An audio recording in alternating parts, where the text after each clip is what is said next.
I Am That Talks with Sri Nisargadatta Maharaj, Part 2. Chapter 57. Beyond Mind There is No Suffering. I see you sitting in your son's house waiting for lunch to be served. And I wonder whether the content of your consciousness is similar to mine, or partly different, or totally different. Are you hungry and thirsty as I am, waiting rather impatiently for the meals to be served, or are you in an altogether different state of mind? There is not much difference on the surface, but very much of it in depth. You know yourself only through the senses and the mind. You take yourself to be what they suggest. Having no direct knowledge of yourself, you have mere ideas, all mediocre, second-hand by hearsay. Whatever you think you are, you take it to be true. The habit of imagining yourself perceivable and describable is very strong with you. I see as you see, hear as you hear, taste as you taste, eat as you eat. I also feel thirst and hunger and expect my food to be served on time. When starved or sick, my body and mind go weak. All this I perceive quite clearly, but somehow I am not in it. I feel myself as if floating over it, aloof and detached. Even not aloof and detached. There is aloofness and detachment as there is thirst and hunger. There is also the awareness of it all and a sense of immense distance, as if the body and the mind and all that happens to them were somewhere far out on the horizon. I am like a cinema screen, clear and empty. The pictures pass over it and disappear, leaving it as clear and empty as before. In no way is the screen affected by the pictures, nor are the pictures affected by the screen. The screen intercepts and reflects the pictures. It does not shape them. It has nothing to do with the rolls of films. These are as they are, lumps of destiny, prarabdha, but not my destiny, the destinies of the people on the screen. You do not mean to say that the people in a picture have destinies. They belong to the story is not theirs. And what about you? Do you shape your life, or are you shaped by it? Yes, you are right. A life story unrolls itself of which I am one of the actors. I have no being outside it as it has no being without me. I am merely a character, not a person. The character will become a person when he begins to shape his life instead of accepting it as it comes and identifying himself with it. When I ask a question and you answer, what exactly happens? The question and the answer both appear on the screen. The lips move, the body speaks, and again the screen is clear and empty. When you say clear and empty, what do you mean? I mean free of all contents. To myself, I am neither perceivable nor conceivable. There is nothing I can point out and say, "This I am." You identify yourself with everything so easily, I find it impossible. The feeling, I am not this or that, nor is anything mine, is so strong in me that as soon as a thing or a thought appears, there comes at once the sense this I am not. Do you mean to say that you spend your time repeating this I am not, that I am not? Of course not. I am merely verbalizing for your sake.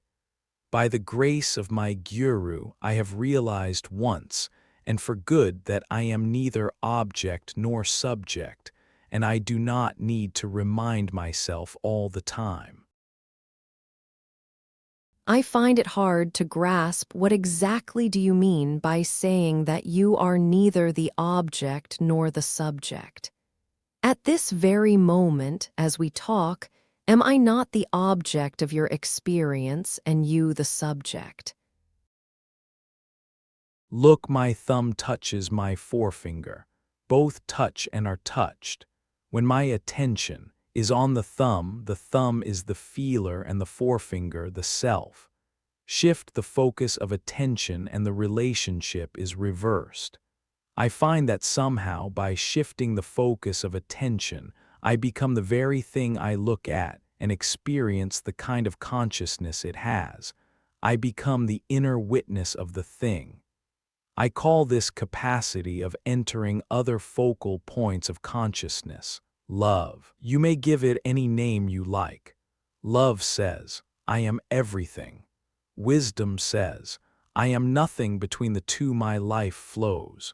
Since at any point of time and space I can be both the subject and the object of experience, I express it by saying that I am both and neither and beyond both. You make all these extraordinary statements about yourself. What makes you say those things? What do you mean by saying that you are beyond space and time? You ask and the answer comes. I watch myself, I watch the answer and see no contradiction. It is clear to me that I am telling you the truth. It is all very simple. Only you must trust me that I mean what I say, that I am quite serious. As I told you already, my guru showed me my true nature and the true nature of the world. Having realized that I am one with, and yet beyond the world, I became free from all desire and fear. I did not reason out that I should be free. I found myself free unexpectedly, without the least effort. This freedom from desire and fear remained with me since then. Another thing I noticed was that I do not need to make an effort. The deed follows the thought without delay and friction. I have also found that thoughts become self-fulfilling. Things would fall in place smoothly and rightly. The main change was in the mind. It became motionless and silent, responding quickly, but not perpetuating the response. Spontaneity became a way of life. The real became natural and the natural became real. And above all, infinite affection, love, dark and quiet, radiating in all directions, embracing all, making all interesting and beautiful, significant and auspicious. We are told that various yogic powers arise spontaneously in a man who has realized his own true being. What is your experience in these matters? Man's fivefold body, physical, etc., has potential powers beyond our wildest dreams. Not only is the entire universe reflected in man, but also the power to control the universe is waiting to be used by him. The wise man is not anxious to use such powers, except when the situation calls for them. He finds the abilities and skills of the human personality quite adequate for the business of daily living. Some of the powers can be developed by specialized training, but the man who flaunts such powers is still in bondage. The wise man counts nothing as his own. When at some time and place some miracle is attributed to some person, he will not establish any causal link between events and people, nor will he allow any conclusions to be drawn. All happened as it happened because it had to happen. Everything happens as it does, because the universe is as it is. The universe does not seem a happy place to live in. Why is there so much suffering? Pain is physical, suffering is mental. Beyond the mind there is no suffering. Pain is merely a signal that the body is in danger and requires attention. Similarly, suffering warns us that the structure of memories and habits, which we call the person, vyakti, is threatened by loss or change. Pain is essential for the survival of the body, but none compels you to suffer. Suffering is due entirely to clinging or resisting. It is a sign of our unwillingness to move on, to flow with life. As a sane life is free of pain, so is a saintly life free from suffering. Nobody has suffered more than saints. Did they tell you, or do you say so on your own? The essence of saintliness is total acceptance of the present moment, harmony with things as they happen. A saint does not want things to be different from what they are. He knows that, considering all factors, they are unavoidable. He is friendly with the inevitable and therefore does not suffer. Pain he may know, but it does not shatter him. If he can, he does the needful to restore the lost balance, or he lets things take their course. He may die. So what? What does he gain by living on, and what does he lose by dying? What was born must die. What was never born cannot die. It all depends on what he takes himself to be. Imagine you fall mortally ill. Would you not regret and resent? But I am dead already, or rather, neither alive nor dead. You see my body behaving the habitual way and draw your own conclusions. You will not admit that your conclusions bind nobody but you.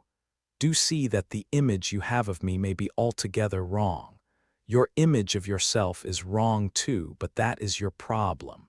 But you need not create problems for me and then ask me to solve them. I am neither creating problems nor solving them. Chapter 58. Perfection, Destiny of All. When asked about the means for self-realization, you invariably stress the importance of the mind dwelling on the sense I am. Where is the causal factor? Why should this particular thought result in self-realization? How does the contemplation of I am affect me? The very fact of observation alters the observer and the observed. After all, what prevents the insight into one's true nature is the weakness and obtuseness of the mind, and its tendency to skip the subtle and focus on the gross only. When you follow my advice and try to keep your mind on the notion of I am only, you become fully aware of your mind and its vagaries. Awareness, being lucid harmony, sattva, in action, dissolves dullness and quietens the restlessness of the mind and gently, but steadily changes its very substance. This change need not be spectacular, it may be hardly noticeable, yet it is a deep and fundamental shift from darkness to light, from inadvertence to awareness. Must it be the I am formula? Will not any other sentence do? If I concentrate on there is a table, will it not serve the same purpose? As an exercise in concentration, yes, but it will not take you beyond the idea of a table. You are not interested in tables, you want to know yourself. For this keep steadily in the focus of consciousness the only clue you have, your certainty of being. Be with it, play with it, ponder over it, delve deeply into it, till the shell of ignorance breaks open and you emerge into the realm of reality. Is there any causal link between my focusing the I am and the breaking of the shell? The urge to find oneself is a sign that you are getting ready. The impulse always comes from within. Unless your time has come, you will have neither the desire nor the strength to go for self-inquiry wholeheartedly. Is not the grace of the Guru responsible for the desire and its fulfillment? Is not the guru's radiant face the bait on which we are caught and pulled out of this mire of sorrow? It is the inner guru, Sadguru, who takes you to the outer guru, as a mother takes her child to a teacher. Trust and obey your guru, for he is the messenger of your real self. How do I find a guru whom I can trust? Your own heart will tell you. There is no difficulty in finding a guru because the guru is in search of you. The guru is always ready, you are not ready. You have to be ready to learn, or you may meet your guru and waste your chance by sheer inattentiveness and obstinacy. Take my example. There was nothing in me of much promise, but when I met my guru, I listened, trusted, and obeyed. Must I not examine the teacher before I put myself entirely into his hands? By all means examine, but what can you find out? Only as he appears to you on your own level. I shall watch whether he is consistent, whether there is harmony between his life and his teaching. You may find plenty of disharmony, so what? It proves nothing. Only motives matter. How will you know his motives? I should at least expect him to be a man of self-control who lives a righteous life. Such you will find many, and of no use to you. A guru can show the way back home to your real self. What has this to do with the character or temperament of the person he appears to be? Does he not clearly tell you that he is not the person? The only way you can judge is by the change in yourself when you are in his company. If you feel more at peace and happy, if you understand yourself with more than usual clarity and depth, it means you have met the right man. Take your time, but once you have made up your mind to trust him absolutely and follow every instruction fully and faithfully. It does not matter much if you do not accept him as your guru and are satisfied with his company only. Satsang alone can also take you to your goal, provided it is unmixed and undisturbed. But once you accept somebody as your guru, listen, remember, and obey. Half-heartedness is a serious drawback and the cause of much self-created sorrow. The mistake is never the guru's. It is always the obtuseness and cussedness of the discipline that is at fault. Does the guru then dismiss or disqualify a disciple? He would not be a guru if he did. He bides his time and waits till the disciple, chastened and sobered, comes back to him in a more receptive mood. What is the motive? Why does the guru take so much trouble?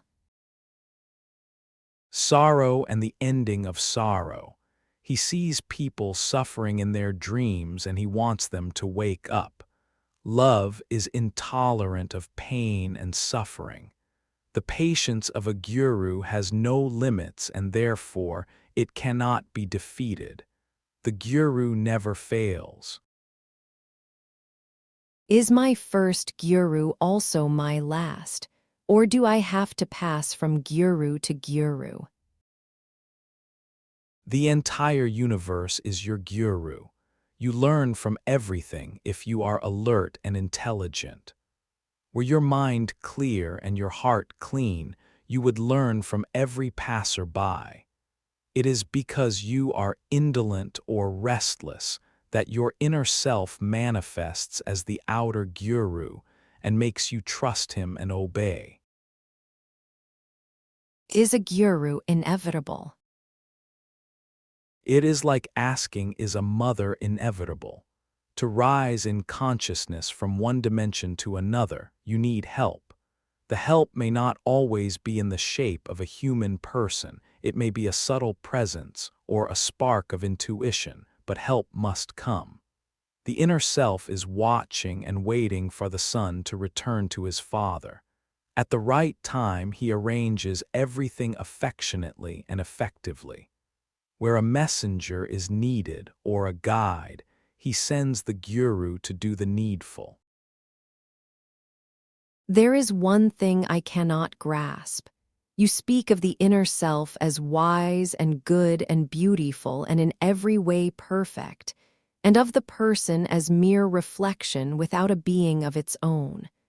On the other hand, you take so much trouble in helping the person to realize itself. If the person is so unimportant, why be so concerned with its welfare? Who cares for a shadow? You have brought in duality where there is none. There is the body and there is the self. Between them is the mind, in which the self is reflected as I am. Because of the imperfections of the mind, its crudity and restlessness, lack of discernment and insight, it takes itself to be the body, not the self. All that is needed is to purify the mind so that it can realize its identity with the self. When the mind merges in the self, the body presents no problems. It remains what it is, an instrument of cognition and action, the tool and the expression of the creative fire within. The ultimate value of the body is that it serves to discover the cosmic body, which is the universe in its entirety. As you realize yourself in manifestation, you keep on discovering that you are ever more than what you have imagined. Is there no end to self-discovery? As there is no beginning, there is no end. But what I have discovered by the grace of my Guru is, I am nothing that can be pointed at. I am neither a this nor a that. This holds absolutely. Then, where comes in the never-ending discovery, the endless transcending oneself into few dimensions. All this belongs to the realm of manifestation. It is in the very structure of the universe that the higher can be had only through the freedom from the lower. What is lower and what is higher? Look at it in terms of awareness. Wider and deeper consciousness is higher. All that lives works for protecting, perpetuating, and expanding consciousness. This is the world's sole meaning and purpose. It is the very essence of yoga, ever raising the level of consciousness, discovery of new dimensions with their properties, qualities, and powers. In that sense, the entire universe becomes a school of yoga, Yogakshetra. Is perfection the destiny of all human beings?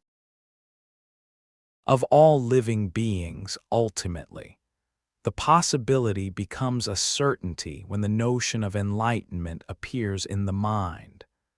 Once a living being has heard and understood that deliverance is within his reach, he will never forget, for it is the first message from within.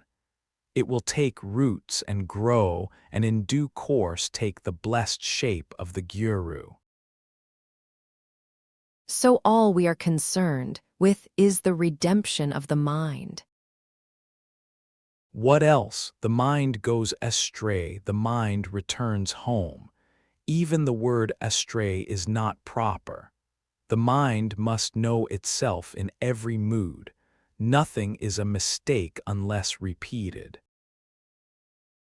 Chapter 59, Desire and Fear, Self-Centered States.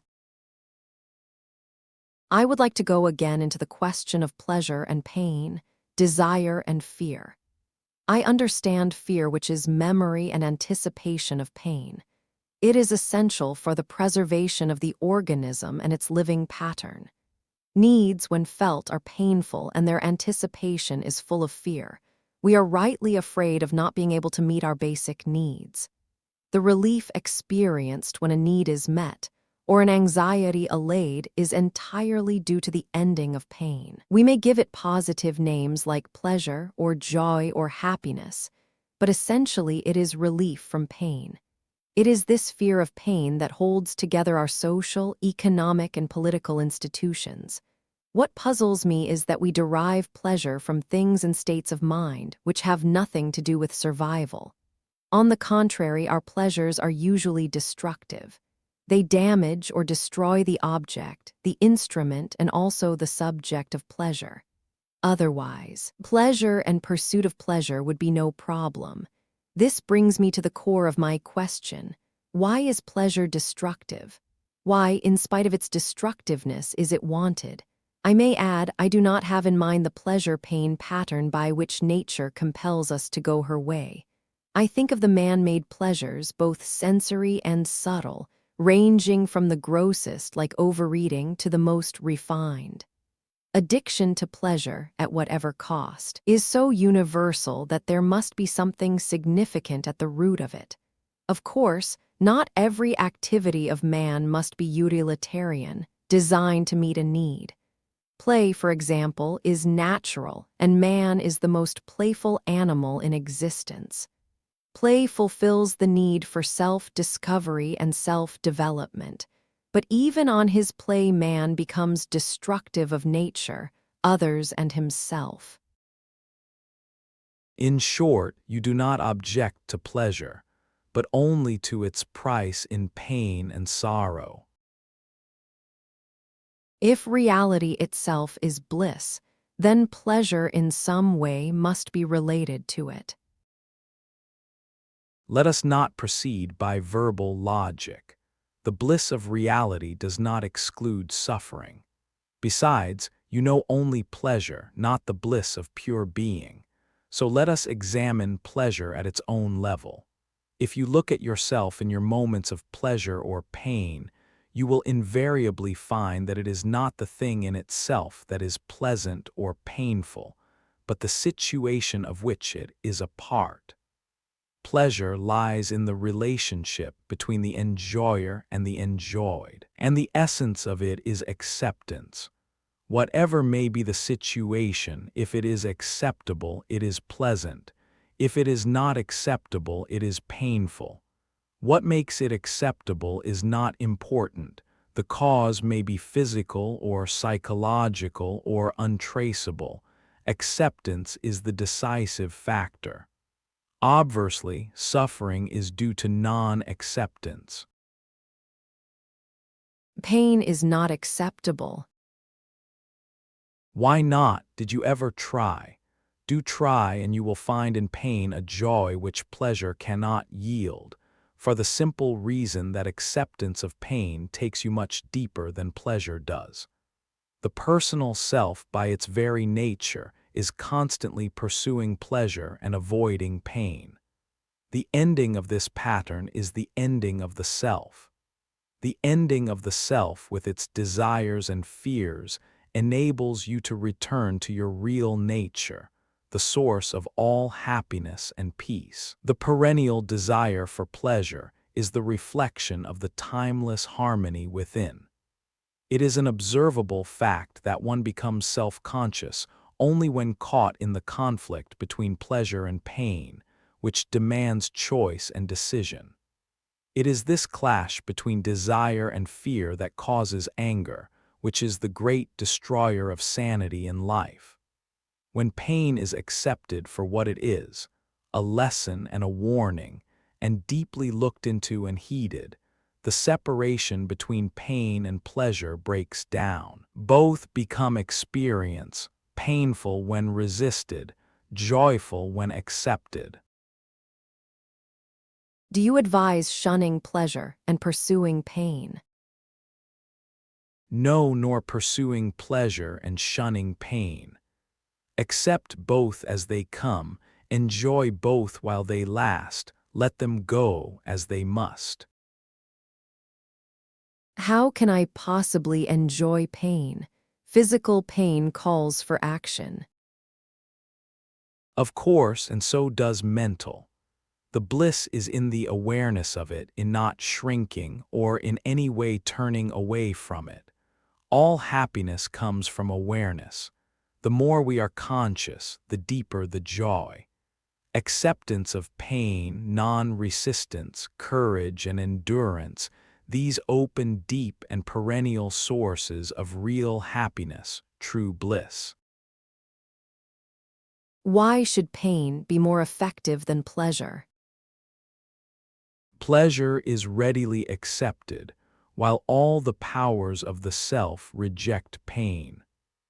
As the acceptance of pain is the denial of the self, and the self stands in the way of true happiness, the wholehearted acceptance of pain releases the springs of happiness. Does the acceptance of suffering act the same way? The fact of pain is easily brought within the focus of awareness. With suffering, it is not that simple.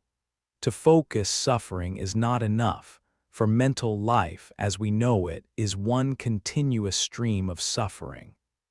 To reach the deeper layers of suffering, you must go to its roots and uncover their vast underground network, where fear and desire are closely interwoven, and the currents of life's energy oppose, obstruct, and destroy each other. How can I set right a tangle which is entirely below the level of my consciousness? By being with yourself, the I am, by watching yourself in your daily life with alert interest, with the intention to understand rather than to judge, in full acceptance of whatever may emerge. Because it is there, you encourage the deep to come to the surface and enrich your life and consciousness with its captive energies. This is the great work of awareness. It removes obstacles and releases energies by understanding the nature of life and mind. Intelligence is the door to freedom, and alert attention is the mother of intelligence. One more question. Why does pleasure end in pain? Everything has a beginning and an end, and so does pleasure. Don't anticipate and don't regret, and there will be no pie. It is memory and imagination that cause suffering. Of course, pain after pleasure may be due to the misuse of the body or the mind. The body knows its measure, but the mind does not. Its appetites are numberless and limitless. Watch your mind with great diligence, for there lies your bondage and also the key to freedom. My question is not yet fully answered. Why are man's pleasures destructive? Why does he find so much pleasure in destruction? Life's concern lies in protection, perpetuation, and expansion of itself. In this, it is guided by pain and pleasure. At what point do they become destructive? When the mind takes over, remembers and anticipates, it exaggerates, it distorts, it overlooks. The past is projected into future, and the future betrays the expectations. The organs of sensation and action are stimulated beyond capacity, and they inevitably break down. The objects of pleasure cannot yield what is expected of them and get worn out or destroyed by misuse. It results in excess of pain where pleasure was looked for. We destroy not only ourselves, but others too. Naturally, selfishness is always destructive. Desire and fear both are self-centered states. Between desire and fear, anger arises, with anger, hatred, with hatred, passion for destruction. War is hatred in action, organized and equipped with all the instruments of death. Is there a way to end these horrors? When more people come to know their real nature, their influence, however subtle, will prevail, and the world's emotional atmosphere will sweeten up. People follow their leaders, and when among the leaders appear some, great in heart and mind, and absolutely free from self-seeking, their impact will be enough to make the crudities and crimes of the present age impossible. A new golden age may come and last for a time and succumb to its own perfection. For ebb begins when the tide is at its highest. Is there no such thing as permanent perfection?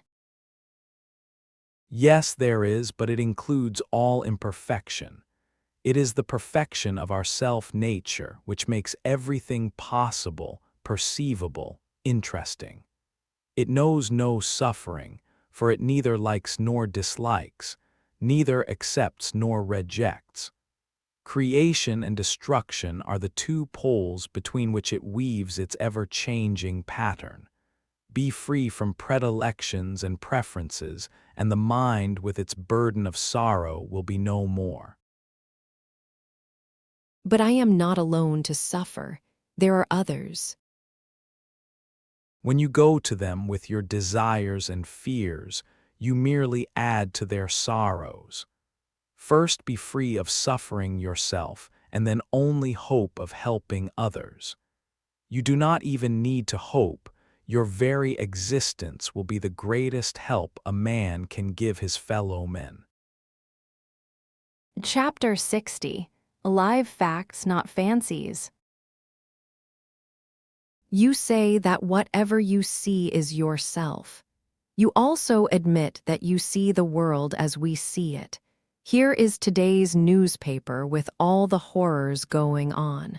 Since the world is yourself, how can you explain such misbehavior? Which world do you have in mind? Our common world, in which we live. Are you sure we live in the same world? I do not mean nature, the sea and the land, plants and animals. They are not the problem, nor the endless space, the infinite time, the inexhaustible power. Do not be misled by my eating and smoking, reading and talking. My mind is not here, my life is not here. Your world of desires and their fulfillments, of fears and their escapes, is definitely not my world. I do not even perceive it except through what you tell me about it. It is your private dream world, and my only reaction to it is to ask you to stop dreaming. Surely wars and revolutions are not dreams. Sick mothers and starving children are not dreams. Wealth, ill-gotten and misused, is not a dream. What else? A dream cannot be shared. Nor can the waking state. All the three states of waking, dreaming, and sleeping are subjective, personal, intimate. They all happen to and are contained within the little bubble in consciousness called I. The real world lies beyond the self. Self or no self, facts are real. Of course facts are real, I live among them. But you live with fancies, not with facts. Facts never clash while your life and world are full of contradictions. Contradiction is the mark of the false. The real never contradicts itself. For instance, you complain that people are abjectly poor, yet you do not share your riches with them. You mind the war next door, but you hardly give it a thought when it is in some far-off country. The shifting fortunes of your ego determine your values. I think, I want, I must are made into absolutes. Nevertheless, the evil is real. Not more real than you are. Evil is in the wrong approach to problems created by misunderstanding and misuse. It is a vicious circle. Can the circle be broken? A false circle need not be broken. It is enough to see it as it is, non-existent. but real enough to make us submit to and inflict indignities and atrocities. Insanity is universal, sanity is rare, yet there is hope because the moment we perceive our insanity, we are on the way to sanity. This is the function of the Guru, to make us see the madness of our daily living. Life makes you conscious, but the teacher makes you aware. Sir, you are neither the first nor the last. Since immemorial times, people were breaking into reality, yet how little it affected our lives. The Ramas and the Krishnas, the Buddhas and the Christs have come and gone, and we are as we were, wallowing in sweat and tears. What have the great ones done whose lives we witnessed? What have you done, sir, to alleviate the world's thrall? You alone can undo the evil you have created. Your own callous selfishness is at the root of it. Put first your own house in order, and you will see that your work is done. The men of wisdom and of love who came before us did set themselves right, often at a tremendous cost. What was the outcome? A shooting star, however bright, does not make the night less dark. To judge them and their work you must become one of them. A frog in a well knows nothing about the birds in the sky. Do you mean to say that between good and evil there is no wall? There is no wall because there is no good and no evil. In every concrete situation there is only the necessary and the unnecessary. The needful is right, the needless is wrong. Who decides?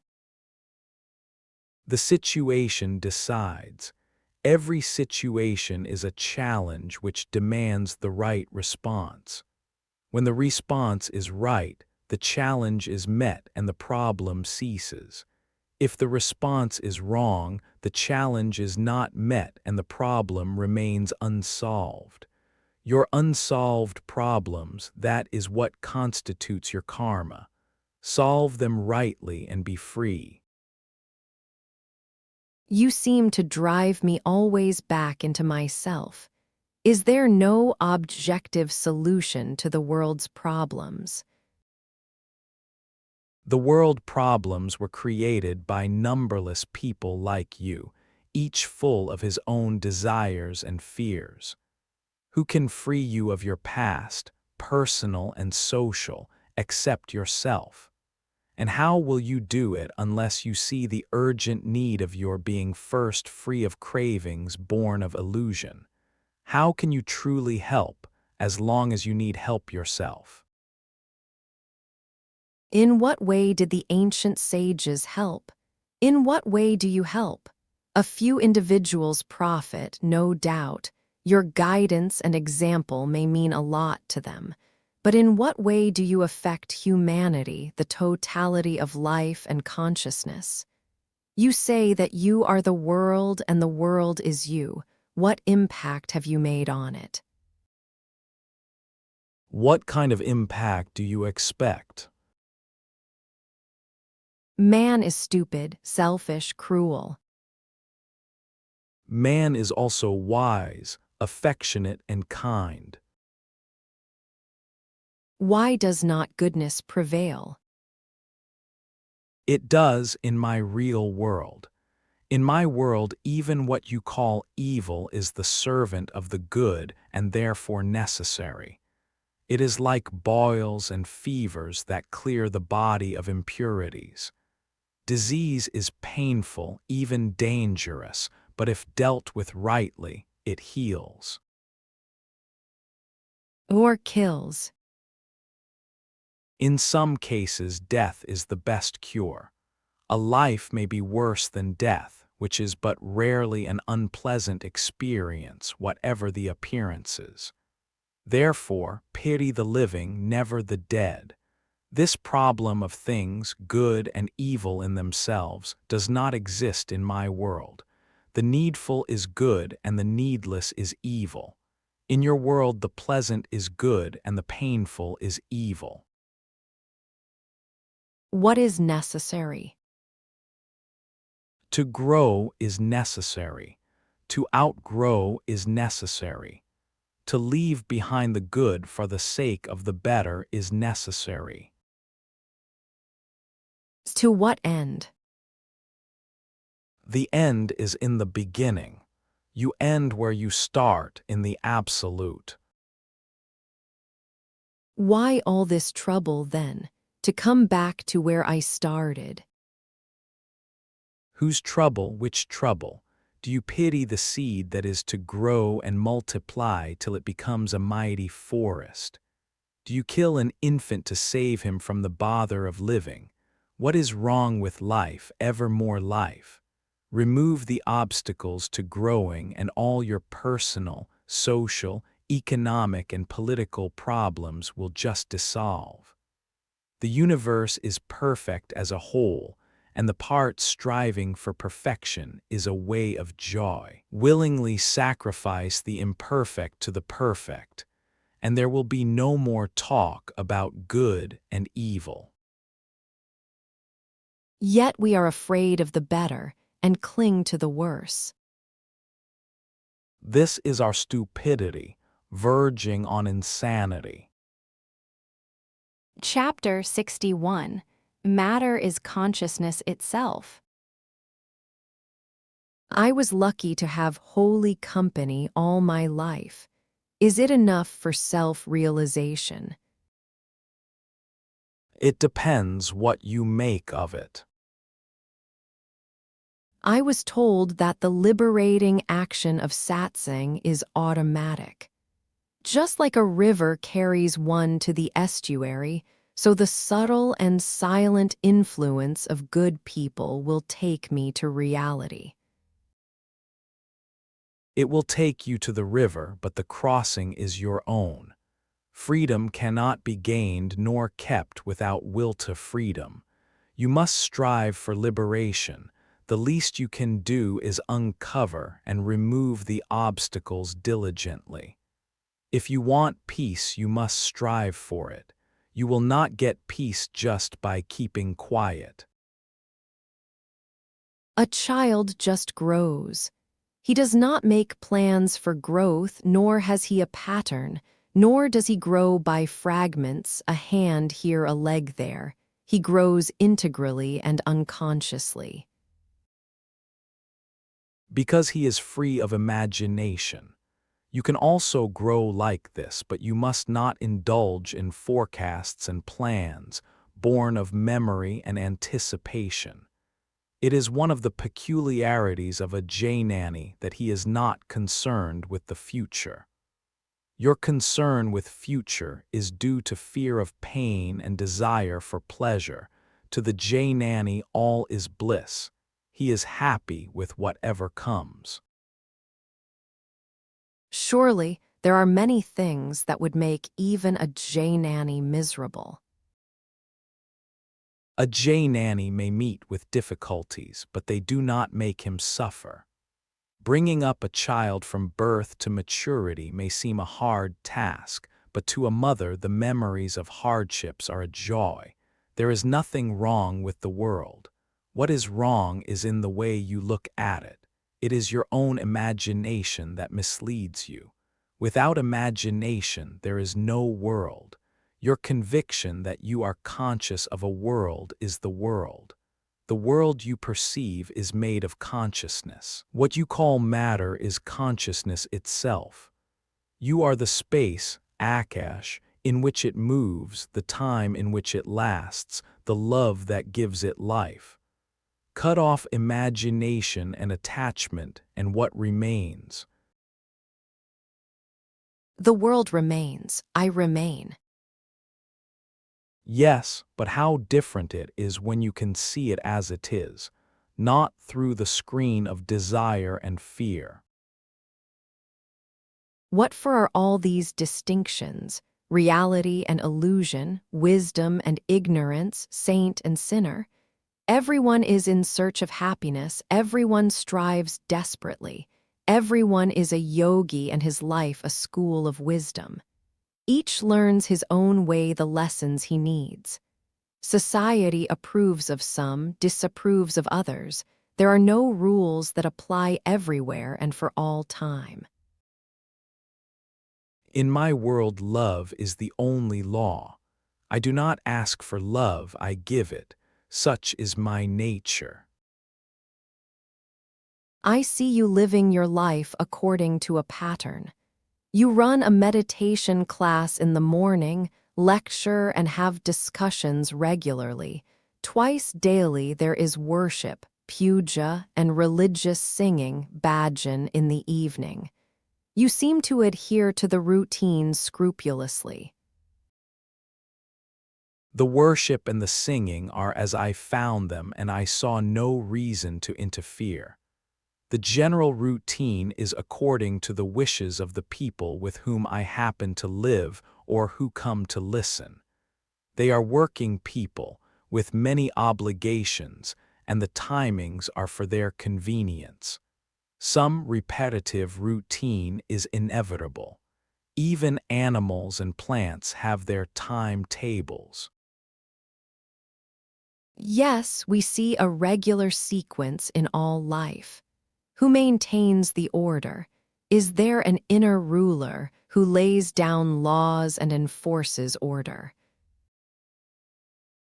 Everything moves according to its nature. Where is the need of a policeman? Every action creates a reaction which balances and neutralizes the action. Everything happens, but there is a continuous canceling out, and in the end it is as if nothing happened. Do not console me with final harmonies.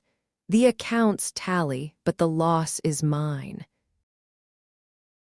Wait and see. You may end up with a profit good enough to justify the outlays. There is a long life behind me, and I often wonder whether its many events took place by accident or there was a plan. Was there a pattern laid down before I was born by which I had to live my life? If yes, who made the plans and who enforced them? Could there be deviations and mistakes? Some say destiny is immutable and every second of life is predetermined. Others say that pure accident decides everything. You can have it as you like. You can distinguish in your life a pattern or see merely a chain of accidents. Explanations are meant to please the mind. They need not be true. Reality is indefinable and indescribable. Sir, you are escaping my question. I want to know how you look at it. Wherever we look, we find structure of unbelievable intelligence and beauty.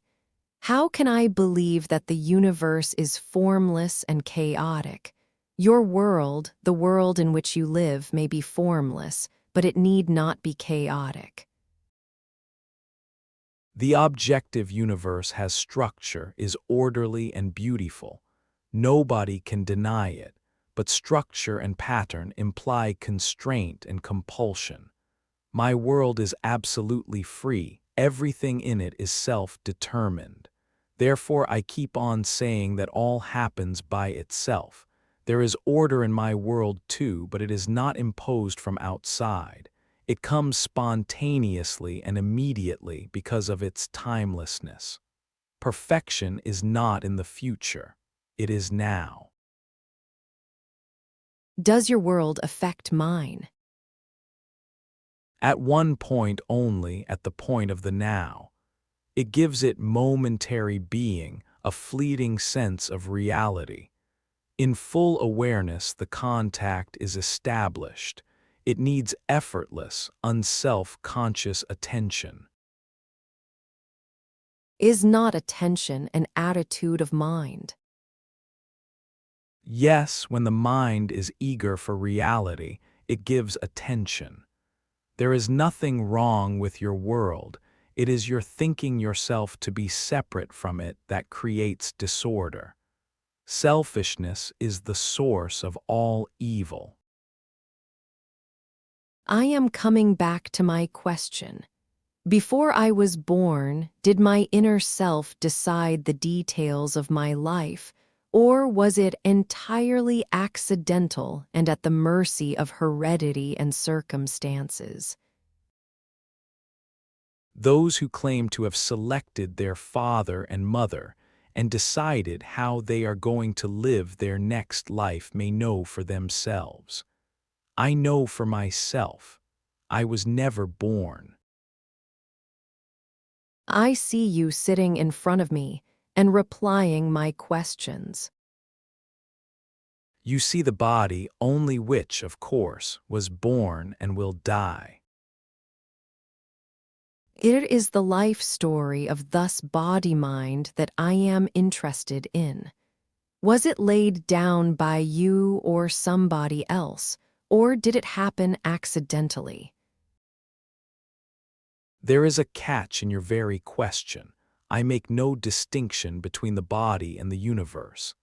Each is the cause of the other, each is the other in truth, but I am out of it all. When I am telling you that I was never born, why go on asking me what were my preparations for the next birth?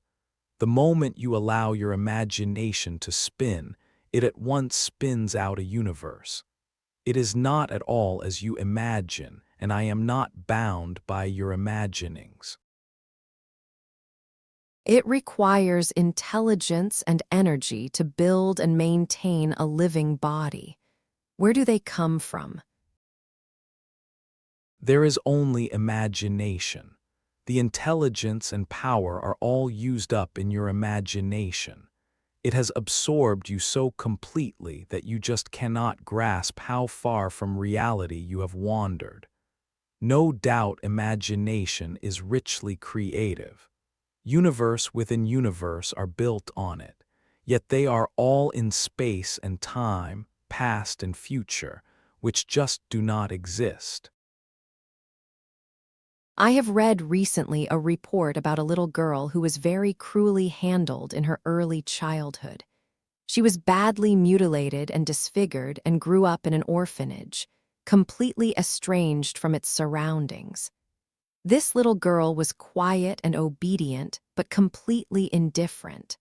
One of the nuns who were looking after the children was convinced that the girl was not mentally retarded, but merely withdrawn, irresponsive. A psychoanalyst was asked to take up the case, and for full 2 years he would see the child once a week and try to break the wall of isolation. She was docile and well-behaved, but would give no attention to her doctor. He brought her a toy house with rooms and movable furniture and dolls representing father, mother, and their children. It brought out a response. The girl got interested. One day the old hurts revived and came to the surface.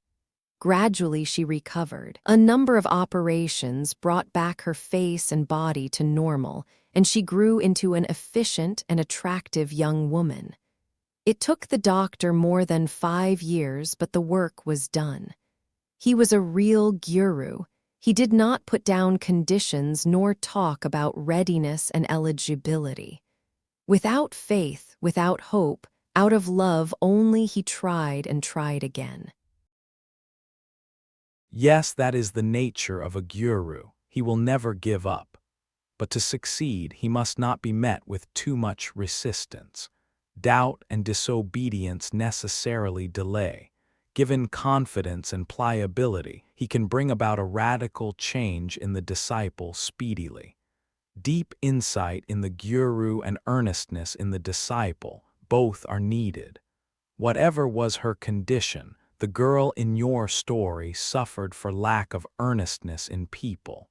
The most difficult are the intellectuals. They talk a lot but are not serious. What you call realization is a natural thing. When you are ready, your guru will be waiting. Sadhana is effortless. When the relationship with your teacher is right, you grow. Above all, trust him. He cannot mislead you.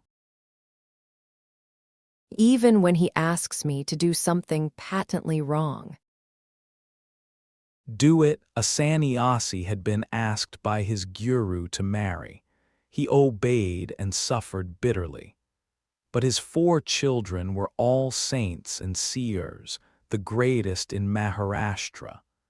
Be happy with whatever comes from your guru, and you will grow to perfection without striving. Sir, have you any wants or wishes? Can I do anything for you?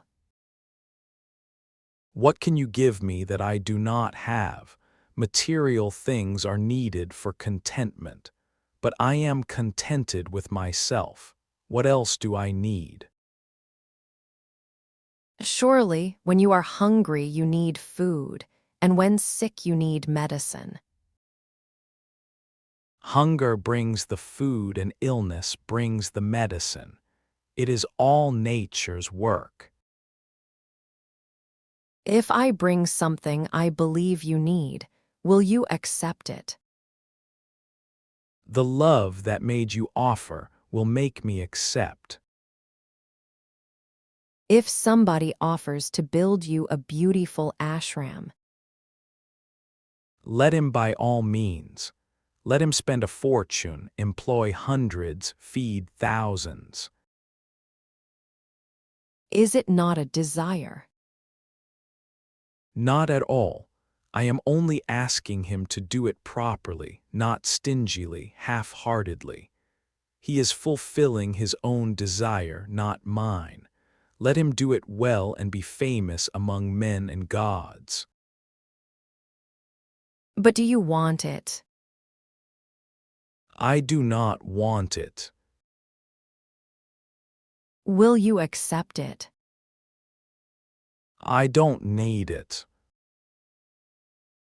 Will you stay in it? If I am compelled. What can compel you? Love of those who are in search of light. Yes, I see your point.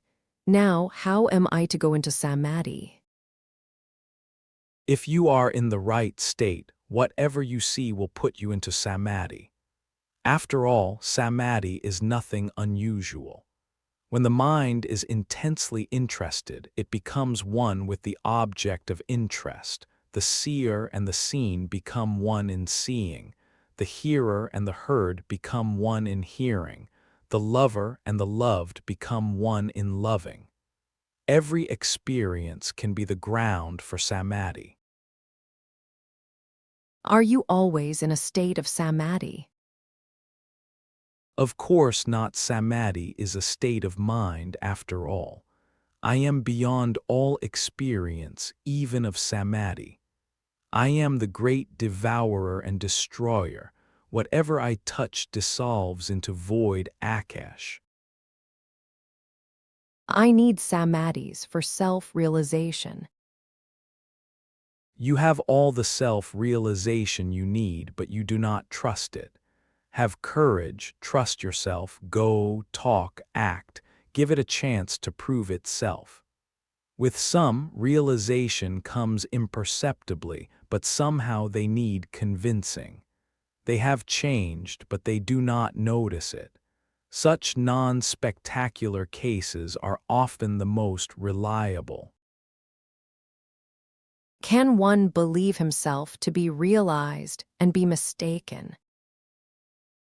Of course, the very idea I am self-realized is a mistake. There is no I am this. I am that in the natural state. Chapter 62. In the Supreme, the witness appears. Some 40 years ago, J. Krishnamurti said that there is life only and all talk of personalities and individualities has no foundation in reality. He did not attempt to describe life. He merely said that while life need not and cannot be described, it can be fully experienced if the obstacles to its being experienced are removed. The main hindrance lies in our idea of, and addiction to, time, in our habit of anticipating a future in the light of the past. The sum total of the past becomes the I was. The hoped for future becomes the I shall be, and life is a constant effort of crossing over from what I was to what I shall be. The present moment, the now, is lost sight of. Maharaj speaks of I am. Is it an illusion like I was and I shall be, or is there something real about it? And if the I am too is an illusion, how does one free oneself from it? The very notion of I am free of I am is an absurdity. Is there something real, something lasting about the I am in distinction from the I was, or I shall be, which change with time, as added memories create new expectations? The present I am is as false as the I was and I shall be. It is merely an idea in the mind, an impression left by memory, and the separate identity it creates is false. This habit of referring to a false center must be done away with. The notion I see, I feel, I think, I do must disappear from the field of consciousness. What remains when the false is no more is real. What is this big talk about elimination of the self? How can the self eliminate itself? What kind of metaphysical acrobatics can lead to the disappearance of the acrobat? In the end, he will reappear, mightily proud of his disappearing. You need not chase the I am to kill it. You cannot. All you need is a sincere longing for reality. We call it Atma Bhakti, the love of the Supreme, or Moksha Sankalpa, the determination to be free from the false. Without love and will inspired by love, nothing can be done. Merely talking about reality without doing anything about it is self-defeating. There must be love in the relation between the person who says I am and the observer of that I am. As long as the observer, the inner self, the higher self, considers himself apart from the observed, the lower self despises it and condemns it, the situation is hopeless. It is only when the observer Vyakta accepts the person Vyakti as a projection or manifestation of himself, and so to say takes the self into the self. The duality of I and this goes, and in the identity of the outer and the inner the supreme reality manifests itself. This union of the seer and the seen happens when the seer becomes conscious of himself as the seer. He is not merely interested in the seen, which he is anyhow, but also interested in being interested, giving attention to attention, aware of being aware.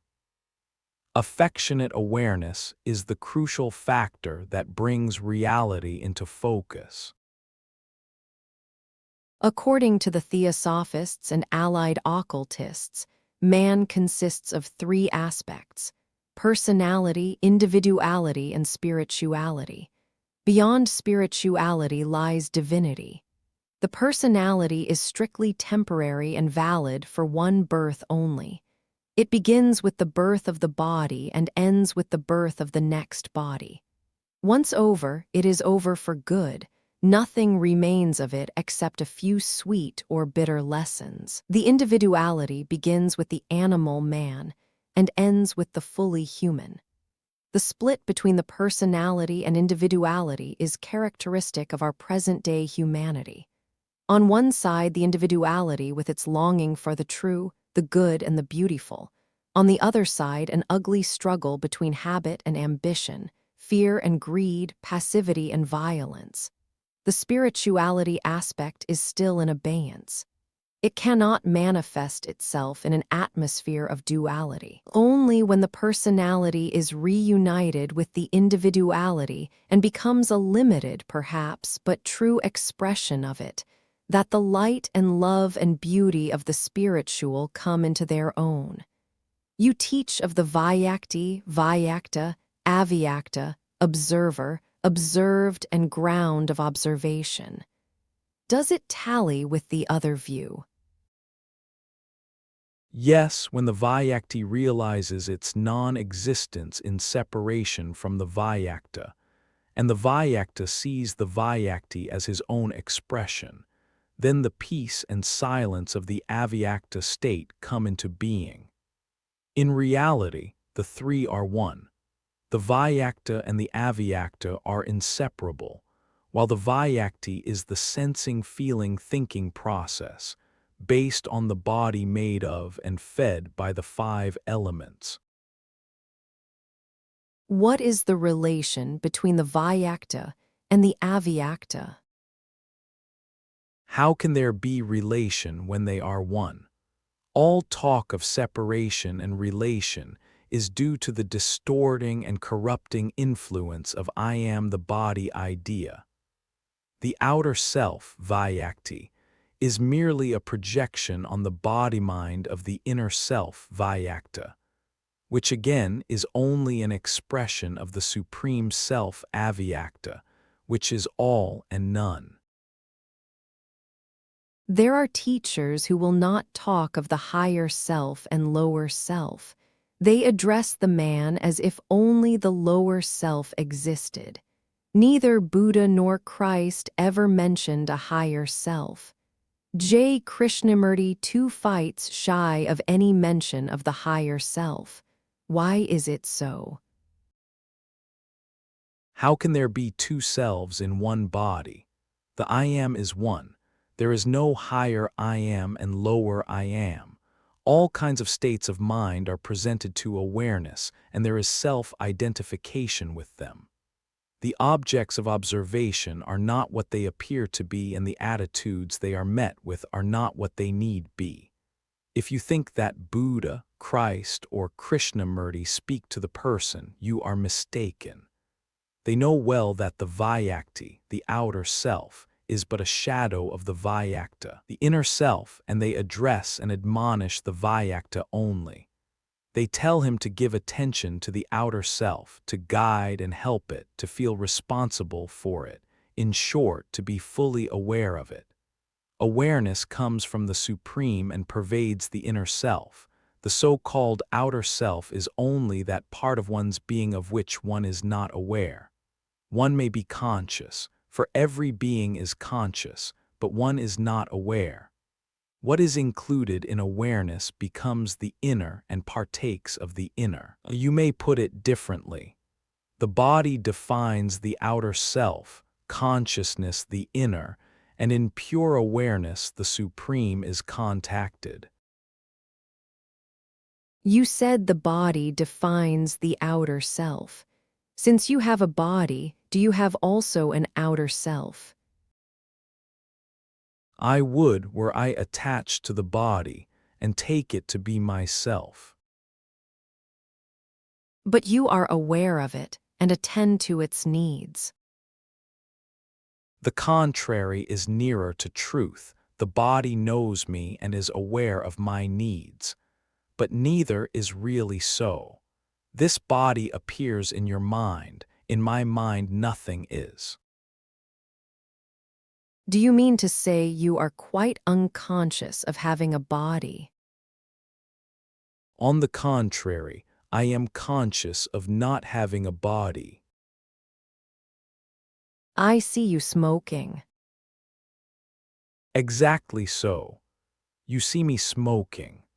Find out for yourself how did you come to see me smoking, and you will easily realize that it is your I am, the body state of mind, that is responsible for this I see you smoking idea. There is the body and there is myself. I know the body. Apart from it, what am I? There is no I apart from the body nor the world. The three appear and disappear together. At the root is the sense I am. Go beyond it. The idea, I am not the body, is merely an antidote to the idea I am the body, which is false. What is that I am? Unless you know yourself, what else can you know? From what you say, I conclude that without the body there can be no liberation. If the idea, I am not the body, leads to liberation, the presence of the body is essential. Quite right. Without the body, how can the idea, I am not the body, come into being? The idea I am free is as false as the idea I am in bondage. Find out the I am common to both and go beyond. All is a dream only. All are mere words. Of what use are they to you? You are entangled in the web of verbal definitions and formulations. Go beyond your concepts and ideas. In the silence of desire and thought the truth is found. One has to remember not to remember. What a task. It cannot be done, of course. It must happen. But it does happen when you truly see the need of it. Again, earnestness is the golden key. At the back of my mind there is a hum going on all the time. Numerous weak thoughts swarm and buzz, and this shapeless cloud is always with me. Is it the same with you? What is at the back of your mind? Where there is no mind, there is no back to it. I am all front, no back. The void speaks, the void remains. Is there no memory left? No memory of past pleasure or pain is left. Each moment is newly born. Without memory, you cannot be conscious. Of course, I am conscious and fully aware of it. I am not a block of wood. Compare consciousness and its content to a cloud. You are inside the cloud while I look at. You are lost in it, hardly able to see the tips of your fingers, while I see the cloud and many other clouds and the blue sky too, and the sun, the moon, the stars. Reality is one for both of us, but for you it is a prison, and for me it is a home.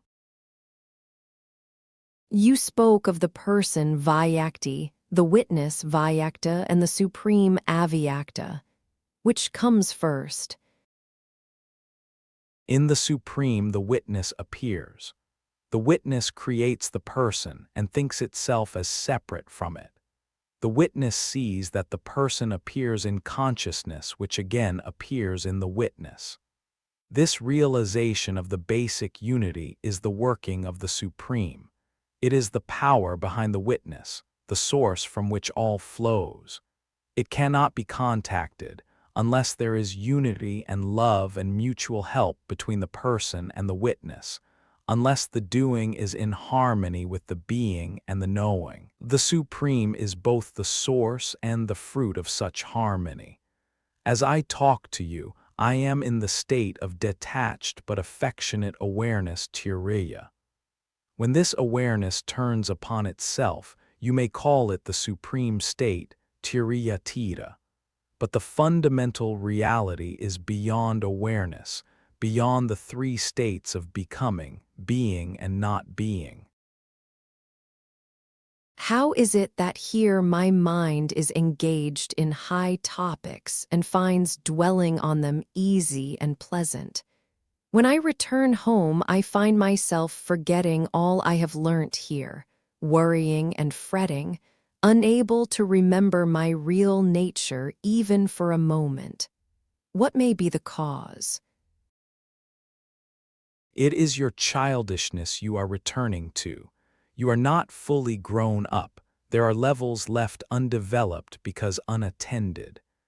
Just give full attention to what in you is crude and primitive, unreasonable and unkind, altogether childish, and you will ripen. It is the maturity of heart and mind that is essential. It comes effortlessly when the main obstacle is removed in attention, unawareness. In awareness you grow. Chapter 63. notion of doership is bondage. We have been staying at the Satya Sai Baba ashram for some time. We have also spent 2 months at Sri Ramanashram at Tiruvannamalai. Now we are on our way back to the United States. Did India cause any change in you? We feel we have shed our burden. Sri Satya Sai Baba told us to leave everything to him and just live from day to day as righteously as possible. Be good and leave the rest to me, he used to tell us. What were you doing at the Sri Ramanashram? We were going on with the mantra given to us by the Guru. We also did some meditation. There was not much of thinking or study. We were just trying to keep quiet. We are on the backed eye path and rather poor in philosophy. We have not much to think about, just trust our Guru and live our lives. Most of the Bhaktas trust their Guru only as long as all is well with them. When troubles come, they feel let down and go out in search of another Guru. Yes, we were warned against this danger. We are trying to take the hard along with the soft. The feeling, all is grace, must be very strong. A sadhu was walking eastwards from where a strong wind started blowing. The sadhu just turned round and walked west.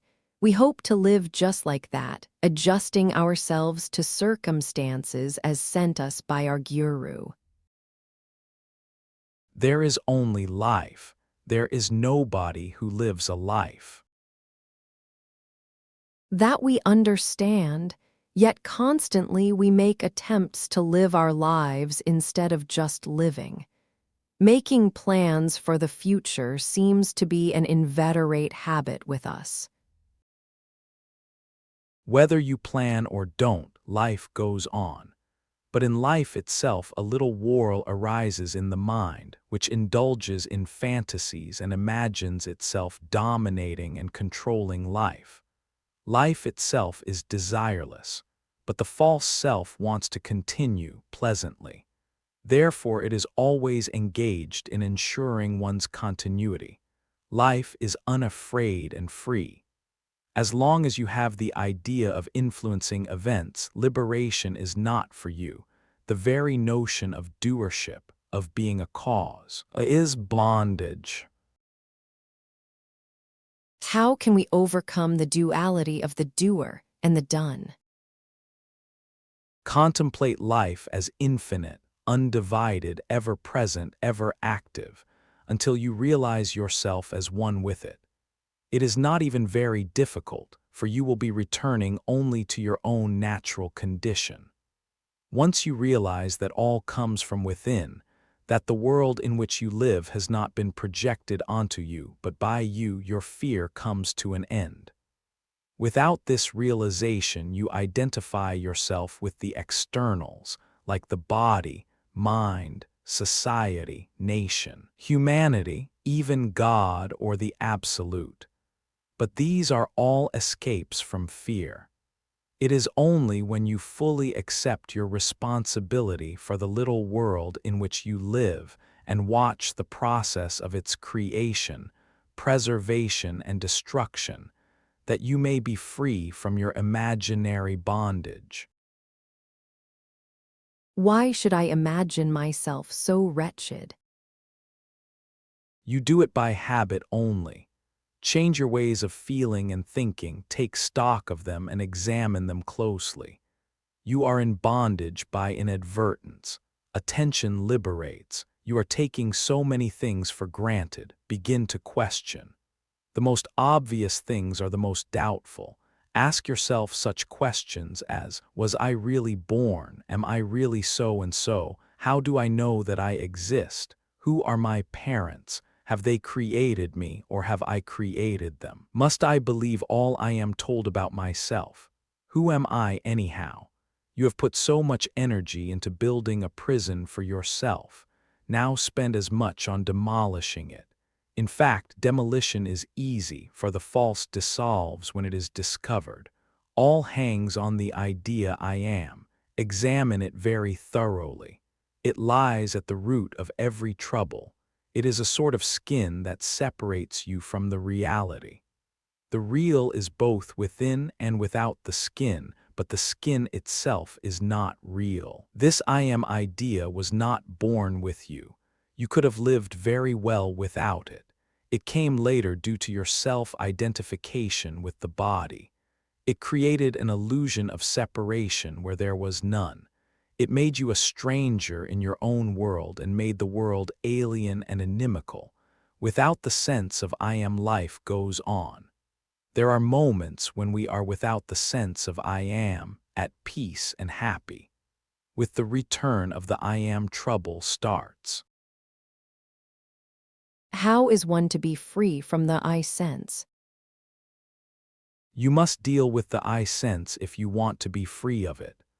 Watch it in operation and at peace, how it starts and when it ceases, what it wants and how it gets it, till you see clearly and understand fully.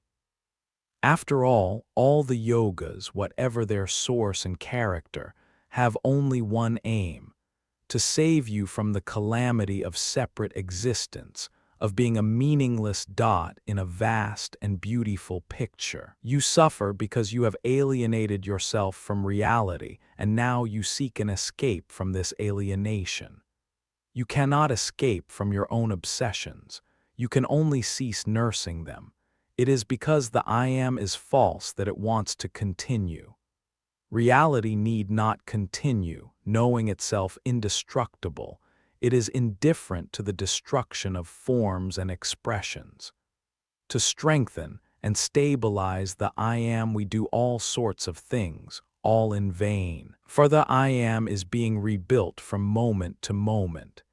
It is unceasing work, and the only radical solution is to dissolve the separative sense of I am such and such person once and for good. Being remains, but not self-being. I have definite spiritual ambitions. Must I not work for their fulfillment? No ambition is spiritual. All ambitions are for the sake of their I am. If you want to make real progress, you must give up all idea of personal attainment. The ambitions of the so-called yogis are preposterous. A man's desire for a woman is innocence itself compared to the lusting for an everlasting personal bliss. The mind is a cheat. The more pious it seems, the worse the betrayal. People come to you very often with their worldly troubles and ask for help. How do you know what to tell them? I just tell them what comes to my mind at the moment. I have no standardized procedure in dealing with people. You are sure of yourself. But when people come to me for advice, how am I to be sure that my advice is right? Watch in what state you are, from what level you talk. If you talk from the mind, you may be wrong. If you talk from full insight into the situation, with your own mental habits in abeyance, your advice may be a true response. The main point is to be fully aware that neither you nor the man in front of you are mere bodies. If your awareness is clear and full, a mistake is less probable. Chapter 64. Whatever pleases you keeps you back. I am a retired chartered accountant and my wife is engaged in social work for poor women. Our son is leaving for the United States and we came to see him off. We are Panjabis, but we live in Delhi.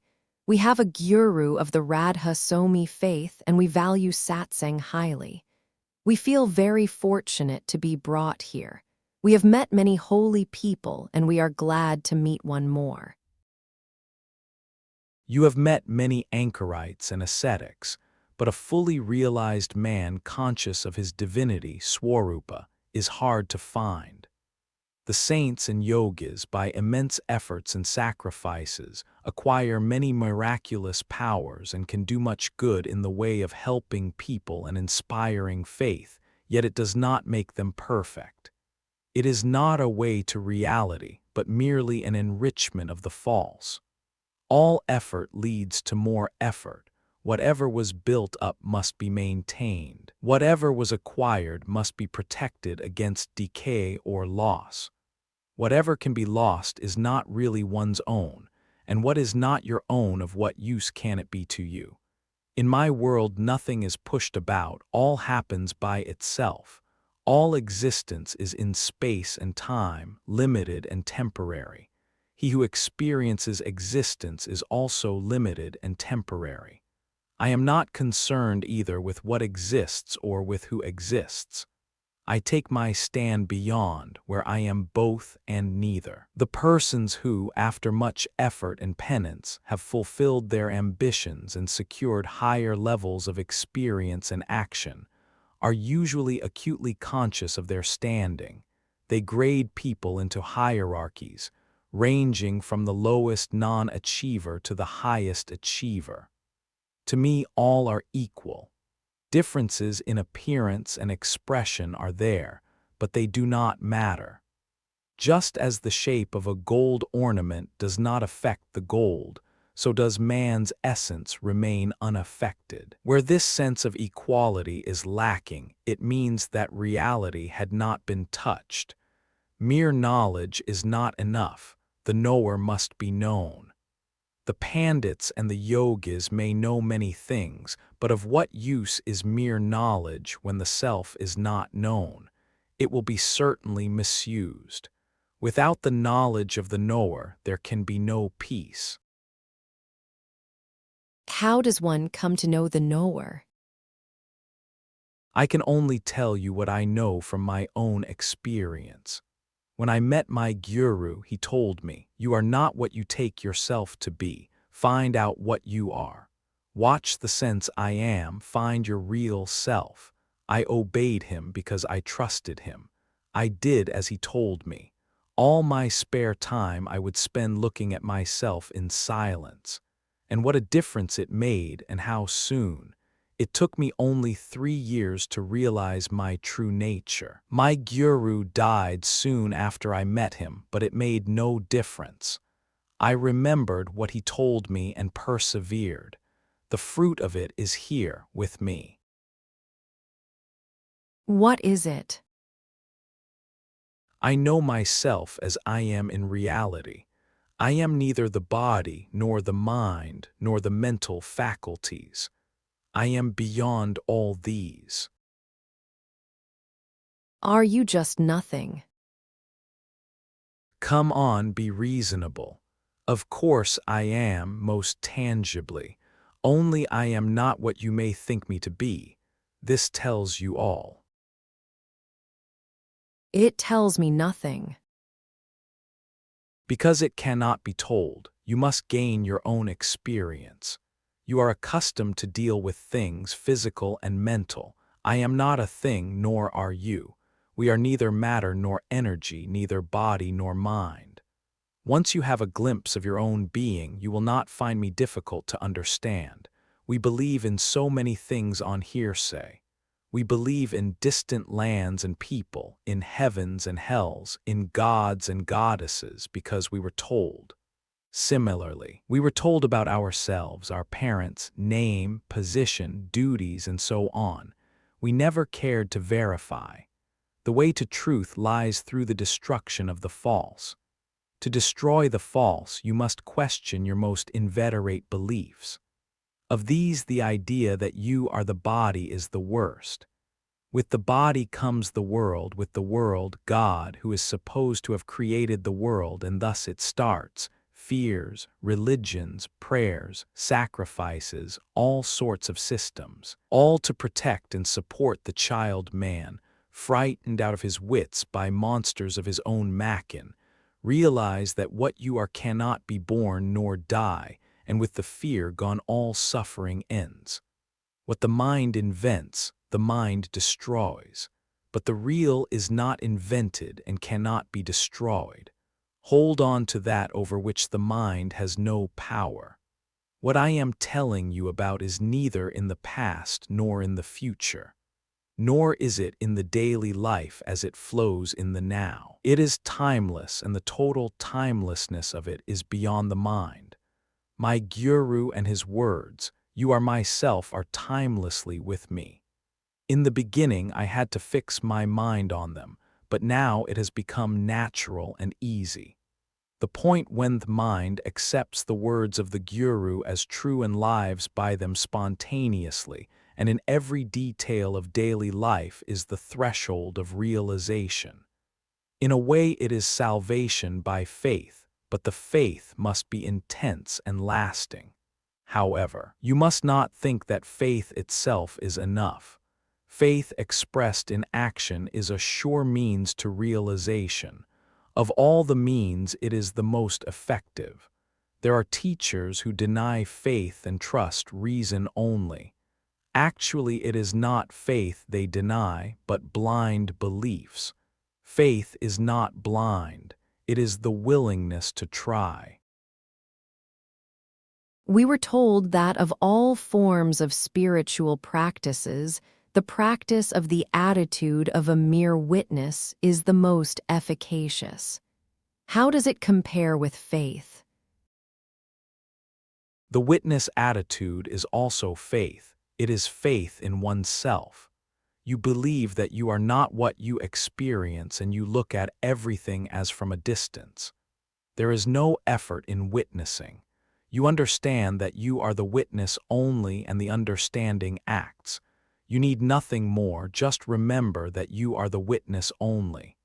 If in the state of witnessing you ask yourself, "Who am I?" the answer comes at once, though it is wordless and silent. Cease to be the object and become the subject of all that happens. Once having turned within, you will find yourself beyond the subject. When you have found yourself, you will find that you are also beyond the object, that both the subject and the object exist in you, but you are neither. You speak of the mind, of the witnessing consciousness beyond the mind, and of the supreme, which is beyond awareness. Do you mean to say that even awareness is not real? As long as you deal in terms, real, unreal, awareness is the only reality that can be. But the supreme is beyond all distinctions, and to it the term real does not apply, for in it all is real and therefore need not be labeled as such. It is the very source of reality. It imparts reality to whatever it touches. It just cannot be understood through words. Even a direct experience, however sublime, merely bears testimony, nothing more. But who creates the world? The universal mind, Chidakash, makes and unmakes everything. The supreme Paramakash imparts reality to whatever comes into being. To say that it is the universal love may be the nearest we can come to it in words. Just like love, it makes everything real, beautiful, desirable. Why desirable? Why not? Wherefrom come all the powerful attractions that make all created things respond to each other, that bring people together, if not from the supreme. Shun not desire. See only that it flows into the right channels. Without desire you are dead, but with low desires you are a ghost. What is the experience which comes nearest to the supreme? Immense peace and boundless love. Realize that whatever there is true, noble, and beautiful in the universe, It all comes from you, that you yourself are at the source of it. The gods and goddesses that supervise the world may be most wonderful and glorious beings, yet they are like the gorgeously dressed servants who proclaim the power and the riches of their master. How does one reach the supreme state? By renouncing all lesser desires. As long as you are pleased with the lesser, you cannot have the highest. Whatever pleases you keeps you back, until you realize the unsatisfactoriness of everything, its transiency and limitation, and collect your energies in one great longing. Even the first step is not made. On the other hand, the integrity of the desire for the Supreme is by itself a call from the Supreme. Nothing, physical or mental, can give you freedom. You are free once you understand that your bondage is of your own making, and you cease forging the chains that bind you. How does one find the faith in a guru? To find the guru and also the trust in him is rare luck. It does not happen often. Is it destiny that ordains? Calling it destiny explains little. When it happens, you cannot say why it happens, and you merely cover up your ignorance by calling it karma or grace, or the will of God. Krishnamurti says that guru is not needed. Somebody must tell you about the supreme reality and the way that leads to it. Krishnamurti is doing nothing else. In a way, he is right. Most of the so-called disciples do not trust their gurus. They disobey them and finally abandon them. For such disciples, it would have been infinitely better if they had no guru at all, and just looked within for guidance. To find a living guru is a rare opportunity and a great responsibility. One should not treat these matters lightly. You people are out to buy yourself the heaven, and you imagine that the guru will supply it for a price. You seek to strike a bargain by offering little but asking much. You cheat nobody except yourselves. You were told by your guru that you are the supreme and you trusted him and acted on it. What gave you this trust? Say I was just reasonable. It would have been foolish to distrust him. What interest could he possibly have in misleading me? You told a questioner that we are the same, that we are equals. I cannot believe it. Since I do not believe it, of what use is your statement to me? Your disbelief does not matter. My words are true and they will do their work. This is the beauty of noble company, satsang. Just sitting near you, can it be considered spiritual practice? Of course, the river of life is flowing. Some of its water is here, but so much of it has already reached its goal. You know only the present. I see much further into the past and future, into what you are and what you can be. I cannot but see you as myself. It is in the very nature of love to see no difference. How can I come to see myself as you see me? It is enough if you do not imagine yourself to be the body. It is the I am the body idea that is so calamitous. It blinds you completely to your real nature. Even for a moment, do not think that you are the body. Give yourself no name, no shape. In the darkness and the silence, reality is found. Must not I think with some conviction that I am not the body? Where am I to find such conviction? Behave as if you were fully convinced, and the confidence will come. What is the use of mere words? A formula, a mental pattern will not help you, but unselfish action, free from all concern with the body and its interests, will carry you into the very heart of reality. Where am I to get the courage to act without conviction? Love will give you the courage. When you meet somebody wholly admirable, love-worthy, sublime, your love and admiration will give you the urge to act nobly. Not everybody knows to admire the admirable. Most of the people are totally insensitive. Life will make them appreciate. The very weight of accumulated experience will give them eyes to see. When you meet a worthy man, you will love and trust him and follow his advice. This is the role of the realized people, to set an example of perfection for others to admire and love. Beauty of life and character is a tremendous contribution to the common good. Must we not suffer to grow? It is enough to know that there is suffering, that the world suffers. By themselves neither pleasure nor pain enlighten, only understanding does. Once you have grasped the truth that the world is full of suffering, that to be born is a calamity, you will find the urge and the energy to go beyond it. Pleasure puts you to sleep and pain wakes you up. If you do not want to suffer, don't go to sleep. You cannot know yourself through bliss alone, for bliss is your very nature. You must face the opposite, what you are not, to find enlightenment. Chapter 65. A quiet mind is all you need. I am not well, I feel rather weak. What am I to do?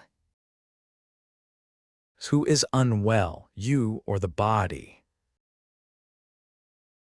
My body, of course. Yesterday you felt well. What felt well? The body.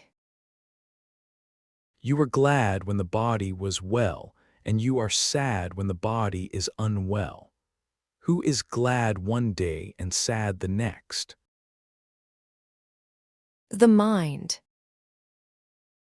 And who knows the variable mind? The mind. The mind is the knower. Who knows the knower? Does not the knower know itself? The mind is discontinuous. Again and again it blanks out, like in sleep or swoon or distraction. There must be something continuous to register discontinuity. The mind remembers. This stands for continuity. Memory is always partial, unreliable, and evanescent. It does not explain the strong sense of identity pervading consciousness, the sense I am. Find out what is at the root of it. However deeply I look, I find only the mind. Your words beyond the mind give me no clue. While looking with the mind, you cannot go beyond it. To go beyond, you must look away from the mind and its contents. In what direction am I to look? All directions are within the mind. I am not asking you to look in any particular direction. Just look away from all that happens in your mind and bring it to the feeling I am.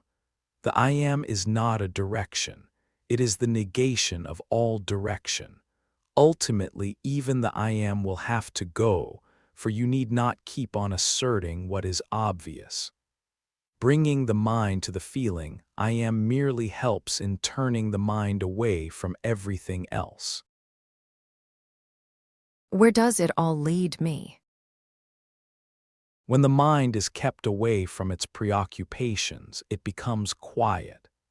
If you do not disturb this quiet and stay in it, you find that it is permeated with a light and a love you have never known, and yet you recognize it at once as your own nature. Once you have passed through this experience, you will never be the same man again. The unruly mind may break its peace and obliterate its vision, but it is bound to return, provided the effort is sustained. Until the day when all bonds are broken, delusions and attachments end and life becomes supremely concentrated in the present. What difference does it make? The mind is no more. There is only love in action. How shall I recognize this state when I reach it? There will be no fear. Surrounded by a world full of mysteries and dangers, how can I remain unafraid? Your own little body, too, is full of mysteries and dangers, yet you are not afraid of it, for you take it as your own. What you do not know is that the entire universe is your body and you need not be afraid of it. You may say you have two bodies, the personal and the universal. The personal comes and goes, the universal is always with you. The entire creation is your universal body. You are so blinded by what is personal that you do not see the universal. This blindness will not end by itself. It must be undone skillfully and deliberately. When all illusions are understood and abandoned, you reach the error-free and perfect state in which all distinctions between the personal and the universal are no more. I am a person and therefore limited in space and time. I occupy little space and last but a few moments. I cannot even conceive myself to be eternal and all-pervading. Nevertheless, you are. As you dive deep into yourself in search of your true nature, you will discover that only your body is small and only your memory is short, while the vast ocean of life is yours. The very words I and universal are contradictory. One excludes the other. They don't. The sense of identity pervades the universal. Search and you shall discover the universal person, who is yourself and infinitely more. Anyhow, begin by realizing that the world is in you, not you in the world.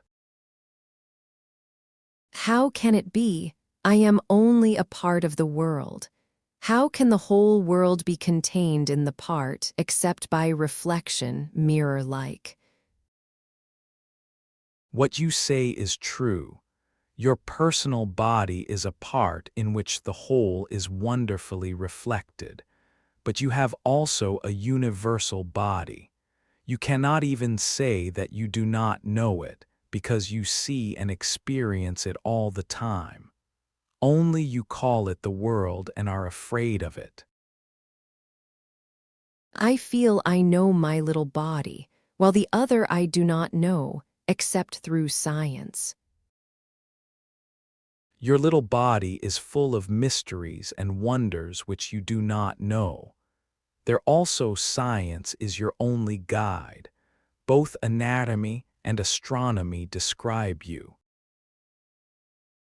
Even if I accept your doctrine of the universal body as a working theory, in what way can I test it, and of what use is it to me?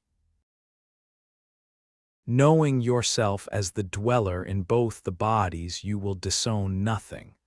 All the universe will be your concern. Every living thing you will love and help most tenderly and wisely. There will be no clash of interests between you and others. All exploitation will cease absolutely. Your every action will be beneficial. Every movement will be a blessing. It is all very tempting. But how am I to proceed to realize my universal being? You have two ways. You can give your heart and mind to self-discovery, or you accept my words on trust and act accordingly. In other words, either you become totally self-concerned or totally unself-concerned. It is the word totally that is important. You must be extreme to reach the supreme. How can I aspire to such heights, small and limited as I am? Realize yourself as the ocean of consciousness in which all happens. This is not difficult.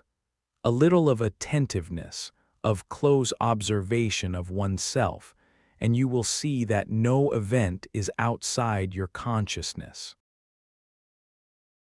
The world is full of events which do not appear in my consciousness.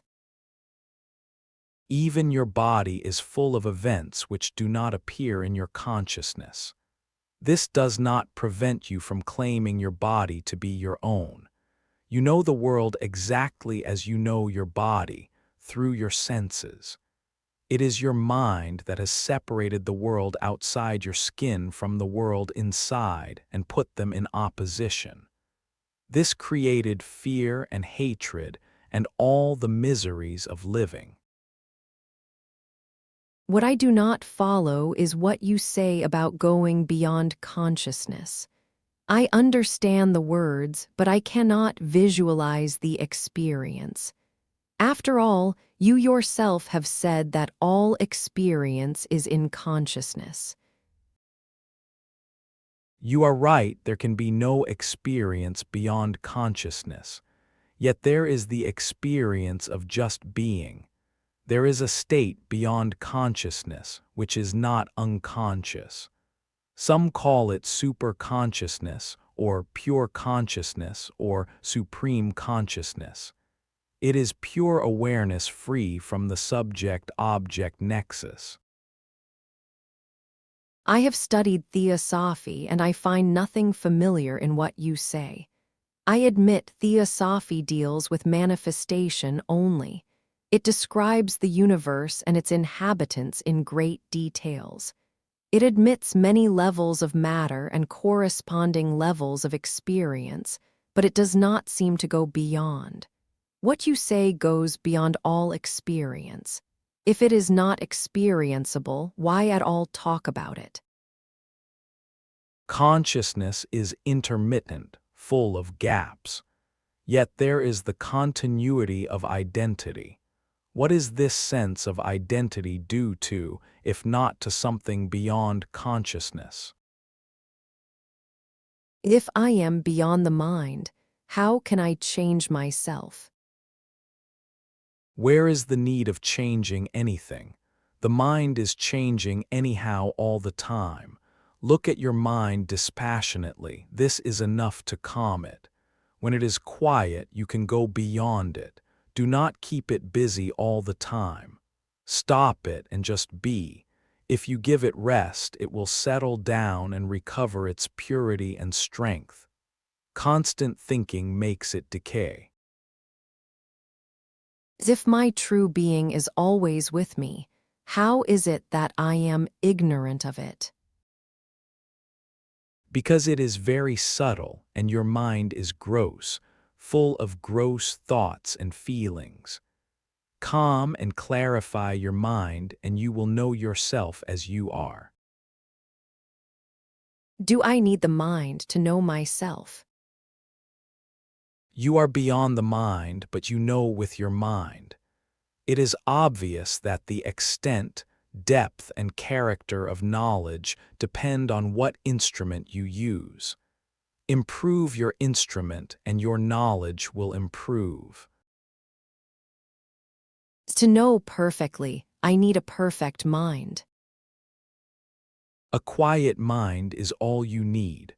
All else will happen rightly once your mind is quiet. As the sun on rising makes the world active, so does self-awareness affect changes in the mind. In the light of calm and steady self-awareness, inner energies wake up and work miracles without any effort on your part. You mean to say that the greatest work is done by not working? Exactly. Do understand that you are destined for enlightenment. Cooperate with your destiny. Don't go against it. Don't thwart it. Allow it to fulfill itself. All you have to do is to give attention to the obstacles created by the foolish mind. Chapter 66. All search for happiness is misery. I have come from England, and I am on my way to Madras. There I shall meet my father, and we shall go by car overland to London. I am to study psychology, but I do not yet know what I shall do when I get my degree. I may try industrial psychology or psychotherapy. My father is a general physician. I may follow the same line. But this does not exhaust my interests. There are certain questions which do not change with time. I understand you have some answers to such questions, and this made me come to see you. I wonder whether I am the right man to answer your questions. I know little about things and people. I know only that I am, and that much you also know. We are equals. Of course, I know that I am, but I do not know what it means. What you take to be the I in the I am is not you. To know that you are is natural. To know what you are is the result of much investigation. You will have to explore the entire field of consciousness and go beyond it. For this, you must find the right teacher and create the conditions needed for discovery. Generally speaking, there are two ways, external and internal. Either you live with somebody who knows the truth and submit yourself entirely to his guiding and molding influence, or you seek the inner guide and follow the inner light wherever it takes you. In both cases, your personal desires and fears must be disregarded. You learn either by proximity or by investigation, the passive or the active way. You either let yourself be carried by the river of life and love represented by your guru, or you make your own efforts, guided by your inner star. In both cases, you must move on, you must be earnest. Rare are the people who are lucky to find somebody worthy of trust and love.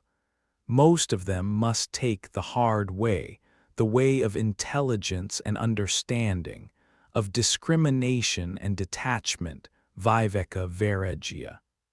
This is the way open to all.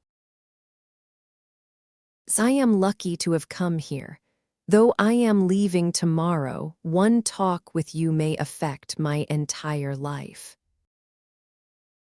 Yes, once you say I want to find truth, all your life will be deeply affected by it. All your mental and physical habits, feelings and emotions, desires and fears, plans and decisions will undergo a most radical transformation. Once I have made up my mind to find the reality, what do I do next? It depends on your temperament. If you are earnest, whatever way you choose will take you to your goal. It is the earnestness that is the decisive factor. What is the source of earnestness? It is the homing instinct, which makes the bird return to its nest and the fish to the mountain stream where it was born. The seed returns to the earth when the fruit is ripe. Ripeness is all. And what will ripen me? Do I need experience? You already have all the experience you need, otherwise you would not have come here. You need not gather any more, rather you must go beyond experience. Whatever effort you make, Whatever method, sadhana, you follow will merely generate more experience but will not take you beyond. Nor will reading books help you. They will enrich your mind, but the person you are will remain intact. If you expect any benefits from your search, material, mental, or spiritual, you have missed the point. Truth gives no advantage. It gives you no higher status, no power over others. All you get is truth and the freedom from the false. Surely truth gives you the power to help others. This is mere imagination, however noble. In truth, you do not help others because there are no others. You divide people into noble and ignoble, and you ask the noble to help the ignoble. You separate, you evaluate, you judge and condemn. In the name of truth, you destroy it. Your very desire to formulate truth denies it, because it cannot be contained in words. Truth can be expressed only by the denial of the false in action. For this you must see the false as false, viveka, and reject it, vairagya. Renunciation of the false is liberating and energizing. It lays open the road to perfection. When do I know that I have discovered truth? When the idea this is true, that is true does not arise. Truth does not assert itself. It is in the seeing of the false as false-seen, rejecting it. It is useless to search for truth when the mind is blind to the false. It must be purged of the false completely before truth can dawn on it. But what is false? Surely, what has no being is false. What do you mean by having no being? The false is there, hard as a nail. What contradicts itself has no being, or it has only momentary being which comes to the same. For what has a beginning and an end has no middle. It is hollow. It has only the name and shape given to it by the mind, but it has neither substance nor essence.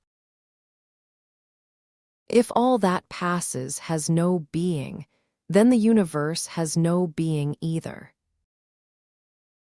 Whoever denies it, of course the universe has no being. What has? That which does not depend for its existence, which does not arise with the universe arising, nor set with the universe setting, which does not need any proof, but imparts reality to all it touches. It is the nature of the false that it appears real for a moment. One could say that the true becomes the father of the false, but the false is limited in time and space and is produced by circumstances. How am I to get rid of the false and secure the real? To what purpose? In order to live a better, a more satisfactory life, integrated and happy.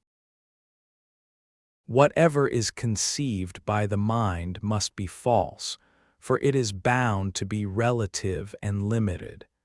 The real is inconceivable and cannot be harnessed to a purpose. It must be wanted for its own sake. How can I want the inconceivable? What else is there worth wanting? Granted, the real cannot be wanted as a thing is wanted, but you can see the unreal as unreal and discard it. It is the discarding the false that opens the way to the true. I understand, but how does it look in actual daily life? Self-interest and self-concern are the focal points of the false. Your daily life vibrates between desire and fear. Watch it intently, and you will see how the mind assumes innumerable names and shapes, like a river foaming between the boulders. Trace every action to its selfish motive and look at the motive intently till it dissolves. To live, one must look after oneself. One must earn money for oneself. You need not earn for yourself, but you may have to, for a woman and a child. You may have to keep on working for the sake of others. Even just to keep alive can be a sacrifice. There is no need whatsoever to be selfish. Discard every self-seeking motive as soon as it is seen, and you need not search for truth. Truth will find you. There is a minimum of needs. Were they not supplied since you were conceived? Give up the bondage of self-concern and be what you are, intelligence and love in action. But one must survive. You can't help surviving. The real you is timeless and beyond birth and death, and the body will survive as long as it is needed. It is not important that it should live long. A full life is better than a long life. Who is to say what is a full life? It depends on my cultural background. If you seek reality, you must set yourself free of all backgrounds, of all cultures, of all patterns of thinking and feeling. Even the idea of being man or woman, or even human, should be discarded. The ocean of life contains all, not only humans. So, first of all, abandon all self-identification. Stop thinking of yourself as such and such, so and so, this or that. Abandon all self-concern. Worry not about your welfare, material or spiritual. Abandon every desire, gross or subtle. Stop thinking of achievement of any kind. You are complete here and now, you need absolutely nothing. It does not mean that you must be brainless and foolhardy, improvident or indifferent. Only the basic anxiety for oneself must go. You need some food, clothing, and shelter for you and yours, but this will not create problems as long as greed is not taken for a need. Live in tune with things as they are, and not as they are imagined. What am I if not human? That which makes you think that you are a human is not human. It is but a dimensionless point of consciousness, a conscious nothing. All you can say about yourself is, I am. You are pure being, awareness, bliss. To realize that is the end of all seeking. You come to it when you see all you think yourself to be as mere imagination and stand aloof in pure awareness of the transient as transient, imaginary as imaginary, unreal as unreal. It is not at all difficult, but detachment is needed. It is the clinging to the false that makes the true so difficult to see. Once you understand that the false needs time and what needs time is false, you are nearer the reality, which is timeless, ever in the now. Eternity in time is mere repetitiveness, like the movement of a clock. It flows from the past into the future endlessly, an empty perpetuity. Reality is what makes the present so vital, so different from the past and future, which are merely mental. If you need time to achieve something, it must be false. The real is always with you. You need not wait to be what you are. Only you must not allow your mind to go out of yourself in search. When you want something, ask yourself, do I really need it? And if the answer is no, then just drop it. Must I not be happy? I may not need a thing, yet if it can make me happy, should I not grasp it? Nothing can make you happier than you are. All search for happiness is misery and leads to more misery. The only happiness worth the name is the natural happiness of conscious being. Don't I need a lot of experience before I can reach such a high level of awareness? Experience leaves only memories behind and adds to the burden which is heavy enough. You need no more experiences. The past ones are sufficient, and if you feel you need more, look into the hearts of people around you. You will find a variety of experiences which you would not be able to go through in 1,000 years. Learn from the sorrows of others and save yourself your own. It is not experience that you need, but the freedom from all experience. Don't be greedy for experience. You need none. Don't you pass through experiences yourself? Things happen round me, but I take no part in them. An event becomes an experience only when I am emotionally involved. I am in a state which is complete, which seeks not to improve on itself. Of what use is experience to me?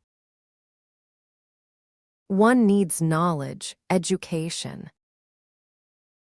To deal with things, knowledge of things is needed. To deal with people, you need insight, sympathy.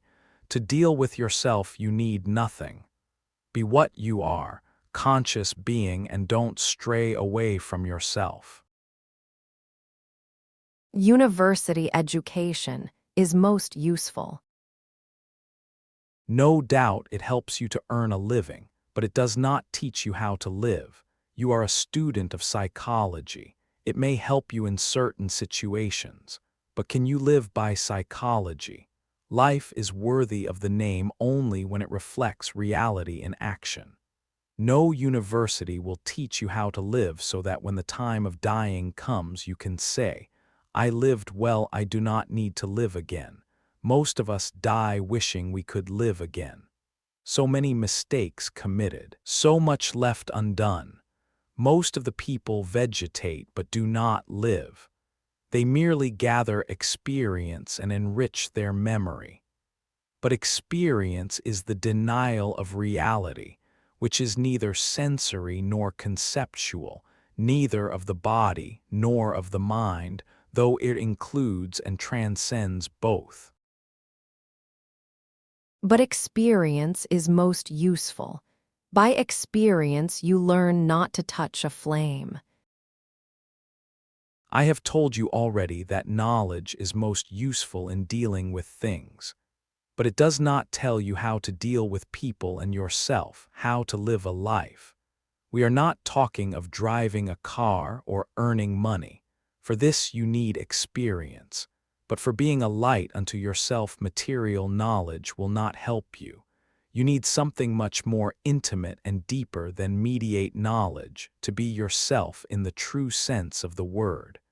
Your outer life is unimportant. You can become a night watchman and live happily. It is what you are inwardly that matters. Your inner peace and joy you have to earn. It is much more difficult than earning money. No university can teach you to be yourself. The only way to learn is by practice. Right away begin to be yourself. Discard all you are not and go ever deeper. Just as a man digging a well discards what is not water until he reaches the water-bearing strata, so must you discard what is not your own till nothing is left which you can disown. You will find that what is left is nothing which the mind can hook on to. You are not even a human being. You just are a point of awareness coextensive with time and space and beyond both the ultimate cause itself uncaused. If you ask me, who are you? My answer would be nothing in particular. Yet, I am. If you are nothing in particular, then you must be the universal. What is to be universal, not as a concept, but as a way of life? Not to separate, not to oppose, but to understand and love whatever contacts you is living universally. To be able to say truly, I am the world is me, I am at home in the world is my own. Every existence is my existence, every consciousness is my consciousness, every sorrow is my sorrow, and every joy is my joy. This is universal life. Yet, my real being, and yours too, is beyond the universe and therefore beyond the categories of the particular and the universal. It is what it is, totally self-contained and independent. I find it hard to understand. You must give yourself time to brood over these things. The old grooves must be erased in your brain without forming new ones. You must realize yourself as the immovable, behind and beyond the movable, the silent witness of all that happens. Does it mean that I must give up all idea of an active life? Not at all. There will be marriage, there will be children, there will be earning money to maintain a family. All this will happen in the natural course of events, for destiny must fulfill itself. You will go through it without resistance, facing tasks as they come, attentive and thorough both in small things and big. But the general attitude will be of affectionate detachment, enormous goodwill, without expectation of return, constant giving without asking. In marriage, you are neither the husband nor the wife. You are the love between the two. You are the clarity and kindness that makes everything orderly and happy. It may seem vague to you, but if you think a little, you will find that the mystical is most practical, for it makes your life creatively happy. Your consciousness is raised to a higher dimension, from which you see everything much clearer and with greater intensity. You realize that the person you became at birth and will cease to be at death is temporary and false. You are not the sensual, emotional, and intellectual person, gripped by desires and fears. Find out your real being. What am I? Is the fundamental question of all philosophy and psychology. Go into it deeply. Chapter 67. Experience is not the real thing. The seeker is he who is in search of himself. Soon he discovers that his own body he cannot be. Once the conviction, I am not the body, becomes so well grounded that he can no longer feel, think, and act for and on behalf of the body, he will easily discover that he is the universal being knowing, acting, that in him and through him the entire universe is real, conscious, and active. This is the heart of the problem. Either you are body conscious and a slave of circumstances, or you are the universal consciousness itself and in full control of every event. Yet consciousness, individual or universal, is not my true abode. I am not in it, it is not mine, there is no me in it. I am beyond, though it is not easy to explain how one can be neither conscious nor unconscious, but just beyond. I cannot say that I am in God or I am God. God is the universal light and love, the universal witness. I am beyond the universal even. In that case, you are without name and shape. What kind of being have you? I am what I am, neither with form nor formless, neither conscious nor unconscious. I am outside all these categories. You are taking the natty, not this approach. You cannot find me by mere denial. I am as well everything as nothing, nor both nor either. These definitions apply to the Lord of the universe, not to me. Do you intend to convey that you are just nothing? Oh no, I am complete and perfect. I am the beingness of being, the knowingness of knowing, the fullness of happiness. You cannot reduce me to emptiness. If you are beyond words, what shall we talk about? Metaphysically speaking, what you say holds together. There is no inner contradiction. But there is no food for me in what you say. It is so completely beyond my urgent needs. When I ask for bread, you are giving jewels. They are beautiful, no doubt, but I am hungry. It is not so. I am offering you exactly what you need, awakening. You are not hungry and you need no bread. You need cessation, relinquishing, disentanglement. What you believe you need is not what you need. Your real need I know, not you. You need to return to the state in which I am, your natural state. Anything else you may think of is an illusion and an obstacle. Believe me, you need nothing except to be what you are. You imagine you will increase your value by acquisition. It is like gold imagining that an addition of copper will improve it. Elimination and purification, renunciation of all that is foreign to your nature is enough. All else is vanity. It is easier said than done. A man comes to you with stomach ache and you advise him to disgorge his stomach. Of course, without the mind there will be no problems. But the mind is there most tangibly. It is the mind that tells you that the mind is there. Don't be deceived. All the endless arguments about the mind are produced by the mind itself, for its own protection, continuation, and expansion. It is the blank refusal to consider the convolutions and convulsions of the mind that can take you beyond it. Sir, I am an humble seeker, while you are the supreme reality itself. Now the seeker approaches the supreme in order to be enlightened. What does the supreme do? Listen to what I keep on telling you and do not move away from it. Think of it all the time and of nothing else. Having reached that far, abandon all thoughts not only of the world but of yourself also. Stay beyond all thoughts in silent being awareness. It is not progress, for what you come to is already there in you, waiting for you. So you say I should try to stop thinking and stay steady in the idea. I am. Yes, and whatever thoughts come to you in connection with the I am, empty them of all meaning. Pay them no attention.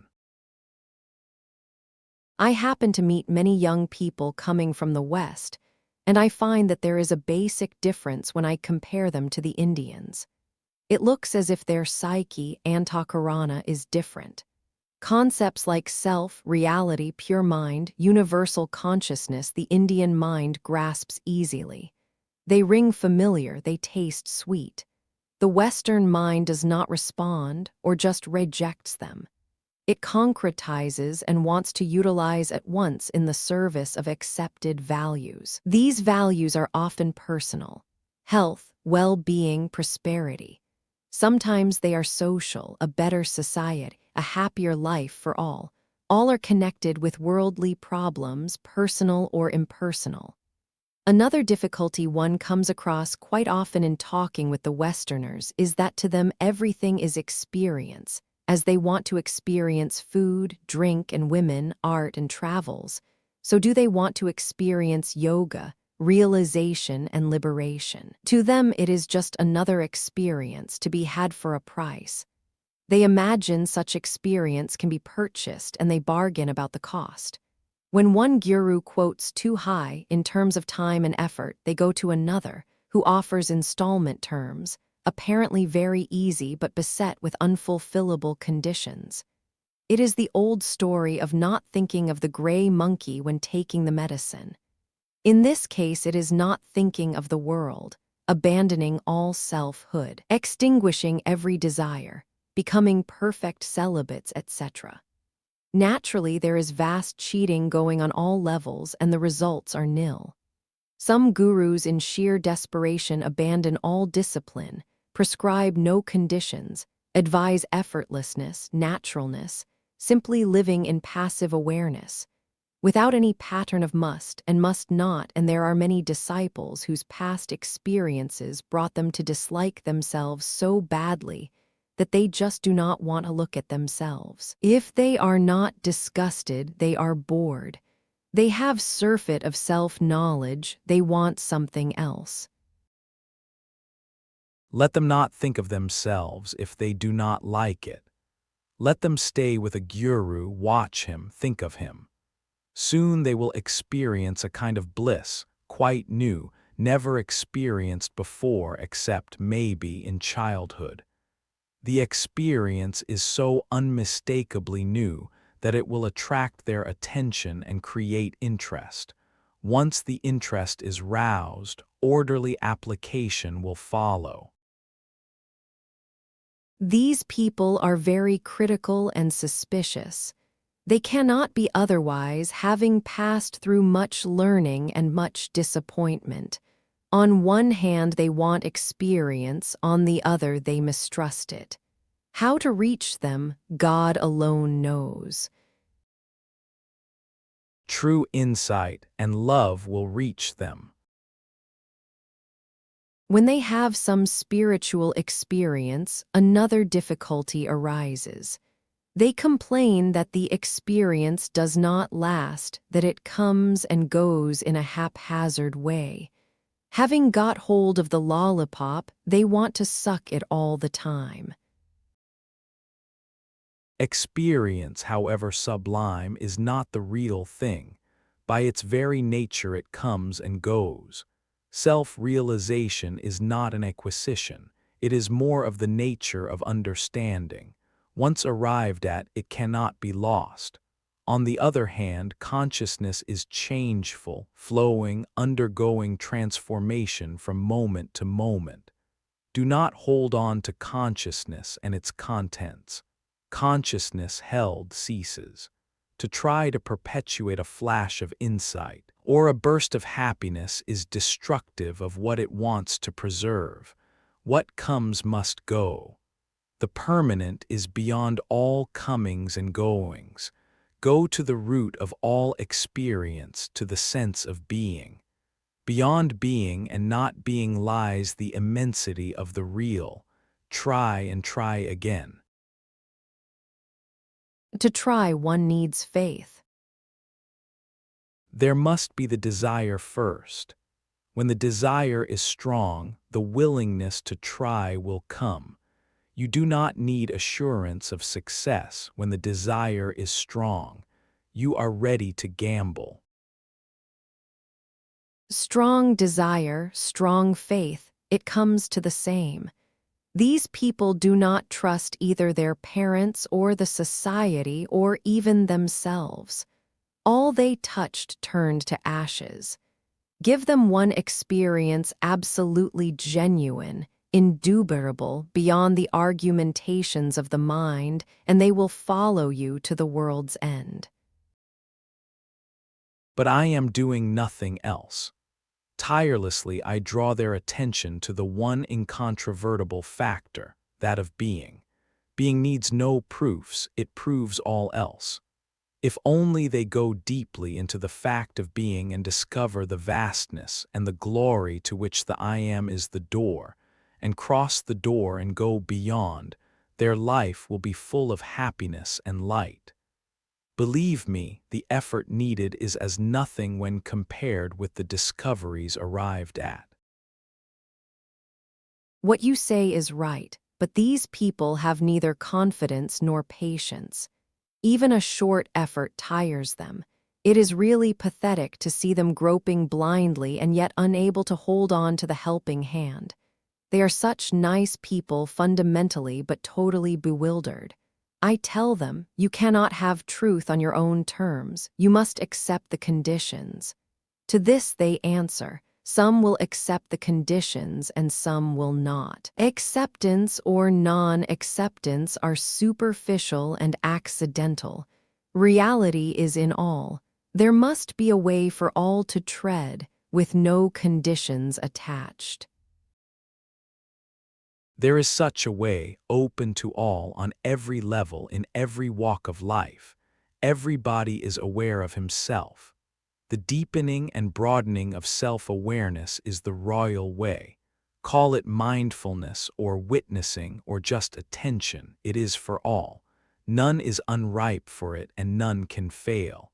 But of course, you must not be merely alert. Your mindfulness must include the mind also. Witnessing is primarily awareness of consciousness and its movements.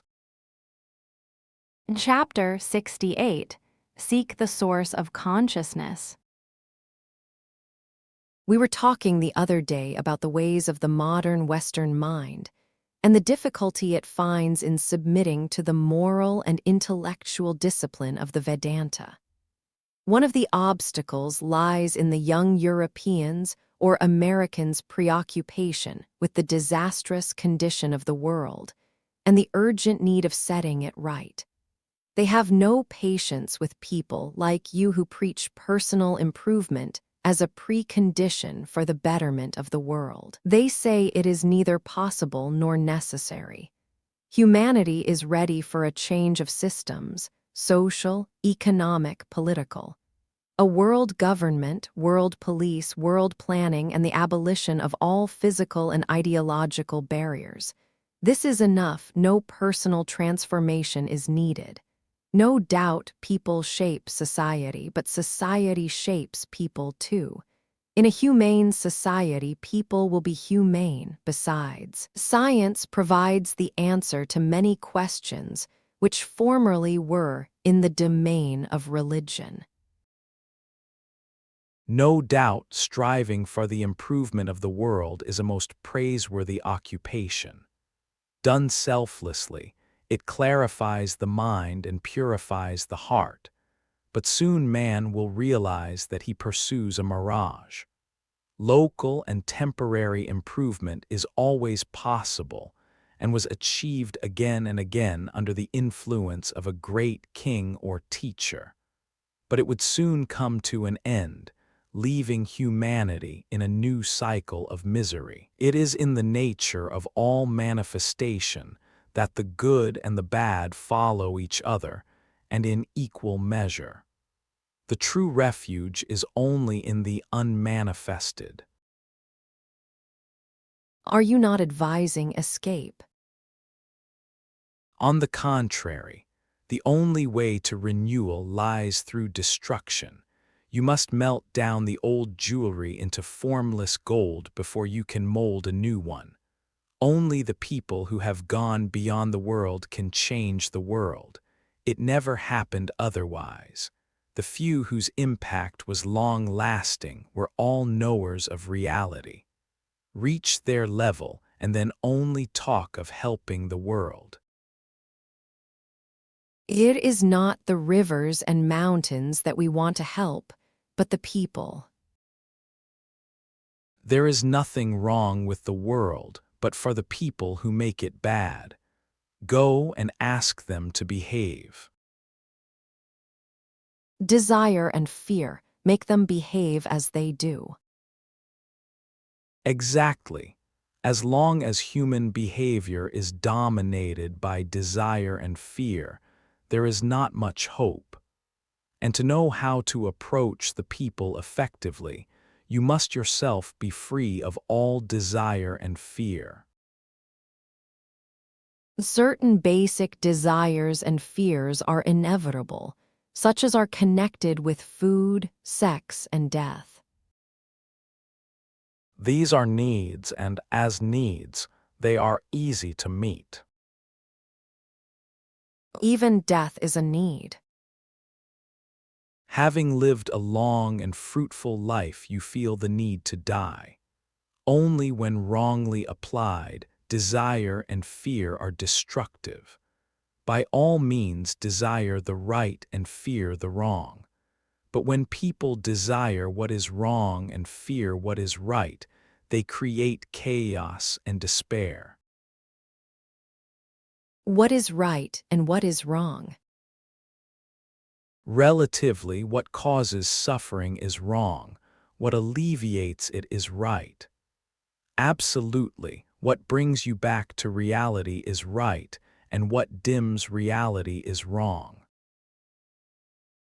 When we talk of helping humanity, we mean a struggle against disorder and suffering. You merely talk of helping. Have you ever helped, really helped, a single man?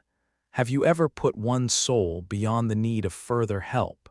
Can you give a man character based on full realization of his duties and opportunities at least, if not on the insight into his true being? When you do not know what is good for yourself, how can you know what is good for others? The adequate supply of means of livelihood is good for all. You may be God Himself, but you need a well-fed body to talk to us. It is you that need my body to talk to you. I am not my body, nor do I need it. I am the witness only. I have no shape of my own. You are so accustomed to think of yourselves as bodies having consciousness that you just cannot imagine consciousness as having bodies. Once you realize that bodily existence is but a state of mind, a movement in consciousness, that the ocean of consciousness is infinite and eternal, and that, when in touch with consciousness, you are the witness only, you will be able to withdraw beyond consciousness altogether. We are told there are many levels of existences. Do you exit and function on all the levels? While you are on earth, are you also in heaven, Swarga? Am nowhere to be found. I am not a thing to be given a place among other things. All things are in me, but I am not among things. You are telling me about the superstructure while I am concerned with the foundations. The superstructures rise and fall, but the foundations last. I am not interested in the transient while you talk of nothing else. Forgive me a strange question. If somebody with a razor-sharp sword would suddenly sever your head, what difference would it make to you? None whatsoever. The body will lose its head, certain lines of communication will be cut, that is all. Two people talk to each other on the phone and the wire is cut. Nothing happens to the people, only they must look for some other means of communication. The Bhagavad Gita says, "The sword does not cut it." It is literally so. It is in the nature of consciousness to survive its vehicles. It is like fire. It burns up the fuel but not itself. Just like a fire can outlast a mountain of fuel, so does consciousness survive innumerable bodies. The fuel affects the flame. As long as it lasts. Change the nature of the fuel and the color and appearance of the flame will change. Now we are talking to each other, for this presence is needed. Unless we are present, we cannot talk. But presence by itself is not enough. There must also be the desire to talk. Above all, we want to remain conscious. We shall bear every suffering and humiliation, but we shall rather remain conscious. Unless we revolt against this craving for experience and let go the manifested altogether, there can be no relief. We shall remain trapped. You say you are the silent witness and also you are beyond consciousness. Is there no contradiction in it? If you are beyond consciousness, what are you witnessing to? I am conscious and unconscious, both conscious and unconscious, neither conscious nor unconscious. To all this I am witness. but really there is no witness, because there is nothing to be a witness to. I am perfectly empty of all mental formations, void of mind, yet fully aware. This I try to express my saying that I am beyond the mind. How can I reach you then? Be aware of being conscious and seek the source of consciousness. That is all. Very little can be conveyed in words. It is the doing as I tell you that will bring light, not my telling you. The means do not matter much. It is the desire, the urge, the earnestness that count. Chapter 69. Transiency is proof of unreality. My friend is a German, and I was born in England from French parents. I am in India since over a year, wandering from ashram to ashram. Any spiritual practices, sadhanas. Studies and meditation. What did you meditate on? On what I read. Good. What are you doing, sir? I'm sitting. And what else? Talking. What are you talking about? Do you want a lecture? Better ask something that really touches you so that you feel strongly about it. Unless you are emotionally involved, you may argue with me, but there will be no real understanding between us. If you say, "Nothing worries me, I have no problems, it is all right with me, we can keep quiet." But if something really touches you, then there is purpose in talking. Shall I ask you, what is the purpose of your moving from place to place? To meet people, to try to understand them. What people are you trying to understand? What exactly are you after? Integration. If you want integration, you must know whom you want to integrate. By meeting people and watching them, one comes to know oneself also. It goes together. It does not necessarily go together. One improves the other. It does not work that way. The mirror reflects the image, but the image does not improve the mirror. You are neither the mirror nor the image in the mirror. Having perfected the mirror so that it reflects correctly, truly, you can turn the mirror round and see in it a true reflection of yourself, true as far as the mirror can reflect. But the reflection is not yourself. You are the seer of the reflection. Do understand it clearly. Whatever you may perceive, you are not what you perceive. I am the mirror, and the world is the image. You can see both the image and the mirror. You are neither. Who are you? Don't go by formulas. The answer is not in words. The nearest you can say in words is, I am what makes perception possible, the life beyond the experiencer and his experience. Now, can you separate yourself both from the mirror and the image in the mirror and stand completely alone, all by yourself? No, I cannot. How do you know that you cannot? There are so many things you are doing without knowing how to do it. You digest, you circulate your blood and lymph, you move your muscles, all without knowing how. In the same way you perceive, you feel, you think without knowing the why and how of it. Similarly, you are yourself without knowing it. There is nothing wrong with you as the self. It is what it is to perfection. It is the mirror that is not clear and true and therefore gives you false images. You need not correct yourself, only set right your idea of yourself. Learn to separate yourself from the image and the mirror. Keep on remembering, I am neither the mind nor its ideas. Do it patiently and with convictions, and you will surely come to the direct vision of yourself as the source of being, knowing, loving, eternal, all-embracing, all-pervading. You are the infinite focused in a body. Now you see the body only. Try earnestly, and you will come to see the infinite only. The experience of reality, when it comes, does it last?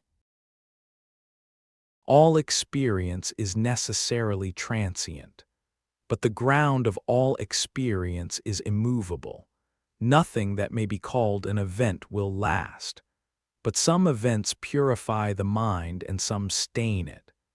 Moments of deep insight and all-embracing love purify the mind, while desires and fears, envies and anger, blind beliefs and intellectual arrogance pollute and dull the psyche. Is self-realization so important? Without it, you will be consumed by desires and fears, repeating themselves meaninglessly in endless suffering. Most of the people do not know that there can be an end to pain. But once they have heard the good news, obviously going beyond all strife and struggle is the most urgent task that can be. You know that you can be free, and now it is up to you. Either you remain forever hungry and thirsty, longing, searching, grabbing, holding, ever losing and sorrowing, or go out wholeheartedly in search of the state of timeless perfection to which nothing can be added, from which nothing taken away. In it all desires and fears are absent, not because they were given up, but because they have lost their meaning. So far I have been following you. Now, what am I expected to do? There is nothing to do, just be. Do nothing, be. No climbing mountains and sitting in caves. I do not even say be yourself, since you do not know yourself. Just be. Having seen that you are neither the outer world of perceivables, nor the inner world of thinkables, that you are neither body nor mind, just be. Surely, there are degrees of realization. There are no steps to self-realization. There is nothing gradual about it. It happens suddenly and is irreversible. You rotate into a new dimension, seen from which the previous ones are mere abstractions. Just like on sunrise you see things as they are, so on self-realization you see everything as it is. The world of illusions is left behind. In the state of realization, do things change? They become colorful and full of meaning. The experience is quite right, but it is not the experience of reality, Sadanubhav, but of harmony, Sattvanubhav, of the universe. Nevertheless, there is progress. There can be progress only in the preparation, sadhana. Realization is sudden. The fruit ripens slowly, but falls suddenly and without return. I am physically and mentally at peace. What more do I need? Yours may not be the ultimate state. You will recognize that you have returned to your natural state by a complete absence of all desire and fear. After all, at the root of all desire and fear is the feeling of not being what you are. Just as a dislocated joint pains only as long as it is out of shape, and is forgotten as soon as it is set right, so is all self-concern a symptom of mental distortion, which disappears as soon as one is in the normal state. Yes, but what is the sadhana for achieving the natural state? Hold on to the sense I am to the exclusion of everything else. When thus the mind becomes completely silent, it shines with a new light and vibrates with new knowledge. It all comes spontaneously. You need only hold on to the I am. Just like emerging from sleep or a state of rapture, you feel rested, and yet you cannot explain why and how you come to feel so well. In the same way, on realization, you feel complete, fulfilled, free from the pleasure-pain complex, and yet not always able to explain what happened, why and how. You can put it only in negative terms: nothing is wrong with me any longer. It is only by comparison with the past that you know that you are out of it. Otherwise, you are just yourself. Don't try to convey it to others. If you can, it is not the real thing. Be silent and watch it expressing itself in action. If you could tell me what I shall become, it may help me to watch over my development. How can anybody tell you what you shall become when there is no becoming? You merely discover what you are. All molding oneself to a pattern is a grievous waste of time. Think neither of the past nor of the future, just be. How can I just be? Changes are inevitable. Changes are inevitable in the changeful, but you are not subject to them. You are the changeless background against which changes are perceived. Everything changes, the background also changes. There is no need of a changeless background to notice changes.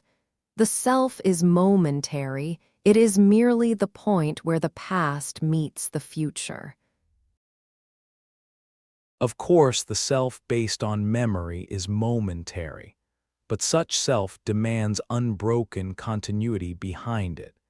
You know from experience that there are gaps when your self is forgotten. What brings it back to life? What wakes you up in the morning? There must be some constant factor bridging the gaps in consciousness. If you watch carefully, you will find that even your daily consciousness is in flashes, with gaps intervening all the time. What is in the gaps? What can there be but your real being that is timeless? Mind and mindlessness are one to it. Is there any particular place you would advise me to go to for spiritual attainment? The only proper place is within. The outer world neither can help nor hinder. No system, no pattern of action will take you to your goal. Give up all working for a future, concentrate totally on the now, be concerned only with your response to every movement of life as it happens. What is the cause of the urge to roam about? There is no cause, you merely dream that you roam about. In a few years your stay in India will appear as a dream to you. You will dream some other dream at that time. Do realize that it is not you who moves from dream to dream, but the dreams flow before you and you are the immutable witness. No happening affects your real being. This is the absolute truth. Cannot I move about physically and keep steady inwardly? You can, but what purpose does it serve? If you are earnest, you will find that in the end you will get fed up with roaming and regret the waste of energy and time. To find yourself, you need not take a single step. Is there any difference between the experience of the self, Atman, and of the absolute Brahman? There can be no experience of the absolute as it is beyond all experience.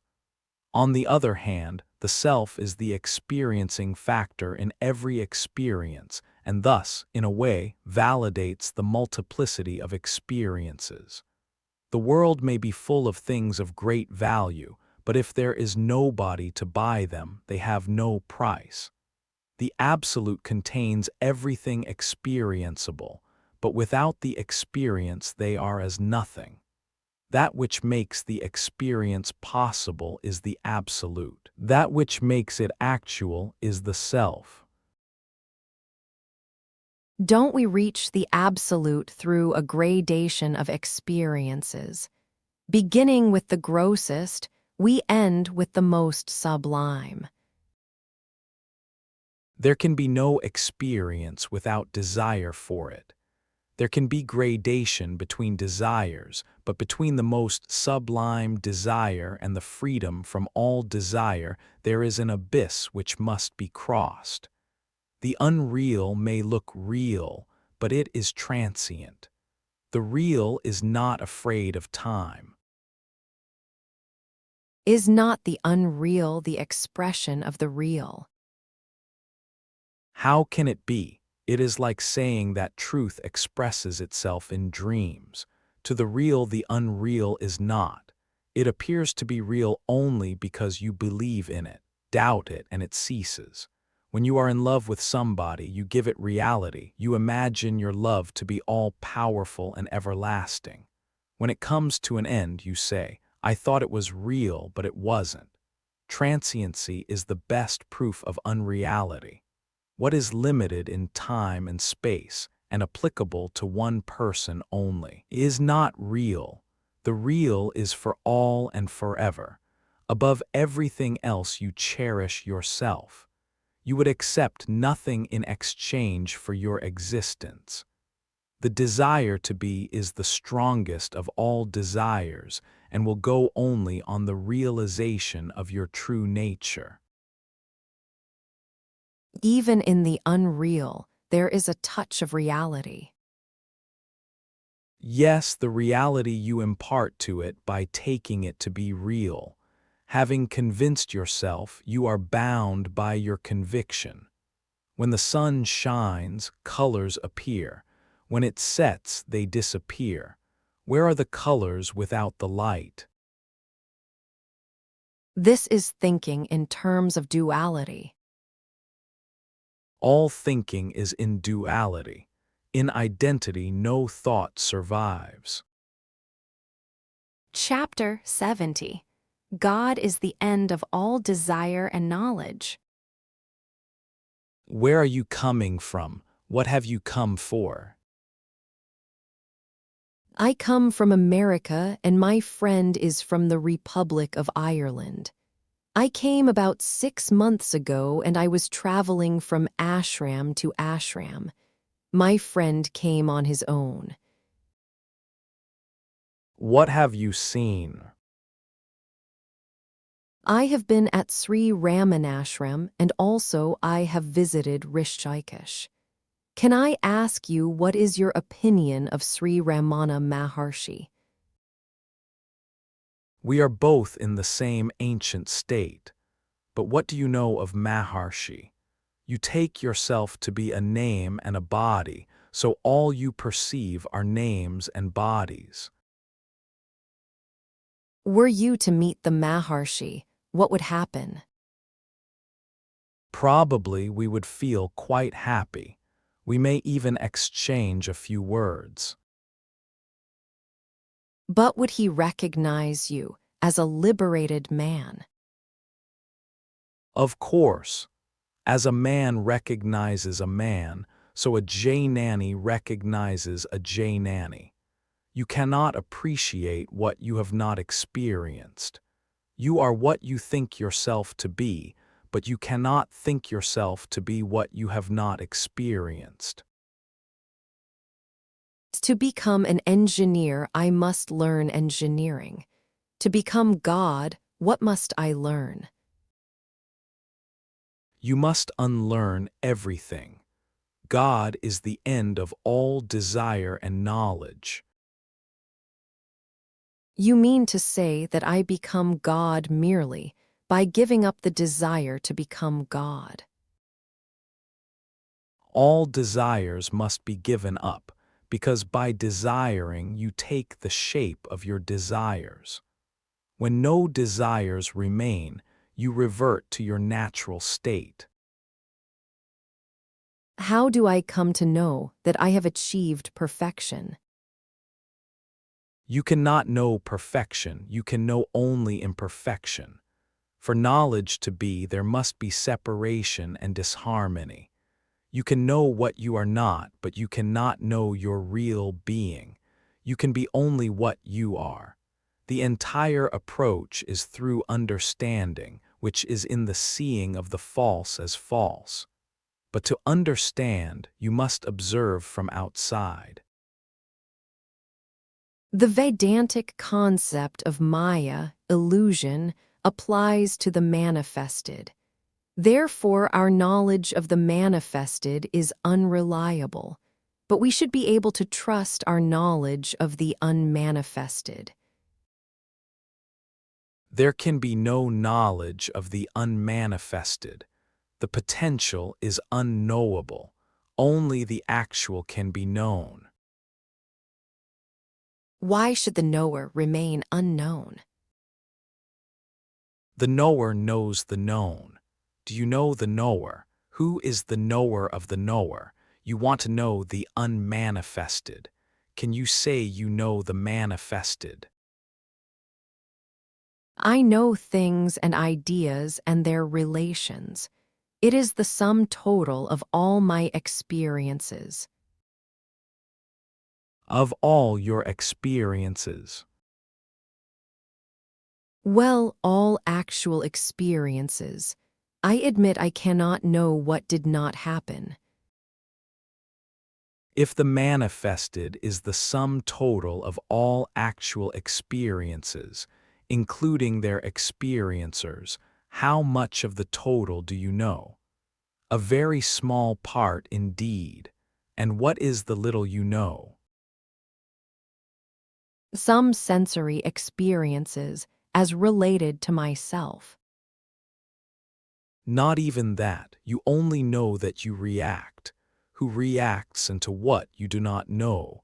You know on contact that you exist I am. The I am this, I am that are imaginary. I know the manifested because I participate in it. I admit my part in it is very small, yet it is as real as the totality of it. And what is more important, I give it meaning. Without me, the world is dark and silent. A firefly illumining the world. You don't give meaning to the world, you find it. Dive deep into yourself and find the source from where all meaning flows. Surely it is not the superficial mind that can give meaning. What makes me limited and superficial? The total is open and available, but you will not take it. You are attached to the little person you think yourself to be. Your desires are narrow, your ambitions petty. After all, without a center of perception, where would be the manifested? Unperceived, the manifested is as good as the unmanifested. And you are the perceiving point, the non-dimensional source of all dimensions. Know yourself as the total. How can a point contain a universe?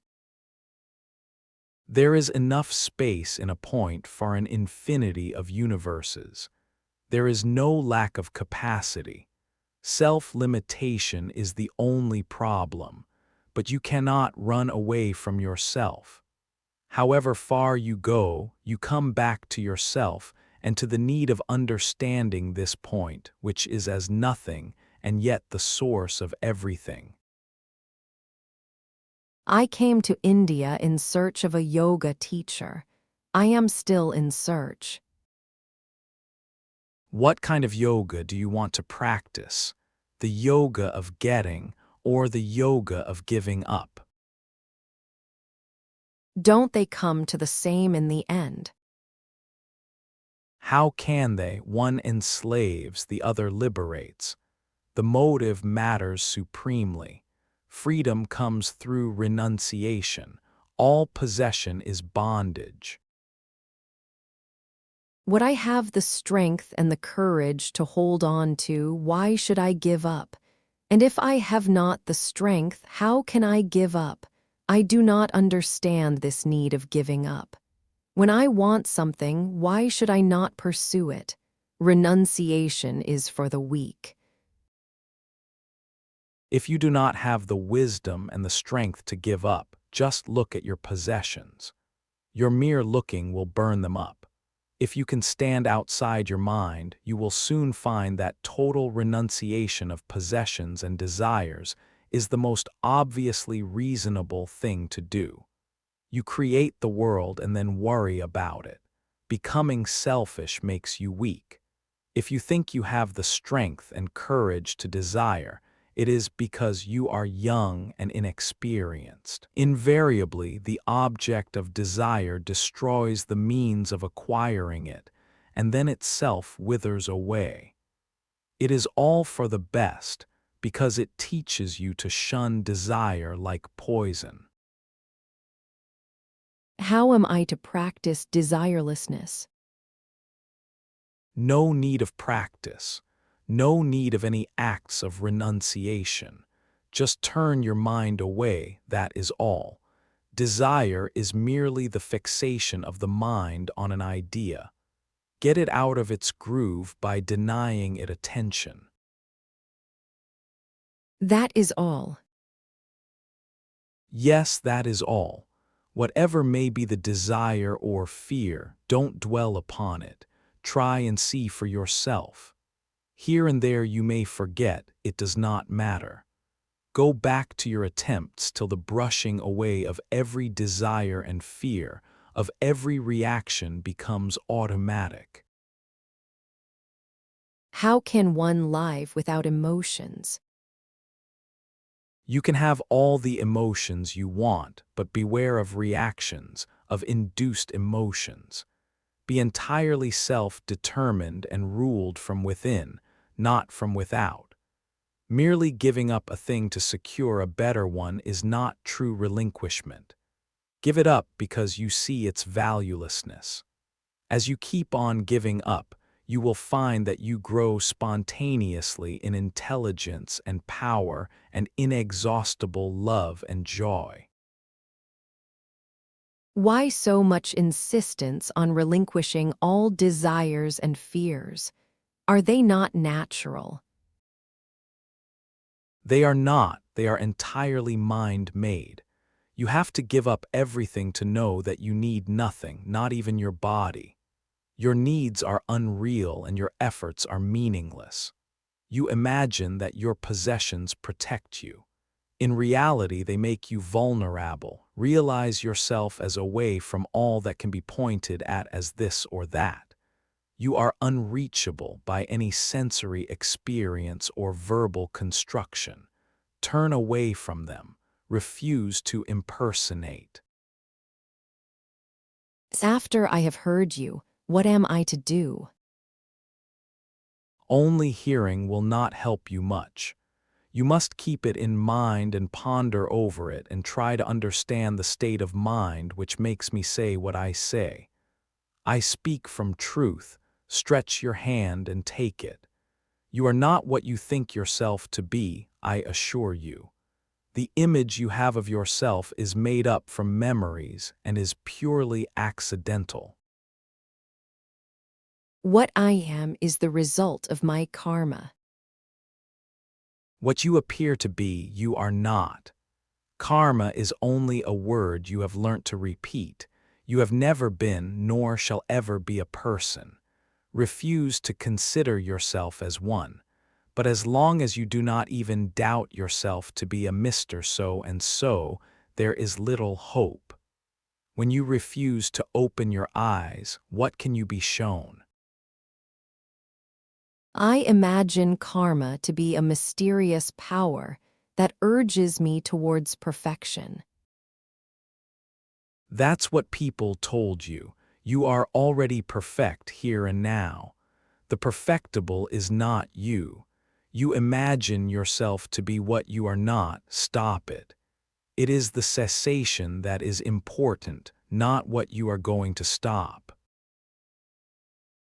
Did not karma compel me to become what I am? Nothing compels. You are as you believe yourself to be. Stop believing. Here you are sitting on your seat and talking to me. What compels you is your karma. Nothing compels me. I do what needs doing. But you do so many unnecessary things. It is your refusal to examine that creates karma. It is the indifference to your own suffering that perpetuates it. Yes, it is true. What can put an end to this indifference?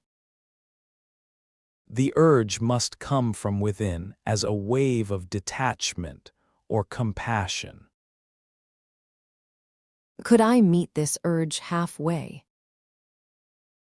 Of course, see your own condition, see the condition of the world. We were told about karma and reincarnation, evolution and yoga, masters and disciples. What are we to do with all this knowledge? Leave it all behind you, forget it. Go forth, unburdened with ideas and beliefs. Abandon all verbal structures, all relative truth, all tangible objectives. The absolute can be reached by absolute devotion only. Don't be half-hearted. I must begin with some absolute truth. Is there any? Yes, there is the feeling. I am. Begin with that. Nothing else is true. All else is neither true nor false. It seems real when it appears, it disappears when it is denied. A transient thing is a mystery. I thought the real is the mystery. How can it be? The real is simple, open, clear and kind, beautiful and joyous. It is completely free of contradictions. It is ever new, ever fresh, endlessly creative. Being and non-being, life and death, all distinctions merge in it. I can admit that all is false, but does it make my mind non-existent? The mind is what it thinks. To make it true, think true. If the shape of things is mere appearance, what are they in reality? In reality, there is only perception. The perceiver and the perceived are conceptual. The fact of perceiving is actual. Where does the absolute come in? The absolute is the birthplace of perceiving. It makes perception possible, but too much analysis leads you nowhere. There is in you the core of being which is beyond analysis, beyond the mind. You can know it in action only. Express it in daily life and its light will grow ever brighter. The legitimate function of the mind is to tell you what is not. But if you want positive knowledge, you must go beyond the mind. In all the universe, is there one single thing of value? Yes, the power of love. Chapter 71. In self-awareness, you learn about yourself. It is our repeated experience that the disciples do much harm to their gurus. They make plans and carry them out without considering the guru's wishes. In the end, there is only endless worry for the guru and bitterness for his disciples. Yes, it does happen. Who compels the guru to submit to these indignities? The guru is basically without desire. He sees what happens but feels no urge to interfere. He makes no choices, takes no decisions.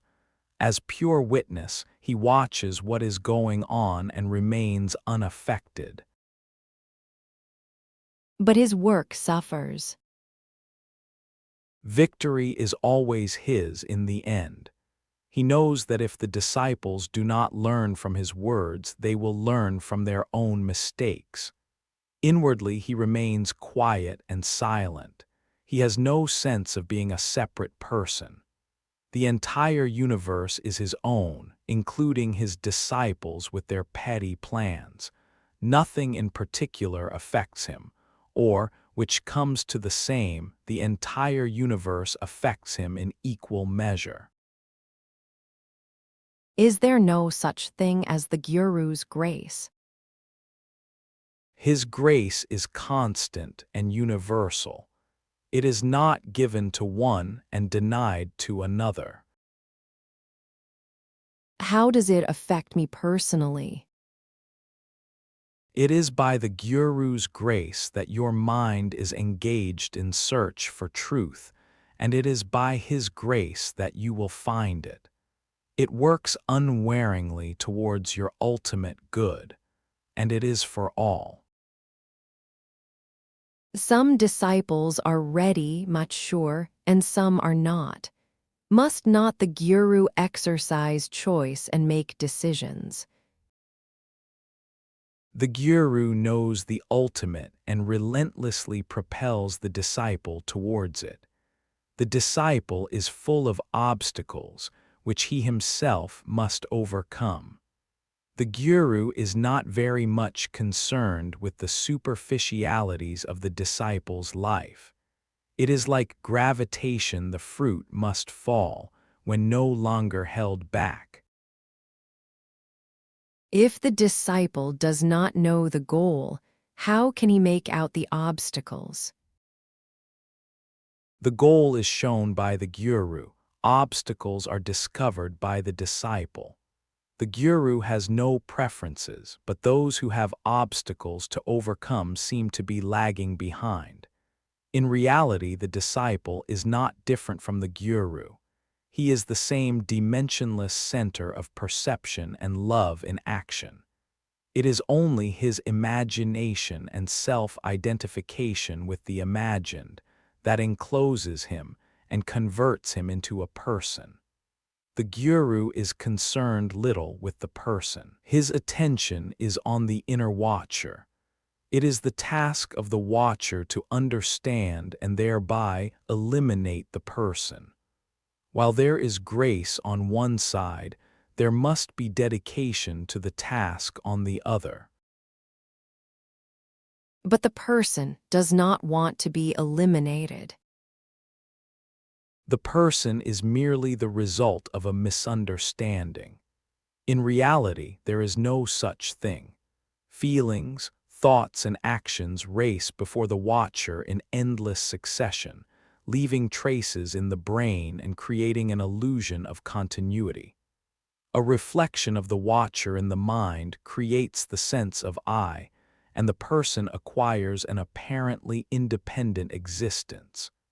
In reality, there is no person, only the watcher identifying himself with the I and the mine. The teacher tells the watcher, "You are not this, there is nothing of yours in this except the little point of I am, which is the bridge between the watcher and his dream. I am this, I am that is dream, while pure I am has the stamp of reality on it. You have tasted so many things, all came to naught. Only the sense I am persisted, unchanged. Stay with the changeless among the changeful until you are able to go beyond." When will it happen? It will happen as soon as you remove the obstacles. Which obstacles? Desire for the false and fear of the true. You, as the person, imagine that the Guru is interested in you as a person. Not at all. To him, you are a nuisance and a hindrance to be done away with. He actually aims at your elimination as a factor in consciousness. As if I am eliminated, what will remain? Nothing will remain, all will remain. The sense of identity will remain, but no longer identification with a particular body. Being, awareness, love will shine in full splendor. Liberation is never of the person, it is always from the person. And no trace remains of the person. A vague memory remains, like the memory of a dream or early childhood. After all, what is there to remember? A flow of events, mostly accidental and meaningless. A sequence of desires and fears and inane blunders. Is there anything worth remembering? The person is but a shell imprisoning you. Break the shell. Whom are you asking to break the shell? Who is to break the shell? Break the bonds of memory and self-identification, and the shell will break by itself. There is a center that imparts reality to whatever it perceives. All you need is to understand that you are the source of reality, that you give reality instead of getting it, that you need no support and no confirmation. Things are as they are because you accept them as they are. Stop accepting them and they will dissolve. Whatever you think about with desire or fear appears before you as real. Look at it without desire or fear, and it does lose substance. Pleasure and pain are momentary. It is simpler and easier to disregard them than to act on them. If all things come to an end, why did they appear at all? Creation is in the very nature of consciousness. Consciousness causes appearances. Reality is beyond consciousness. While we are conscious of appearances, how is it that we are not conscious that these are mere appearances? The mind covers up reality without knowing it. To know the nature of the mind, you need intelligence, the capacity to look at the mind in silent and dispassionate awareness. If I am of the nature of all-pervading consciousness, how could ignorance and illusion happen to me? Neither ignorance nor illusion ever happened to you. Find the self to which you ascribe ignorance and illusion, and your question will be answered.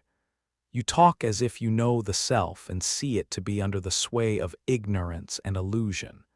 But in fact, you do not know the self, nor are you aware of ignorance. By all means become aware. This will bring you to the self, and you will realize that there is neither ignorance nor delusion in it. It is like saying, if there is sun, how can darkness be? As under a stone there will be darkness, however strong the sunlight. So in the shadow of the I am, the body consciousness, there must be ignorance and illusion. But why did the body consciousness come into being? Don't ask why, ask how. It is in the nature of creative imagination to identify itself with its creations.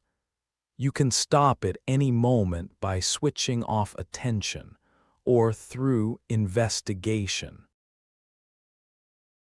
Does creation come before investigation? First you create a world, then the I am becomes a person who is not happy for various reasons. He goes out in search of happiness, meets a guru who tells him, "You are not a person, find who you are." He does it and goes beyond. Why did he not do it at the very start? It did not occur to him. He needed somebody to tell him. Was that enough? It was enough. Why does it not work in my case?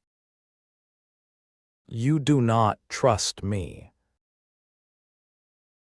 Why is my faith weak? Desires and fears have dulled your mind. It needs some scrubbing. How can I clear my mind? By watching it relentlessly. Inattention obscures, attention clarifies. Why do the Indian teachers advocate inactivity? Most of people's activities are valueless, if not outright destructive. Dominated by desire and fear, they can do nothing good. Ceasing to do evil precedes beginning to do good. Hence the need for stopping all activities for a time to investigate one's urges and their motives, see all that is false in one's life, purge the mind of all evil, and then only restart work, beginning with one's obvious duties. Of course, if you have a chance to help somebody, by all means do it, and promptly too. Don't keep him waiting till you are perfect. But do not become a professional do-gooder. I do not feel there are too many do-gooders among disciples. Most of those I met are too absorbed in their own petty conflicts. They have no heart for others. Such self-centeredness is temporary. Be patient with such people. For so many years they gave attention to everything but themselves. Let them turn to themselves for a change. What are the fruits of self-awareness? You grow more intelligent. In awareness you learn. In self-awareness you learn about yourself. Of course, you can only learn what you are not. To know what you are, you must go beyond the mind. Is not awareness beyond the mind? Awareness is the point at which the mind reaches out beyond itself into reality. In awareness, you seek not what pleases, but what is true. I find that awareness brings about a state of inner silence, a state of psychic void. It is all right as it goes, but it is not enough. Have you felt the all-embracing emptiness in which the universe swims like a cloud in the blue sky? Sir, let me first come to know well my own inner space. Destroy the wall that separates. The I am the body idea, and the inner and the outer will become one. Am I to die? Physical destruction is meaningless. It is the clinging to sensate life that binds you. If you could experience the inner void fully, the explosion into the totality would be near. My own spiritual experience has its seasons. Sometimes I feel glorious, then again I am down. I am like a little boy going up, going down, going up, going down. All changes in consciousness are due to the I am the body idea. Divested of this idea, the mind becomes steady. There is pure being, free of experiencing anything in particular. But to realize it, you must do what your teacher tells you. Mere listening, even memorizing, is not enough. If you do not struggle hard to apply every word of it in your daily life, don't complain that you made no progress. All real progress is irreversible. Ups and downs merely show that the teaching has not been taken to heart and translated into action fully. The other day you told us that there is no such thing as karma. Yet we see that everything has a cause, and the sum total of all the causes may be called karma. As long as you believe yourself to be a body, you will ascribe causes to everything. I do not say things have no causes. Each thing has innumerable causes. It is as it is because the world is as it is. Every cause in its ramifications covers the universe. When you realize that you are absolutely free to be what you consent to be, that you are what you appear to be because of ignorance or indifference, you are free to revolt and change. You allow yourself to be what you are not. You are looking for the causes of being what you are not. It is a futile search. There are no causes but your ignorance of your real being, which is perfect and beyond all causation. For whatever happens, all the universe is responsible, and you are the source of the universe. I know nothing about being the cause of the universe. Because you do not investigate. Inquire, search within, and you will know. How can a speck like me create the vast universe? When you are infected with the I am the body virus, a whole universe springs into being. But when you have had enough of it, you cherish some fanciful ideas about liberation and pursue lines of action totally futile. You concentrate, you meditate, you torture your mind and body, you do all sorts of unnecessary things, but you miss the essential, which is the elimination of the person. In the beginning, we may have to pray and meditate for some time before we are ready for self-inquiry. If you believe so, go on. To me, all delay is a waste of time. You can skip all the preparation and go directly for the ultimate search within. Of all the yogas, it is the simplest and the shortest. Chapter 72. What is pure, unalloyed, unattached is real. You are back in India. Where have you been? What have you seen? I come from Switzerland. I stayed there with a remarkable man who claims to have realized. He has done many yogas in his past and had many experiences that passed away. Now he claims no special abilities nor knowledge. The only unusual thing about him is connected with sensations. He is unable to separate the seer from the seen. For instance, when he sees a car rushing at him, he does not know whether the car is rushing at him or he at a car. He seems to be both at the same time, the seer and the seen. They become one. Whatever he sees himself. When I asked him some Vedantic questions, he said, I really cannot answer. I do not know. All I know is this strange identity with whatever I perceive. You know, I expected anything but this. He is on the whole a humble man. He makes no disciples and in no way puts himself on a pedestal. He is willing to talk about his strange condition, but that is all. Now he knows what he knows. All else is over. At least he still talks. Soon he may cease talking. What will he do then? Immobility and silence are not inactive. The flower fills the space with perfume, the candle with light. They do nothing, yet they change everything by their mere presence. You can photograph the candle, but not its light. You can know the man, his name and appearance, but not his influence. His very presence is action. Is it not natural to be active? Everybody wants to be active, but where do his actions originate? There is no central point. Each action begets another, meaninglessly and painfully, in endless succession. The alternation of work and pause is not there.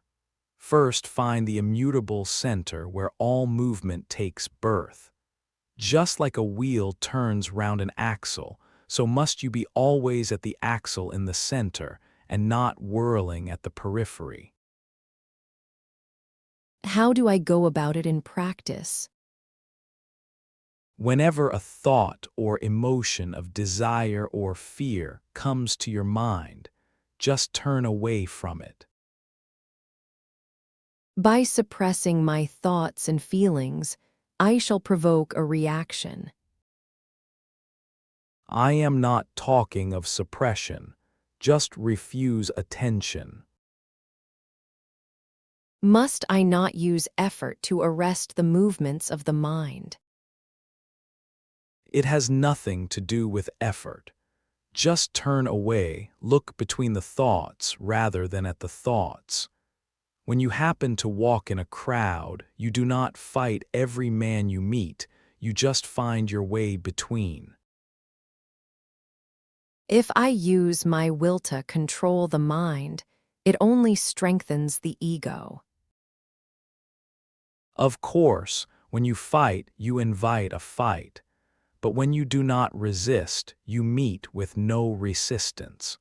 When you refuse to play the game, you are out of it.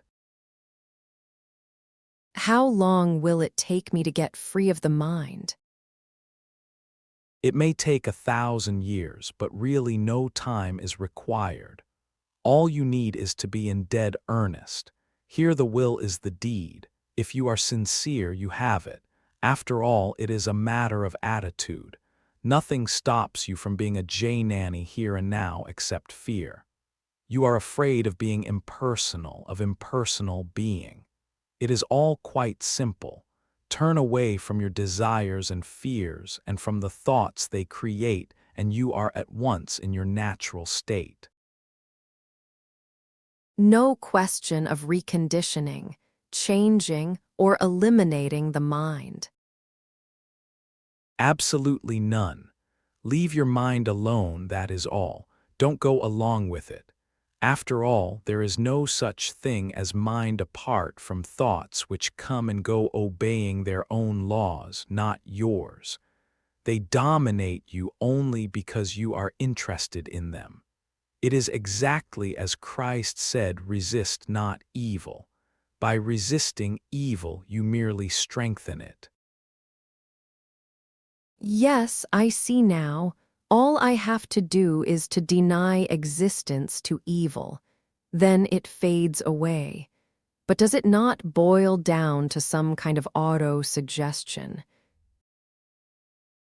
The auto-suggestion is in full swing now when you think yourself to be a person caught between good and evil.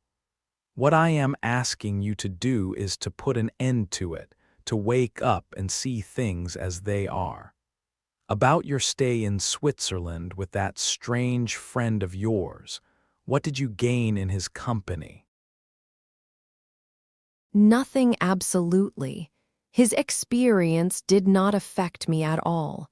One thing I have understood, there is nothing to search for. Wherever I may go, nothing waits for me at the end of the journey. Discovery is not the result of transportation. Yes, you are quite apart from anything that can be gained or lost. Do you call it vairagya, relinquishment, renunciation? There is nothing to renounce. Enough if you stop acquiring. To give you must have, and to have you must take. Better don't take. It is simpler than to practice renunciation, which leads to a dangerous form of spiritual pride. All this weighing, selecting, choosing, exchanging, it is all shopping in some spiritual market. What is your business there? What deal are you out to strike?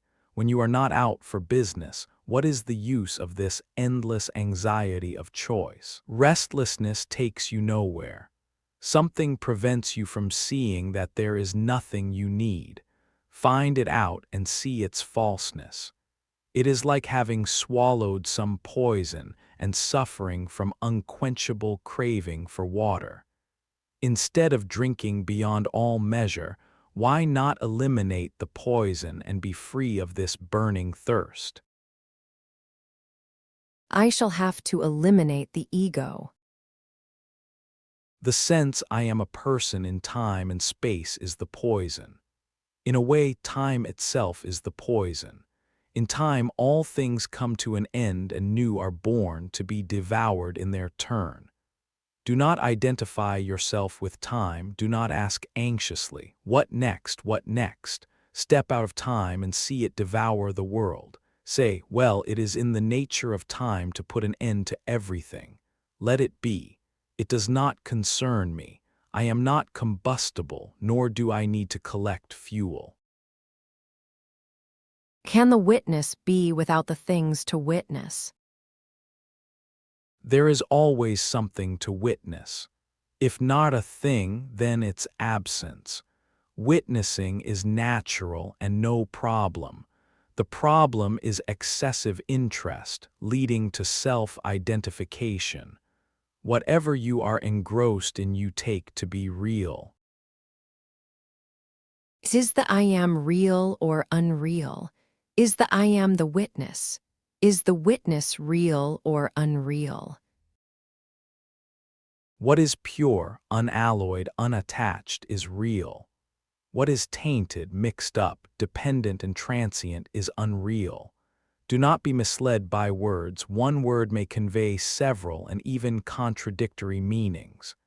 The I am that pursues the pleasant and shuns the unpleasant is false. The I am that sees pleasure and pain as inseparable sees rightly. The witness that is enmeshed in what he perceives is the person. The witness who stands aloof, unmoved and untouched, is the watchtower of the real, the point at which awareness, immanent in the unmanifested, contacts the manifested. There can be no universe without the witness. There can be no witness without the universe. Time consumes the world. Who is the witness of time? He who is beyond time, the unnameable. A glowing ember, moved round and round quickly enough, appears as a glowing circle. When the movement ceases, the ember remains. Similarly, the I am in movement creates the world. The I am at peace becomes the absolute. You are like a man with an electric torch walking through a gallery. You can see only what is within the beam. The rest is in darkness. If I project the world, I should be able to change it. Of course you can, but you must cease identifying yourself with it and go beyond. Then you have the power to destroy and recreate. All I want is to be free. You must know two things. What are you to be free from and what keeps you bound? Why do you want to annihilate the universe? I am not concerned with the universe. Let it be or not be. It is enough if I know myself. If you are beyond the world, then you are of no use to the world. Pity the self that is, not the world that is not. Engrossed in a dream, you have forgotten your true self. Without the world, there is no place for love. Quite so, all these attributes, being, consciousness, love, and beauty are reflections of the real in the world. No real, no reflection. The world is full of desirable things and people. How can I imagine it non-existent? Leave the desirable to those who desire. Change the current of your desire from taking to giving. The passion for giving, for sharing, will naturally wash the idea of an external world out of your mind, and of giving as well. Only the pure radiance of love will remain beyond giving and receiving. In love, there must be duality, the lover and the beloved. In love there is not the one even, how can there be two?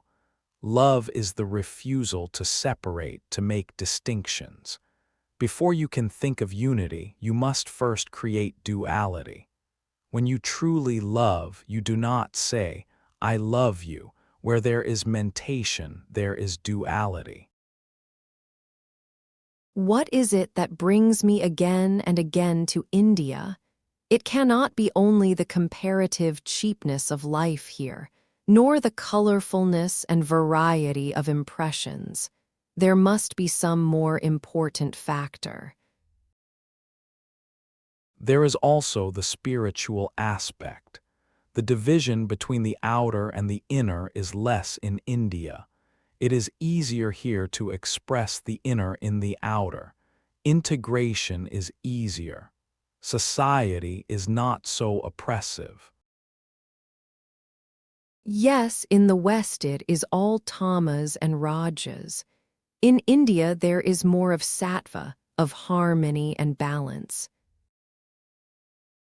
Can't you go beyond the gunas? Why choose the sattva? Be what you are, wherever you are, and worry not about gunas. I have not the strength. It merely shows that you have gained little in India. What you truly have you cannot lose. Were you well grounded in yourself, change of place would not affect it. In India, spiritual life is easy. It is not so in the West. One has to conform to environment to a much greater extent. Why don't you create your own environment? The world has only as much power over you as you give it. Rebel, go beyond duality, make no difference between East and West. What can one do when one finds oneself in a very unspiritual environment? Do nothing, be yourself, stay out, look beyond. There may be clashes at home. Parents rarely understand. When you know your true being, you have no problems.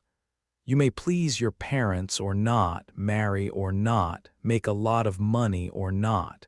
It is all the same to you. Just act according to circumstances, yet in close touch with the facts, with the reality in every situation. Is it not a very high state? Oh no, it is the normal state. You call it high because you are afraid of it. First be free from fear. See that there is nothing to be afraid of. Fearlessness is the door to the supreme. No amount of effort can make me fearless. Fearlessness comes by itself when you see that there is nothing to be afraid of. When you walk in a crowded street, you just bypass people. Some you see, some you just glance at, but you do not stop. It is the stopping that creates the bottleneck. Keep moving. Disregard names and shapes, don't be attached to them. Your attachment is your bondage. What should I do when a man slaps me on my face? You will react according to your character, inborn or acquired. Is it inevitable? Am I, is the world, condemned to remain as we are? A jeweler who wants to refashion an ornament first melts it down to shapeless gold. Similarly, one must return to one's original state before a new name and form can emerge. Death is essential for renewal. You are always stressing the need of going beyond, of aloofness, of solitude. You hardly ever use the words right and wrong. Why is it so? It is right to be oneself, it is wrong not to be. All else is conditional. You are eager to separate right from wrong because you need some basis for action. You are always after doing something or other, but personally motivated action based on some scale of values, aiming at some result is worse than inaction, for its fruits are always bitter. Are awareness and love one and the same? Of course, awareness is dynamic, love is being. Awareness is love in action. By itself, the mind can actualize any number of possibilities, but unless they are prompted by love, they are valueless. Love precedes creation. Without it, there is only chaos.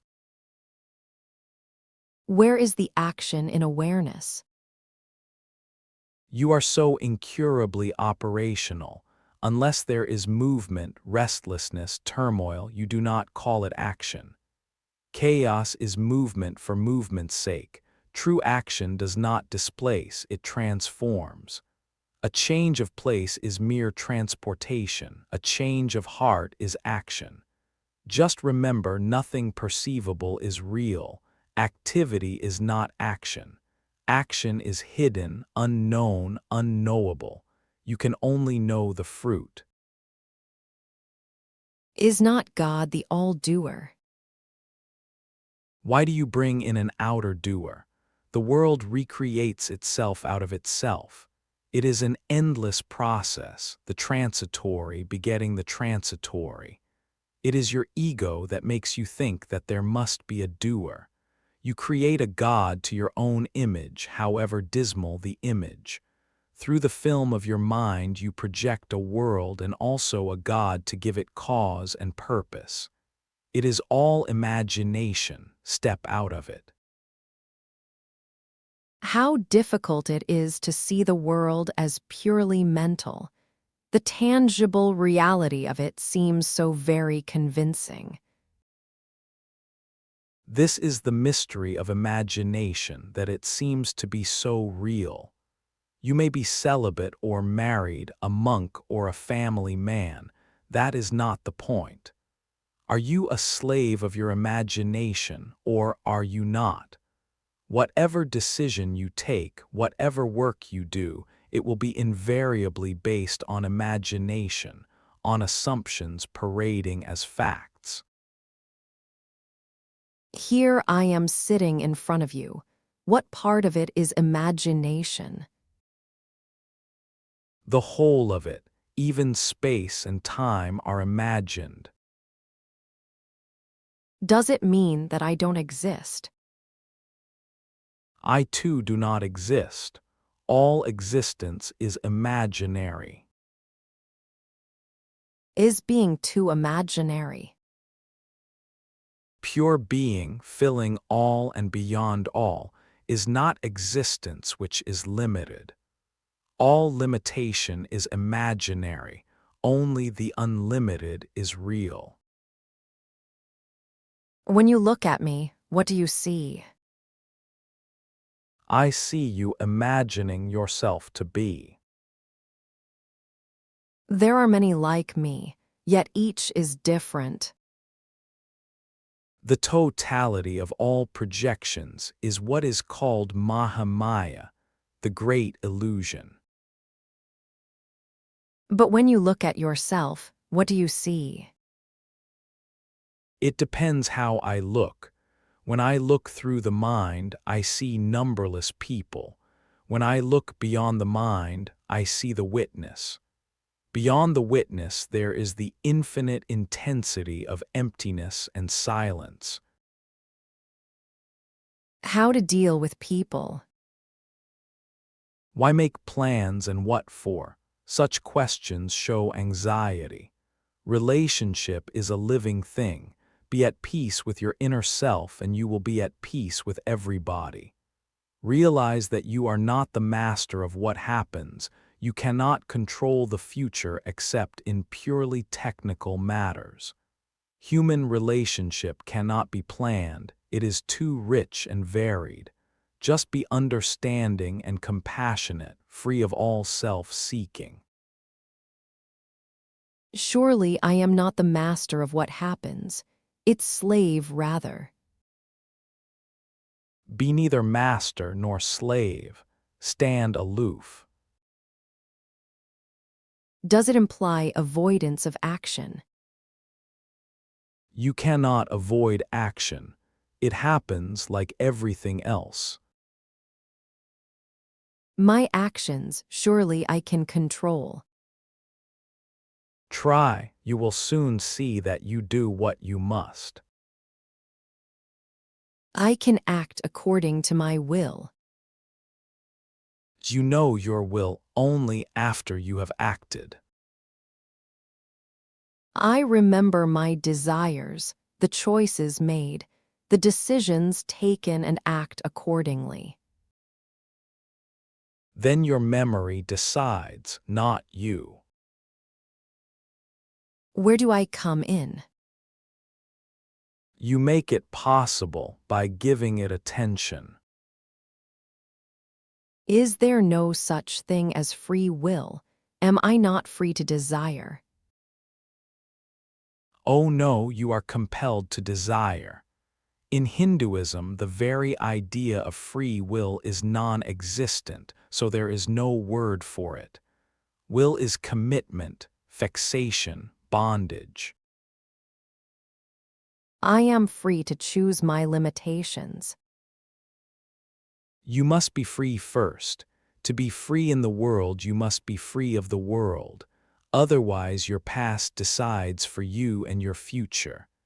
Between what had happened and what must happen, you are caught. Call it destiny or karma, but never freedom. First, return to your true being and then act from the heart of love. Within the manifested, what is the stamp of the unmanifested? There is none. The moment you begin to look for the stamp of the unmanifested, the manifested dissolves. If you try to understand the unmanifested with the mind, you at once go beyond the mind, like when you stir the fire with a wooden stick, you burn the stick. Use the mind to investigate the manifested. Be like the chick that pecks at the shell. Speculating about life outside the shell would have been of little use to it, but pecking at the shell breaks the shell from within and liberates the chick. Similarly, break the mind from within by investigation and exposure of its contradictions and absurdities. The longing to break the shell, where does it come from? From the unmanifested. Chapter 73. Death of the Mind is Birth of Wisdom. Before one can realize one's true nature, need not one be a person? Does not the ego have its value? The person is of little use. It is deeply involved in its own affairs and is completely ignorant of its true being. Unless the witnessing consciousness begins to play on the person, and it becomes the object of observation rather than the subject, realization is not feasible. It is the witness that makes realization desirable and attainable. There comes a point in a person's life when it becomes the witness. Oh no, the person by itself will not become the witness. It is like expecting a cold candle to start burning in the course of time. The person can stay in the darkness of ignorance forever unless the flame of awareness touches it. Who lights the candle? The Guru, his words, his presence. In India, it is very often the mantra. Once the candle is lighted, the flame will consume the candle. Why is the mantra so effective? Constant repetition of the mantra is something the person does not do for one's own sake. The beneficiary is not the person, just like the candle which does not increase by burning. Can the person become aware of itself by itself? Yes, it happens sometimes as a result of much suffering. The Guru wants to save you the endless pain. Such is his grace. Even when there is no discoverable outer Guru, there is always the Sadguru, the inner Guru, who directs and helps from within.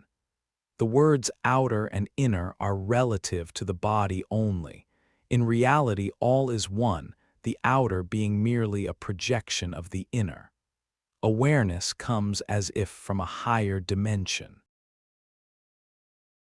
Before the spark is lit and after, what is the difference?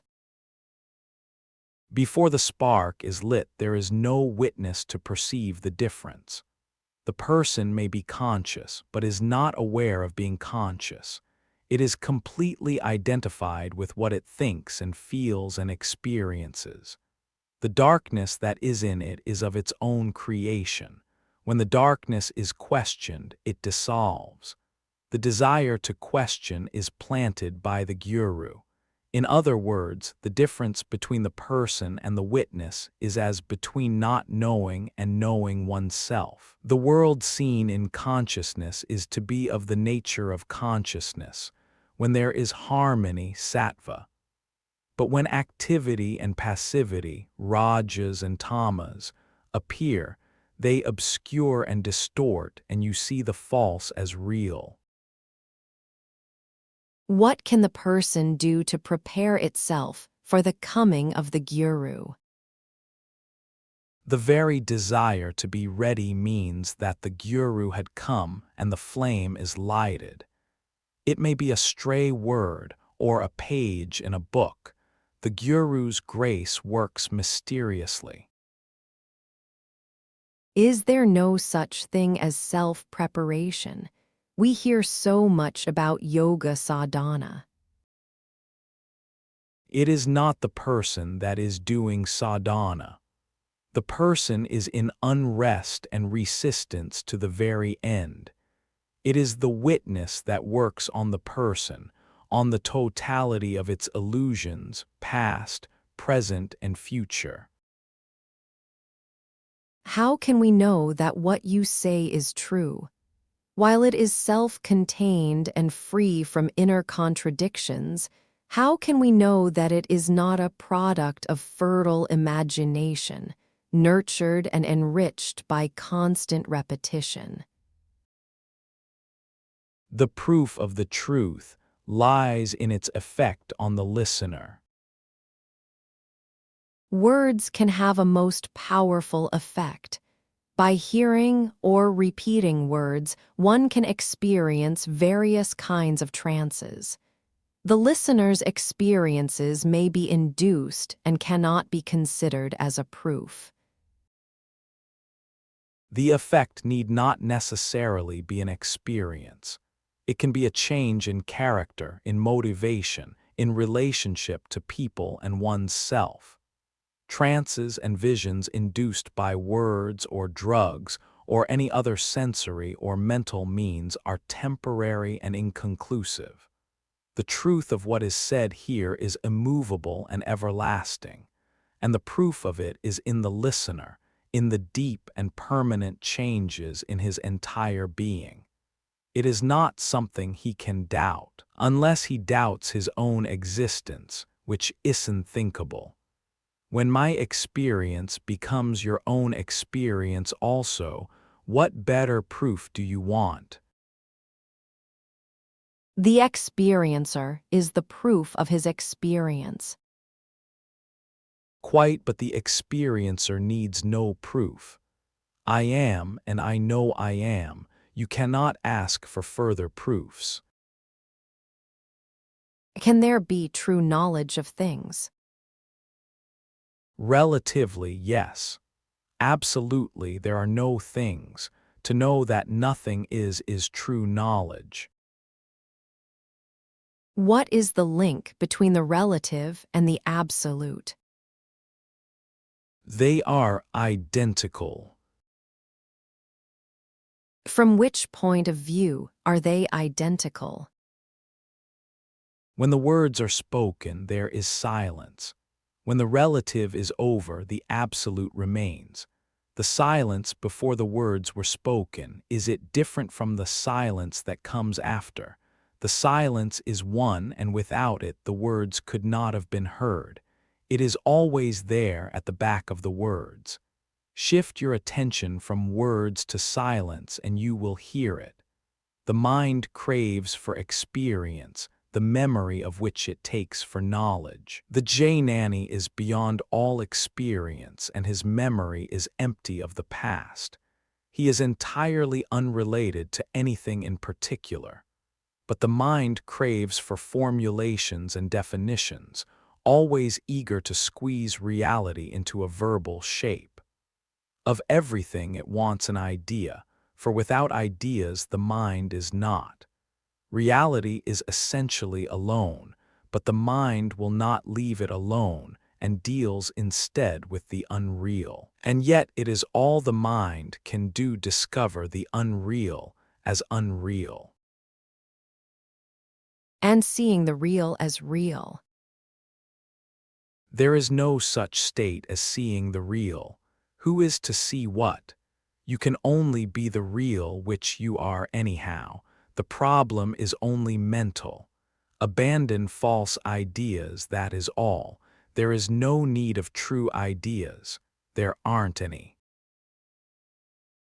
Why then are we encouraged to seek the real? The mind must have a purpose. To encourage it to free itself from the unreal, it is promised something in return. In reality, there is no need of purpose. Being free from the false is good in itself. It wants no reward. It is just like being clean, which is its own reward. Is not self-knowledge the reward? The reward of self-knowledge is freedom from the personal self. You cannot know the knower, for you are the knower. The fact of knowing proves the knower. You need no other proof. The knower of the known is not knowable. Just like the light is known in colors only, so is the knower known in knowledge. Is the knower an inference only? You know your body, mind, and feelings. Are you an inference only? I am an inference to other, but not to myself. So am I, an inference to you, but not to myself. I know myself by being myself, as you know yourself to be a man by being one. You do not keep on reminding yourself that you are a man. It is only when your humanity is questioned that you assert it. Similarly, I know that I am all. I do not need to keep on repeating, I am all, I am all. Only when you take me to be a particular, a person, I protest. As you are a man all the time, so I am what I am. All the time, whatever you are changelessly, that you are beyond all doubt. When I ask how do you know that you are a Jnani, you answer, I find no desire in me. Is this not a proof? Were I full of desires, I would have still been what I am. Myself full of desires and you full of desires, what difference would there be? You identify yourself with your desires and become their slave. To me, desires are things among other things, mere clouds in the mental sky, and I do not feel compelled to act on them. The knower and his knowledge, are they one or two? They are both. The knower is the unmanifested, the known is the manifested. The known is always on the move, it changes, it has no shape of its own, no dwelling place. The knower is the immutable support of all knowledge. Each needs the other, but reality lies beyond. The Jnani cannot be known because there is nobody to be known. When there is a person, you can tell something about it, but when there is no self-identification with the particular, what can be said? You may tell a Jnani anything. His question will always be, about whom are you talking? There is no such person. Just as you cannot say anything about the universe because it includes everything, so nothing can be said about a Jnani, for he is all and yet nothing in particular. You need a hook to hang your picture on. When there is no hook, on what will the picture hang? To locate a thing you need space, to place an event you need time. But the timeless and spaceless defies all handling. It makes everything perceivable, yet itself it is beyond perception. The mind cannot know what is beyond the mind, but the mind is known by what is beyond it. The Jnani knows neither birth nor death. Existence and non-existence are the same to him. When your body dies, you remain. Nothing dies. The body is just imagined. There is no such thing. Before another century will pass, you will be dead to all around you. Your body will be covered with flowers, then burnt and the ashes scattered. That will be our experience. What will be yours? Time will come to an end. This is called the Great Death, Mahimrityu, the death of time. Does it mean that the universe and its contents will come to an end? The universe is your personal experience. How can it be affected? You might have been delivering a lecture for 2 hours. Where has it gone when it is over?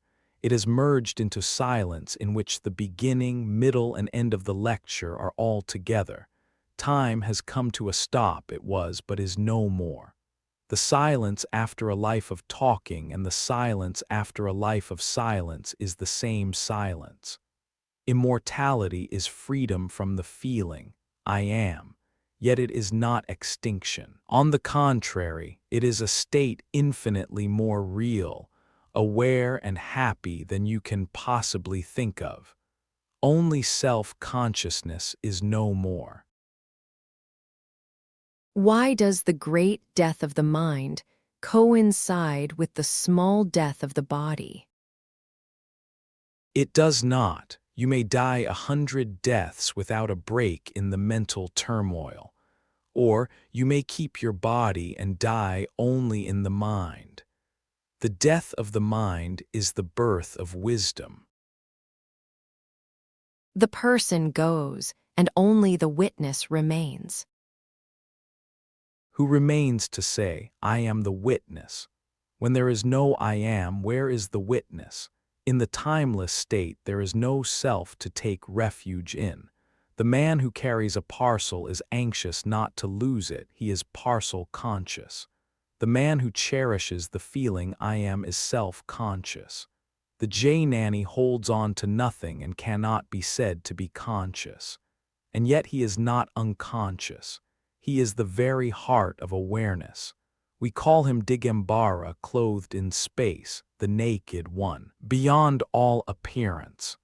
There is no name and shape under which he may be said to exist, yet he is the only one that truly is. I cannot grasp it. Who can? The mind has its limits. It is enough to bring you to the very frontiers of knowledge and make you face the immensity of the unknown. To dive in it is up to you. What about the witness? Is it real or unreal? It is both, the last remnant of illusion, the first touch of the real. To say, I am only the witness is both false and true, false because of the I am, true because of the witness. It is better to say there is witnessing. The moment you say, I am, the entire universe comes into being along with its creator. Another question.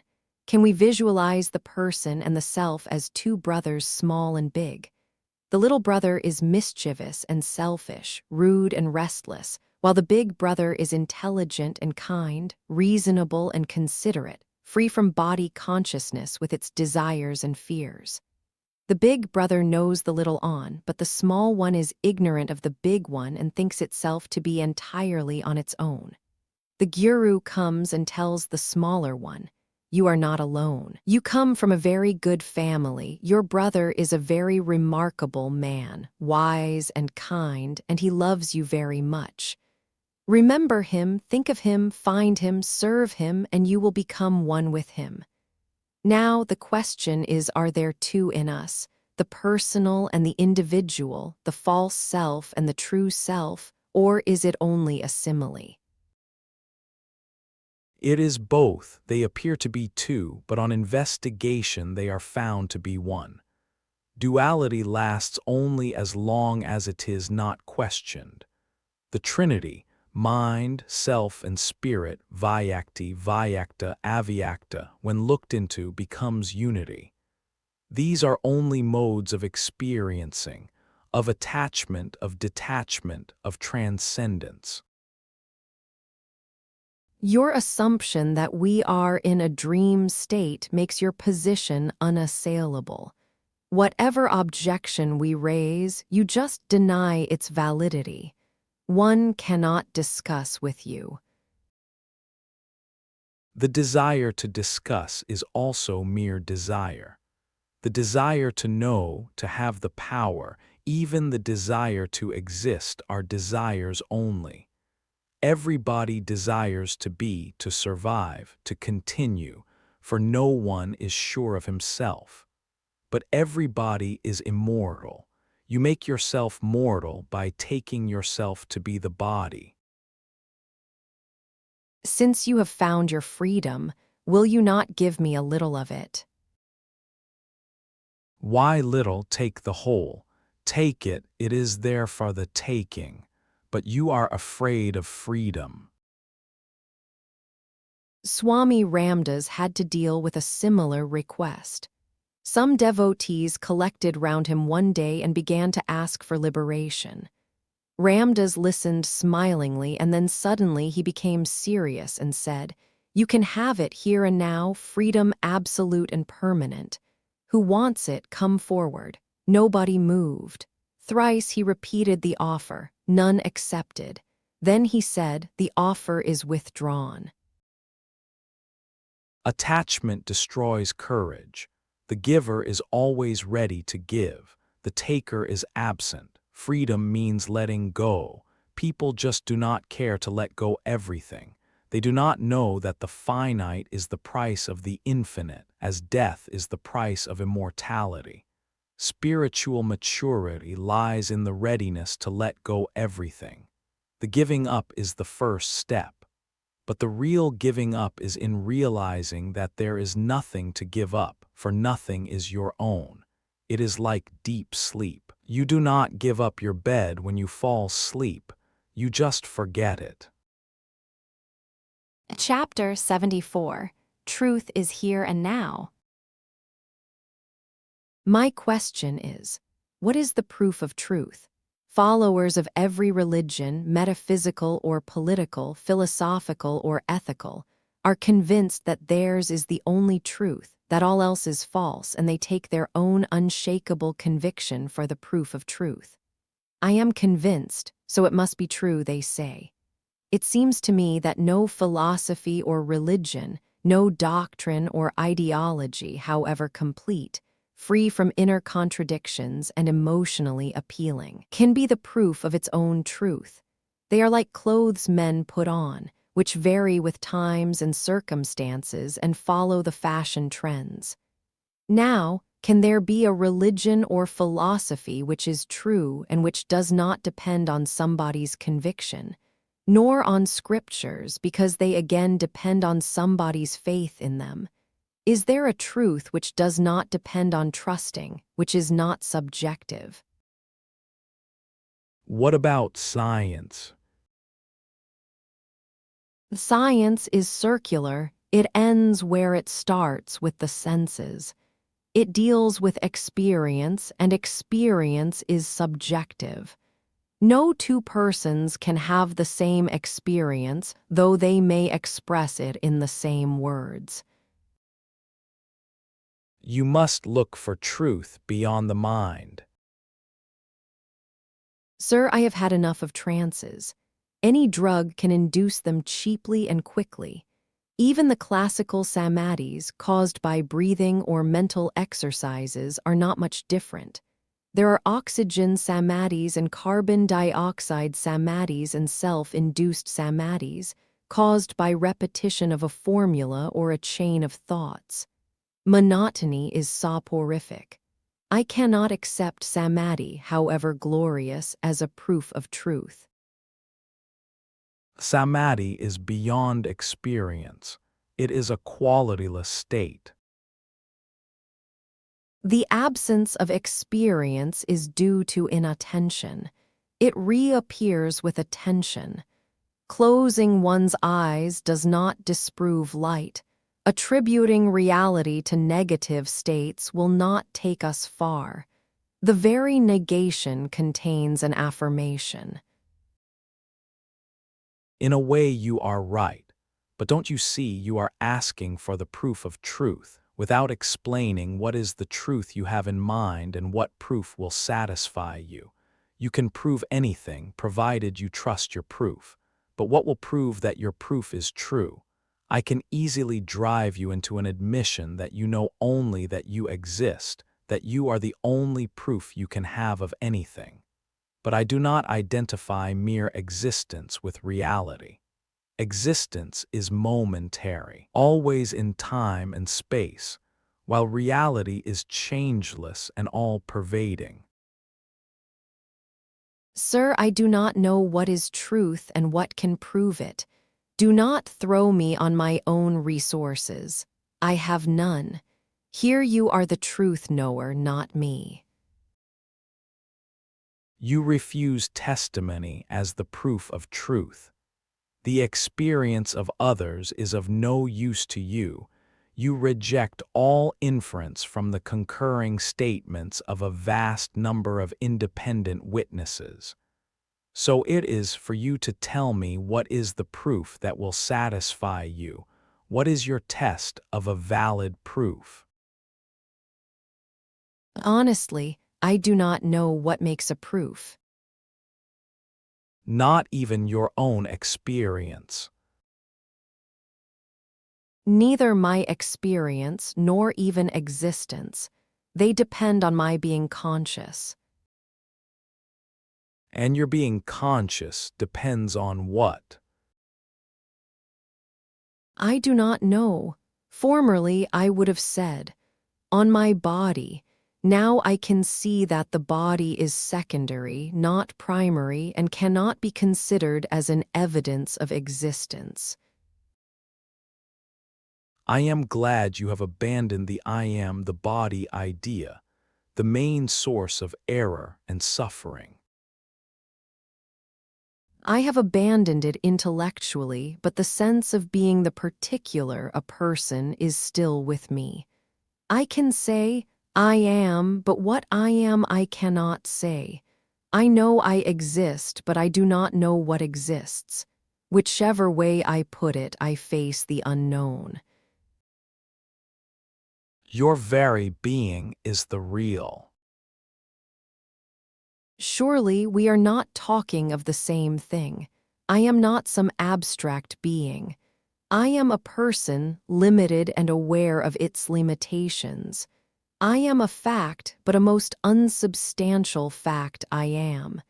There is nothing I can build on my momentary existence as a person. Your words are wiser than you are. As a person, your existence is momentary.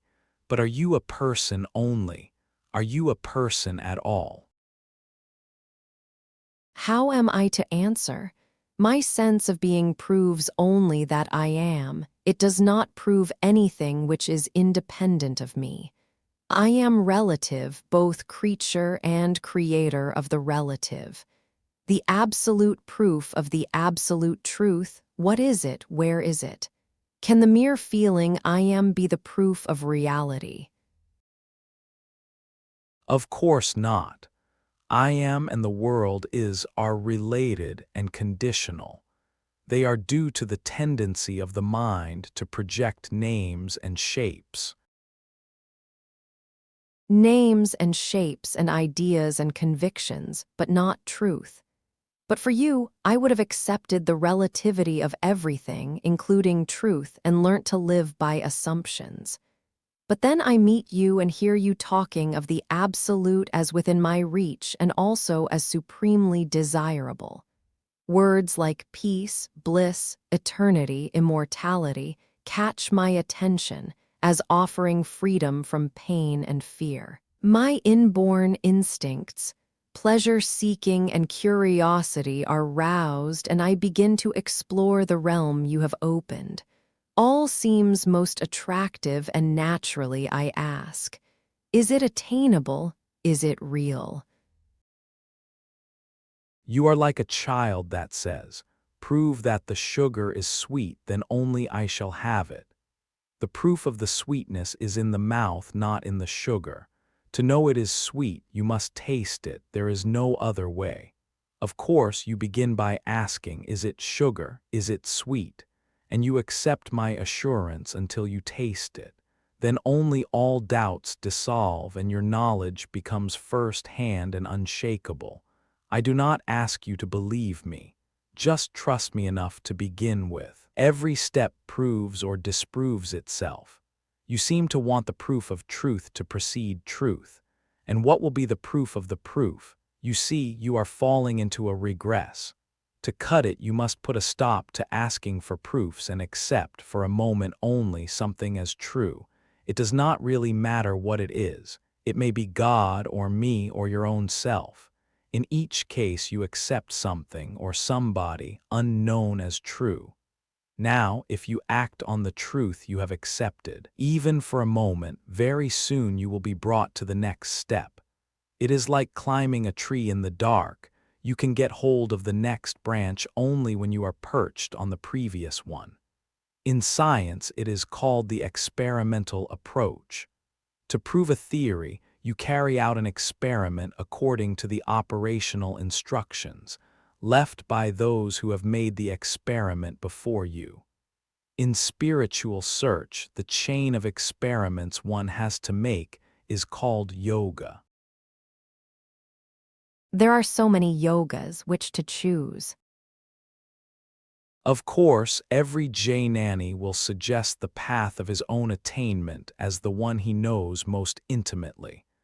But most of them are very liberal and adapt their advice to the needs of the inquirer. All the paths take you to the purification of the mind. The impure mind is opaque to truth. The pure mind is transparent. Truth can be seen through it easily and clearly. I am sorry, but I seem unable to convey my difficulty. I am asking about the proof of truth and am being given the methods of attaining it. Assuming I follow the methods and attain some most wonderful and desirable state, how do I come to know that my state is true? Every religion begins with faith and promises some ecstasy. Is the ecstasy of the real or the product of faith?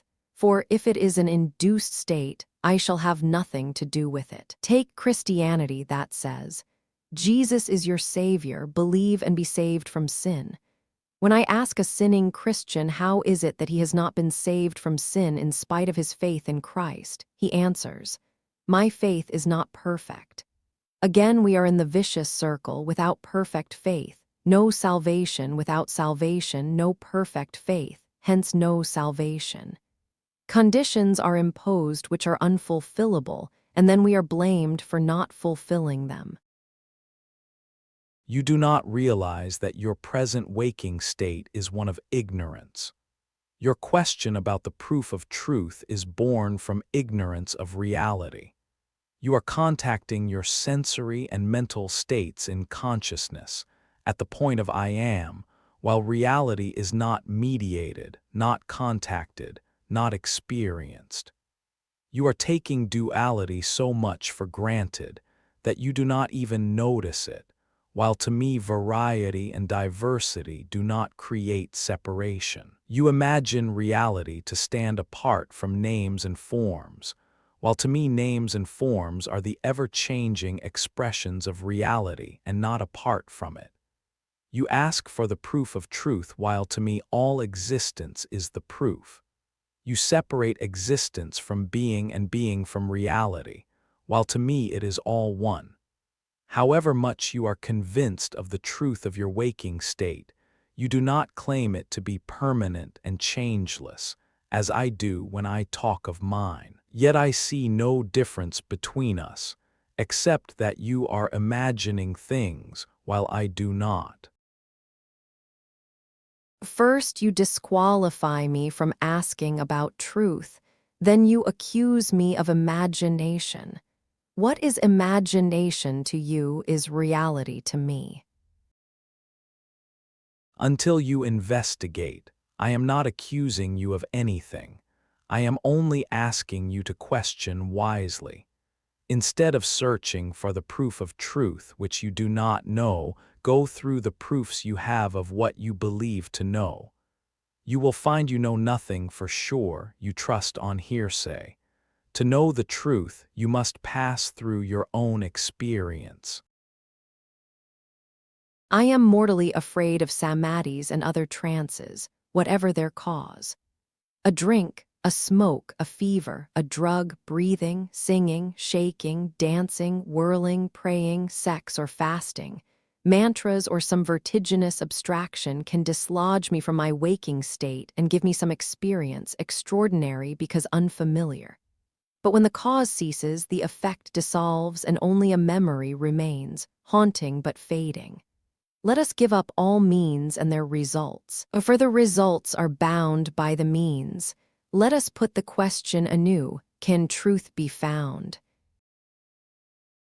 Where is the dwelling place of truth where you could go in search of it? And how will you know that you have found it? What touchstone do you bring with you to test it? You are back at your question. What is the proof of truth? There must be something wrong with the question itself, for you tend to repeat it again and again. Why do you ask what are the proofs of truth? Is it not because you do not know truth firsthand and you are afraid that you may be deceived? You imagine that truth is a thing which carries the name truth and that it is advantageous to have it, provided it is genuine. Hence your fear of being cheated. You are shopping for truth, but you do not trust the merchants. You are afraid of forgeries and imitations. I am not afraid of being cheated. I am afraid of cheating myself. But you are cheating yourself in your ignorance of your true motives. You are asking for truth, but in fact you merely seek comfort which you want to last forever. Now nothing, no state of mind can last forever. In time and space there is always a limit because time and space themselves are limited. And in the timeless the words forever have no meaning. The same with the proof of truth. In the realm of non-duality everything is complete, its own proof, meaning and purpose. Where all is one, no supports are needed. You imagine that permanence is the proof of truth, that what lasts longer is somehow more true. Time becomes the measure of truth, and since time is in the mind becomes the arbiter and searches within itself for the proof of truth, a task altogether impossible and hopeless. Sir, were you to say, nothing is true, all is relative, I would agree with you. But you maintain there is truth, reality, perfect knowledge, therefore I ask, what is it and how do you know, and what will make me say, Yes, Maharaj was right. You are holding on to the need for a proof, a testimony, an authority. You still imagine that truth needs pointing at and telling you, look, here is truth. It is not so. Truth is not the result of an effort, the end of a road. It is here and now in the very longing and the search for it. It is nearer than the mind and the body, nearer than the sense I am. You do not see it because you look too far away from yourself, outside your innermost being. You have objectified truth and insist on your standard proofs and tests, which apply only to things and thoughts. All I can make out from what you say is that truth is beyond me, and I am not qualified to talk about it.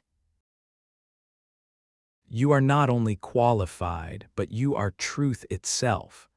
Only you mistake the false for the true. You seem to say, don't ask for proofs of truth. Concern yourself with untruth only. The discovery of truth is in the discernment of the false. You can know what is not. What is, you can only be. Knowledge is relative to the known. In a way, it is the counterpart of ignorance. Where ignorance is not, where is the need of knowledge? By themselves, neither ignorance nor knowledge have being. They are only states of mind, which again is but an appearance of movement in consciousness which is in its essence immutable. Is truth within the realm of the mind or beyond? It is neither, it is both. It cannot be put into words.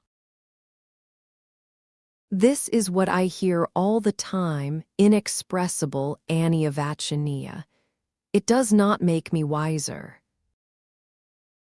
It is true that it often covers sheer ignorance.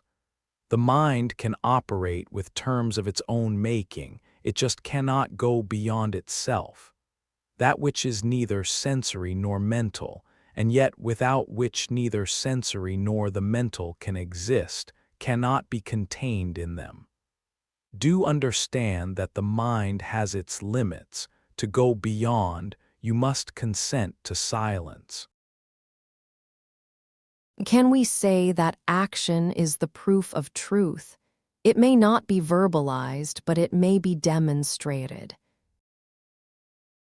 Neither action nor inaction. It is beyond both.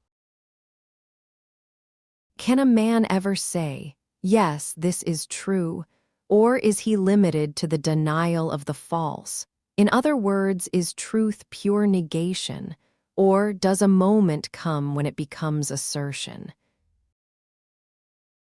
Truth cannot be described, but it can be experienced. Experience is subjective, it cannot be shared. Your experiences leaves me where I am. Truth can be experienced, but it is not mere experience. I know it and I can convey it, but only if you are open to it. To be open means to want nothing else. I am full of desires and fears. Does it mean that I am not eligible for truth? Truth is not a reward for good behavior, nor a prize for passing some tests. It cannot be brought about.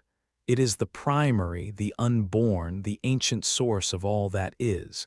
You are eligible because you are. You need not merit truth. It is your own. Just stop running away by running after.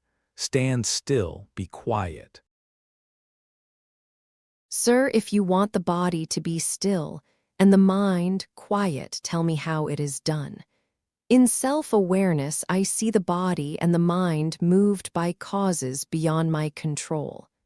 Heredity and environment dominate me absolutely. The mighty I am, the creator of the universe, can be wiped out by a drug temporarily or a drop of poison permanently. Again, you take yourself to be the body. Even if I dismiss this body of bones, flesh and blood as not me, still I remain with the subtle body made up of thoughts and feelings, memories and imaginations. If I dismiss these also as not me, I still remain with consciousness, which also is a kind of body. You are quite right, but you need not stop there. Go beyond. Neither consciousness nor the I am at the center of it are you. Your true being is entirely unself-conscious, completely free from all self-identification with whatever it may be, gross, subtle, or transcendental. I can imagine myself to be beyond, but what proof have I? To be, I must be somebody. It is the other way round. To be, you must be nobody. To think yourself to be something or somebody is death and hell. I have read that in ancient Egypt people were admitted to some mysteries where, under the influence of drugs or incantations, they would be expelled from their bodies and could actually experience standing outside and looking at their own prostrate forms. This was intended to convince them of the reality of the after-death existence and create in them a deep concern with their ultimate destiny, so profitable to the state and temple. The self-identification with the person owning the body remained. The body is made of food as the mind is made of thoughts. See them as they are. Non-identification, when natural and spontaneous, is liberation. You need not know what you are, enough to know what you are not. What you are you will never know, for every discovery reveals new dimensions to conquer. The unknown has no limits. Does it imply ignorance forever? It means that ignorance never was. Truth is in the discovery, not in the discovered, and to discovery there is no beginning and no end. Question the limits, go beyond, set yourself tasks apparently impossible. This is the way. Chapter 75. In peace and silence you grow. The Indian tradition tells us that the guru is indispensable. What is he indispensable for? A mother is indispensable for giving the child a body, but the soul she does not give. Her role is limited. How is it with the guru? Is his role also limited, and if so, to what? Or is he indispensable generally, even absolutely? The innermost light, shining peacefully and timelessly in the heart, is the real guru. All others merely show the way. I am not concerned with the inner gur, only with the one that shows the way. There are people who believe that without a guru, yoga is inaccessible. They are ever in search of the right guru, changing one for another. Of what value are such gurus? They are temporary, time-bound gurus. You find them in every walk of life. You need them for acquiring any knowledge or skill. The mother is only for a lifetime. She begins at birth and ends at death. She is not forever. Similarly, the time-bound guru is not forever. He fulfills his purpose and yields his place to the next. It is quite natural, and there is no blame attached to it. For every kind of knowledge or skill, do I need a separate guru? There can be no rule in these matters, except one: the outer is transient, the innermost, permanent and changeless. though ever new in appearance and action. What is the relation between the inner and the outer gurus? The outer represent the inner accepts the outer for a time. Whose is the effort? The disciples, of course.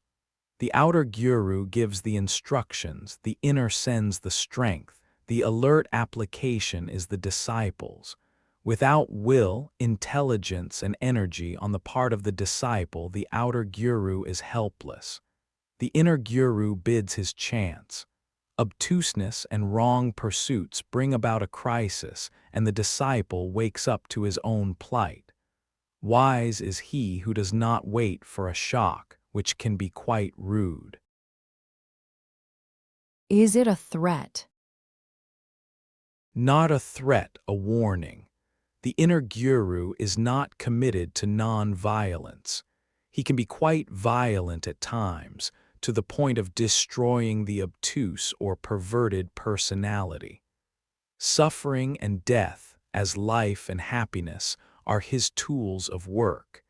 It is only in duality that non-violence becomes the unifying law. Has one to be afraid of his own self? Not afraid for the self means well, but it must be taken seriously. It calls for attention and obedience. When it is not listened to, it turns from persuasion to compulsion, for while it can wait, it shall not be denied. The difficulty lies not with the guru, inner or outer. The guru is always available. It is the ripe disciple that is lacking. When a person is not ready, what can be done? Ready or willing?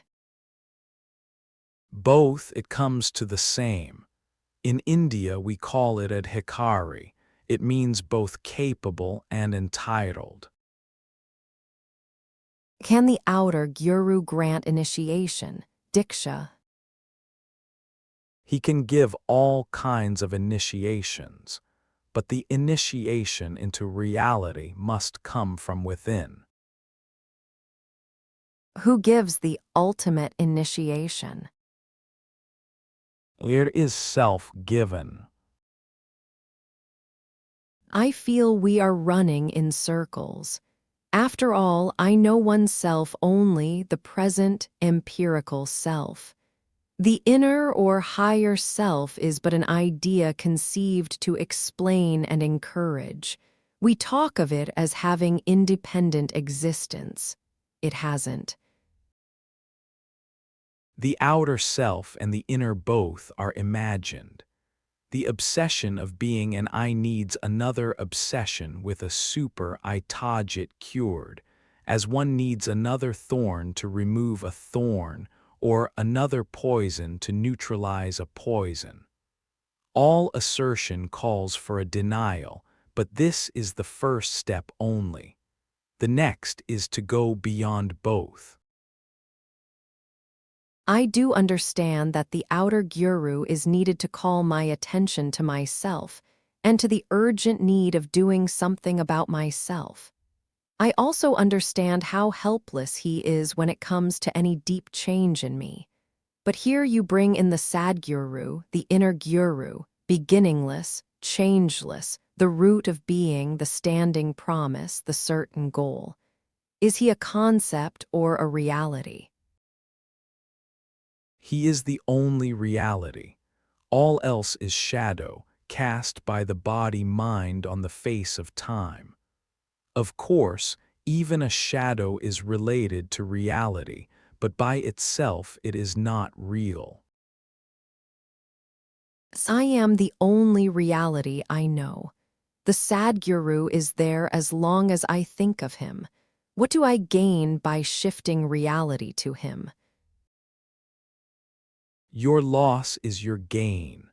When the shadow is seen to be a shadow only, you stop following it. You turn round and discover the sun which was there all the time, behind your back. Does the inner guru also teach?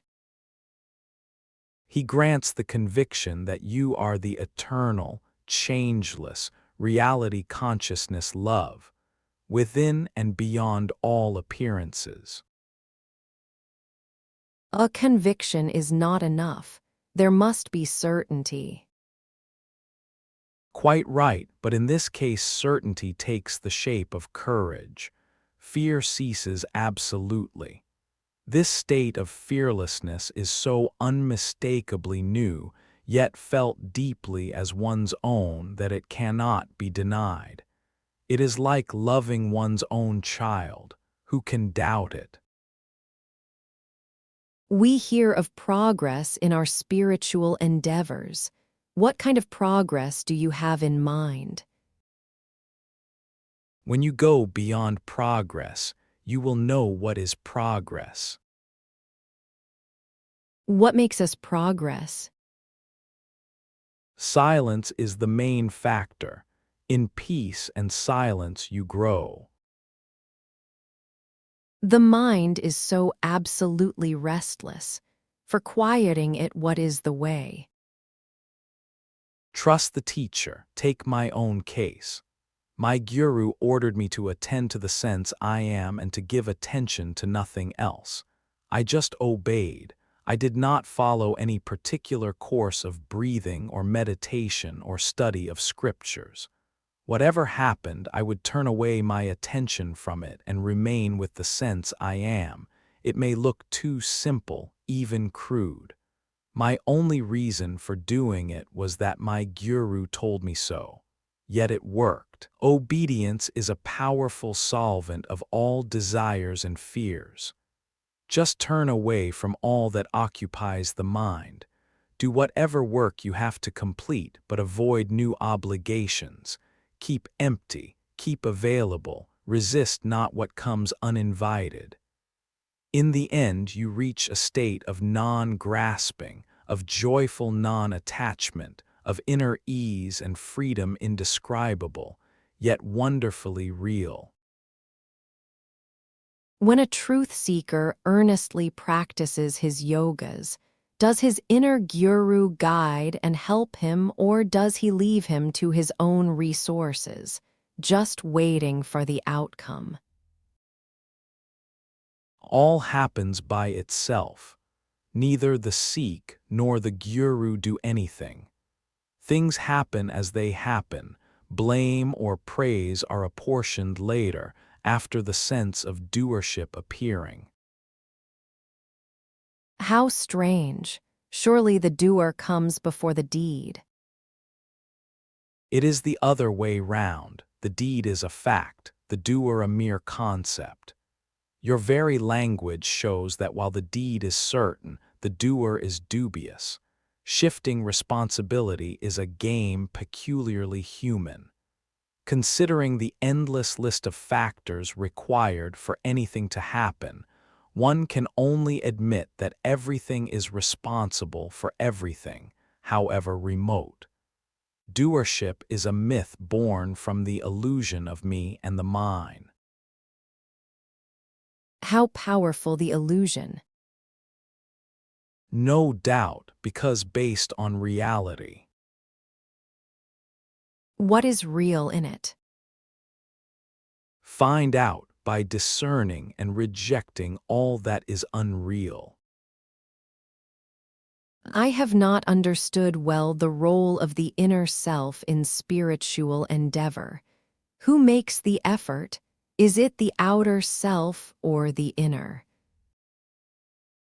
You have invented words like effort, inner, outer, self, etc., and seek to impose them on reality. Things just happen to be as they are, but we want to build them into a pattern laid down by the structure of our language. So strong is this habit that we tend to deny reality to what cannot be verbalized. We just refuse to see that words are mere symbols, related by convention and habit to repeated experiences. What is the value of spiritual books? They help in dispelling ignorance. They are useful in the beginning, but become a hindrance in the end. One must know when to discard them. What is the link between Atma and Sattva, between the self and the universal harmony? As between the sun and its rays, harmony and beauty, understanding and affection are all expressions of reality. It is reality in action, the impact of the spirit on matter. Tamas obscures, Rajas distorts, Sattva harmonizes. With the maturing of the Sattva, all desires and fears come to an end.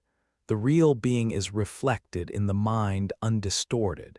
Matter is redeemed, spirit revealed. The two are seen as one.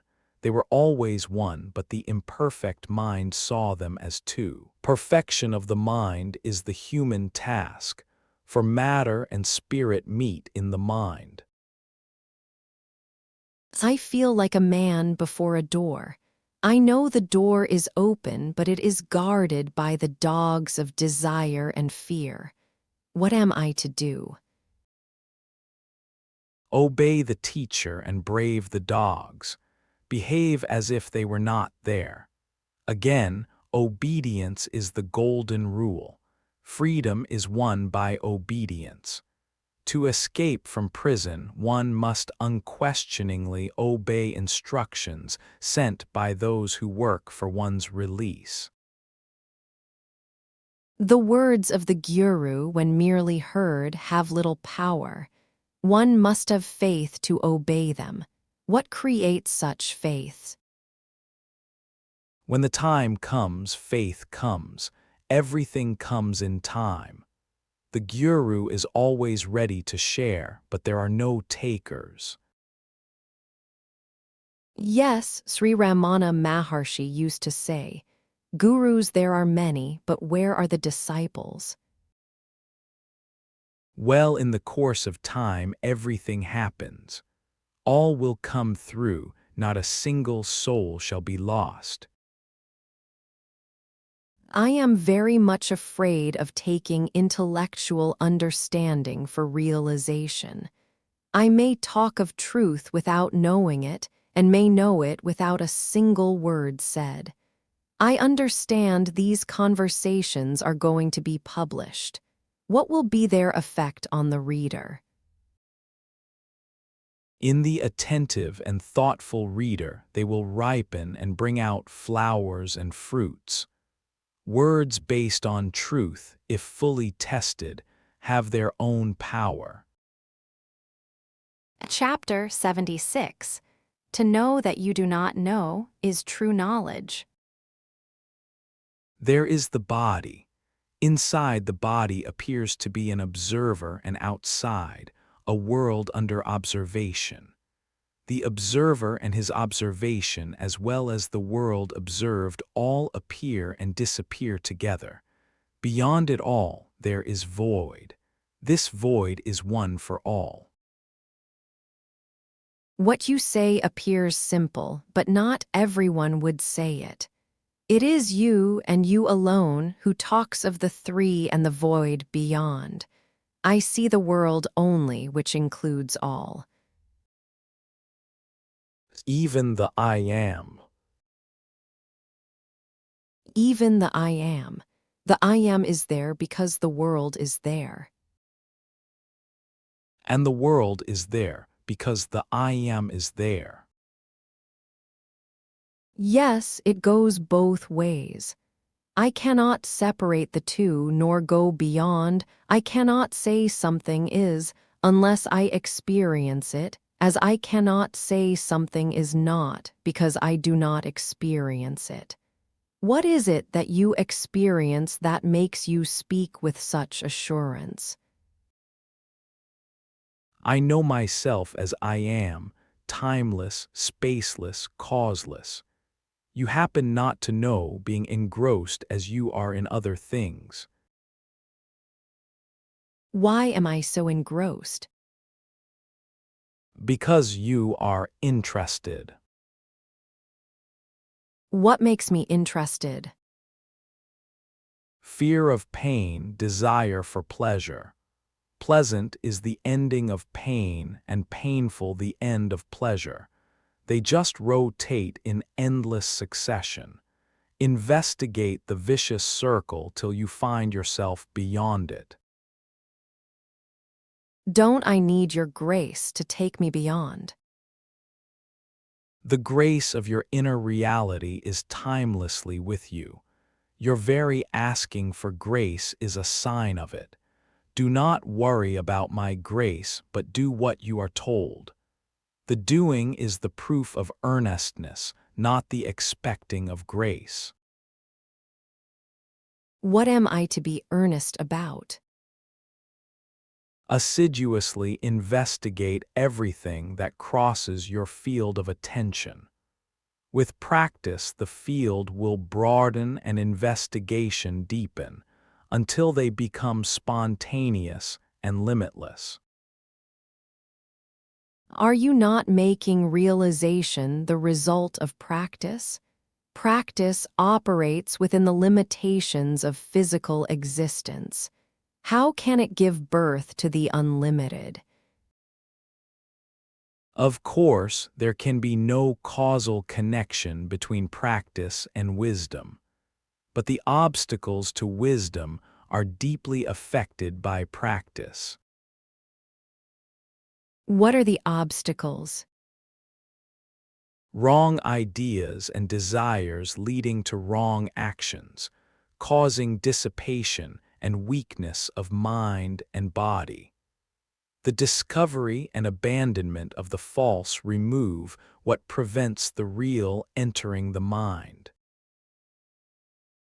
I can distinguish two states of mind. I am and the world is, they arise and subside together. People say, I am because the world is. You seem to say the world is because I am, which is true. Neither, the two are one and the same state in space and time. Beyond, there is the timeless.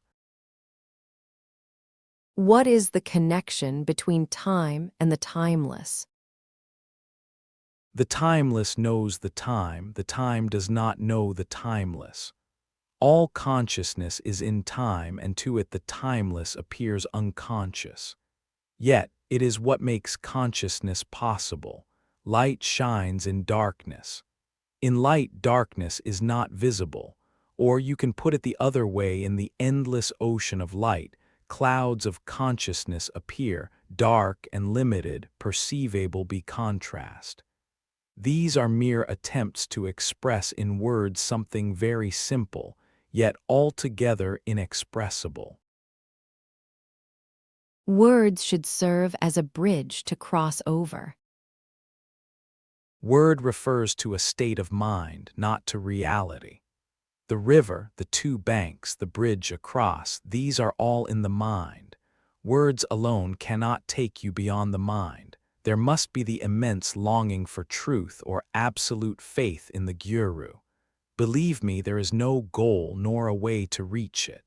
You are the way and the goal. There is nothing else to reach except yourself.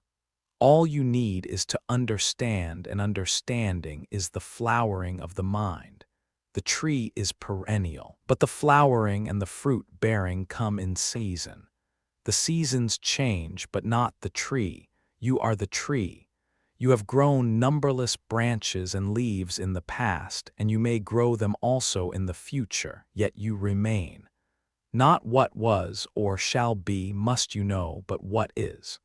Yours is the desire that creates the universe. Know the world as your own creation and be free. You say the world is the child of love. When I know the horrors the world is full of, the wars, the concentration camps, the inhuman exploitations, how can I own it as my own creation? However limited I am, I could not have created so cruel a world. Find to whom this cruel world appears, and you will know why it appears so cruel. Your questions are perfectly legitimate, but just cannot be answered unless you know whose is the world. To find out the meaning of a thing, you must ask its maker. I am telling you, you are the maker of the world in which you live. You alone can change it or unmake it.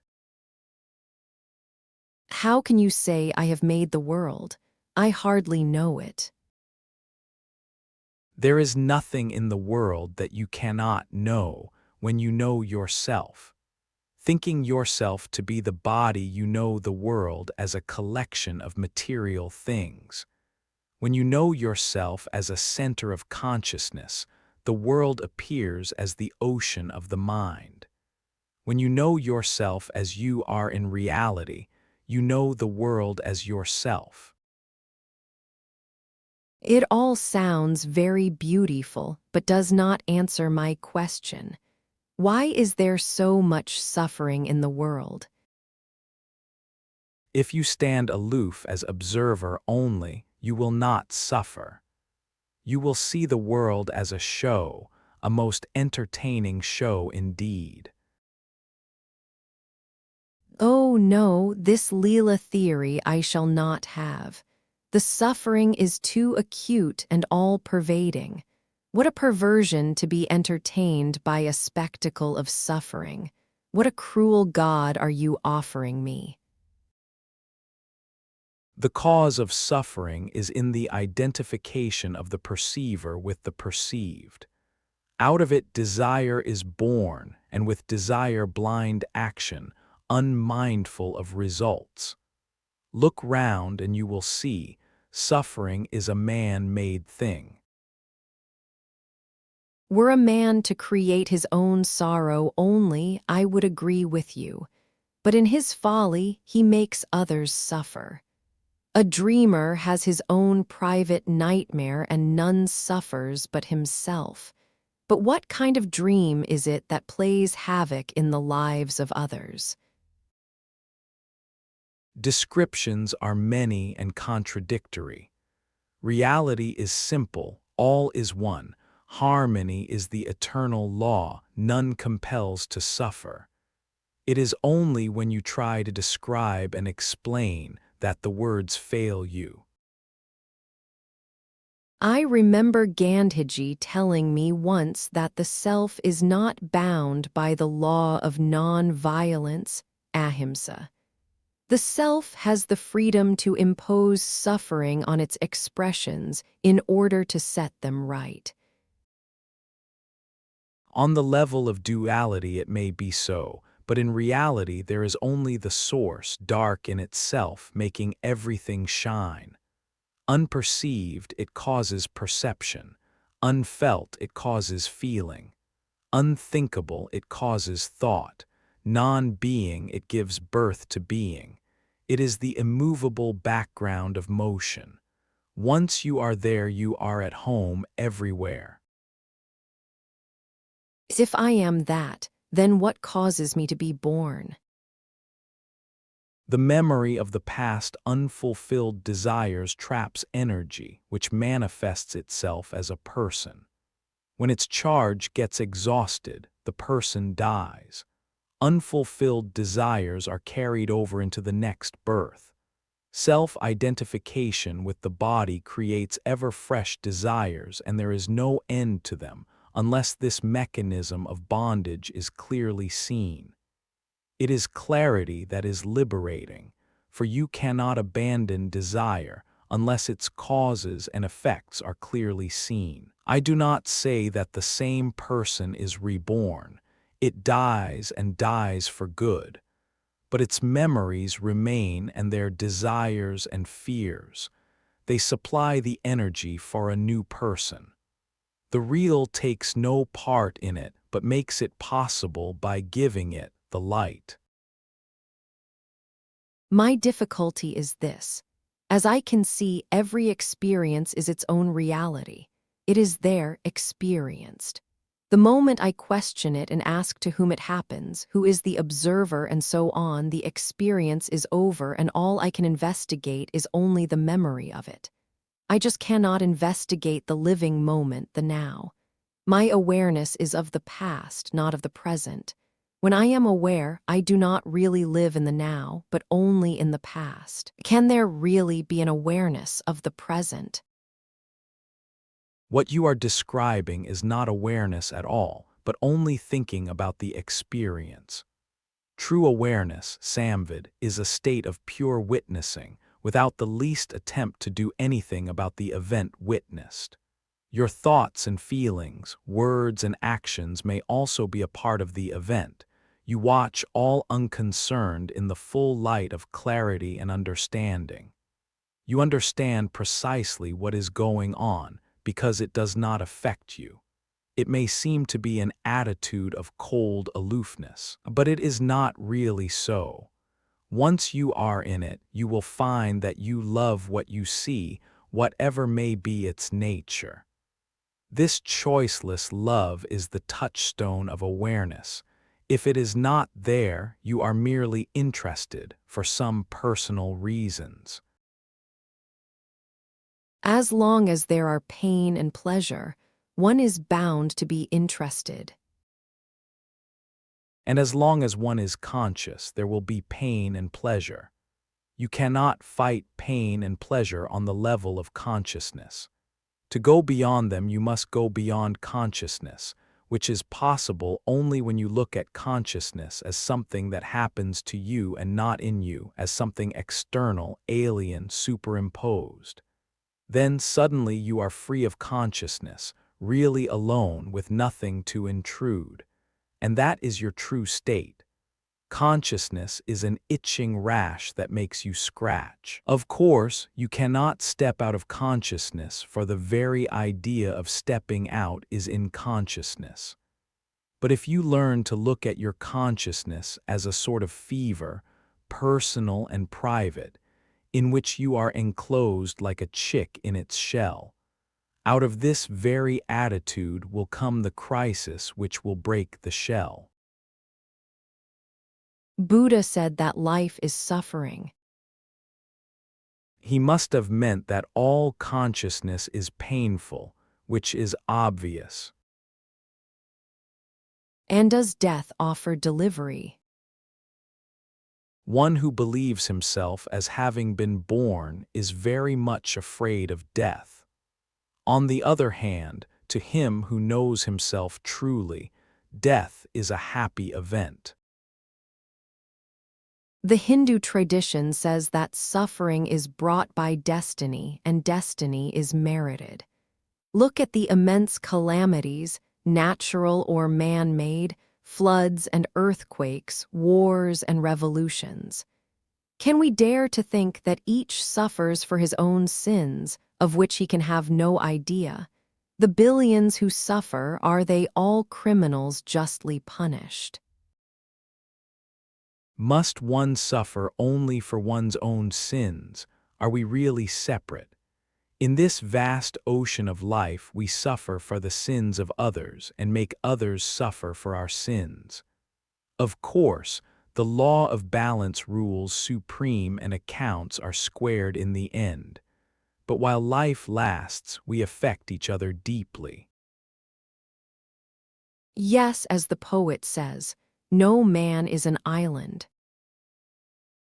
At the back of every experience is the self and its interest in the experience. Call it desire, call it love, words do not matter. Can I desire suffering? Can I deliberately ask for pain? Am I not like a man who made for himself a downy bed hoping for a good night of sleep, and then he is visited by a nightmare and he tosses and screams in his dream? Surely it is not the love that produces nightmares. All suffering is caused by selfish isolation, by insularity and greed. When the cause of suffering is seen and removed, suffering ceases. I may remove my causes of sorrow, but others will be left to suffer. To understand suffering, you must go beyond pain and pleasure. Your own desires and fears prevent you from understanding and thereby helping others. In reality, there are no others, and by helping yourself, you help everybody else. If you are serious about the sufferings of mankind, you must perfect the only means of help you have, yourself. You keep on saying that I am the creator, preserver, and destroyer of this world, omnipresent, omniscient, omnipotent. When I ponder over what you say, I ask myself, how is it that there is so much evil in my world? There is no evil, there is no suffering. The joy of living is paramount. Look, how everything clings to life, how dear the existence is. On the screen of my mind, images follow each other in endless succession. There is nothing permanent about me. Have a better look at yourself. The screen is there, it does not change. The light shines steadily. Only the film in between keeps moving and causes pictures to appear. You may call the film destiny, prarabdha. What creates destiny? Ignorance is the cause of inevitability. Ignorance of what? Ignorance of yourself primarily. Also, ignorance of the true nature of things, of their causes and effects.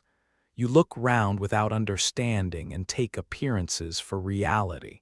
You believe you know the world and yourself, but it is only your ignorance that makes you say, I know.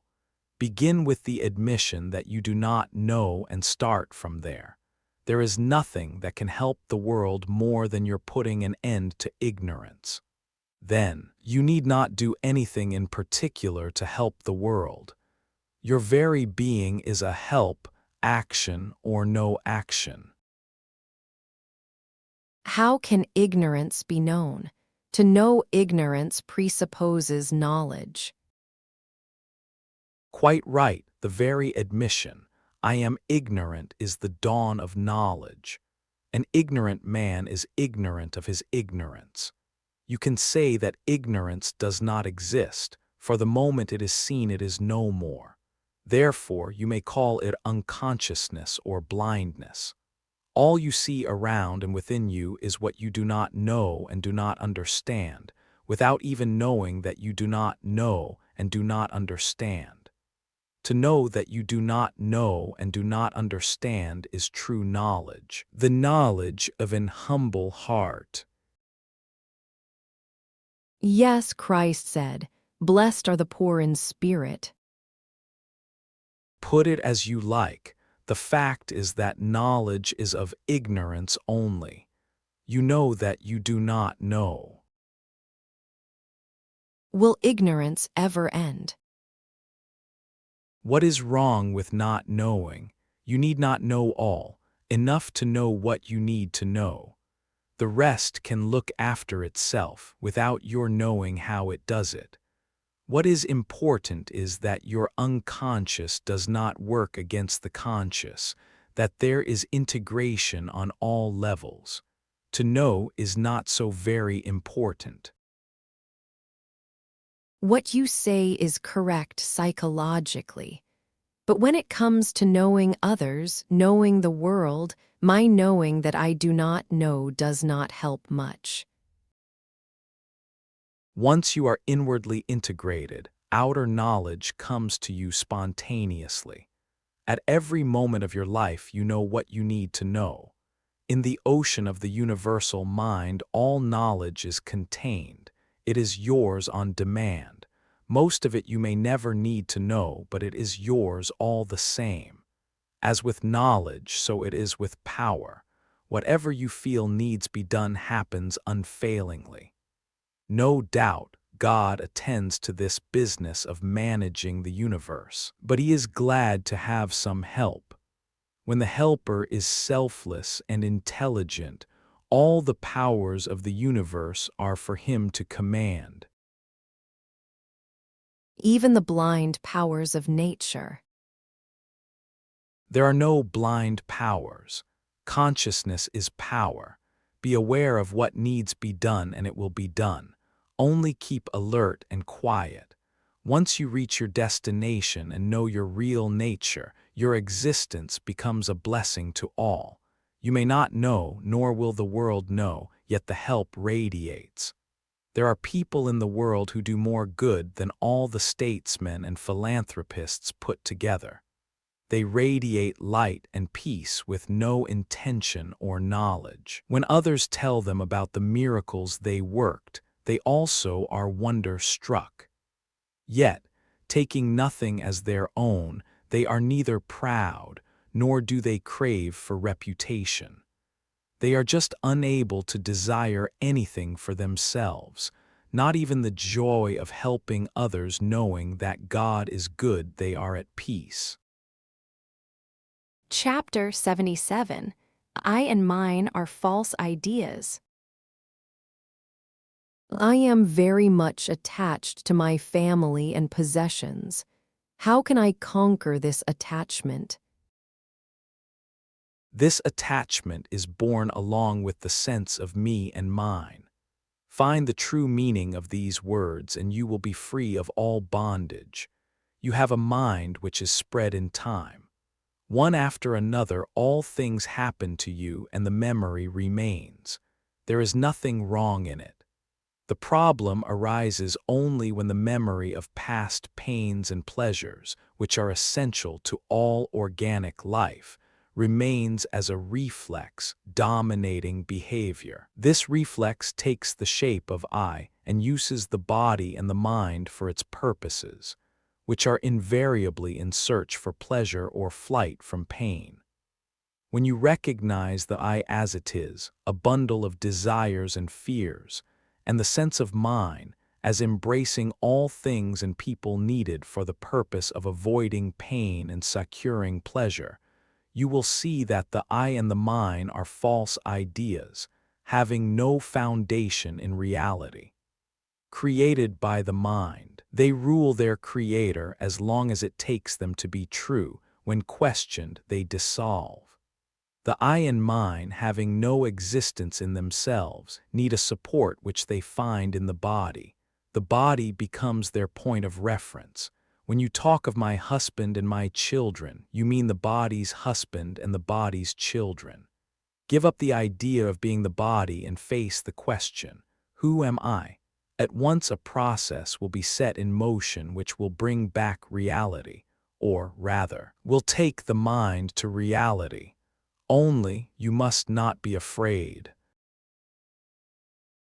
What am I to be afraid of? For reality to be, the ideas of me and mine must go. They will go if you let them. Then your normal natural state reappears, in which you are neither the body nor the mind, neither the me nor the mine, but in a different state of being altogether. It is pure awareness of being without being this or that, without any self-identification with anything in particular or in general. In that pure light of consciousness there is nothing, not even the idea of nothing. There is only light. There are people whom I love. Must I give them up? You only let go your hold on them. The rest is up to them. They may lose interest in you or may not. How could they? Are they not my own? They are your bodies, not your own. Or better, there is none who is not your own. And what about my possessions? When the mine is no more, where are your possessions? Please tell me, must I lose all by losing the I? You may or you may not, it will be all the same to you. Your loss will be somebody's gain. You will not mind. If I do not mind, I shall lose all. Once you have nothing, you have no problems. I am left with the problem of survival. It is the body's problem, and it will solve it by eating, drinking, and sleeping. There is enough for all, provided all share. Our society is based on grabbing, not on sharing. By sharing, you will change it. I do not feel like sharing. Anyhow, I am being taxed out of my possessions. This is not the same as voluntary sharing. Society will not change by compulsion. It requires a change of heart. Understand that nothing is your own, that all belongs to all. Then only society will change. One man's understanding will not take the world far. The world in which you live will be affected deeply. It will be a healthy and happy world, which will radiate and communicate, increase and spread. The power of a true heart is immense. Please tell us more. Talking is not my hobby. Sometimes I talk, sometimes I do not. My talking or not talking is a part of a given situation and does not depend on me. When there is a situation in which I have to talk, I hear myself talking. In some other situation, I may not hear myself talking. It is all the same to me. Whether I talk or not, the light and love of being what I am are not affected, nor are they under my control. They are, and I know they are. There is a glad awareness, but nobody who is glad. Of course, there is a sense of identity, but it is the identity of a memory track, like the identity of a sequence of pictures on the ever-present screen. Without the light and the screen, there can be no picture. To know the picture as the play of light on the screen gives freedom from the idea that the picture is real. All you have to do is to understand that you love the self and the self loves you, and that the sense I am is the link between you both, a token of identity in spite of apparent diversity. Look at the I am as a sign of love between the inner and the outer, the real and the appearance. Just like in a dream, all is different, except the sense of I, which enables you to say I dreamt, so does the sense of I am enable you to say I am my real self again. I do nothing, nor is anything done to me. I am what I am, and nothing can affect me. I appear to depend on everything, but in fact all depends on me. How can you say you do nothing? Are you not talking to me? I do not have the feeling that I am talking. There is talking going on, that is all. I talk. Do you hear yourself talking and you say, I talk. Everybody says, I work, I come, I go. I have no objection to the conventions of your language, but they distort and destroy reality. A more accurate way of saying would have been, there is talking, working, coming, going. For anything to happen, the entire universe must coincide. It is wrong to believe that anything in particular can cause an event. Every cause is universal.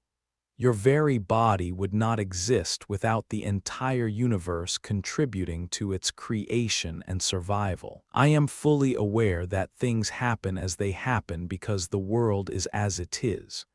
To affect the course of events, I must bring a new factor into the world, and such factor can only be myself, the power of love and understanding focused in me.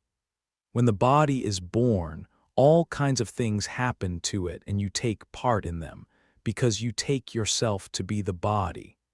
You are like the man in the cinema house, laughing and crying with the picture, though knowing fully well that he is all the time in his seat and the picture is but the play of light. It is enough to shift attention from the screen to oneself to break the spell. When the body dies, the kind of life you live now, succession of physical and mental events, comes to an end. It can end even now without waiting for the death of the body. It is enough to shift attention to the self and keep it there. All happens as if there is a mysterious power that creates and moves everything. Realize that you are not the mover, only the observer, and you will be at peace. Is that power separate from me? Of course not, but you must begin by being the dispassionate observer. Then only will you realize your full being as the universal lover and actor. As long as you are enmeshed in the tribulations of a particular personality, you can see nothing beyond it.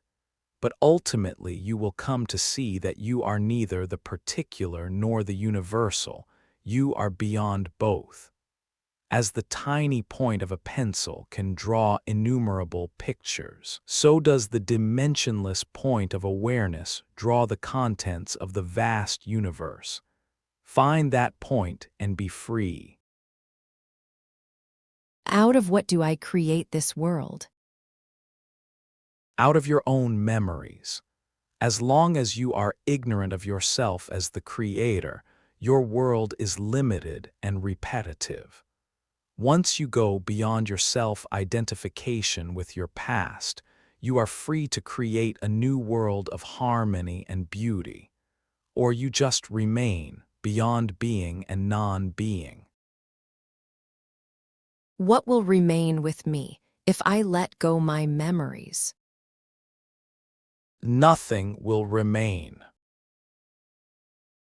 I am afraid. You will be afraid until you experience freedom and its blessings. Of course, some memories are needed to identify and guide the body, and such memories do remain, but there is no attachment left to the body as such. It is no longer the ground for desire or fear. All this is not very difficult to understand and practice, but you must be interested. Without interest, nothing can be done.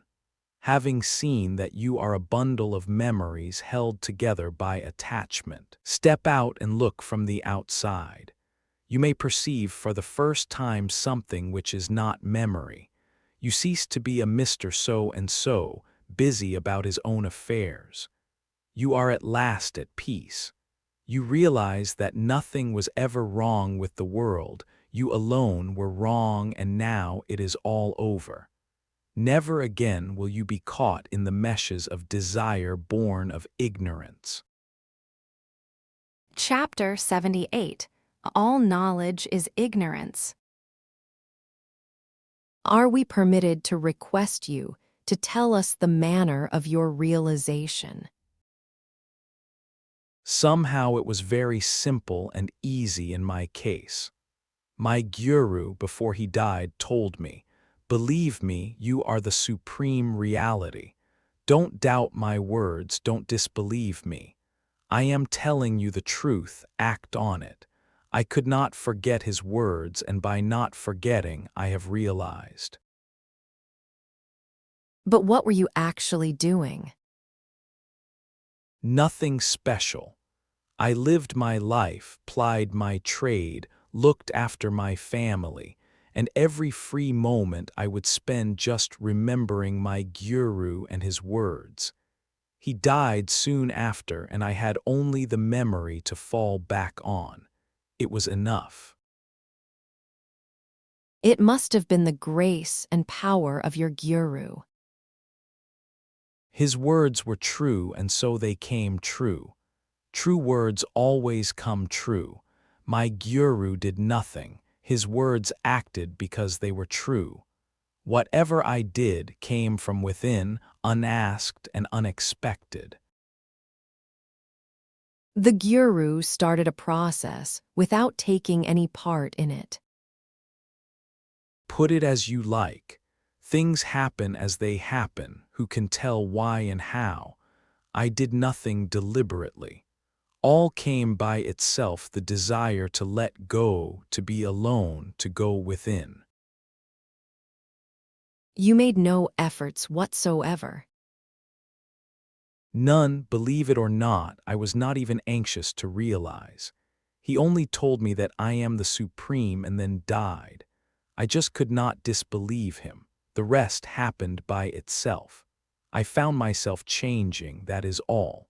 As a matter of fact, I was astonished.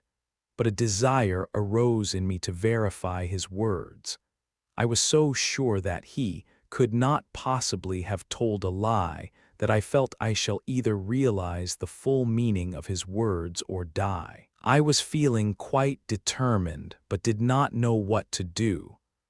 I would spend hours thinking of him and his assurance, not arguing, but just remembering what he told me. What happened to you then? How did you know that you are the supreme? Nobody came to tell me, nor was I told so inwardly. In fact, it was only in the beginning when I was making efforts that I was passing through some strange experiences, seeing lights, hearing voices, meeting gods and goddesses and conversing with them. Once the Guru told me, "You are the supreme reality," I ceased having visions and trances and became very quiet and simple. I found myself desiring and knowing less and less, until I could say in utter astonishment, "I know nothing, I want nothing." Were you genuinely free of desire and knowledge? Or did you impersonate a Jay nanny according to the image given to you by your guru? I was not given any image, nor did I have one. My guru never told me what to expect. More things may happen to you. Are you at the end of your journey? There was never any journey. I am as I always was. What was the supreme reality you were supposed to reach? I was undeceived, that is all. I used to create a world and populate it. Now I don't do it anymore. Where do you live then?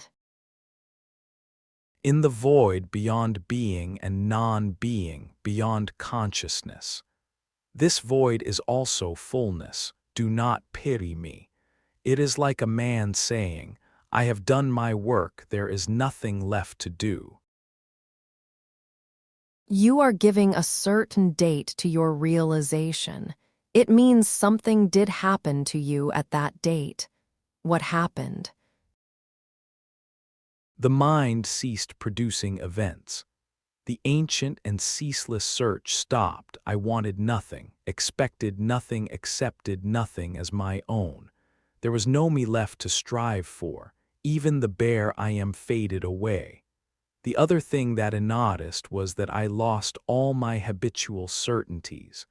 Earlier I was sure of so many things, now I am sure of nothing.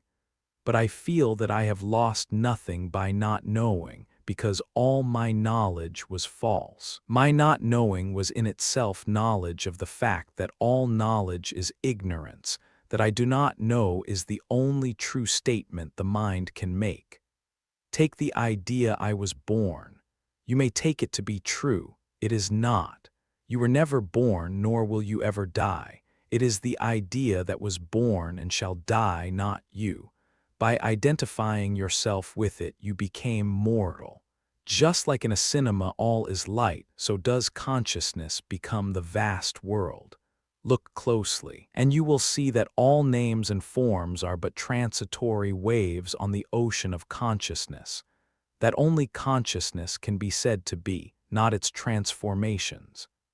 In the immensity of consciousness a light appears, a tiny point that moves rapidly and traces shapes, thoughts and feelings, concepts and ideas like the pen writing on paper. and the ink that leaves a trace is memory. You are that tiny point, and by your movement the world is ever recreated. Stop moving, and there will be no world. Look within and you will find that the point of light is the reflection of the immensity of light in the body, as the sense I am. There is only light, all else appears. Do you know that light? Have you seen it?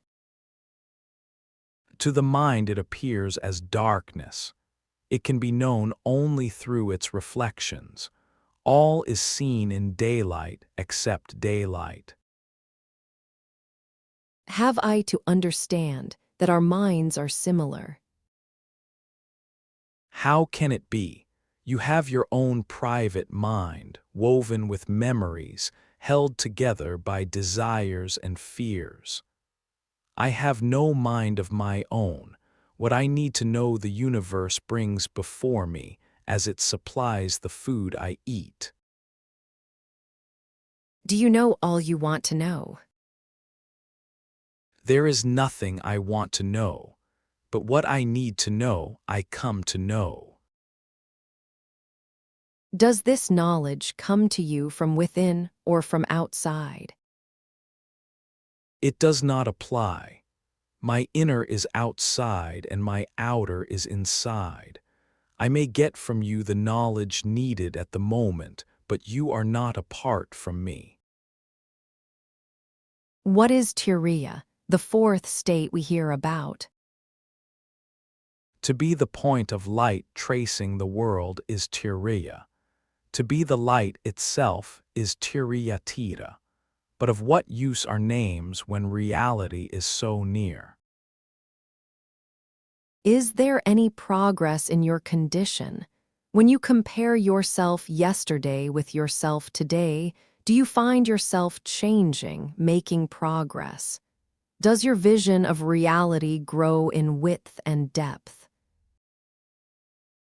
Reality is immovable and yet in constant movement. It is like a mighty river, it flows and yet it is there eternally. What flows is not the river with its bed and banks, but its water. So does the sattva guna, the universal harmony, play its games against tamas and rajas, the forces of darkness and despair. In sattva there is always change and progress, in rajas there is change and regress, while tamas stands for chaos. The three gunas play eternally against each other. It is a fact, and there can be no quarrel with a fact. Must I always go dull with tamas and desperate with rajas? What about sattva? Sattva is the radiance of your real nature. You can always find it beyond the mind and its many worlds. But if you want a world, you must accept the three gunas as inseparable: matter, energy, life, one in essence, distinct in appearance. They mix and flow in consciousness. In time and space there is eternal flow, birth and death again, advance, retreat, another advance, again retreat, apparently without a beginning and without end. Reality being timeless, changeless, bodiless, mindless awareness is bliss. I understand that, according to you, everything is a state of consciousness. The world is full of things. A grain of sand is a thing. A planet is a thing. How are they related to consciousness? Where consciousness does not reach, matter begins. A thing is a form of being which we have not understood. It does not change, it is always the same, it appears to be there on its own, something strange and alien. Of course it is in the chit, consciousness, but appears to be outside because of its apparent changelessness. The foundation of things is in memory. Without memory there would be no recognition. Creation, reflection, rejection. Brahma, Vishnu, Shiva. This is the eternal process. All things are governed by it. Is there no escape? I am doing nothing else but showing the escape. Understand that the one includes the three and that you are the one, and you shall be free of the world process. What happens then to my consciousness? After the stage of creation comes the stage of examination and reflection, and finally the stage of abandonment and forgetting. The consciousness remains, but in a latent, quiet state. Does the state of identity remain? The state of identity is immanent in reality and never fades. But identity is neither the transient personality, vyakti, nor the karma-bound individuality, vyakta. It is what remains when all self-identification is given up as false, pure consciousness, the sense of being all there is or could be. Consciousness is pure in the beginning and pure in the end. In between it gets contaminated by imagination, which is at the root of creation. At all times consciousness remains the same. To know it as it is realization and timeless peace. Is the sense I am real or unreal? Both. It is unreal when we say, I am this, I am that. It is real when we mean I am not this nor that. The knower comes and goes with the known and is transient, but that which knows that it does not know, which is free of memory and anticipation, is timeless. Is I am itself the witness, or are they separate? Without one the other cannot be, yet they are not one. It is like the flower and its color. Without flower no colors, without color the flower remains unseen. Beyond is the light which on contact with the flower creates the kalu. Realize that your true nature is that of pure light only, and both the perceived and the perceiver come and go together. That which makes both possible, and yet is neither, is your real being, which means not being a this or that, but pure awareness of being and not being. When awareness is turned on itself, the feeling is of not knowing. When it is turned outward, the knowables come into being. To say, I know myself is a contradiction in terms, for what is known cannot be myself. If the self is forever the unknown, what then is realized in self-realization? To know that the known cannot be me nor mine is liberation enough. Freedom from self-identification with a set of memories and habits, the state of wonder at the infinite reaches of the being, its inexhaustible creativity and total transcendence, the absolute fearlessness born from the realization of the illusoriness and transiency of every mode of consciousness, flow from a deep and inexhaustible source. To know the source and appearance as appearance, and oneself as the source only is self-realization. On what side is the witness? Is it real or unreal? Nobody can say, I am the witness. The I am is always witnessed. The state of detached awareness is the witness consciousness, the mirror mind. It rises and sets with its object, and thus it is not quite the real. Whatever its object, it remains the same, hence it is also real. It partakes of both the real and the unreal, and is therefore a bridge between the two. As if all happens only to the I am, if the I am is the known and the knower and the knowledge itself, what does the witness do? Of what use is it? It does nothing and is of no use whatsoever.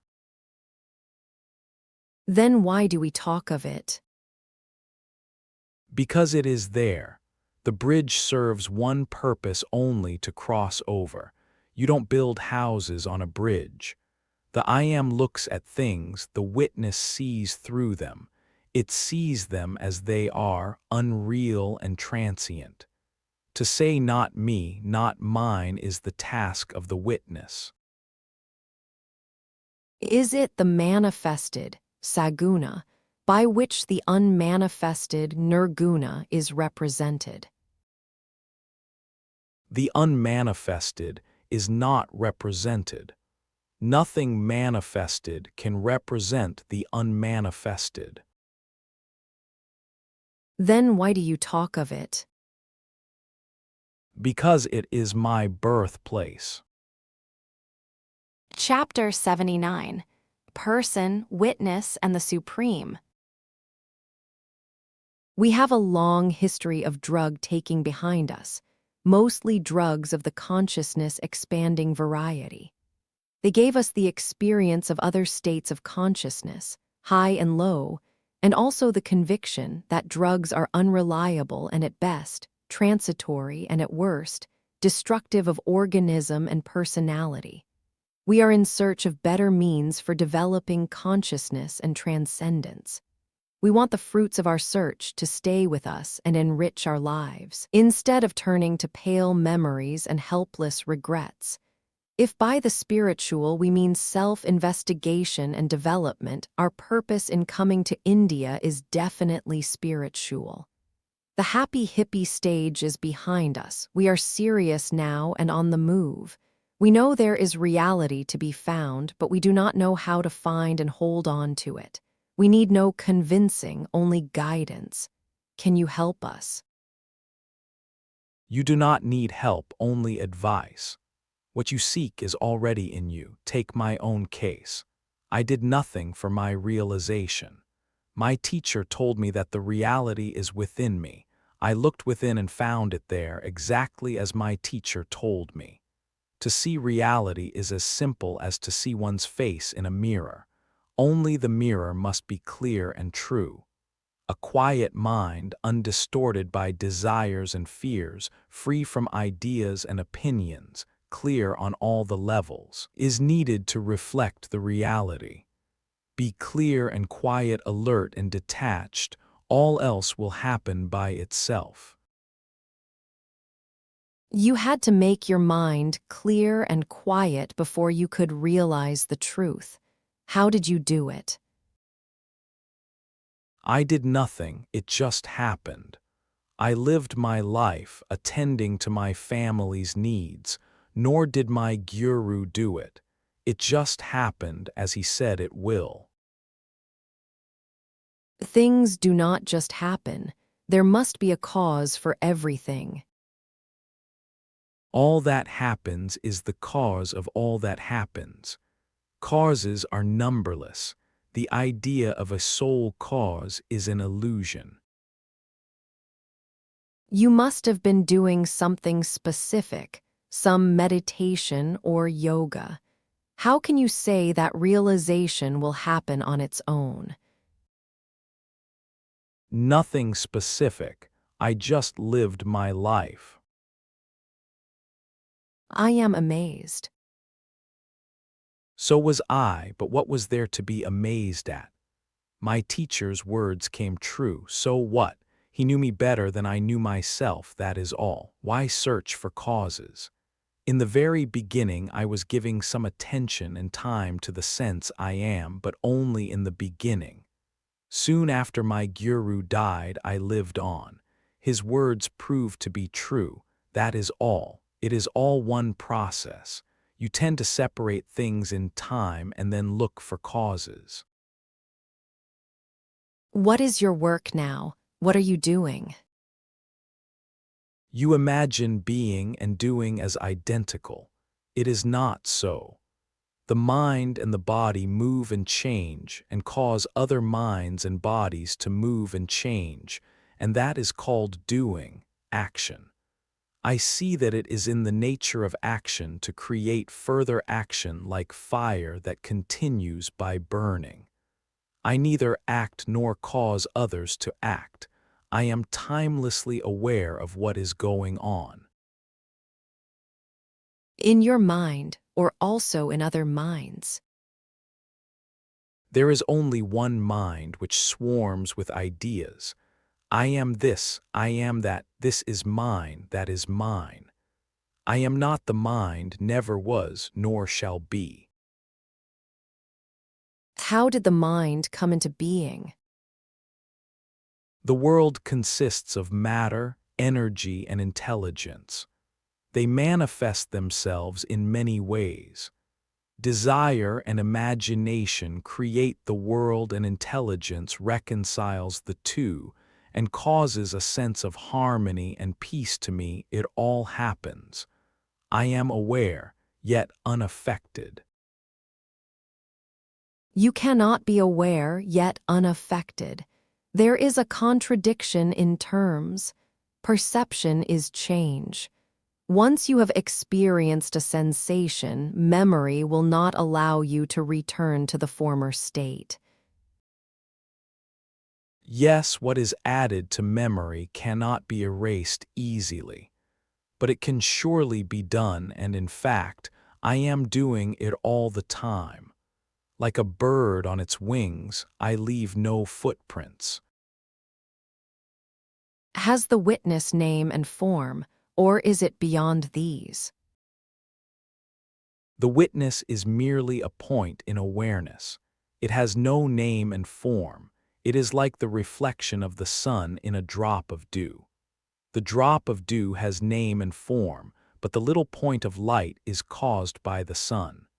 The clearness and smoothness of the drop is a necessary condition but not sufficient by itself.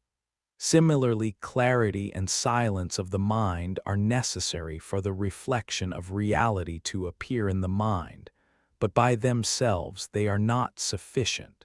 There must be reality beyond it. Because reality is timelessly present, the stress is on the necessary conditions. Can it happen that the mind is clear and quiet, and yet no reflection appears? There is destiny to consider. The unconscious is in the grip of destiny. It is destiny, in fact. One may have to wait, but however heavy may be the hand of destiny, it can be lifted by patience and self-control. Integrity and purity remove the obstacles, and the vision of reality appears in the mind. How does one gain self-control? I am so weak-minded. Understand first that you are not the person you believe yourself to be. What you think yourself to be is mere suggestion or imagination. You have no parents, you were not born, nor will you die. Either trust me when I tell you so, or arrive to it by study and investigation. The way of total faith is quick, the other is slow but steady. Both must be tested in action. Act on what you think is true. This is the way to truth. Are deserving the truth and destiny one and the same? Yes, both are in the unconscious. Conscious merit is mere vanity. Consciousness is always of obstacles.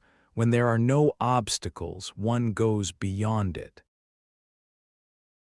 Will the understanding that I am not the body give me the strength of character needed for self-control? When you know that you are neither body nor mind, you will not be swayed by them. You will follow truth wherever it takes you and do what needs be done, whatever the price to pay. Is action essential for self-realization? For realization, understanding is essential. Action is only incidental. A man of steady understanding will not refrain from action. Action is the test of truth. Are tests needed? If you do not test yourself all the time, you will not be able to distinguish between reality and fancy. Observation and close reasoning help to some extent, but reality is paradoxical. How do you know that you have realized unless you watch your thoughts and feelings, words and actions, and wonder at the changes occurring in you without your knowing why and how? It is exactly because they are so surprising that you know that they are real. The foreseen and expected is rarely true. How does the person come into being? Exactly as a shadow appears when light is intercepted by the body, so does the person arise when pure self-awareness is obstructed by the I am the body idea. And as the shadow changes shape and position according to the lay of the land, so does the person appear to rejoice and suffer, rest and toil, find and lose according to the pattern of destiny. When the body is no more, the person disappears completely without return. Only the witness remains and the great unknown. The witness is that which says, I know. The person says, I do. Now, to say I know is not untrue, it is merely limited. But to say I do is altogether false because there is nobody who does. All happens by itself, including the idea of being a doer. Then what is action? The universe is full of action, but there is no actor.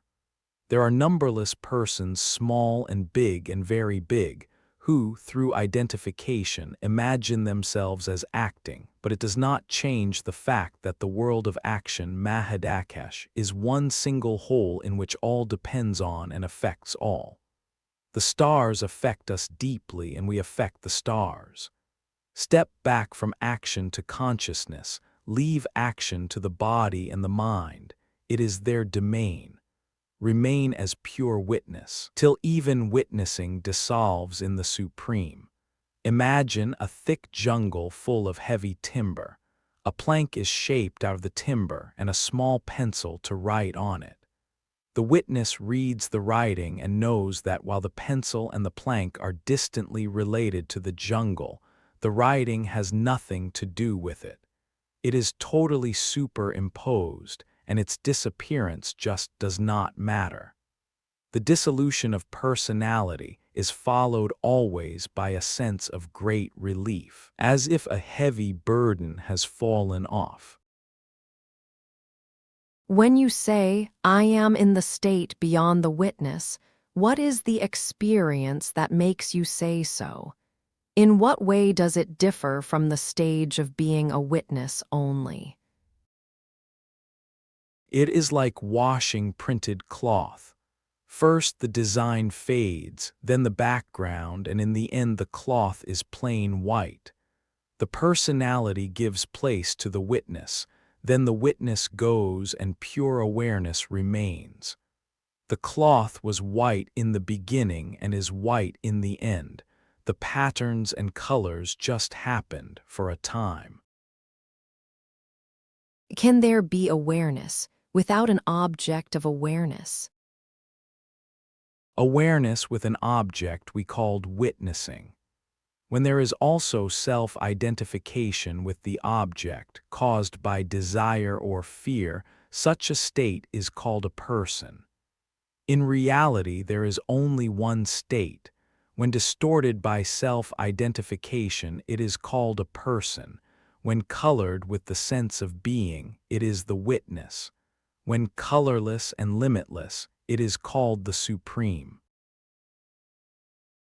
I find that I am always restless, longing, hoping, seeking, finding, enjoying, abandoning, searching again.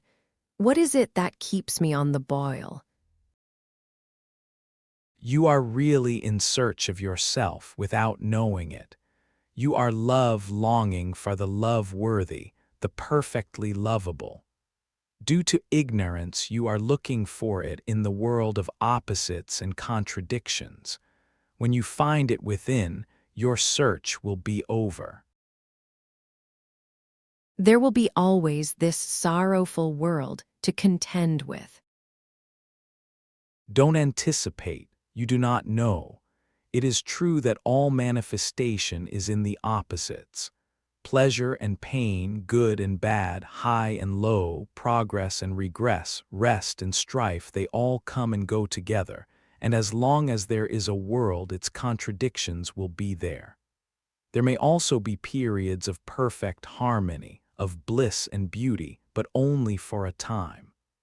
What is perfect returns to the source of all perfection, and the opposites play on. How am I to reach perfection? Keep quiet. Do your work in the world, but inwardly keep quiet. Then all will come to you. Do not rely on your work for realization. It may profit others, but not you. Your hope lies in keeping silent in your mind and quiet in your here. Realized people are very quiet. Chapter 80, Awareness. Does it take time to realize the self, or time cannot help to realize? Is self-realization a matter of time only, or does it depend on factors other than time? All waiting is futile. To depend on time to solve our problems is self-delusion. The future, left to itself, merely repeats the past. Change can only happen now, never in the future. What brings about a change?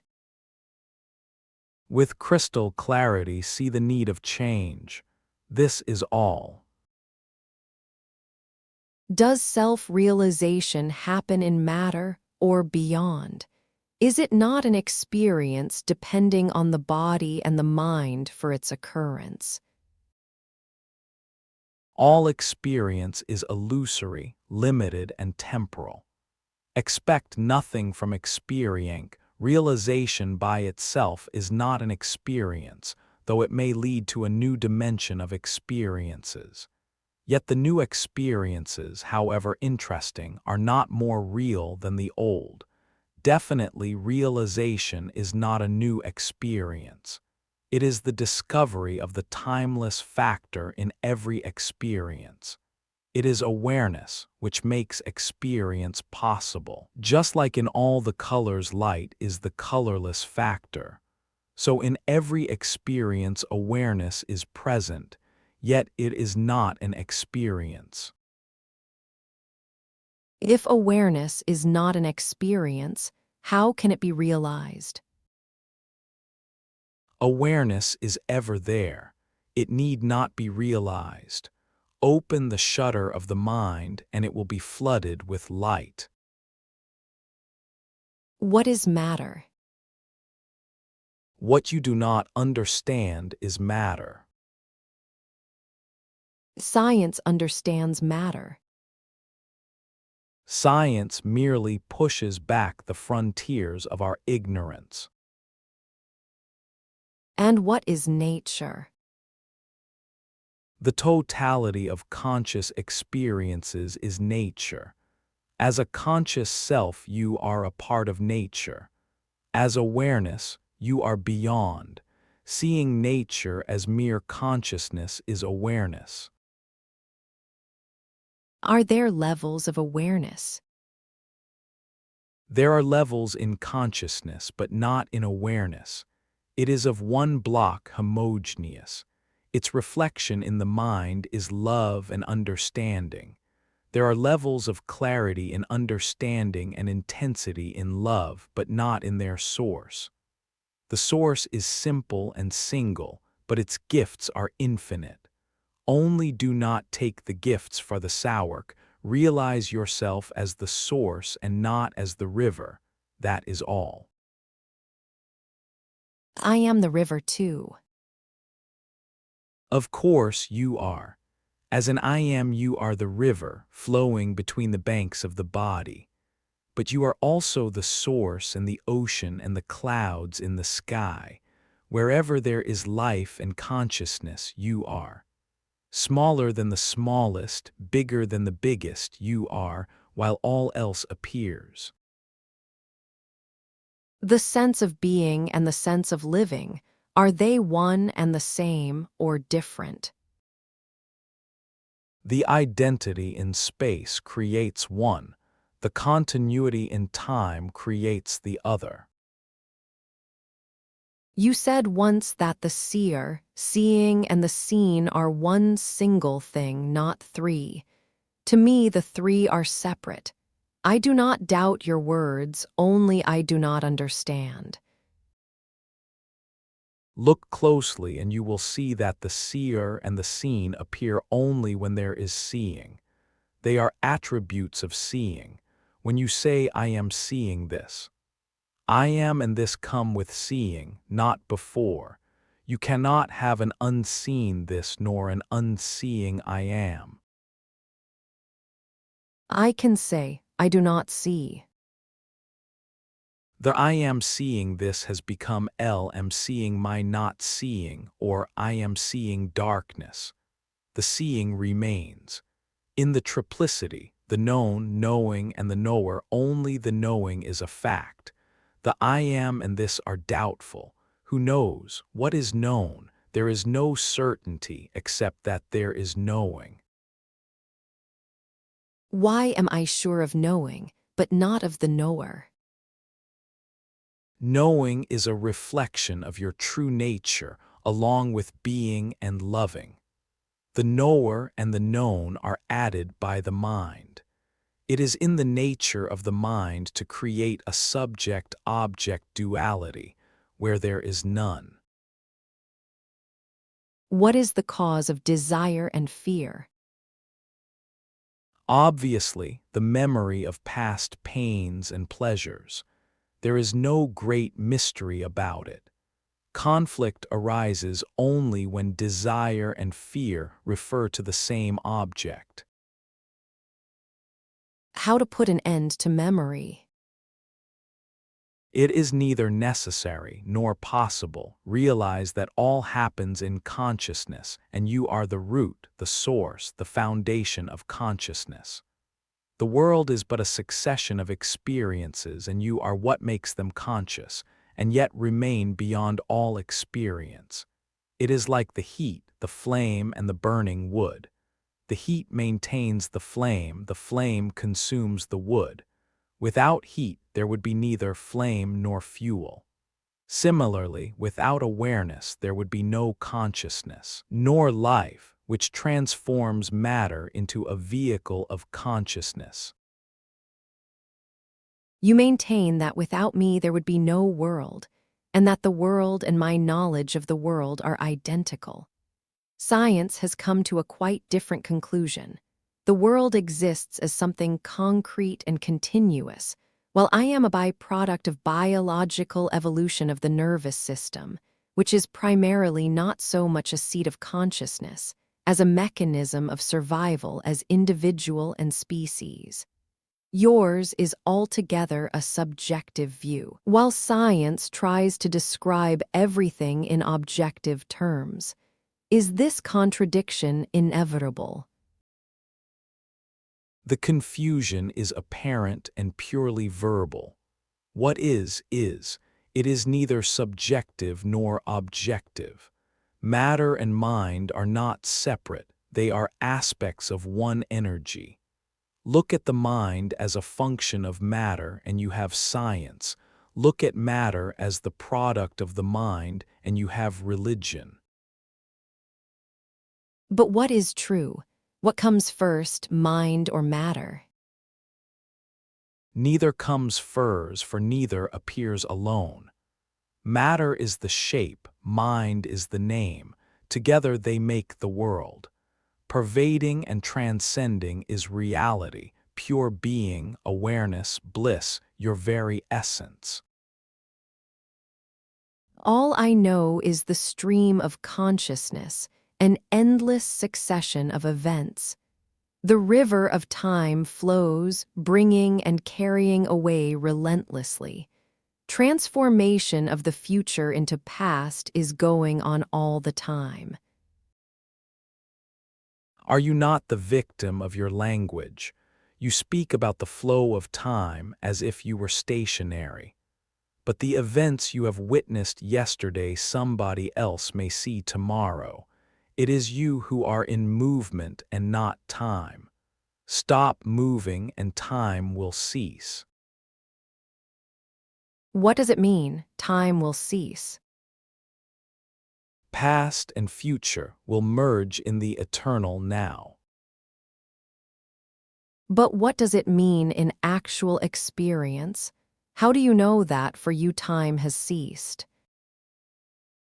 It may mean that past and future do not matter anymore. It may also mean that all that happened and will happen becomes an open book to be read at will. I can imagine a sort of cosmic memory, accessible with some training. But how can the future be known? The unexpected is inevitable. What is unexpected on one level may be certain to happen. When seen from a higher level, after all, we are within the limits of the mind. In reality, nothing happens. There is no past nor future. All appears and nothing is. What does it mean, nothing is? Do you turn blank or go to sleep? Or do you dissolve the world and keep us all in abeyance until we are brought back to life at the next flicker of your thought? Oh no, it is not that bad. The world of mind and matter, of names and shapes, continues, but it does not matter to me at all. It is like having a shadow. It is there, following me wherever I go, but not hindering me in any way. It remains a world of experiences, but not of names and forms related to me by desires and fears. The experiences are qualityless, pure experiences, if I may say so. I call them experiences for the lack of a better word. They are like the waves on the surface of the ocean, the ever-present, but not affecting its peaceful power. You mean to say an experience can be nameless, formless, undefined. In the beginning, all experience is such. It is only desire and fear, born of memory, that give it name and form and separate it from other experiences. It is not a conscious experience, for it is not in opposition to other experiences, yet it is an experience all the same. If it is not conscious, why talk about it? Most of your experiences are unconscious. The conscious ones are very few. You are unaware of the fact because to you only the conscious ones count. Become aware of the unconscious. Can one be aware of the unconscious? How is it done? Desire and fear are the obscuring and distorting factors. When mind is free of them, the unconscious becomes accessible. Does it mean that the unconscious becomes conscious?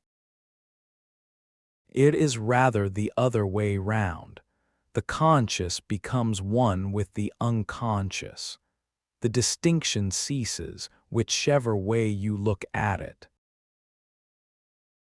I am puzzled. How can one be aware and yet unconscious? Awareness is not limited to consciousness. It is of all that is. Consciousness is of duality. There is no duality in awareness. It is one single block of pure cognition. In the same way one can talk of the pure being and pure creation, nameless, formless, silent, and yet absolutely real, powerful, effective. Their being indescribable does not affect them in the least. While they are unconscious, they are essential. The conscious cannot change fundamentally, it can only modify. Anything to change must pass through death, through obscuration and dissolution. Gold jewelry must be melted down before it is cast into another shape. What refuses to die cannot be reborn. Barring the death of the body, how does one die? Withdrawal, aloofness, letting go is death. To live fully, death is essential. Every ending makes a new beginning. On the other hand, do understand that only the dead can die, not the living. That which is alive in you is immortal. From where does desire draw its energy? Its name and shape it draws from memory. The energy flows from the source. Some desires are altogether wrong. How can wrong desires flow from a sublime source? The source is neither right nor wrong, nor is desire by itself right or wrong. It is nothing but striving for happiness. Having identified yourself with a speck of a body, you feel lost and search desperately for the sense of fullness and completeness you call happiness. When did I lose it? I never had it. You had it before you woke up this morning. Go beyond your consciousness and you will find it. How am I to go beyond? You know it already, do it. That's what you say. I know nothing about it. Yet I repeat, you know it, do it. Go beyond, back to your normal, natural, supreme state. I'm puzzled. A speck in the eye makes you think you are blind. Wash it out and look. I do look, I see only darkness. Remove the speck and your eyes will be flooded with light. The light is there, waiting. The eyes are there, ready. The darkness you see is but the shadow of the tiny speck. Get rid of it and come back to your natural state. Chapter 81, Root Cause of Fear. Where do you come from? I am from the United States, but I live mostly in Europe. To India I came recently. I was in Rishikesh in 2 ashrams. I was taught meditation and breathing. How long were you there? 8 days in one, 6 days in another. I was not happy there and I left. Then for 3 weeks I was with the Tibetan lamas, but they were all wrapped up in formulas and rituals. And what was the net result of it all? Definitely there was an increase of energy. But before I left for Rishikesh, I did some fasting and dieting at a nature cure sanatorium at Pudukkottai in South India. It has done me enormous good. Maybe the access of energy was due to better health. I cannot say. But as a result of all these attempts, some fires started burning in various places in my body, and I heard chants and voices where there were none. And what are you after now? Well, what are we all after? Some truth, some inner certainty, some real happiness. In the various schools of self-realization, there is so much talk of awareness that one ends with the impression that awareness itself is the supreme reality. Is it so? The body is looked after by the brain is illumined by consciousness. Awareness watches over consciousness. Is there anything beyond awareness? How do you know that you are aware? I feel that I am.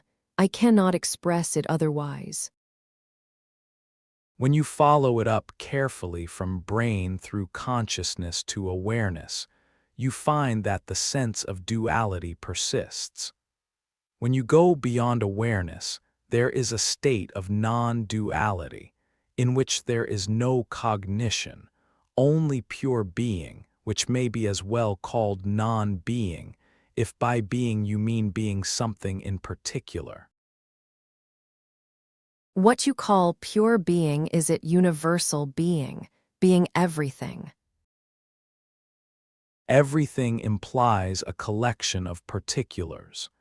In pure being, the very idea of the particular is absent. Is there any relationship between pure being and particular being? What relationship can there be between what is and what merely appears to be? Is there any relationship between the ocean and its waves? The real enables the unreal to appear and causes it to disappear. The succession of transient moments creates the illusion of time, but the timeless reality of pure being is not in movement, for all movement requires a motionless background. It is itself the background. Once you have found it in yourself, you know that you had never lost that independent being, independent of all divisions and separations. But don't look for it in consciousness, you will not find it there. Don't look for it anywhere, for nothing contains it. On the contrary, it contains everything and manifests everything. It is like the daylight that makes everything visible while itself remaining invisible. Sir, of what use to me is your telling me that reality cannot be found in consciousness? Where else am I to look for it? How do you apprehend it? It is quite simple.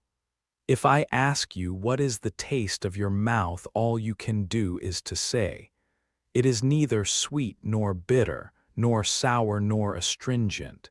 It is what remains when all these tastes are not." Similarly, when all distinctions and reactions are no more, what remains is reality, simple and solid. All that I understand is that I am in the grip of a beginningless illusion, and I do not see how it can come to an end. If it could, it would long ago. I must have had as many opportunities in the past as I shall have in the future. What could not happen cannot happen, or if it did, it could not last. Our very deplorable state after all these untold millions of years carries, at best, the promise of ultimate extinction, or, which is worse, the threat of an endless and meaningless repetition. What proof have you that your present state is beginningless and endless? How were you before you were born? How will you be after death?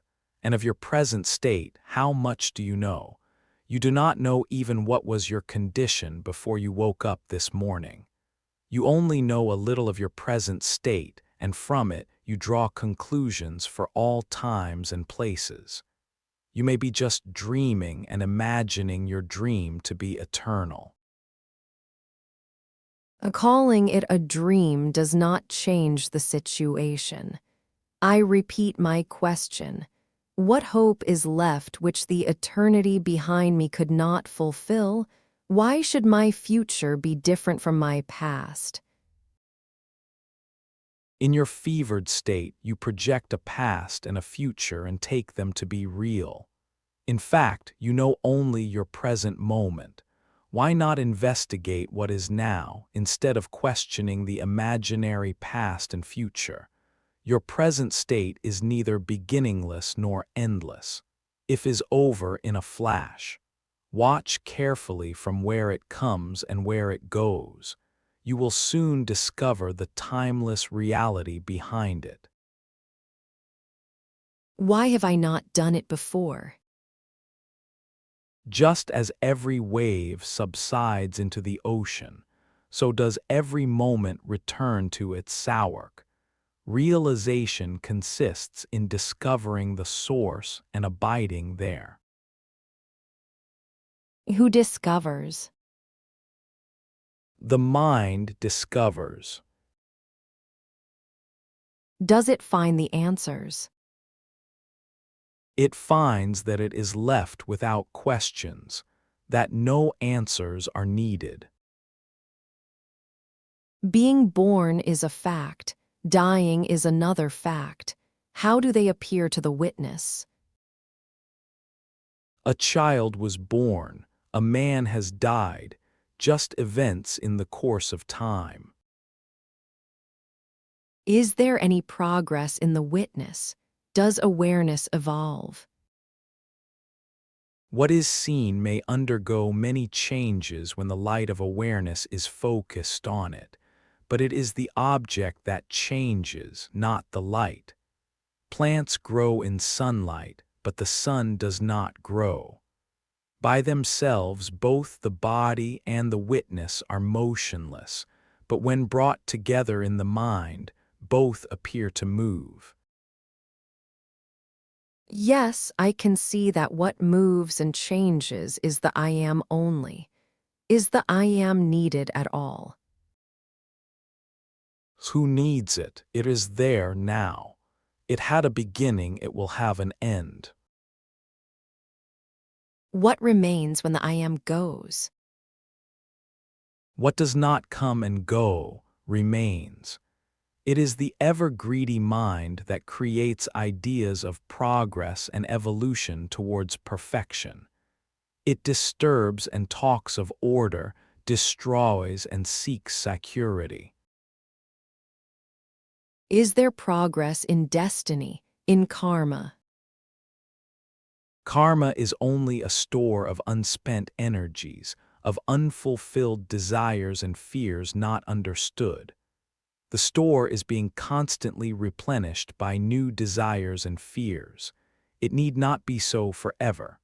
Understand the root cause of your fears, estrangement from yourself, and of desires, the longing for the self, and your karma will dissolve like a dream. Between earth and heaven life goes on. Nothing is affected, only bodies grow and decay. Between the person and the witness, what is the relation? There can be no relation between them because they are one. Don't separate and don't look for relationship. If the seer and the seen are one, how did the separation occur? Fascinated by names and forms, which are by their very nature distinct and diverse, you distinguish what is natural and separate what is one. The world is rich in diversity, but your feeling strange and frightened is due to misapprehension. It is the body that is in danger, not you. I can see that the basic biological anxiety, the flight instinct, takes many shapes and distorts my thoughts and feelings. But how did this anxiety come into being? It is a mental state caused by the I am the body idea. It can be removed by the contrary idea, I am not the body. Both the ideas are false, but one removes the oth. Realize that no ideas are your own, they all come to you from outside. You must think it all out for yourself, become yourself the object of your meditation. The effort to understand yourself is yoga. Be a yogi, give your life to it, brood, wonder, search, till you come to the root of error and to the truth beyond the error. In meditation, who meditates, the person or the witness? Meditation is a deliberate attempt to pierce into the higher states of consciousness and finally go beyond it. The art of meditation is the art of shifting the focus of attention to ever subtler levels, without losing one's grip on the levels left behind. In a way, it is like having death under control. One begins with the lowest levels: social circumstances, customs and habits, physical surroundings, the posture and the breathing of the body, the senses, their sensations and perceptions, the mind, its thoughts and feelings, until the entire mechanism of personality is grasped and firmly held. The final stage of meditation is reached when the sense of identity goes beyond the I am so and so, beyond so I am, beyond I am the witness only, beyond there is, beyond all ideas into the impersonally personal pure being. But you must be energetic when you take to meditation. It is definitely not a part-time occupation. Limit your interests and activities to what is needed for you and your dependents' barest needs. Save all your energies and time for breaking the wall your mind had built around you. Believe me, you will not regret. How do I come to know that my experience is universal?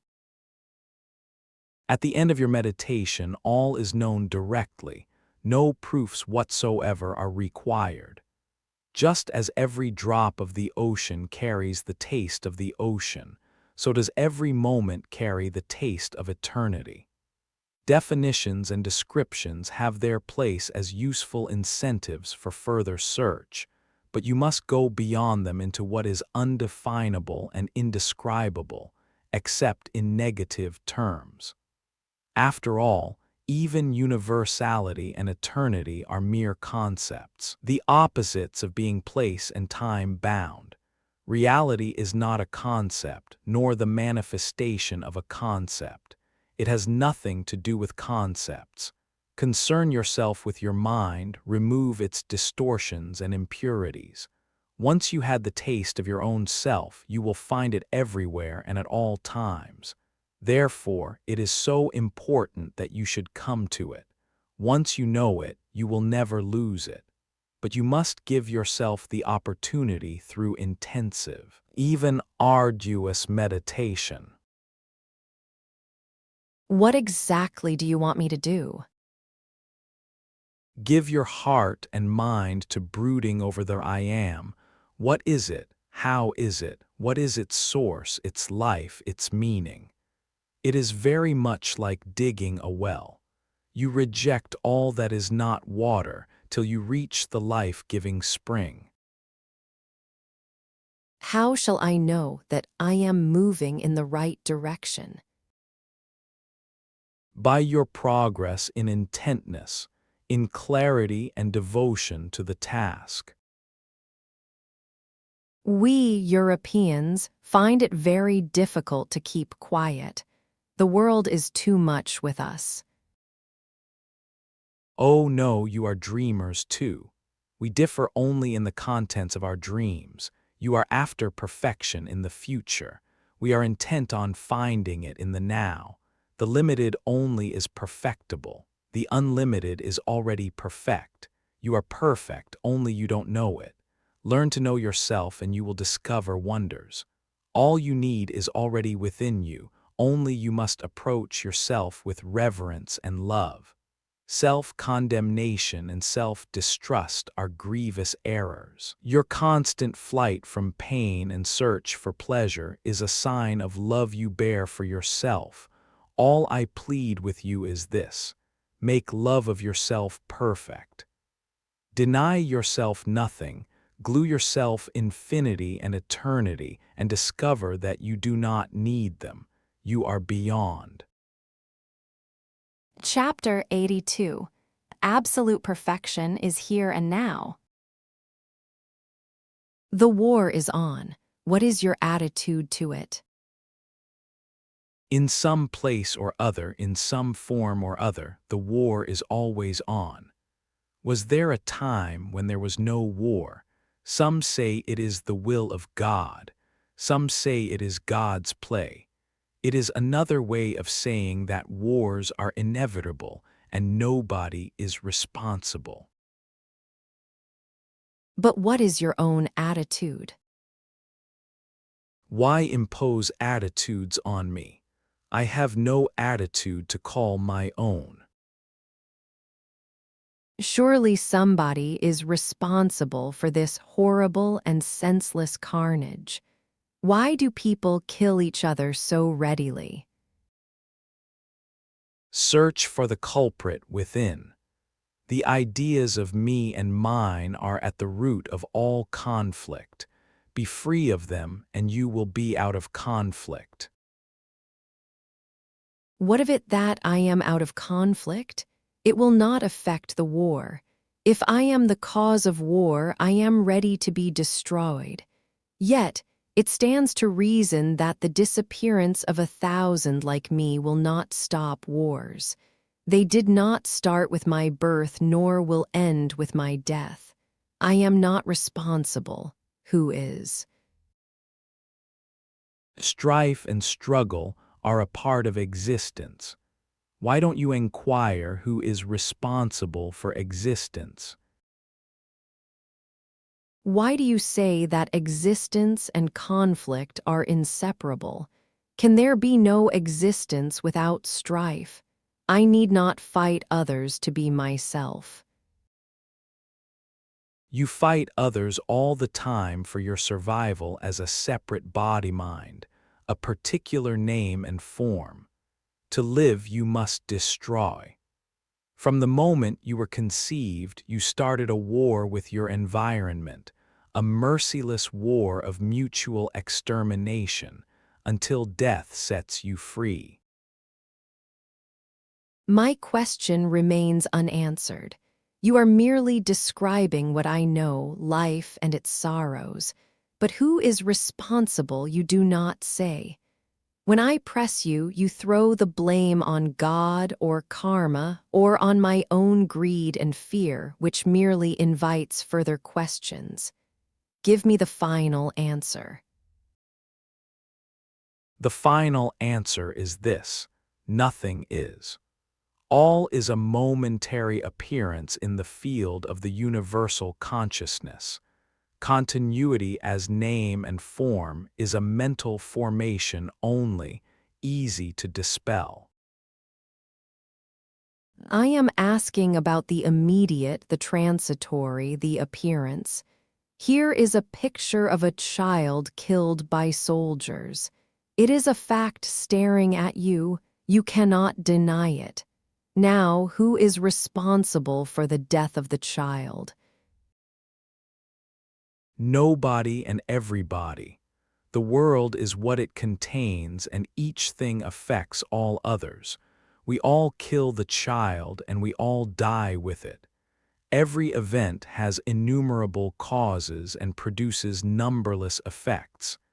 It is useless to keep accounts. Nothing is traceable. Your people speak of karma and retribution. It is merely a gross approximation. In reality, we are all creators and creatures of each other, causing and bearing each other's burden. So the innocent suffers for the guilty. In our ignorance, we are innocent. In our actions, we are guilty. We sin without knowing and suffer without understanding. Our only hope, to stop, to look, to understand, and to get out of the traps of memory. For memory feeds imagination, and imagination generates desire and fear. Why do I imagine at all? The light of consciousness passes through the film of memory and throws pictures on your brain. Because of the deficient and disordered state of your brain, what you perceive is distorted and colored by feelings of like and dislike. Make your thinking orderly and free from emotional overtones, and you will see people and things as they are, with clarity and charity. The witness of birth, life, and death is one and the same. It is the witness of pain and of love. For while the existence in limitation and separation is sorrowful, we love it. We love it and hate it at the same time. We fight, we kill, we destroy life and property, and yet we are affectionate and self-sacrificing. We nurse the child tenderly and orphan it too. Our life is full of contradictions, yet we cling to it. This clinging is at the root of everything. Still, it is entirely superficial. We hold on to something or somebody with all our might, and next moment we forget it. Like a child that shapes its mud pies and abandons them light-heartedly. Touch them, it will scream with anger, divert the child, and he forgets them. For our life is now, and the love of it is now. We love variety, the play of pain and pleasure. We are fascinated by contrasts. For this we need the opposites and their apparent separation. We enjoy them for a time and then get tired and crave for the peace and silence of pure being. The cosmic heart beats ceaselessly. I am the witness and the heart too.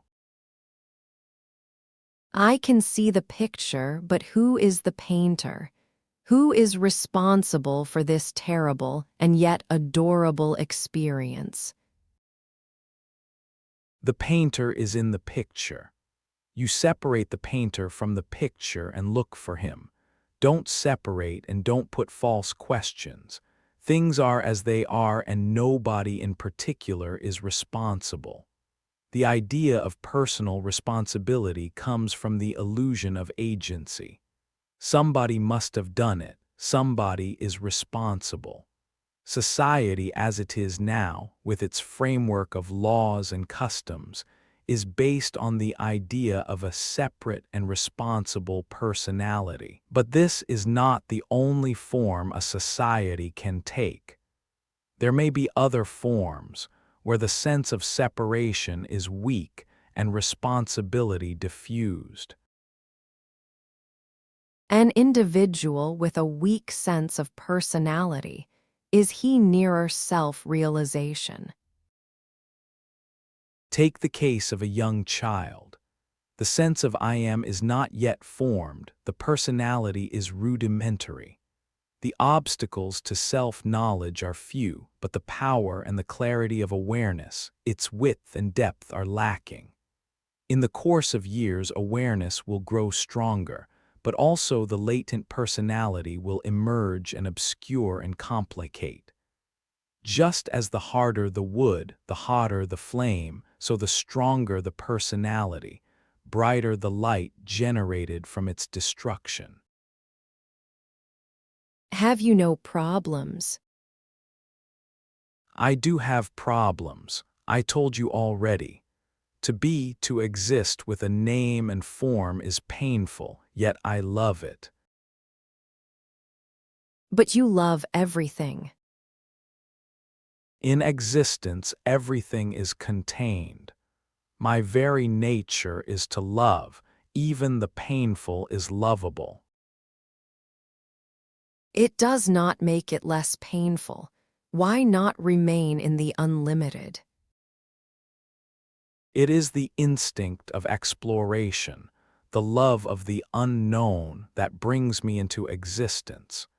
It is in the nature of being to see adventure in becoming, as it is in the very nature of becoming to seek peace in being.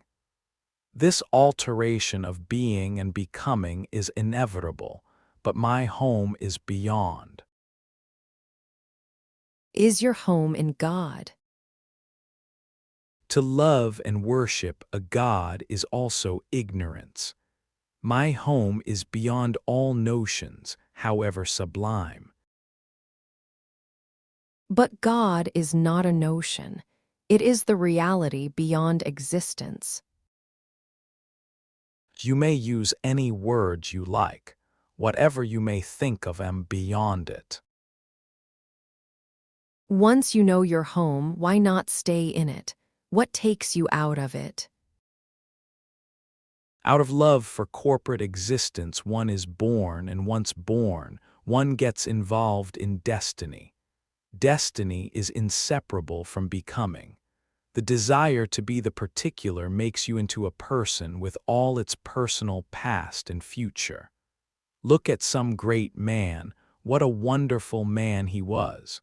And yet how troubled was his life and limited its fruits.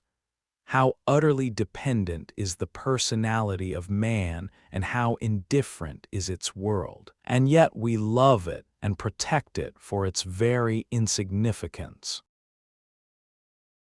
The war is on and there is chaos, and you are being asked to take charge of a feeding center.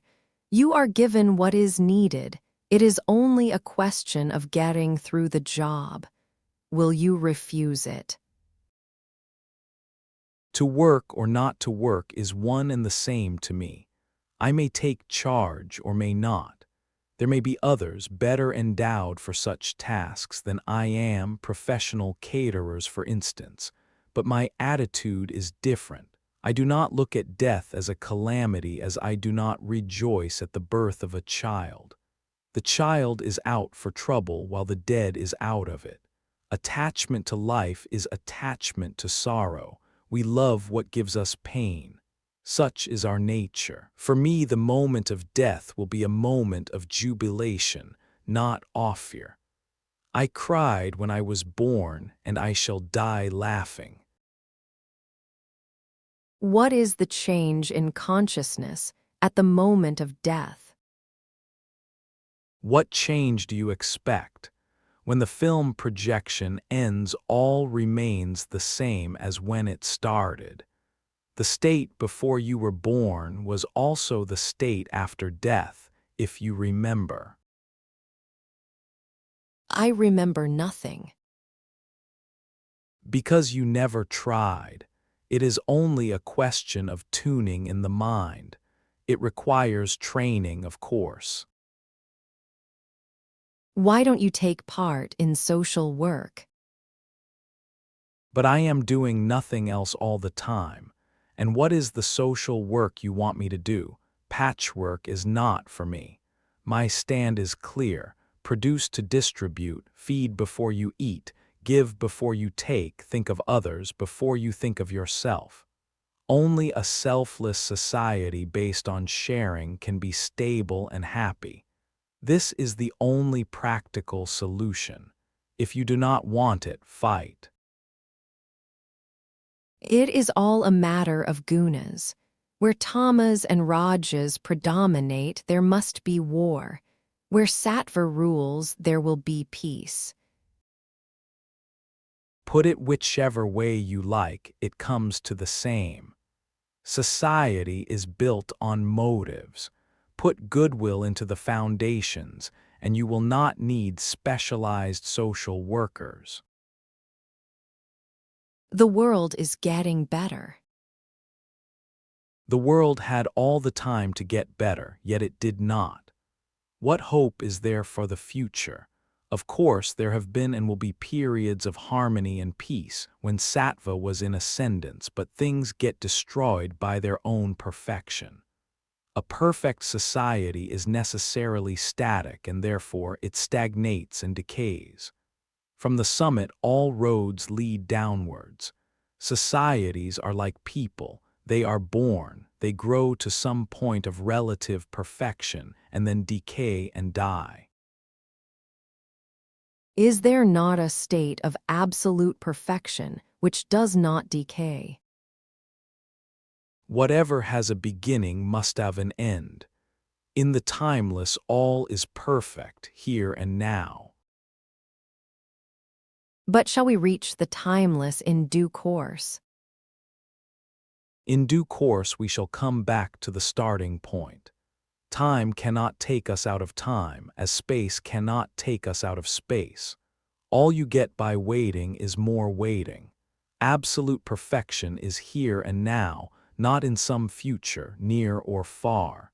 The secret is in action, here and now. It is your behavior that blinds you to yourself. Disregard whatever you think yourself to be and act as if you were absolutely perfect, whatever your idea of perfection may be. All you need is courage. Where do I find such courage? In yourself, of course. Look within. Your grace will help. My grace is telling you now, look within. All you need you have. Use it. Behave as best you know, do what you think you should. Don't be afraid of mistakes, you can always correct them, only intentions matter.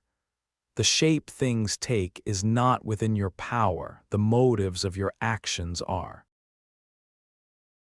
How can action born from imperfection lead to perfection? Action does not lead to perfection. Perfection is expressed in action.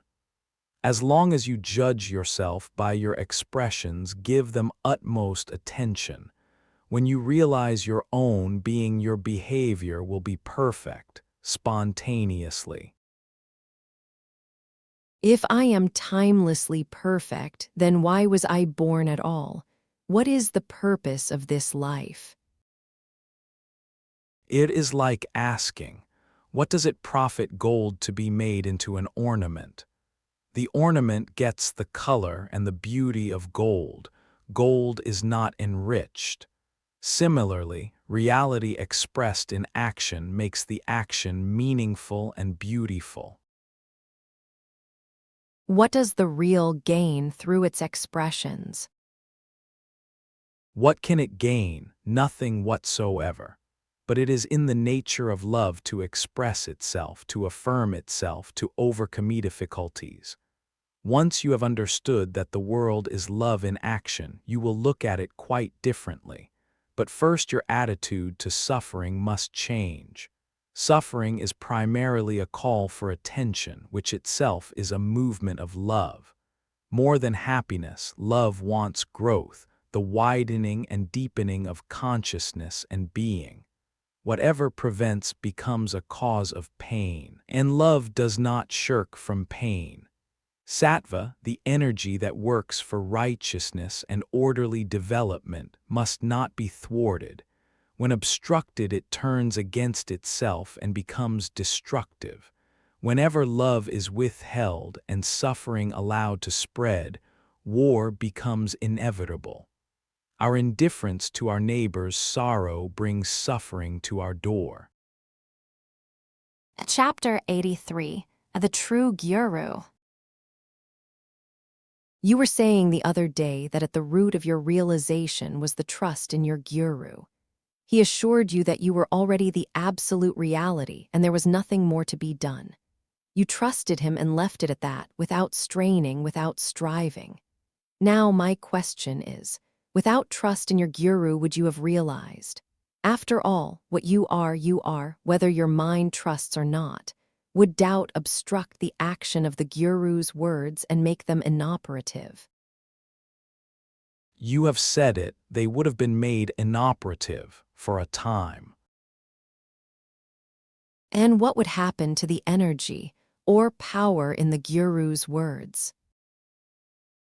It would remain latent, unmanifested. But the entire question is based on a misunderstanding. The master, the disciple, the love and trust between them, these are one fact, not so many independent facts. Each is a part of the other. Without love and trust, there would have been no guru nor disciple, and no relationship between them.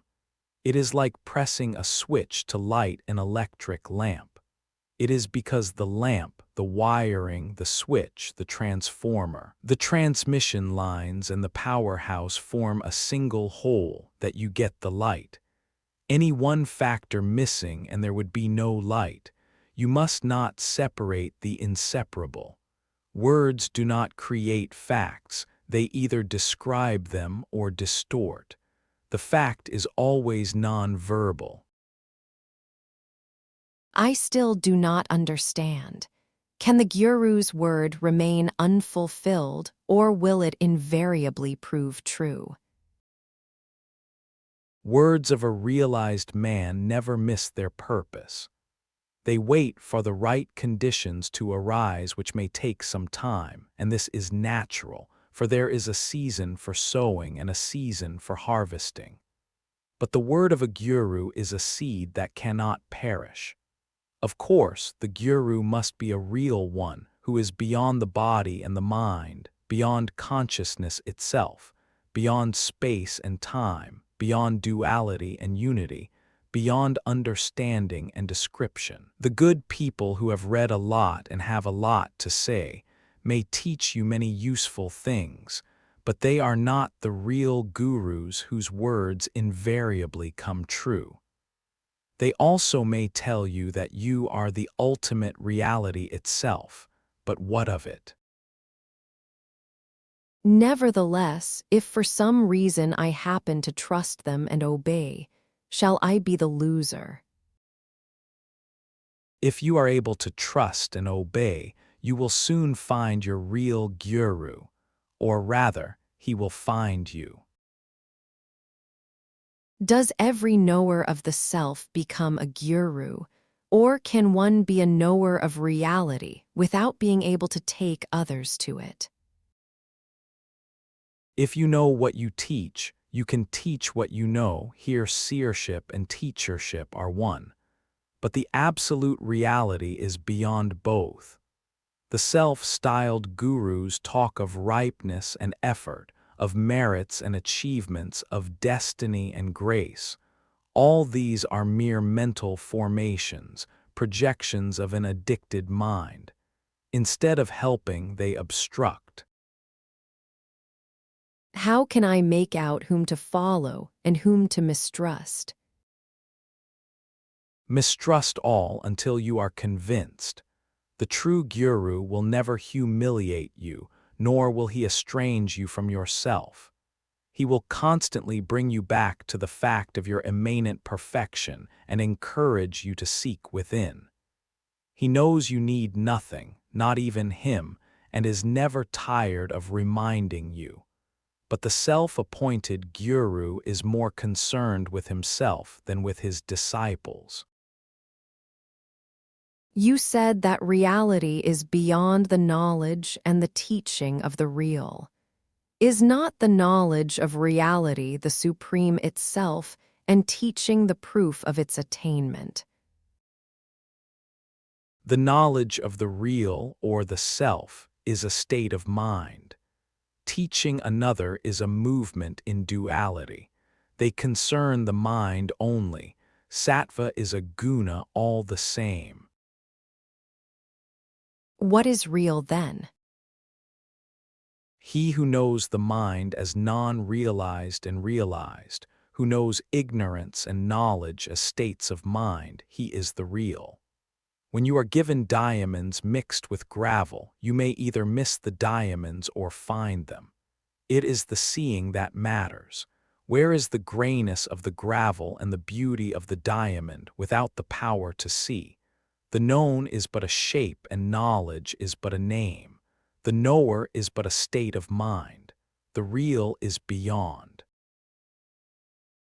Surely, objective knowledge and ideas of things and self-knowledge are not one and the same thing. One needs a brain, the other does not. For the purpose of discussion, you can arrange words and give them meaning, but the fact remains that all knowledge is a form of ignorance. The most accurate map is yet only paper. All knowledge is in memory, it is only recognition, while reality is beyond the duality of the knower and the known. Then by what is reality known? How misleading is your language? You assume unconsciously that reality also is approachable through knowledge, and then you will bring in a knower of reality beyond reality. Do understand that to be, reality need not be known. Ignorance and knowledge are in the mind, not in the real. If there is no such thing as the knowledge of the real, then how do I reach it? You need not reach out for what is already with you. Your very reaching out makes you miss it. Give up the idea that you have not found it and just let it come into the focus of direct perception, here and now, by removing all that is of the mind. When all that can go goes, what remains? Emptiness remains, awareness remains, pure light of the conscious being remains. It is like asking what remains of a room when all the furniture is removed. A most serviceable room remains, and when even the walls are pulled down, space remains. Beyond space and time is the here and the now of reality. Does the witness remain? As long as there is consciousness, its witness is also there. The two appear and disappear together. If the witness too is transient, why is he given so much importance? Just to break the spell of the known, the illusion that only the perceivable is real. Perception is primary, the witness secondary. This is the heart of the matter. As long as you believe that only the outer world is real, you remain its slave. To become free, your attention must be drawn to the I am, the witness. Of course, the knower and the known are one, not two, but to break the spell of the knower must be brought to the forefront. Neither is primary, both are reflections in memory of the ineffable experience, ever new and ever now, untranslatable, quicker than the mind. Sir, I am an humble seeker, wandering from guru to guru in search of release. My mind is sick, burning with desire, frozen with fear. My days flit by, red with pain, gray with boredom. My age is advancing, my health decaying, my future dark and frightening. At this rate, I shall live in sorrow and die in despair. Is there any hope for me, or have I come too late? Nothing is wrong with you, but the ideas you have of yourself are altogether wrong. It is not you who desires, fears, and suffers. It is the person built on the foundation of your body by circumstances and influences. You are not that person. This must be clearly established in your mind and never lost sight of. Normally, it needs a prolonged sadhana, years of austerities and meditation. My mind is weak and vacillating. I have neither the strength nor the tenacity for sadhana. My case is hopeless. In a way, yours is a most hopeful case. There is an alternative to sadhana, which is trust. If you cannot have the conviction born from fruitful search, then take advantage of my discovery, which I am so eager to share with you. I can see with the utmost clarity that you have never been, nor are, nor will be estranged from reality, that you are the fullness of perfection here and now, and that nothing can deprive you of your heritage, of what you are. You are in no way different from me, only you do not know it. You do not know what you are, and therefore you imagine yourself to be what you are not. Hence desires and fear and overwhelming despair, and meaningless activity in order to escape. Just trust me and live by trusting me. I shall not mislead you. You are the supreme reality beyond the world and its creator, beyond consciousness and its witness, beyond all assertions and denials. Remember it, think of it, act on it, abandon all sense of separation, see yourself in all and act accordingly. With action, bliss will come, and with bliss, conviction. After all, you doubt yourself because you are in sorrow. Happiness, natural, spontaneous, and lasting, cannot be imagined. Either it is there or it is not. Once you begin to experience the peace, love, and happiness which need no outer causes, all your doubts will dissolve. Just catch hold of what I told you and live by it. You are telling me to live by memory. You are living by memory anyhow. I am merely asking you to replace the old memories by the memory of what I told you. As you were acting on your old memories, act on the new one. Don't be afraid. For some time there is bound to be a conflict between the old and the new, but if you put yourself resolutely on the side of the new, the strife will soon come to an end, and you will realize the effortless state of being oneself, of not being deceived by desires and fears born of illusion. Many gurus have the habit of giving tokens of their grace, their head cloth, or their sticks or begging bowl or robe, thus transmitting or confirming the self-realization of their disciples. I can see no value in such practices. It is not self-realization that is transmitted but self-importance.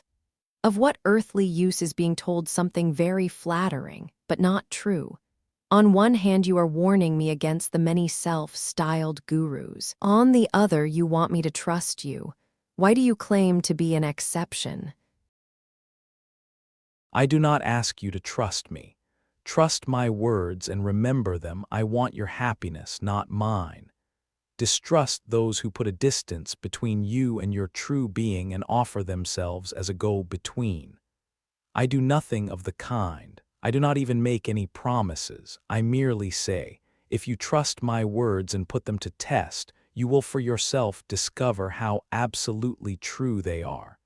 If you ask for a proof before you venture, I can only say, I am the proof. I did trust my teacher's words and kept them in my mind, and I did find that he was right, that I was, am and shall be the infinite reality, embracing all, transcending all. As you say, you have neither the time nor the energy for lengthy practices. I offer you an alternative. Accept my words on trust and live anew, or live and die in sorrow. It seems too good to be true. Don't be misled by the simplicity of the advice. Very few are those who have the courage to trust the innocent and the simple. To know that you are a prisoner of your mind, that you live in an imaginary world of your own creation is the dawn of wisdom. To want nothing of it, to be ready to abandon it entirely, is earnestness. Only such earnestness, born of true despair, will make you trust me. Have I not suffered enough? Suffering has made you dull, unable to see its enormity. Your first task is to see the sorrow in you and around you, your next to long intensely for liberation. The very intensity of longing will guide you. You need no other guide. Suffering has made me dull, indifferent even to itself. Maybe it is not sorrow but pleasure that made you dull. Investigate. Whatever may be the cause, I am dull. I have neither the will nor the energy. Oh no, you have enough for the first step, and each step will generate enough energy for the next. Energy comes with confidence, and confidence comes with experience. Is it right to change gurus? Why not change? Gurus are like milestones. It is natural to move on from one to another. Each tells you the direction and the distance, while the Sadguru, the eternal guru, is the road itself. Once you realize that the road is the goal and that you are always on the road, not to reach a goal, but to enjoy its beauty and its wisdom, life ceases to be a task and becomes natural and simple, in itself an ecstasy. So there is no need to worship, to pray, to practice yoga. A little of daily sweeping, washing, and bathing can do no harm. Self-awareness tells you at every step what needs be done. When all is done, the mind remains quiet. Now you are in the waking state, a person with name and shape, joys and sorrows. The person was not there before you were born, nor will be there after you die. Instead of struggling with the person to make it become what it is not, why not go beyond the waking state and leave the personal life altogether? It does not mean the extinction of the person. It means only seeing it in right perspective. One more question. You said that before I was born, I was one with the pure being of reality. If so, who decided that it should be born? In reality, you were never born and never shall die.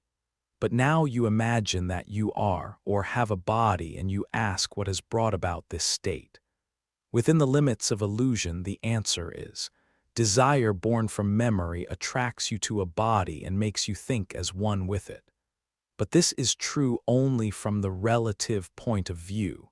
In fact, there is no body nor a world to contain it.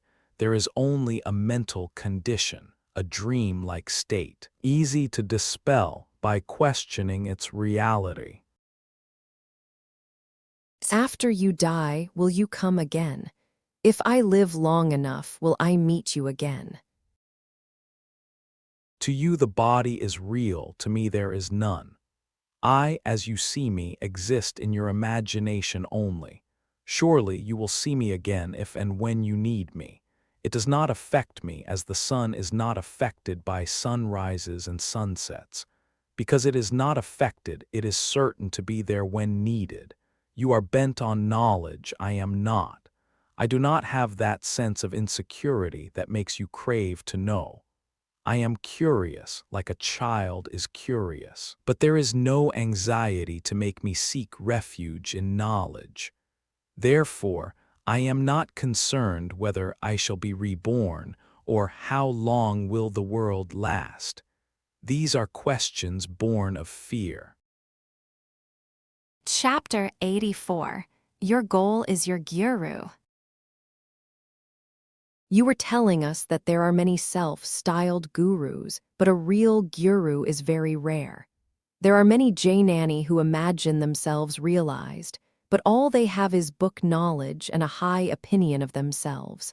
Sometimes they impress, even fascinate, attract disciples and make them waste their time in useless practices.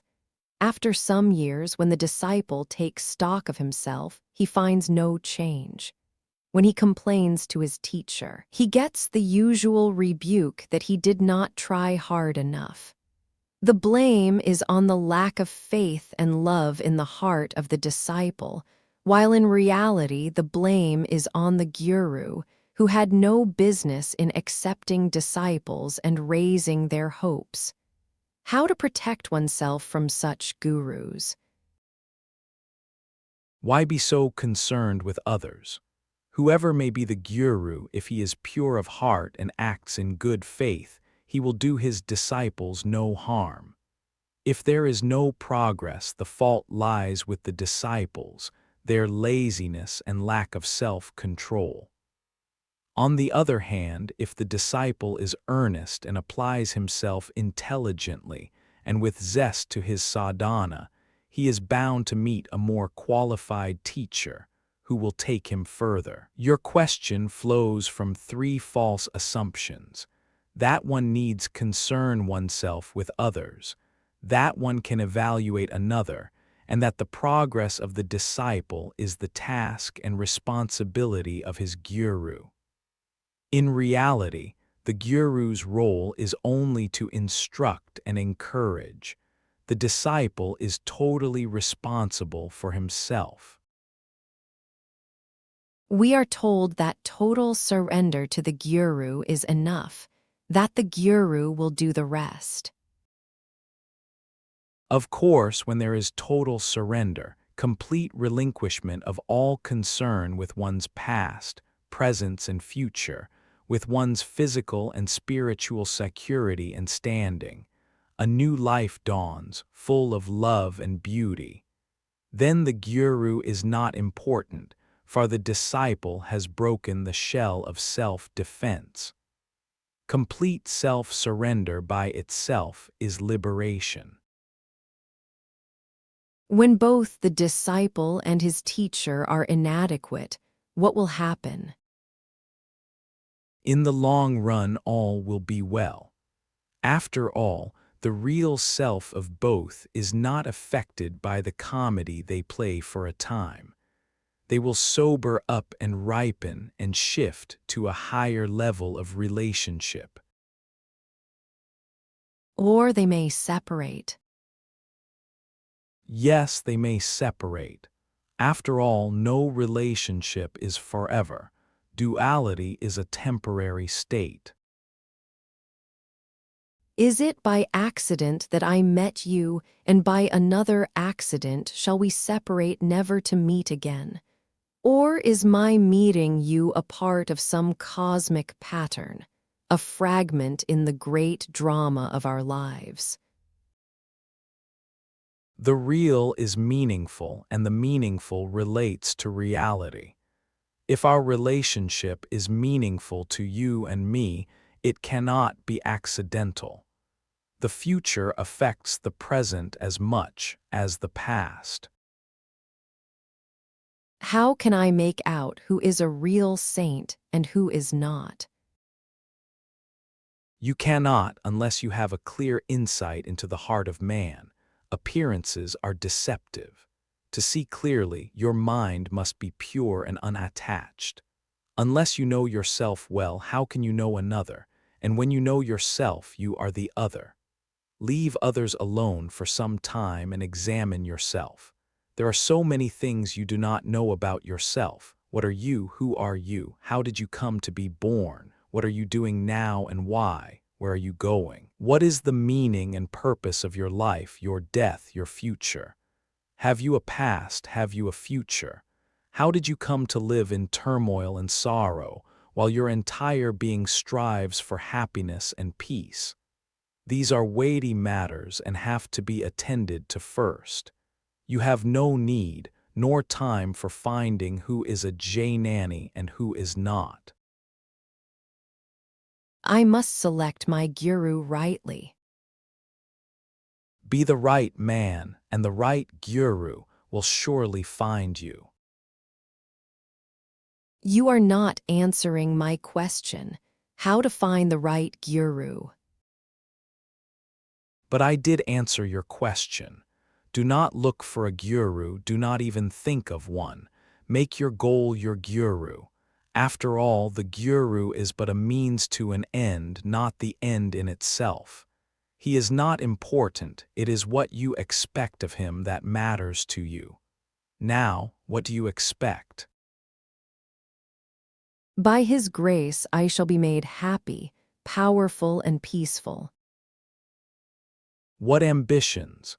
How can a person limited in time and space, a mere body-mind, a gasp of pain between birth and death, be happy? The very conditions of its arising make happiness impossible. Peace, power, happiness, these are never personal states. Nobody can say my peace, my power, because mine implies exclusivity, which is fragile and insecure. I know only my conditioned existence. There is nothing else. Surely you cannot say so. In deep sleep you are not conditioned. How ready and willing you are to go to sleep, how peaceful, free, and happy you are when asleep. I know nothing of it. Put it negatively. When you sleep, you are not in pain, nor bound, nor restless. I see your point. While awake, I know that I am, but am not happy. In sleep I am happy, but I don't know it. All I need is to know that I am free and happy. Quite so. Now go within into a state which you may compare to a state of waking sleep, in which you are aware of yourself, but not of the world. In that state you will know, without the least trace of doubt, that at the root of your being you are free and happy. The only trouble is that you are addicted to experience and you cherish your memories. In reality, it is the other way round. What is remembered is never real. The real is now. All this I grasp verbally, but it does not become a part of myself. It remains as a picture in my mind to be looked at. Is it not the task of the guru to give life to the picture? Again, it is the other way round. The picture is alive, dead is the mind. As the mind is made of words and images, so is every reflection in the mind. It covers up reality with verbalization and then complains. You say a guru is needed to do miracles with you. You are playing with words only. The guru and the disciple are one single thing, like the candle and its flame. Unless the disciple is earnest, he cannot be called a disciple. Unless a guru is all love and self-giving, he cannot be called a guru. Only reality begets reality, not the false. I can see that I am false. Who will make me true? The very words you said will do it. The sentence, "I can see that I am false," contains all you need for liberation. Ponder over it, go into it deeply, go to the root of it. It will operate. The power is in the word, not in the person.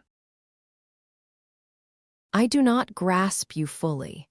On one hand, you say a guru is needed. On the other, the guru can only give advice, but the effort is mine. Please state clearly, can one realize the self without a guru, or is the finding of a true guru essential? More essential is the finding of a true disciple. Believe me, a true disciple is very rare, for in no time he goes beyond the need for a guru by finding his own self. Don't waste your time on trying to make out whether the advice you get flows from knowledge only or from valid experience. Just follow it faithfully. Life will bring you another guru if another one is needed, or deprive you of all outer guidance and leave you to your own lights. It is very important to understand that it is the teaching that matters, not the person or the guru. You get a letter that makes you laugh or cry. It is not the postman who does it. The guru only tells you the good news about your real self and shows you the way back to it. In a way, the guru is its messenger. There will be many messengers, but the message is one: be what you are. Or, you can put it differently, until you realize yourself. You cannot know who is your real guru. When you realize, you find that all the gurus you have contributed to your awakening. Your realization is the proof that your guru was real. Therefore, take him as he is, do what he tells you, with earnestness and zeal, and trust your heart to warn you if anything goes wrong. If doubt sets in, don't fight it. Cling to what is doubtless and leave the doubtful alone. I have a guru, and I love him very much.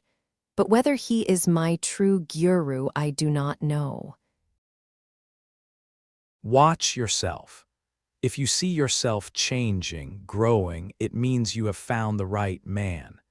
He may be beautiful or ugly, pleasant or unpleasant, flattering you or scolding. Nothing matters except the one crucial fact of inward growth. If you don't, well, he may be your friend but not your guru. When I meet a European with some education and talk to him about a guru and his teachings, his reaction is, "The man must be mad to teach such nonsense." What am I to tell him? Take him to himself. Show him how little he knows himself, how he takes the most absurd statements about himself for holy truth. He is told that he is the body, was born, will die, has parents, duties, learns to like what others like and fear what others fear. Totally a creature of heredity and society, he lives by memory and acts by habits.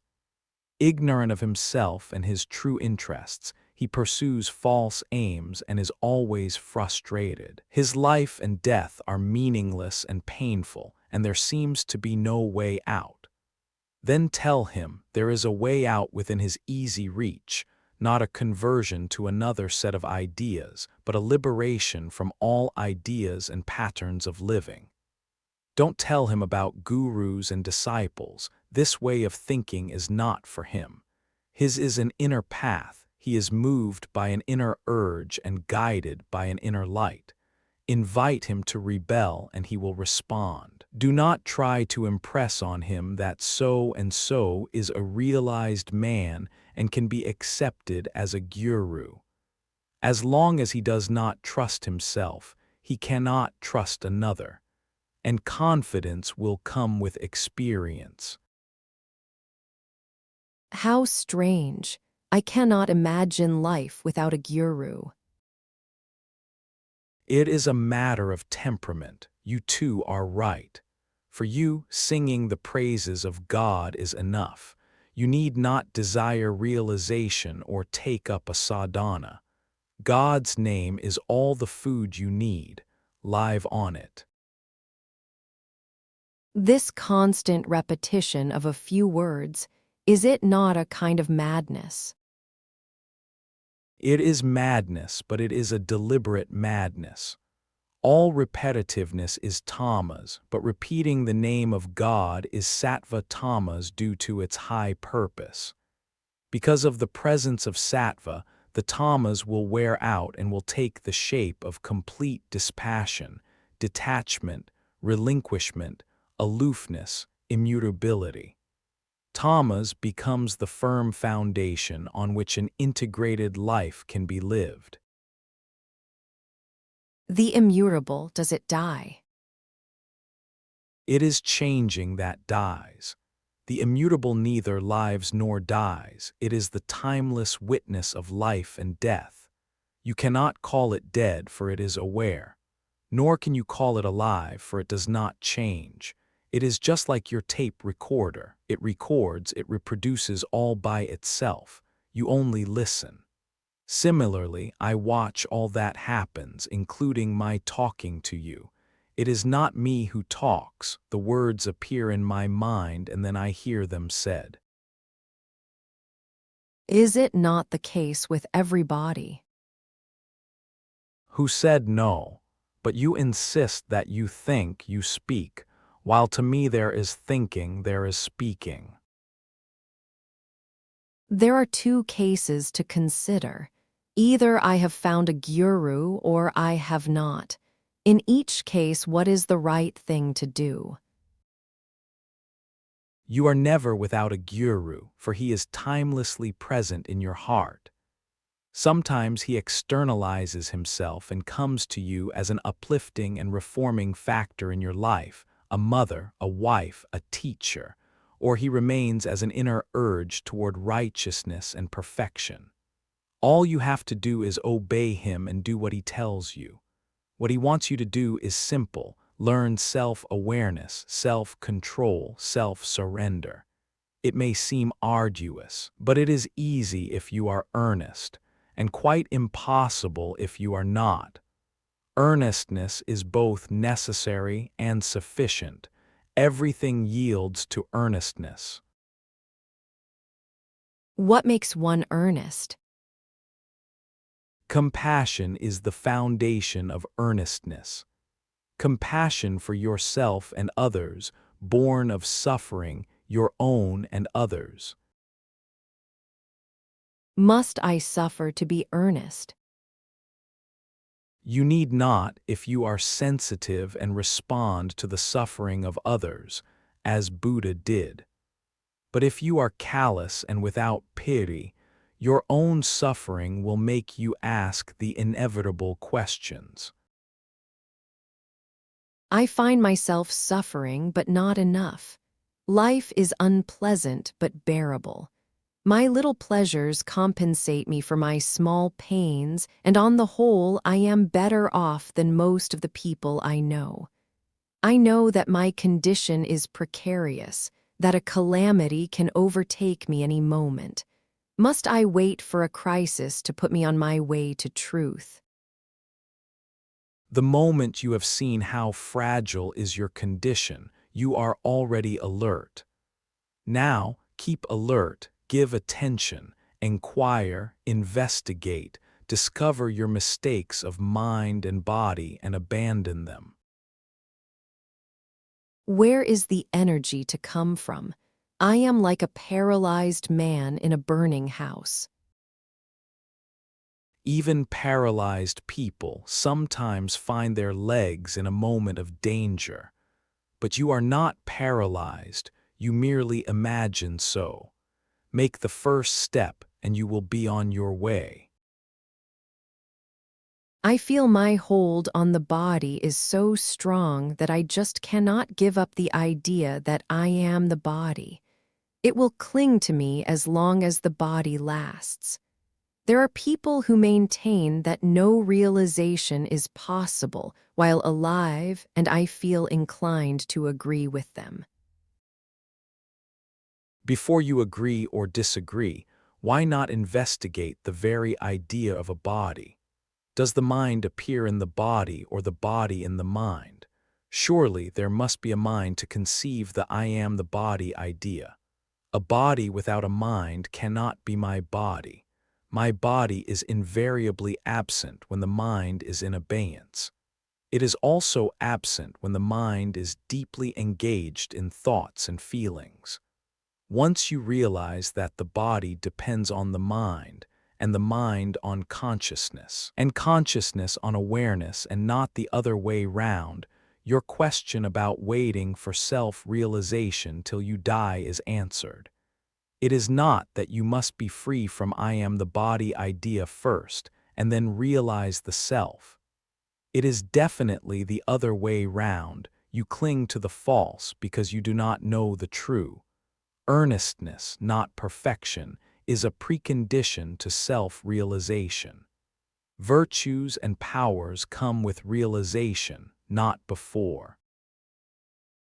Chapter 85. I am the foundation of all experience. I hear you making statements about yourself like, I am timeless, immutable beyond attributes, etc. How do you know these things, and what makes you say them? I am only trying to describe the state before the I am arose, but the state itself, being beyond the mind and language, is indescribable. The I am is the foundation of all experience. What you are trying to describe must also be an experience, limited and transitory. You speak of yourself as immutable. I hear the sound of the word, I remember its dictionary meaning, but the experience of being immutable I do not have. How can I break through the barrier and know personally, intimately, what it means to be immutable? The word itself is the bridge. Remember it, think of it, explore it, go round it, look at it from all directions, dive into it with earnest perseverance, endure all delays and disappointments till suddenly the mind turns round, away from the word, towards the reality beyond the word. It is like trying to find a person knowing his name only. A day comes when your inquiries bring you to him and the name becomes reality. Words are valuable, for between the word and its meaning there is a link, and if one investigates the word assiduously, one crosses beyond the concept into the experience at the root of it. As a matter of fact, such repeated attempts to go beyond the words is called meditatio. Sadhana is but a persistent attempt to cross over from the verbal to the non-verbal. The task seems hopeless until suddenly all becomes clear and simple and so wonderfully easy. But as long as you are interested in your present way of living, you will shirk from the final leap into the unknown. Why should the unknown interest me? Of what use is the unknown? Of no use whatsoever, but it is worthwhile to know what keeps you within the narrow confines of the known. It is the full and correct knowledge of the known that takes you to the unknown. You cannot think of it in terms of uses and advantages. To be quite detached, beyond the reach of all self-concern, all selfish consideration, is an inescapable condition of liberation. You may call it death. To me, it is living at its most meaningful and intense. For I am one with life in its totality and fullness, intensity, meaningfulness, harmony. What more do you want? Nothing more is needed, of course, but you are talking of the knowable. Of the unknowable only silence talks. The mind can talk only of what it knows. If you diligently investigate the knowable, it dissolves and only the unknowable remains. But with the first flicker of imagination and interest, the unknowable is obscured, and the known comes to the forefront. The known, the changeable, is what you live with. The unchangeable is of no use to you. It is only when you are satiated with the changeable and long for the unchangeable that you are ready for the turning round and stepping into what can be described, when seen from the level of the mind, as emptiness and darkness. For the mind craves for content and variety, while reality is, to the mind, contentless and invariable. It looks like death to me. It is. It is also all-pervading, all-conquering, intense beyond words. No ordinary brain can stand it without being shattered, hence the absolute need for sadhana. Purity of body and clarity of mind, non-violence and selflessness in life are essential for survival as an intelligent and spiritual entity. Are there entities in reality? Identity is reality, reality is identity. Reality is not shapeless mass, a wordless chaos. It is powerful, aware, blissful. Compared to it, your life is like a candle to the sun. By the grace of God and your teachers, you lost all desire and fear and reached the immovable state. My question is simple. How do you know that your state is immovable? Only the changeable can be thought of and talked about. The unchangeable can only be realized in silence. Once realized, it will deeply affect the changeable, itself remaining unaffected. How do you know that you are the witness? I do not know I am. I am because to be everything must be witnessed. Existence can also be accepted on hearsay. Still, finally, you come to the need of a direct witness. Witnessing, if not personal and actual, must at least be possible and feasible. Direct experience is the final proof. Experience may be faulty and misleading. Quite, but not the fact of an experience. Whatever may be the experience, true or false, the fact of an experience taking place cannot be denied. It is its own proof. Watch yourself closely and you will see that whatever be the content of consciousness, the witnessing of it does not depend on the content. Awareness is itself and does not change with the event. The event may be pleasant or unpleasant, minor or important. awareness is the same. Take note of the peculiar nature of pure awareness, its natural self-identity, without the least trace of self-consciousness, and go to the root of it, and you will soon realize that awareness is your true nature and nothing you may be aware of, you can call your own. Is not consciousness and its content one and the same? Consciousness is like a cloud in the sky, and the water drops are the content. The cloud needs the sun to become visible, and consciousness needs being focused in awareness. Is not awareness a form of consciousness? When the content is viewed without likes and dislikes, the consciousness of it is awareness. But still, there is a difference between awareness as reflected in consciousness and pure awareness beyond consciousness. Reflected awareness, the sense I am aware, is the witness, while pure awareness is the essence of reality. Reflection of the sun in a drop of water is the reflection of the sun, no doubt, but not the sun itself. Between awareness reflected in consciousness as the witness and pure awareness, there is a gap, which the mind cannot cross. Does it not depend on the way you look at it? The mind says there is a difference. The heart says there is none.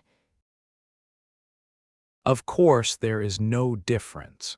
The real sees the real in the unreal. It is the mind that creates the unreal, and it is the mind that sees the false as false. I understood that the experience of the real follows seeing the false as false. There is no such thing as the experience of the real. The real is beyond experience. All experience is in the mind. You know the real by being real. If the real is beyond words and mind, why do we talk so much about it?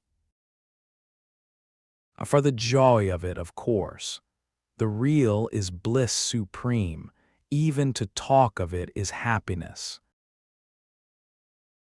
I hear you talking of the unshakable and blissful. What is in your mind when you use these words?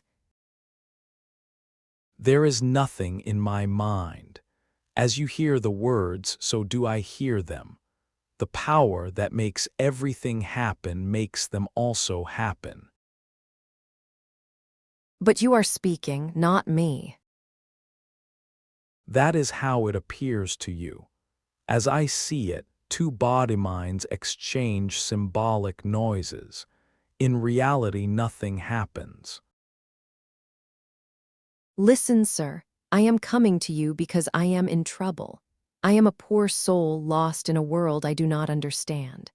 I am afraid of Mother Nature who wants me to grow, procreate, and die.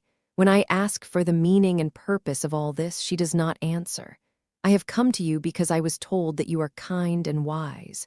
You talk about the changeable as false and transient, and this I can understand. But when you talk of the immutable, I feel lost. Not this, not that. Beyond knowledge, of no use, why talk of it all? Does it exist, or is it a concept only, a verbal opposite to the changeable?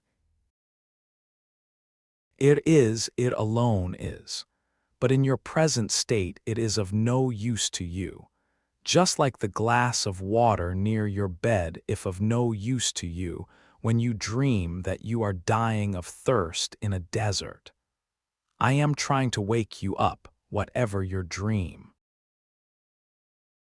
Please don't tell me that I am dreaming and that I will soon wake up. I wish it were so. But I am awake and in pain. You talk of a painless state, but you add that I cannot have it in my present condition. I feel lost. Don't feel lost. I only say that to find the immutable and blissful you must give up your hold on the mutable and painful. You are concerned with your own happiness, and I am telling you that there is no such thing. Happiness is never your own, it is where the I is not. I do not say it is beyond your reach. You have only to reach out beyond yourself, and you will find it. If I have to go beyond myself, why did I get the I am idea in the first instance? The mind needs a center to draw a circle. The circle may grow bigger, and with every increase there will be a change in the sense I am. A man who took himself in hand, a yogi, will draw a spiral, yet the center will remain, however vast the spiral. A day comes when the entire enterprise is seen as false and given up. The central point is no more, and the universe becomes the center. Yes, maybe, but what am I to do now? Assiduously watch your ever-changing life, probe deeply into the motives beyond your actions, and you will soon prick the bubble in which you are enclosed. A sheik needs the shell to grow, but a day comes when the shell must be broken. If it is not, there will be suffering and death. Do you mean to say that if I do not take to yoga, I am doomed to extinction? There is the guru who will come to your rescue. In the meantime, be satisfied with watching the flow of your life. If your watchfulness is deep and steady, ever turned towards the source, it will gradually move upstream till suddenly it becomes the source. Put your awareness to work, not your mind. The mind is not the right instrument for this task. The timeless can be reached only by the timeless. Your body and your mind are both subject to time. Only awareness is timeless, even in the now.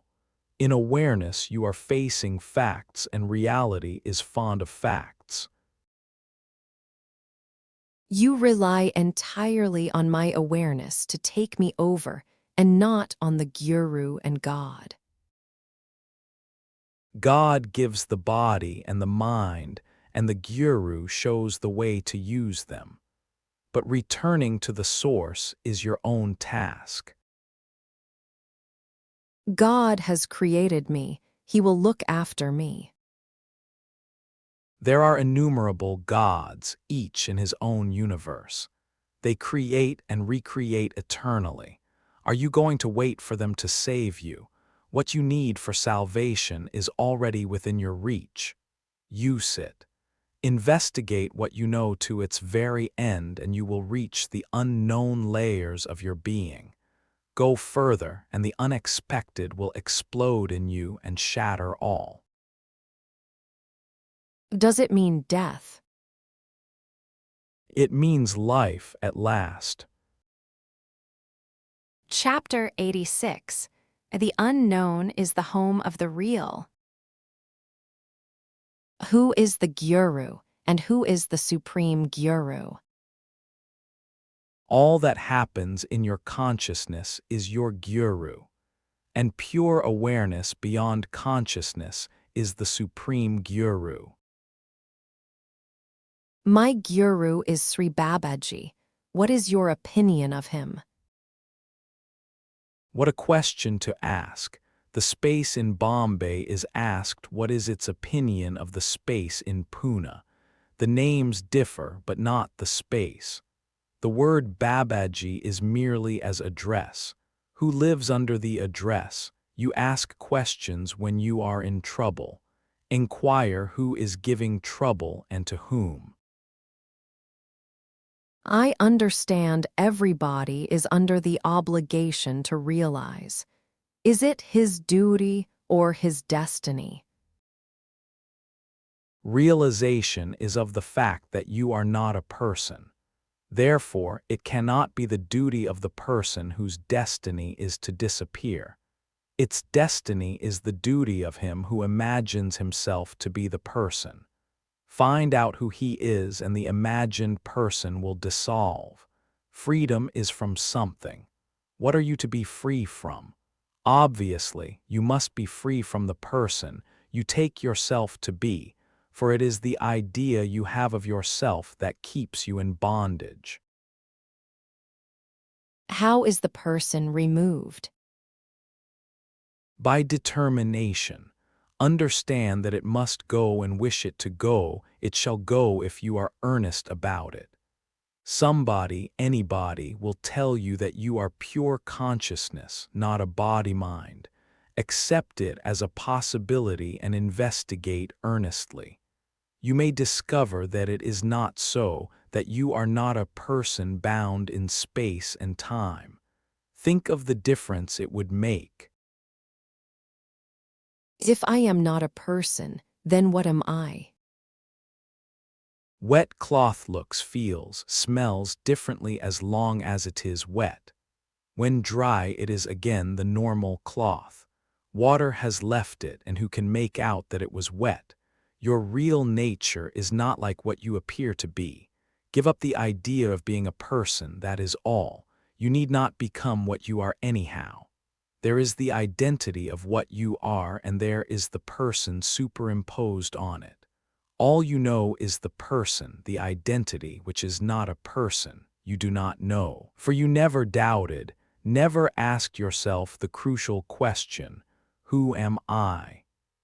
The identity is the witness of the person, and sadhana consists in shifting the emphasis from the superficial and changeful person to the immutable and ever-present witness. How is it that the question, who am I, attracts me little? I prefer to spend my time in the sweet company of saints. Abiding in your own being is also holy company. If you have no problem of suffering and release from suffering, you will not find the energy and persistence needed for self-inquiry. You cannot manufacture a crisis. It must be genuine. How does a genuine crisis happen? It happens every moment, but you are not alert enough. A shadow on your neighbor's face, the immense and all-pervading sorrow of existence is a constant factor in your life, but you refuse to take notice. You suffer and see others suffer, but you don't respond.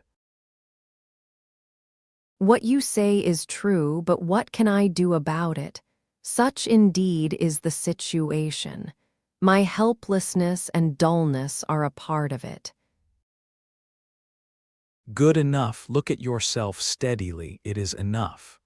The door that locks you in is also the door that lets you out. The I am is the door, stay at it until it opens. As a matter of fact, it is open, only you are not at it. You are waiting at the non-existent painted doors which will never open. Many of us were taking drugs at some time and to some extent. People told us to take drugs in order to break through into higher levels of consciousness.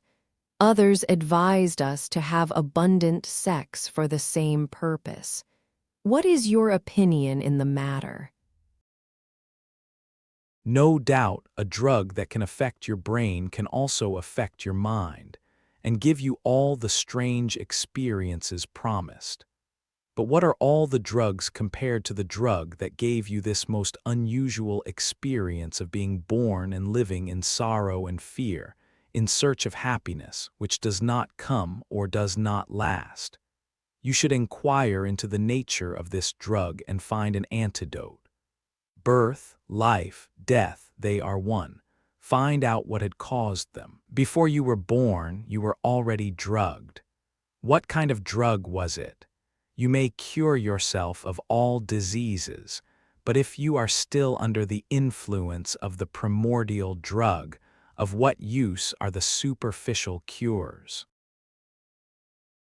Is it not karma that causes rebirth? You may change the name, but the fact remains. What is the drug which you call karma or destiny? It made you believe yourself to be what you are not. What is it, and can you be free of it? Before you go further, you must accept, at least as a working theory, that you are not what you appear to be, that you are under the influence of a drug. Then only will you have the urge and the patience to examine the symptoms and search for their common cause. All that a guru can tell you is, "My dear sir, you are quite mistaken about yourself. You are not the person you think yourself to be. Trust nobody, not even yourself. Search, find out, remove and reject every assumption till you reach the living waters and the rock of truth. Until you are free of the drug, all your religions and sciences, prayers and yogas are of no use to you, for based on a mistake, they strengthen it. But if you stay with the idea that you are not the body nor the mind, not even their witness, but altogether beyond, your mind will grow in clarity, your desires in purity, your actions in charity, and that inner distillation will take you to another world, a world of truth and fearless love. Resist your old habits of feeling and thinking. Keep on telling yourself, no, not so, it cannot be so. I am not like this, I do not need it, I do not want it. And a day will surely come when the entire structure of error and despair will collapse, and the ground will be free for a new life. After all, you must remember that all your preoccupations with yourself are only in your waking hours and partly in your dreams. In sleep, all is put aside and forgotten. It shows how little important is your waking life, even to yourself, that merely lying down and closing the eyes can end it. Each time you go to sleep, you do so without the least certainty of waking up, and yet you accept the risk. When you sleep, are you conscious or unconscious? I remain conscious, but not conscious of being a particular person. Can you give us the taste of the experience of self-realization? Take the whole of it. It is here for the asking, but you do not ask. Even when you ask, you do not take. Find out what prevents you from taking. I know what prevents my ego. Then get busy with your ego. Leave me alone. As long as you are locked up within your mind, my state is beyond your grasp. I find I have no more questions to ask. Were you really at war with your ego, you would have put many more questions. You are short of questions because you are not really interested. At present, you are moved by the pleasure-pain principle, which is the ego. You are going along with the ego, you are not fighting it. You are not even aware how totally you are swayed by personal considerations. A man should always revolt against himself, for the ego, like a crooked mirror, narrows down and distorts. It is the worst of all the tyrants. It dominates you absolutely. When there is no I who is free, The world is free of a mighty nuisance. Good enough. good for whom? Good for everybody. It is like a rope stretched across the street, it snarls up the traffic. Roll up, it is there, as mere identity, useful when needed. Freedom from the ego self is the fruit of self-inquiry. There was a time when I was most displeased with myself. Now I have met my guru and I am at peace after having surrendered myself to him completely. If you watch your daily life, you will see that you have surrendered nothing. You have merely added the word surrender to your vocabulary and made your guru into a peg to hang your problems on. Real surrender means doing nothing, unless prompted by your guru. You step, so to say, aside and let your guru live your life. You merely watch and wonder how easily he solves the problems which to you seemed insoluble. As I sit here, I see the room, the people. I see you too. How does it look at your end? What do you see? Nothing I look, but I do not see in the sense of creating images clothed with judgments. I do not describe nor evaluate. I look, I see you, but neither attitude nor opinion cloud my vision. And when I turn my eyes away, my mind does not allow memory to linger. It is at once free and fresh for the next impression. As I am here, looking at you, I cannot locate the event in space and time. There is something eternal and universal about the transmission of wisdom that is taking place. 10,000 years earlier or later make no difference. The event itself is timeless. Man does not change much over the ages. Human problems remain the same and call for the same answers.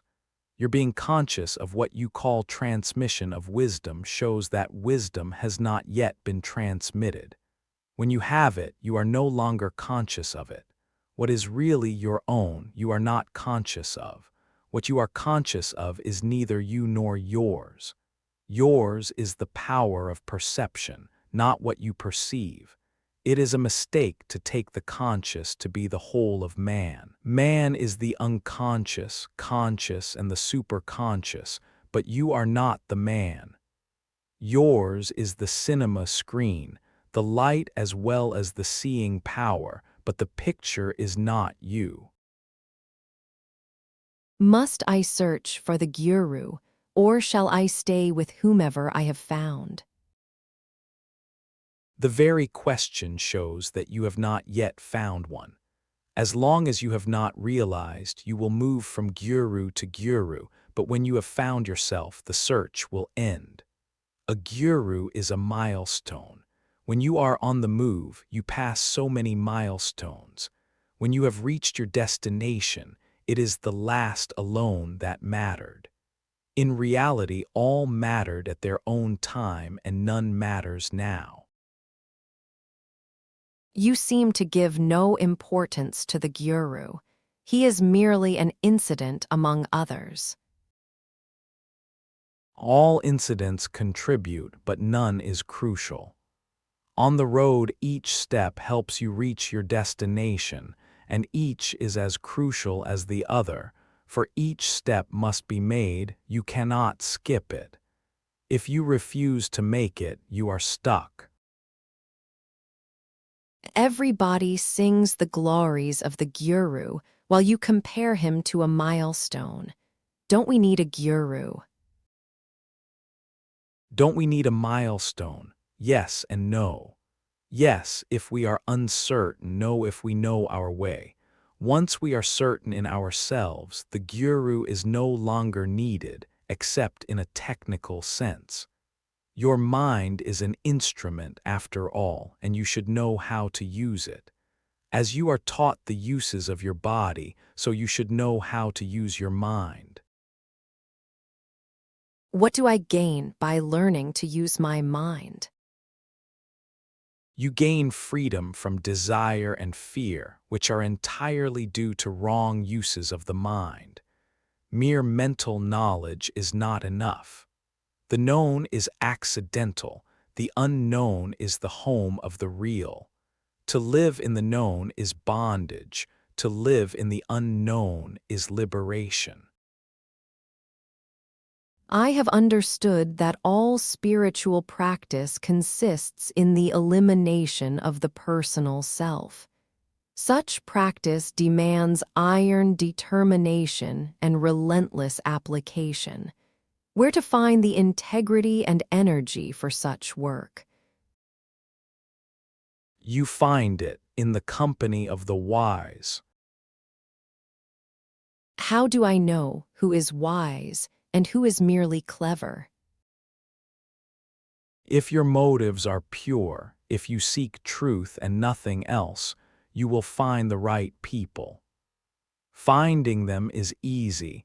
What is difficult is to trust them and take full advantage of their advice and guidance.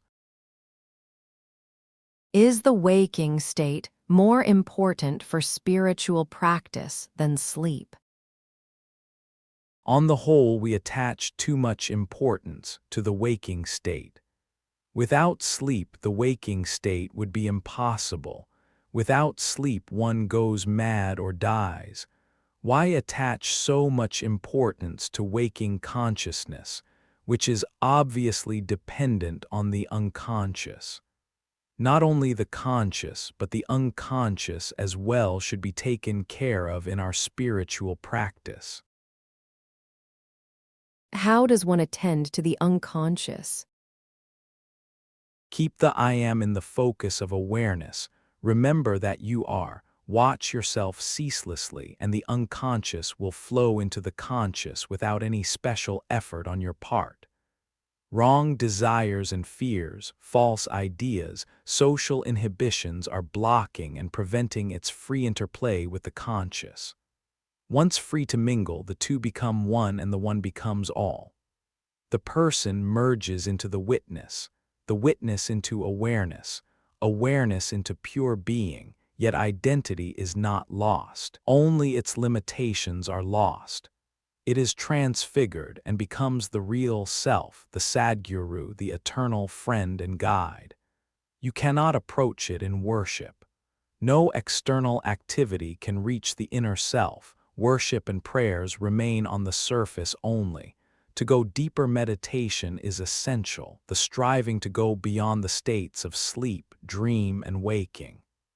In the beginning, the attempts are irregular, then they recur more often, become regular, then continuous and intense, until all obstacles are conquered.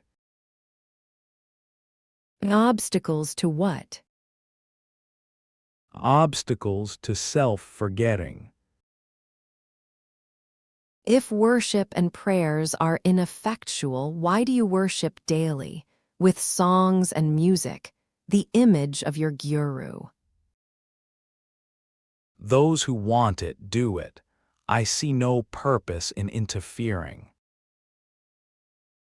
But you take part in it. Yes, it appears so, but why be so concerned with me?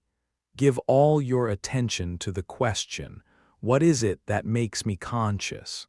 Until your mind becomes the question itself and cannot think of anything else. All and sundry are urging me to meditate. I find no zest in meditation, but I am interested in many other things. Some I want very much, and my mind goes to them. My attempts at meditation are so half-hearted. What am I to do? Ask yourself to whom it all happens. Use everything as an opportunity to go within. Light your way by burning up obstacles in the intensity of awareness. When you happen to desire or fear, it is not the desire or fear that are wrong and must go, but the person who desires and fears. There is no point in fighting desires and fears which may be perfectly natural and justified. It is the person who is swayed by them that is the cause of mistakes, past and future. The person should be carefully examined and its falseness seen, then its power over you will end. After all, it subsides each time you go to sleep. In deep sleep, you are not a self-conscious person, yet you are alive. When you are alive and conscious, but no longer self-conscious, you are not a person anymore. During the waking hours, you are, as if, on the stage playing a role, but what are you when the play is over? You are what you are. What you were before the play began, you remain when it is over. Look at yourself as performing on the stage of life. The performance may be splendid or clumsy, but you are not in it, you merely watch it. With interest and sympathy, of course, but keeping in mind all the time that you are only watching while the play life is going on. You are always stressing the cognition aspect of reality. You hardly ever mention affection and will never. Will, affection, bliss, striving, and enjoying are so deeply tainted with the personal that they cannot be trusted. The clarification and purification needed at the very start of the journey only awareness can give. Love and will shall have their turn, but the ground must be prepared. The sun of awareness must rise first, all else will follow. Chapter 87. Keep the mind silent and you shall discover. Once I had a strange experience. I was not, nor was the world. There was only light, within and without, and immense peace. This lasted for 4 days, and then I returned to the everyday consciousness. Now I have a feeling that all I know is merely a scaffolding, covering and hiding the building under construction. The architect, the design, the plans, the purpose, nothing I know. Some activity is going on, things are happening, that is all I can say. I am that scaffolding, something very flimsy and short-lived. When the building is ready, the scaffolding will be dismantled and removed. The I am and the what am I are of no importance, because once the building is ready, the I will go as a matter of course, leaving no questions about itself to answer. Are you not aware of all this? Is not the fact of awareness the constant factor? My sense of permanency and identity is due to memory, which is so evanescent and unreliable. How little I remember, even of the recent past. I have lived a lifetime, and now what is left with me? A bundle of events, at best a short story. All this takes place within your consciousness. Within and without. In daytime, within, in the night, without. Consciousness is not all. So many things happen beyond its reach. To say that what I am not conscious of does not exist is altogether wrong. What you say is logical, but actually, you know only what is in your consciousness. What you claim exists outside conscious experience is inferred. It may be inferred, and yet it is more real than the sensory. Be careful. The moment you start talking, you create a verbal universe, a universe of words, ideas, concepts, and abstractions, interwoven and interdependent, most wonderfully generating, supporting, and explaining each other, and yet all without essence or substance, mere creations of the mind. Words create words, reality is silent. When you talk, I hear you. Is it not a fact? That you hear is a fact. What you hear is not. The fact can be experienced, and in that sense the sound of the word and the mental ripples it causes are experienced. There is no other reality behind it. Its meaning is purely conventional to be remembered. A language can be easily forgotten unless practiced. If words have no reality in them, why talk at all? They serve their limited purpose of interpersonal communication. Words do not convey facts, they signal them. Once you are beyond the person, you need no words. What can take me beyond the person? How to go beyond consciousness? Words and questions come from the mind and hold you there. To go beyond the mind, you must be silent and quiet. Peace and silence, silence and peace, this is the way beyond. Stop asking questions. Once I give up asking questions, what am I to do? What can you do but wait and watch? What am I to wait for? For the center of your being to emerge into consciousness. The three states, sleeping, dreaming, and waking, are all in consciousness, the manifested. What you call unconsciousness will also be manifested in time. Beyond consciousness altogether lies the unmanifested. And beyond all and pervading all is the heart of being which beats steadily, manifested, unmanifested, manifested, unmanifested, saguna nirguna. On the verbal level, it sounds all right. I can visualize myself as the seed of being, a point in consciousness. With my sense, I am pulsating, appearing and disappearing alternately.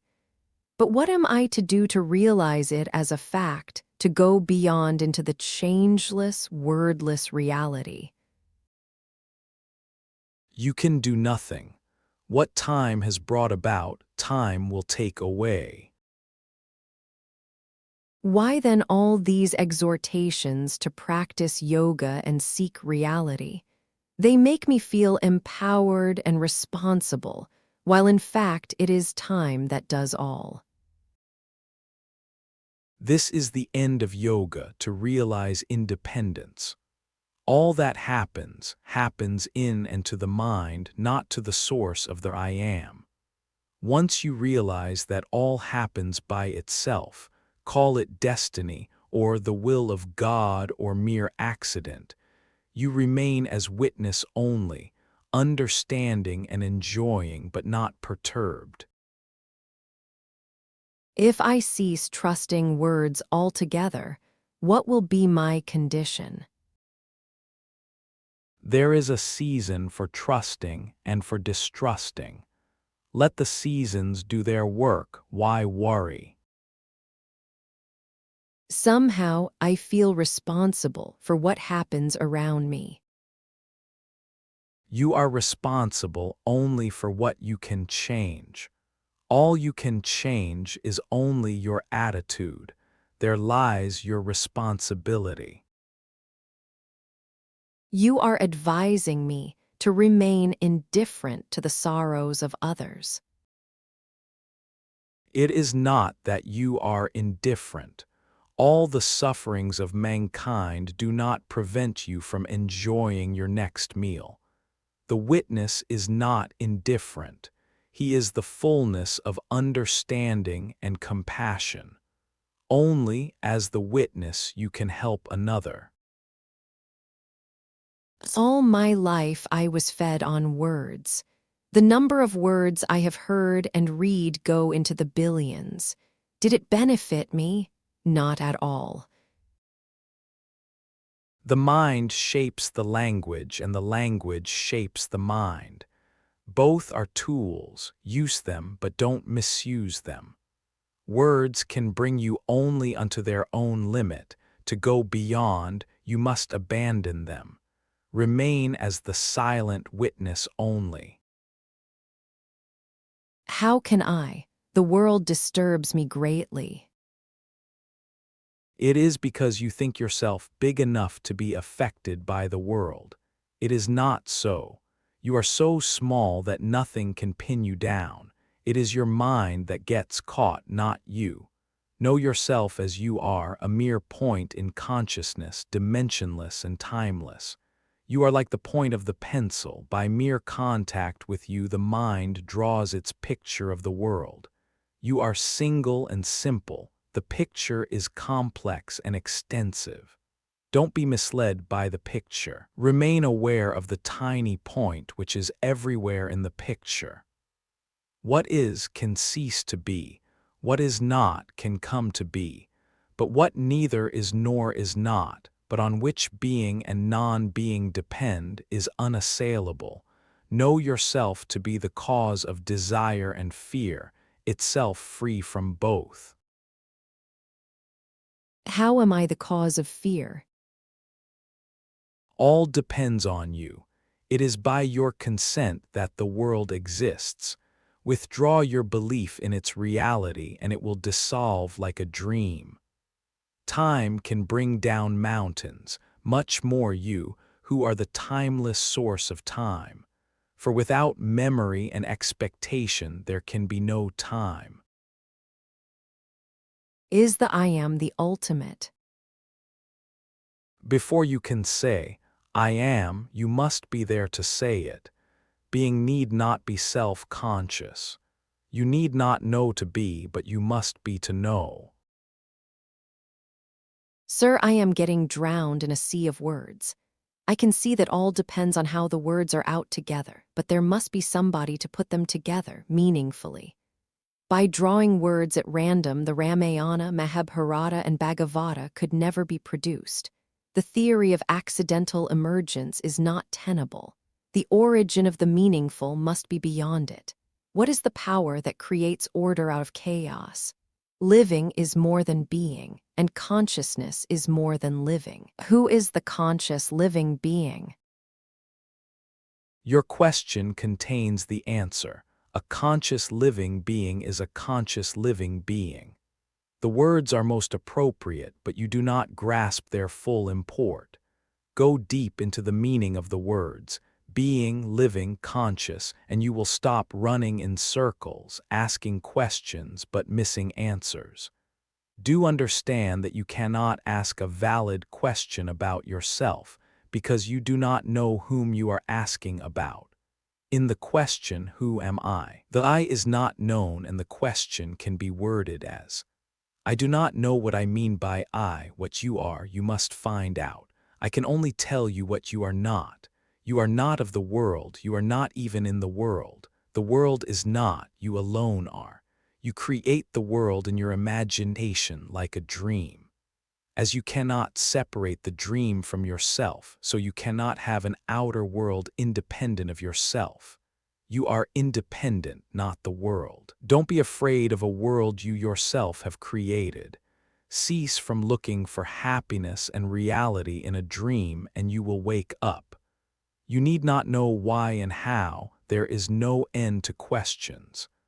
Abandon all desires, keep your mind silent and you shall discover. Chapter 88. Knowledge by the mind is not true knowledge.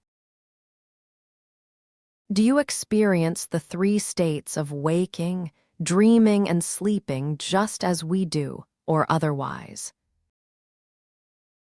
All the three states are sleep to me. My waking state is beyond them. As I look at you, you all seem asleep, dreaming up words of your own. I am aware, for I imagine nothing. It is not samadhi, which is but a kind of sleep. It is just a state unaffected by the mind, free from the past and future. In your case, it is distorted by desire and fear, by memories and hopes. In mine, it is as it is, normal. To be a person is to be asleep. Between the body and pure awareness stands the inner organ, antakarana, the subtle body, the mental body, whatever the name. Just as a whirling mirror converts sunlight into a manifold pattern of streaks and colors, so does the subtle body convert the simple light of the shining self into a diversified world. Thus, I have understood your teaching. What I cannot grasp is how did this subtle body arise in the first instance? It is created with the emergence of the I am idea. The two are one. How did the I am appear? In your world, everything must have a beginning and an end. If it does not, you call it eternal. In my view, there is no such thing as beginning or end. These are all related to time. Timeless being is entirely in the now. The antakarana, or the subtle body, is it real or unreal? It is momentary, real when present, unreal when over. What kind of reality? Is it momentary? Call it empirical or actual or factual. It is the reality of immediate experience, here and now, which cannot be denied. You can question the description and the meaning, but not the event itself. Being and non-being alternate, and their reality is momentary. The immutable reality lies beyond space and time. Realize the momentariness of being and non-being and be free from both. Things may be transient, yet they are very much with us in endless repetition. Desires are strong. It is desire that causes repetition. There is no recurrence where desire is not. What about fear? Desire is of the past, fear is of the future. The memory of past suffering and the fear of its recurrence make one anxious about the future. There is also fear of the unknown. Who has not suffered is not afraid. We are condemned to fear. Until we can look at fear and accept it as the shadow of personal existence, as persons we are bound to be afraid. Abandon all personal equations and you shall be free from fear. It is not difficult. Desirelessness comes on its own when desire is recognized as false. You need not struggle with desire. Ultimately, it is an urge to happiness, which is natural as long as there is sorrow. Only see that there is no happiness in what you desire. We settle for pleasure. Each pleasure is wrapped in pain. You soon discover that you cannot have one without the other. There is the experiencer and there is his experience. What created the link between the two? Nothing created it, it is. The two are one. I feel there is a catch somewhere, but I do not know where. The catch is in your mind, which insists on seeing duality where there is none. As I listen to you, my mind is all in the now, and I am astonished to find myself without questions. You can know reality only when you are astonished. I can make out that the cause of anxiety and fear is memory. What are the means for putting an end to memory? Don't talk of means, there are no means. What you see as false dissolves. It is the very nature of illusion to dissolve on investigation. Investigate, that is all. You cannot destroy the false, for you are creating it all the time. Withdraw from it, ignore it, go beyond, and it will cease to be. Christ also speaks of ignoring evil and being childlike. Reality is common to all, only the false is personal. As I watch the Sadhakas and inquire into the theories by which they live, I find they have merely replaced material cravings by spiritual ambitions. From what you tell us, it looks as if the words, spiritual and ambition, are incompatible. If spirituality implies freedom from ambition, what will urge the seeker on? The yogis speak of the desire for liberation as essential. Is it not the highest form of ambition? Ambition is personal, liberation is from the personal. In liberation, both the subject and the object of ambition are no longer. Earnestness is not a yearning for the fruits of one's endeavors. It is an expression of an inner shift of interest away from the false, unessential, the personal. You told us the other day that we cannot even dream of perfection before realization, for the self is the source of all perfection and not the mind. If it is not excellence in virtue that is essential for liberation, then what is? Liberation is not the result of some means skillfully applied, nor of circumstances. It is beyond the causal process. Nothing can compel it, nothing can prevent it. Then why are we not free here and now? But we are free here and now. It is only the mind that imagines bondage. What will put an end to imagination? Why should you want to put an end to it? Once you know your mind and its miraculous powers, and remove what poisoned it, the idea of a separate and isolated person, you just leave it alone to do its work among things to which it is well suited. To keep the mind in its own place and on its own work is the liberation of the mind.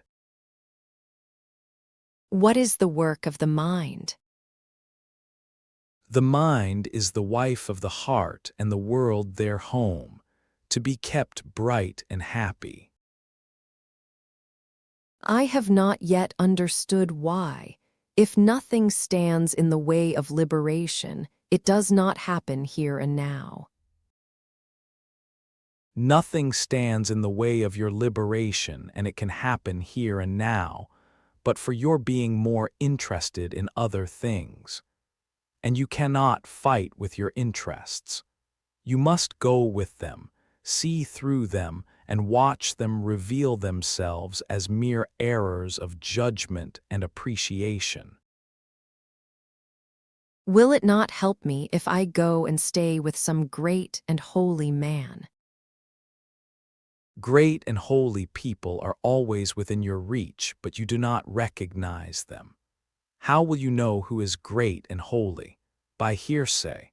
Can you trust others in these matters, or even yourself? To convince you beyond the shadow of doubt, you need more than a commendation, more even than a momentary rapture. You may come across a great and holy man or women and not even know for a long time your good fortune. The infant son of a great man for many years will not know the greatness of his father. You must mature to recognize greatness and purify your heart for holiness, or you will spend your time and money in vain and also miss what life offers you. There are good people among your friends, you can learn much from them. Running after saints is merely another game to play.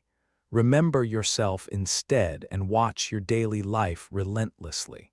Be earnest, and you shall not fail to break the bonds of inattention and imagination. Do you want me to struggle all alone? You are never alone. There are powers and presences who serve you all the time most faithfully.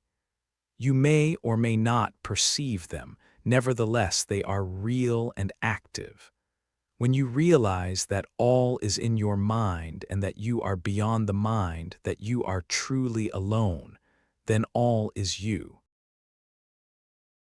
What is omniscience? Is God omniscient? Are you omniscient? We hear the expression universal witness. What does it mean? Does self-realization imply omniscience, or is it a matter of specialized training? To lose entirely all interest in knowledge results in omniscience. It is but the gift of knowing what needs to be known at the right moment for error-free action. After all, knowledge is needed for action, and if you act rightly, spontaneously, without bringing in the conscious, so much the better. Can one know the mind of another person? Know you own mind first. It contains the entire universe and with space to spare. Your working theory seems to be that the waking state is not basically different from dream and the dreamless sleep. The three states are essentially a case of mistaken self-identification with the body. Maybe it is true, but I feel it is not the whole truth. Do not try to know the truth, for knowledge by the mind is not true knowledge. But you can know what is not true, which is enough to liberate you from the false. The idea that you know what is true is dangerous, for it keeps you imprisoned in the mind.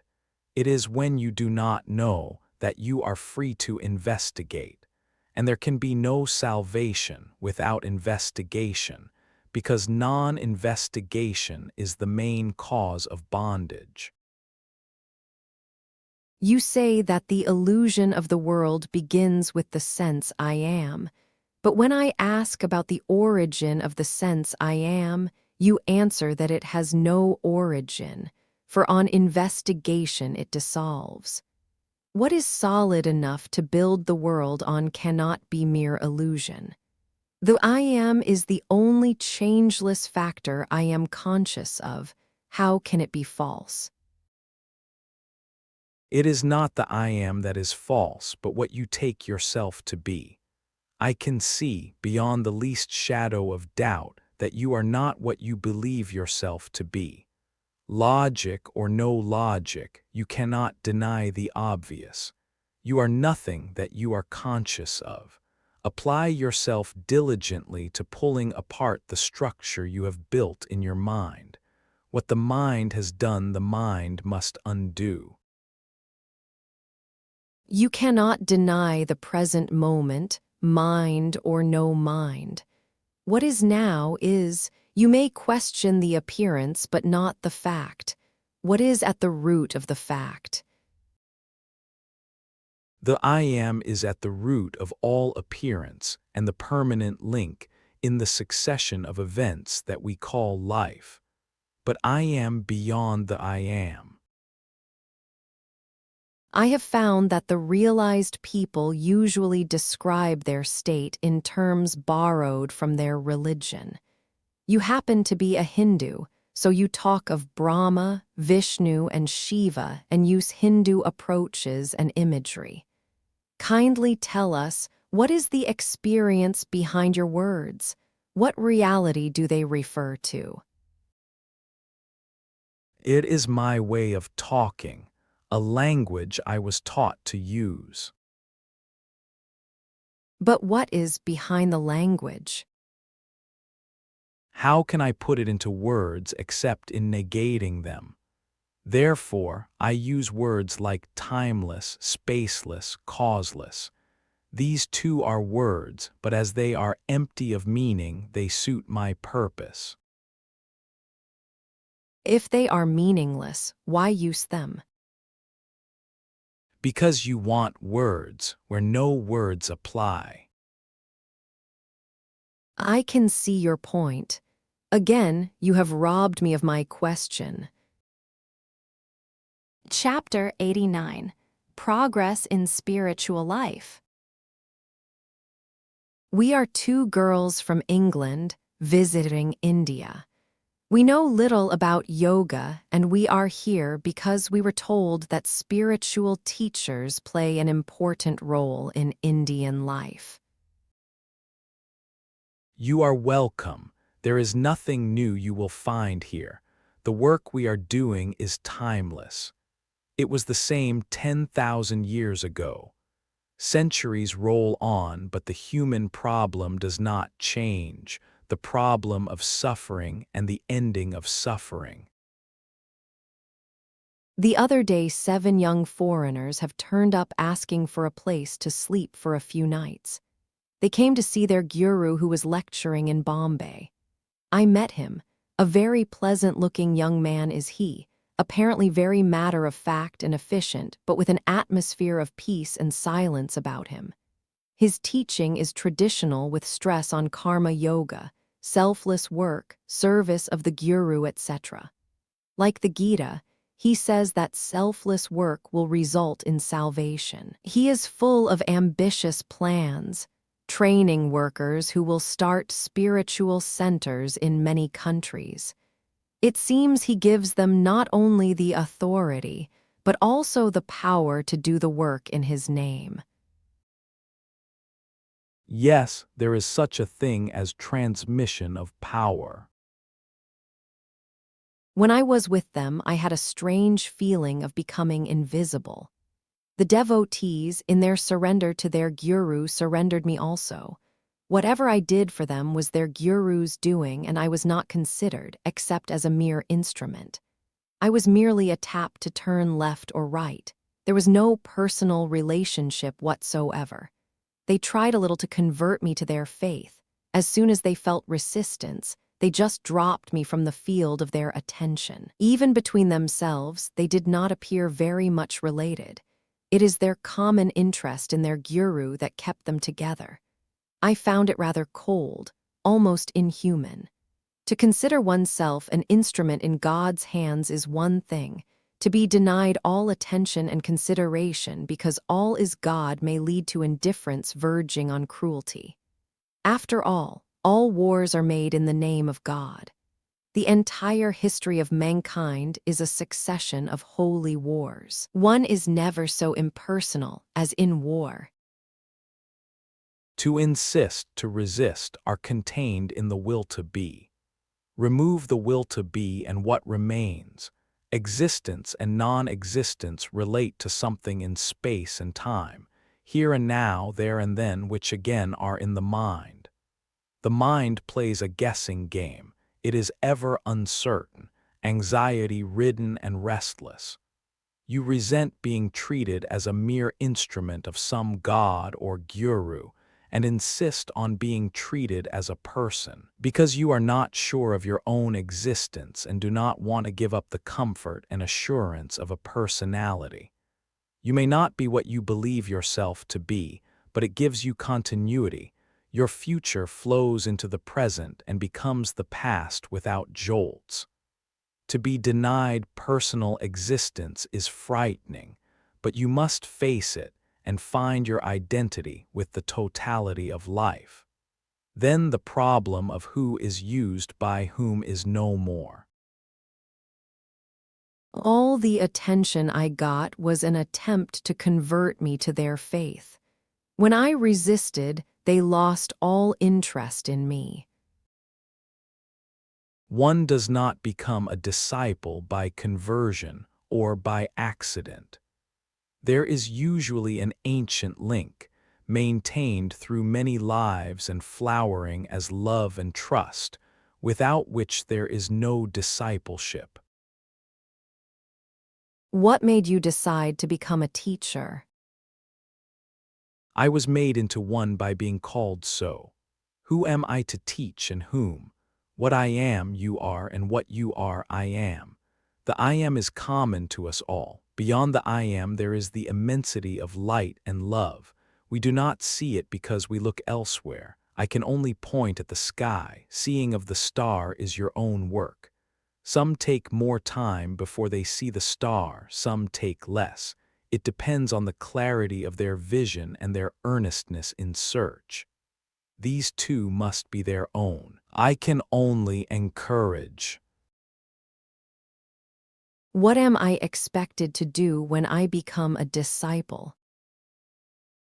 Each teacher has his own method, usually patterned on his guru's teachings and on the way he himself has realized, and his own terminology as well. Within that framework, adjustments to the personality of the disciple are made. The disciple is given full freedom of thought and inquiry, and encouraged to question to his heart's content.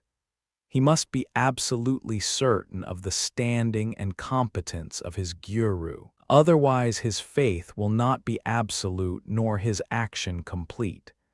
It is the absolute in you that takes you to the absolute beyond you. Absolute truth, love, selflessness are the decisive factors in self-realization. With earnestness, these can be reached. I understand one must give up one's family and possessions to become a disciple. It varies with the guru. Some expect their mature disciples to become ascetics and recluses. Some encourage family life and duties. Most of them consider a model family life more difficult than renunciation, suitable for a personality more mature and better balanced. At the early stages, the discipline of monastic life may be advisable. Therefore, in the Hindu culture, students up to the age of 25 are expected to live like monks in poverty, chastity, and obedience, to give them a chance to build a character able to meet the hardships and temptations of married life. Who are the people in this room? Are they your disciples? Ask them. It is not on the verbal level that one becomes a disciple, but in the silent depths of one's being. You do not become a disciple by choice. It is more a matter of destiny than self-will. It does not matter much who is the teacher, they all wish you well. It is the disciple that matters, his honesty and earnestness. The right disciple will always find the right teacher. I can see the beauty and feel the blessedness of a life devoted to search for truth under a competent and loving teacher. Unfortunately, we have to return to England. Distance does not matter. If your desires are strong and true, they will mold your life for their fulfillment. Sow you seed and leave it to the seasons. What are the signs of progress in spiritual life? Freedom from anxiety, a sense of ease and joy, deep peace within and abundant energy without. How did you get it? I found it all in the holy presence of my guru. I did nothing on my own. He told me to be quiet, and I did it as much as I could. Is your presence as powerful as his? How am I to know? For me, his is the only presence. If you are with me, you are with him. Each guru will refer me to his own guru. Where is the starting point? There is a power in the universe working for enlightenment and liberation. We call it Sadashiva, who is ever present in the hearts of men. It is the unifying factor. Unity liberates, freedom unites. Ultimately, nothing is mine or yours, everything is ours. Just be one with yourself and you will be one with all, at home in the entire universe. You mean to say that all these glories will come with the mere dwelling on the feeling I am? It is the simple that is certain, not the complicated. Somehow, people do not trust the simple, the easy, the always available. Why not give an honest trial to what I say? It may look very small and insignificant, but it is like a seed that grows into a mighty tree. Give yourself a chance. I see so many people sitting here quietly. What for have they come? To meet themselves. At home, the world is too much with them. Here, nothing disturbs them. They have a chance to take leave of their daily worries and contact the essential in themselves. What is the course of training in self-awareness? There is no need of training. Awareness is always with you. The same attention that you give to the outer, you turn to the inner. No new or special kind of awareness is needed. Do you help people personally? People come to discuss their problems. Apparently they derive some help, or they would not come. Are the talks with people always in public, or will you talk to them privately also? It is according to their wish. Personally, I make no distinction between public and private. Are you always available, or have you other work to do? I am always available, but the hours in the morning and late afternoon are the most convenient. I understand that no work ranks higher than the work of a spiritual teacher. The motive matters supremely. Chapter 90. Surrender to your own self.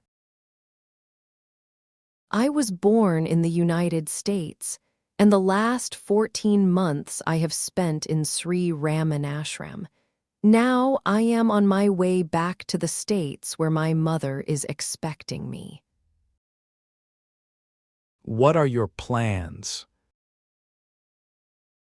I may qualify as a nurse, or just marry and have babies. What makes you want to marry? Providing a spiritual home is the highest form of social service I can think of. But of course, life may shape otherwise. I am ready for whatever comes. These 14 months at Sri Ramanashram, what did they give you? In what way are you different from what you were when you arrived there? I am no longer afraid. I have found some peace. What kind of peace is it? The peace of having what you want or not wanting what you do not have? A little of both, I believe. It was not easy at all. While the ashram is a very peaceful place, inwardly I was in agonies. When you realize that the distinction between inner and outer is in the mind only, you are no longer afraid. Such realization comes and goes with me. I have not yet reached the immutability of absolute completeness. Well, as long as you believe so, you must go on with your sadhana to disperse the false idea of not being complete. Sadhana removes the superimpositions. When you realize yourself as less than a point in space and time, something too small to be cut and too short-lived to be killed then, and then only all fear goes. When you are smaller than the point of a needle, then the needle cannot pierce you, you pierce the needle. Yes, that is how I feel sometimes, indomitable. I am more than fearless, I am fearlessness itself. What made you go to the ashram? I had an unhappy love affair and suffered hell. Neither drink nor drugs could help me. I was groping and came across some books on yoga. From book to book, from clue to clue, I came to Ramanashram. Were the same tragedy to happen to you again, would you suffer as much, considering your present state of mind? Oh no, I would not let myself suffer again. I would kill myself. So you are not afraid to die. I am afraid of dying, not of death itself. I imagine the dying process to be painful and ugly. How do you know? It need not be so. It may be beautiful and peaceful. Once you know that death happens to the body and not to you, you just watch your body falling off like a discarded garment. I am fully aware that my fear of death is due to apprehension and not knowledge. Human beings die every second. The fear and the agony of dying hangs over the world like a cloud. No wonder you too are afraid. But once you know that the body alone dies and not the continuity of memory and the sense of I am reflected in it, you are afraid no longer. Well, let us die and see. Give attention and you will find that birth and death are one, that life pulsates between being and non-being, and that each needs the other for completeness. You are born to die, and you die to be reborn. Does not detachment stop the process? With detachment the fear goes, but not the fact. Shall I be compelled to be reborn? How dreadful! There is no compulsion. You get what you want. You make your own plans and you carry them out. Do we condemn ourselves to suffer? We grow through investigation, and to investigate we need experience. We tend to repeat what we have not understood. If we are sensitive and intelligent, we need not suffer. Pain is a call for attention and the penalty of carelessness. Intelligent and compassionate action is the only remedy. It is because I have grown in intelligence that I would not tolerate my suffering again.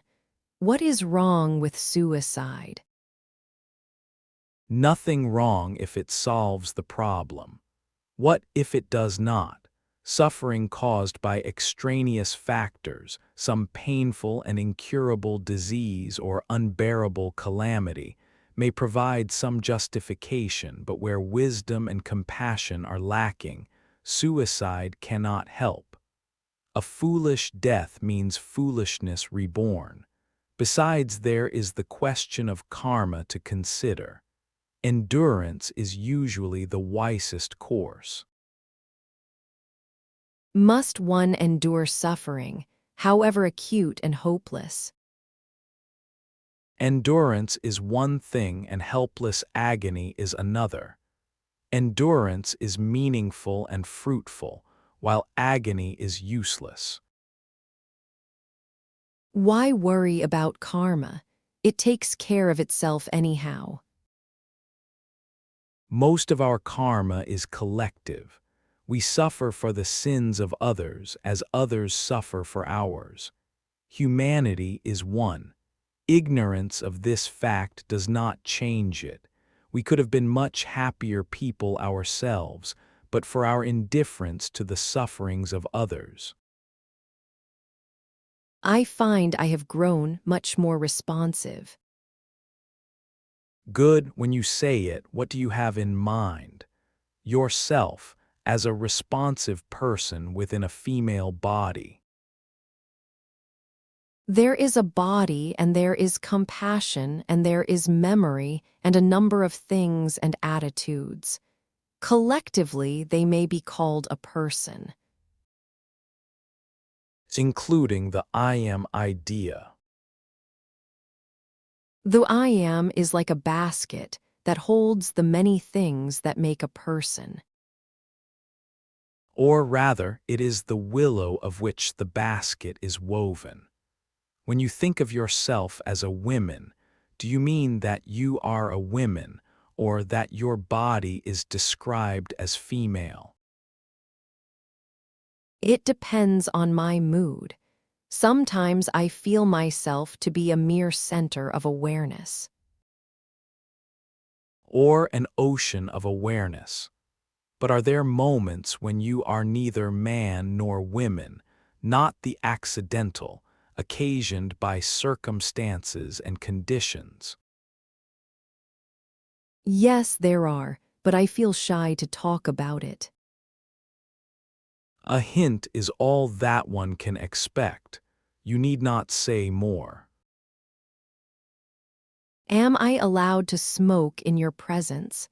I know that it is not the custom to smoke before a sage and more so for a woman. By all means, smoke, nobody will mind. We understand. I feel the need of cooling down. It is very often so with Americans and Europeans. After a stretch of sadhana, they become charged with energy and frantically seek an outlet.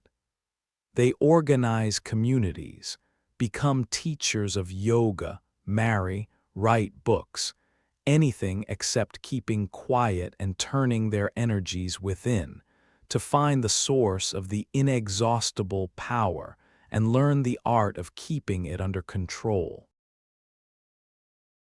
I admit that now I want to go back and live a very active life because I feel full of energy. You can do what you like, as long as you do not take yourself to be the body and the mind. It is not so much a question of actual giving up the body and all that goes with it, as a clear understanding that you are not the body.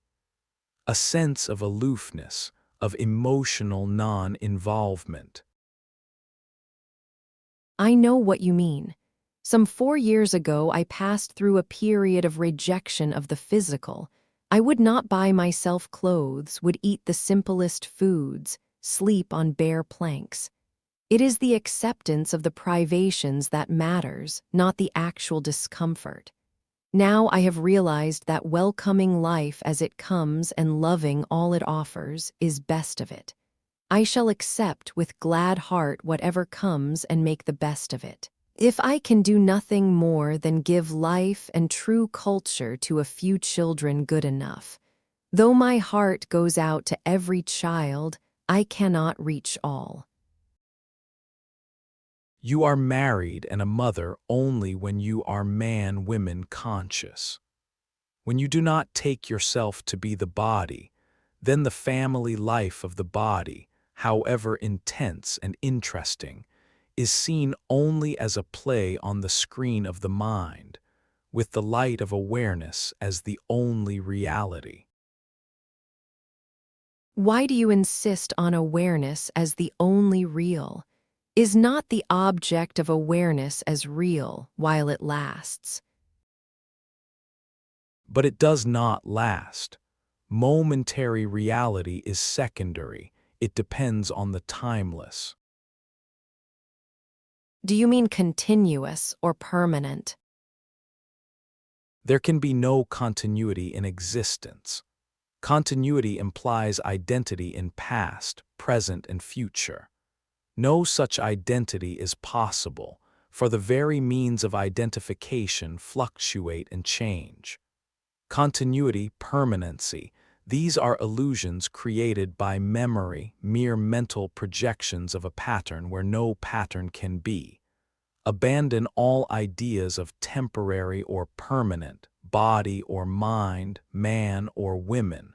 What remains? What is the state of your mind when all separation is given up? I am not talking of giving up distinctions, for without them there is no manifestation. When I do not separate, I am happily at peace. But somehow I lose my bearings again and again and begin to seek happiness in outer things. Why is my inner peace not steady? I cannot understand.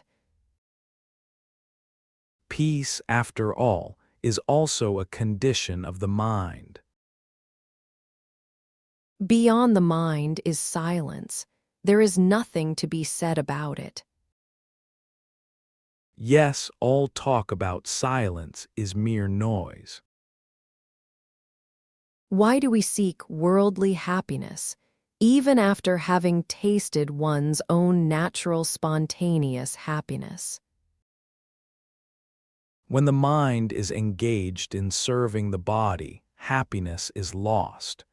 To regain it, it seeks pleasure.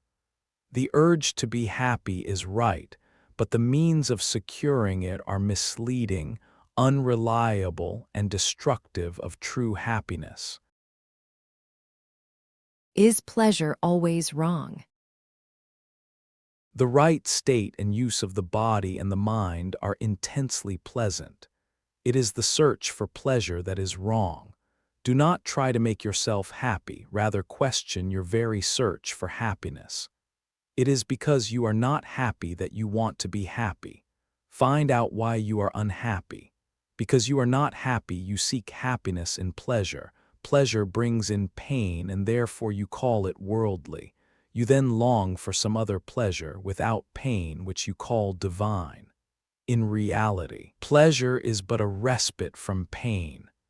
Happiness is both worldly and unworldly, within and beyond all that happens. Make no distinction, don't separate the inseparable, and do not alienate yourself from life. How well I understand you now. Before my stay at Ramanashram, I was tyrannized by conscience, always sitting in judgment of myself. Now I am completely relaxed, fully accepting myself as I am. When I return to the States, I shall take life as it comes, as Bhagavan's grace, and enjoy the bitter along with the sweet. This is one of the things I have learnt in the ashram, to trust Bhagavan. I was not like this before. I could not trust. Trusting Bhagavan is trusting yourself. Be aware that whatever happens, happens to you, by you, through you, that you are the creator, enjoyer, and destroyer of all you perceive, and you will not be afraid. Unafraid, you will not be unhappy, nor will you seek happiness. In the mirror of your mind, all kinds of pictures appear and disappear. Knowing that they are entirely your own creations, watch them silently come and go. Be alert but not perturbed. This attitude of silent observation is the very foundation of yoga. You see the picture, but you are not the picture. I find that the thought of death frightens me because I do not want to be reborn. I know that none compels, yet the pressure of unsatisfied desires is overwhelming, and I may not be able to resist. The question of resistance does not arise. What is born and reborn is not you. Let it happen, watch it happen. Why then be at all concerned? But you are concerned, and you will be concerned as long as the picture clashes with your own sense of truth, love, and beauty. The desire for harmony and peace is ineradicable, but once it is fulfilled, the concern ceases and physical life becomes effortless and below the level of attention. Then even in the body you are not born. To be embodied or bodiless is the same to you. You reach a point when nothing can happen to you. Without body, you cannot be killed. Without possessions, you cannot be robbed. Without mind, you cannot be deceived. There is no point where a desire or fear can hook on. As long as no change can happen to you, what else matters? Somehow I do not like the idea of dying. It is because you are so young. The more you know yourself, the less you are afraid. Of course, the agony of dying is never pleasant to look at, but the dying man is rarely conscious. Does he return to consciousness? It is very much like sleep. For a time, the person is out of focus, and then it returns. The same person. The person, being a creature of circumstances, necessarily changes along with them, like the flame that changes with the fuel. Only the process goes on, creating time and space. Well, God will look after me. I can leave everything to him. Even faith in God is only a stage on the way. Ultimately, you abandon all, for you come to something so simple that there are no words to express it. I am just beginning. At the start, I had no faith, no trust. I was afraid to let things happen. The world seemed to be a very dangerous and inimical place. Now, at least I can talk of trusting the Guru or God. Let me grow. Don't drive me on. Let me proceed at my own pace. By all means proceed, but you don't. You are still stuck in the ideas of man and women, old and young, life and death. Go on, go beyond. A thing recognized is a thing transcended. Sir, wherever I go, people take it to be their duty to find faults with me and goad me on. I am fed up with this spiritual fortune-making. What is wrong with my present that it should be sacrificed to a future, however glorious? You say reality is in the now. I want it. I do not want to be eternally anxious about my stature and its future. I do not want to chase the more and the better. Let me love what I have. You are quite right, do it. Only be honest, just love what you love, don't strive and strain. This is what I call surrender to the Guru. Why exteriorize? Surrender to your own self, of which everything is an expression. Chapter 91: Pleasure and Happiness. A friend of mine, a young man about 25, was told that he is suffering from an incurable heart disease. He wrote to me that instead of slow death, he preferred suicide. I replied to him that a disease incurable by Western medicine may be cured in some other way. There are yogic powers that can bring almost instantaneous changes in the human body. Effects of repeated fasting also verge on the miraculous. I wrote to him not to be in a hurry to die, rather to give a trial to other approaches. There is a yogi living not far from Bombay who possesses some miraculous powers. He is specialized in the control of the vital forces governing the body. I met some of his disciples and sent through to the yogi my friend's letter and photo. Let us see what happens.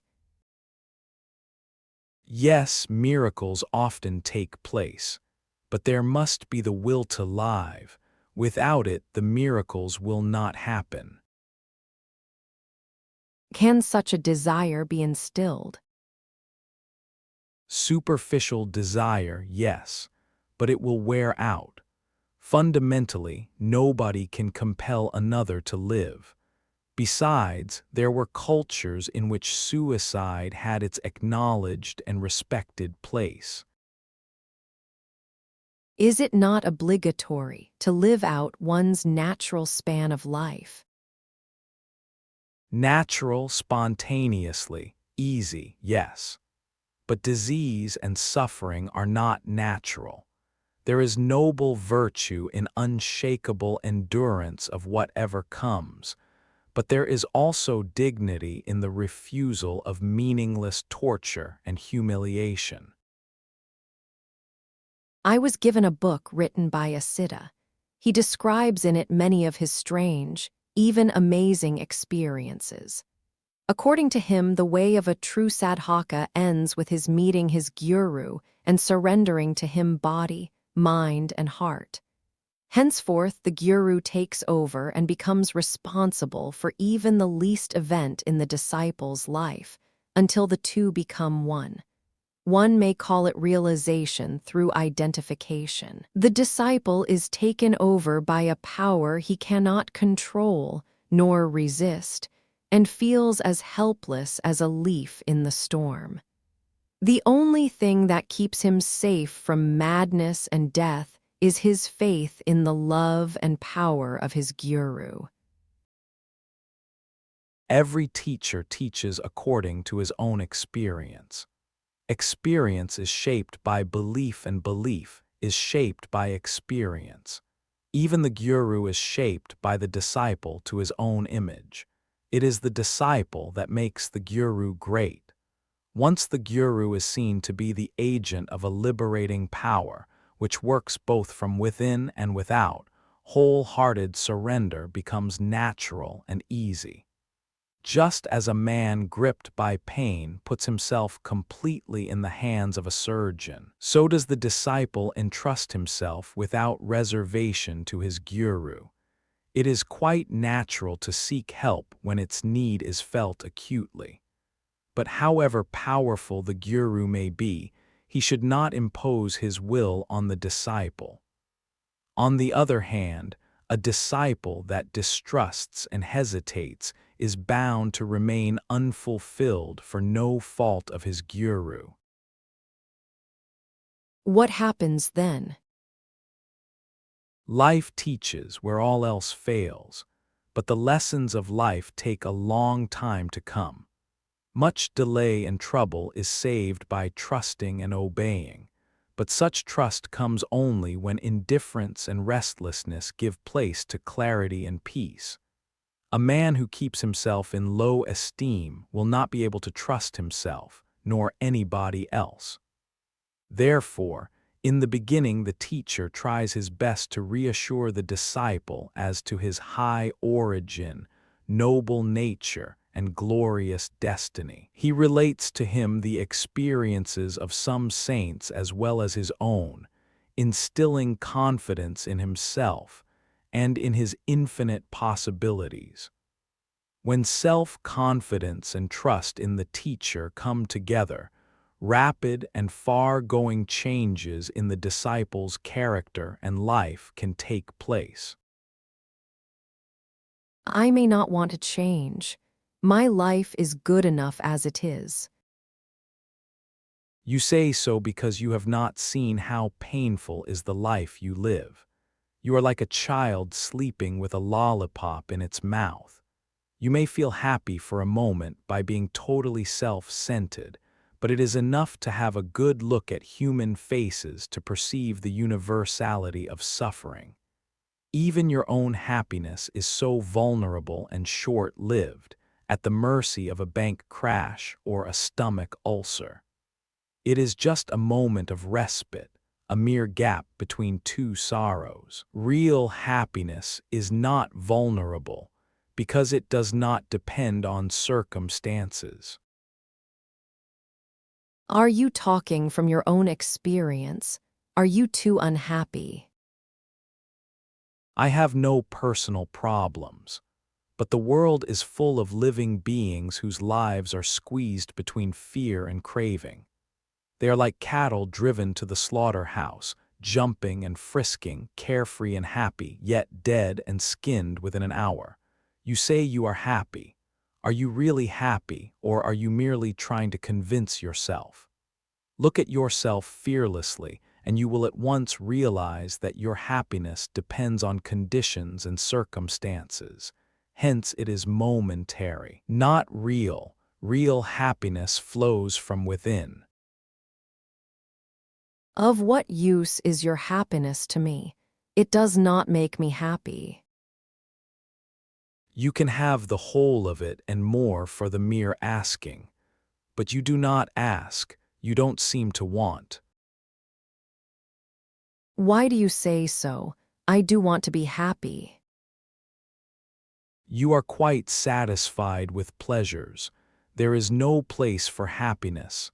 Empty your cup and clean it. It cannot be filled otherwise. Others can give you pleasure, but never happiness. A chain of pleasurable events is good enough. Soon it ends in pain, if not in disaster. What is yoga, after all, but seeking lasting happiness within? You can speak only for the East. In the West, the conditions are different, and what you say does not apply. There is no East and West in sorrow and fear.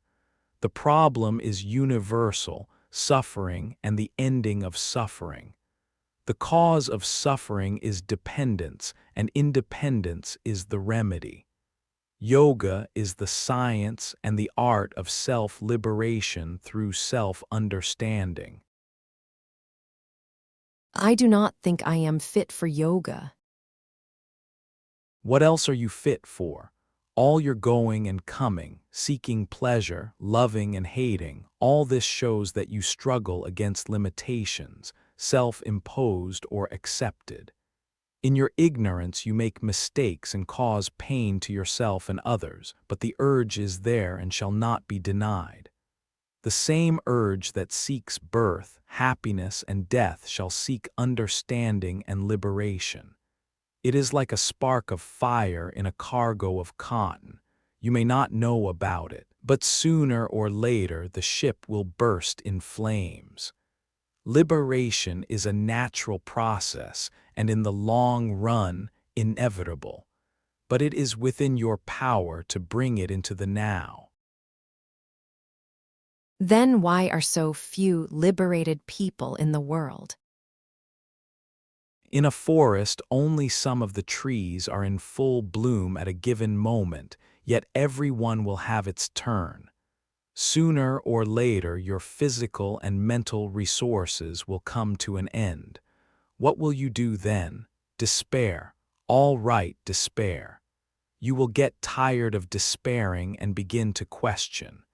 At that moment, you will be fit for conscious yoga.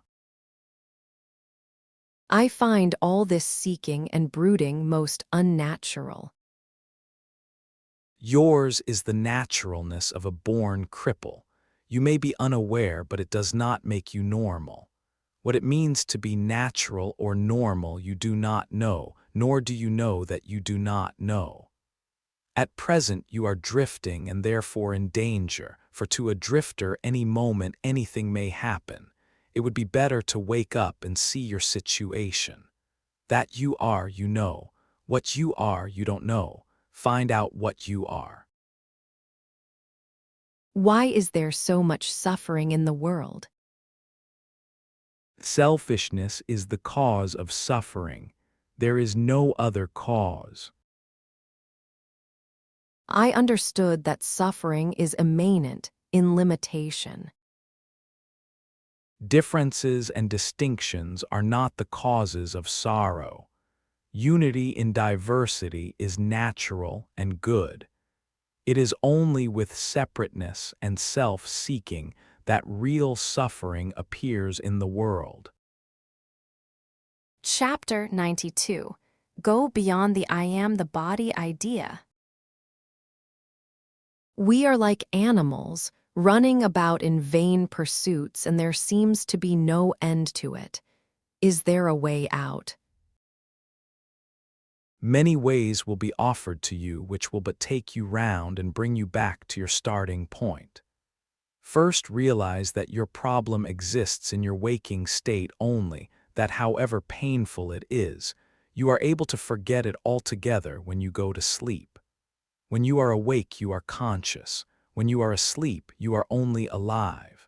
Consciousness and life both you may call God, but you are beyond both, beyond God, beyond being and not being. What prevents you from knowing yourself as all and beyond all is the mind based on memory. It has power over you as long as you trust it. Don't struggle with it. Just disregard it.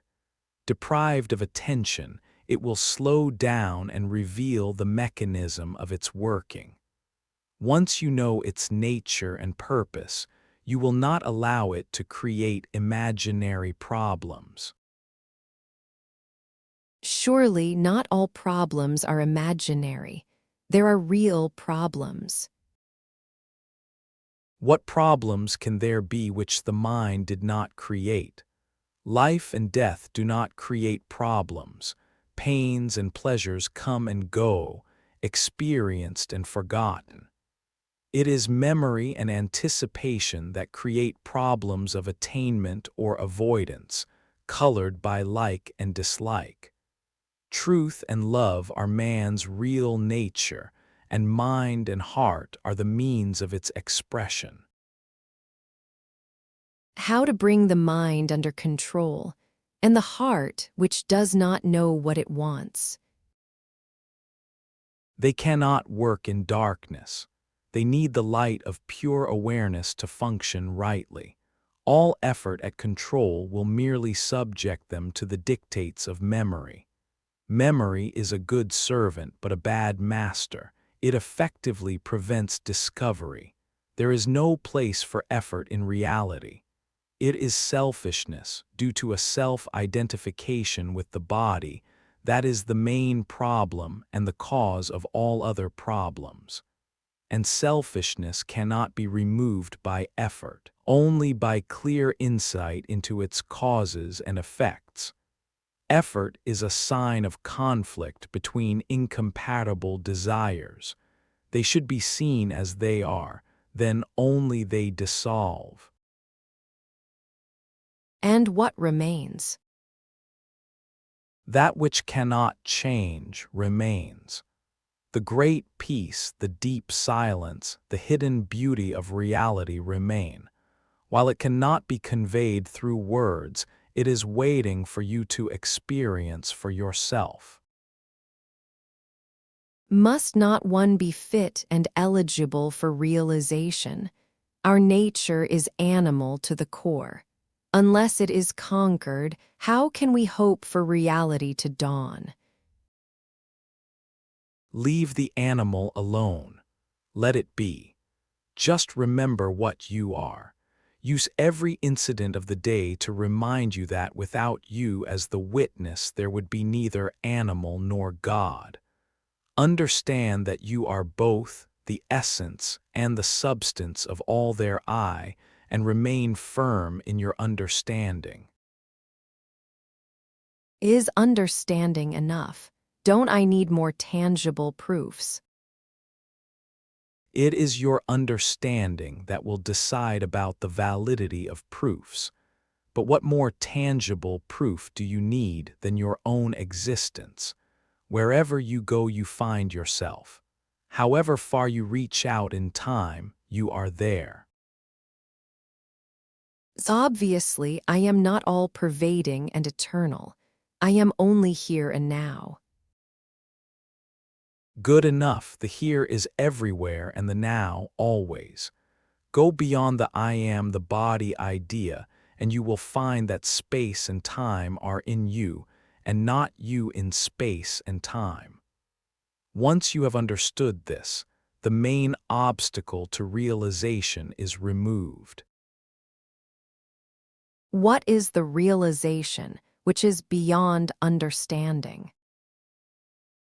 Imagine a dense forest full of tigers and you in a strong steel cage. Knowing that you are well protected by the cage, you watch the tigers fearlessly. Next, you find the tigers in the cage and yourself roaming about in the jungle. Last, the cage disappears and you ride the tigers. I attended one of the group meditation sessions held recently in Bombay and witnessed the frenzy and self-abandon of the participants. Why do people go for such things? These are all inventions of a restless mind pampering to people in search of sensations. Some of them help the unconscious to disgorge suppressed memories and longings, and to that extent they provide relief. But ultimately they leaveth practitioner where he was, or worse. I have read recently a book by a yogi on his experiences in meditation. It is full of visions and sounds, colors and melodies, quite a display and a most gorgeous entertainment. In the end, they all faded out and only the feeling of utter fearlessness remained. No wonder a man who passed through all these experiences unscathed need not be afraid of anything. Yet I was wondering of what use is such book to me. Of no use probably, since it does not attract you. Others may be impressed. people differ, but all are faced with the fact of their own existence. I am is the ultimate fact. Who am I? Is the ultimate question to which everybody must find an answer. The same answer. The same in essence, varied in expression. Each seeker accepts or invents a method which suits him, applies it to himself with some earnestness and effort, obtains results according to his temperament and expectations, casts them into the mound of words, builds them into a system, establishes a tradition, and begins to admit others into his school of yoga. It is all built on memory and imagination. No such school is valueless, nor indispensable. In each one can progress up to the point when all desire for progress must be abandoned to make further progress possible. Then all schools are given up, all effort ceases. In solitude and darkness, the vast step is made which ends ignorance and fear forever. The true teacher, however, will not imprison his disciple in a prescribed set of ideas, feelings, and actions. On the contrary, he will show him patiently the need to be free from all ideas and set patterns of behavior, to be vigilant and earnest and go with life wherever it takes him, not to enjoy or suffer, but to understand and learn. Under the right teacher, the disciple learns to learn, not to remember and obey. Satsang, the company of the noble, does not mold, it liberates. Beware of all that makes you dependent. Most of the so-called surrenders to the guru end in disappointment, if not in tragedy.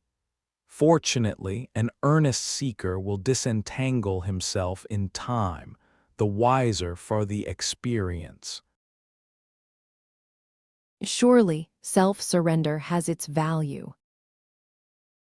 Self-surrender is the surrender of all self-concern.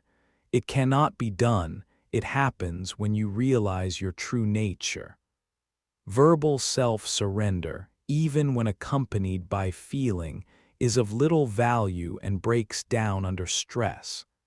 At the best, it shows an aspiration, not an actual fact. In the Rigveda, there is the mention of the Adhyaya Yoga, the primordial yoga, consisting of the marriage of prajna with prana, which, as I understand, means the bringing together of wisdom and life. Would you say it means also the union of dharma and karma, righteousness and action? Yes, provided by righteousness you mean harmony with one's true nature, and by action, only unselfish and desireless action. In Adhyaya Yoga, life itself is the guru and the mind, the disciple. The mind attends to life, it does not dictate. Life flows naturally and effortlessly, and the mind removes the obstacles to its even flow. Is not life by its very nature repetitive? Will not following life lead to stagnation? By itself, life is immensely creative. A seed in course of time becomes a forest.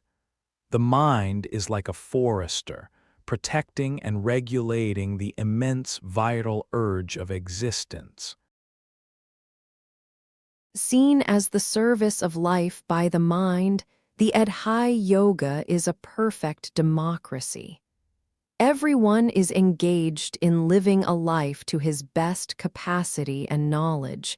Everyone is a disciple of the same guru. You may say so, it may be so potentially. But unless life is loved and trusted, followed with eagerness and zest, it would be fanciful to talk of yoga, which is a movement in consciousness, awareness in action.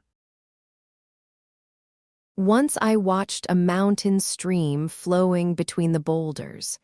At each boulder, the commotion was different according to the shape and size of the boulder. Is not every person a mere commotion over a body, while life is one and eternal? The commotion and the water are not separate. It is the disturbance that makes you aware of water. Consciousness is always of movement, of change. There can be no such thing as changeless consciousness. Changelessness wipes out consciousness immediately. A man deprived of outer or inner sensations blanks out, or goes beyond consciousness and unconsciousness into the birthless and deathless state. Only when spirit and matter come together consciousness is born. Are they one or two? It depends on the words you use. They are one or two or three. On investigation, three become two and two become one. Take the simile of face, mirror, image.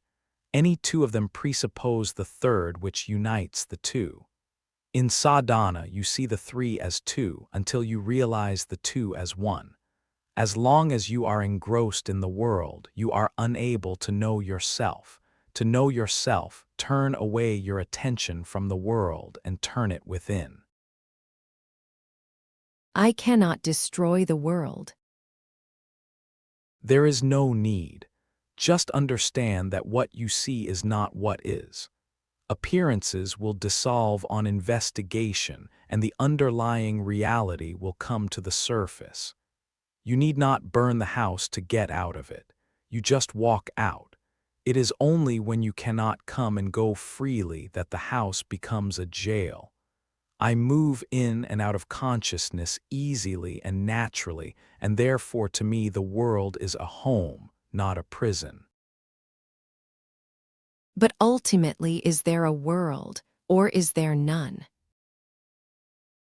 What you see is nothing but yourself. Call it what you like, it does not change the fact. Through the film of destiny, your own light depicts pictures on the screen. You are the viewer, the light, the picture, and the screen. Even the film of destiny, prarabdha, is self-selected and self-imposed. The spirit is a sport and enjoys to overcome obstacles. The harder the task, the deeper and wider his self-realization. Chapter 93. A man is not the doer. From the beginning of my life, I am pursued by a sense of incompleteness.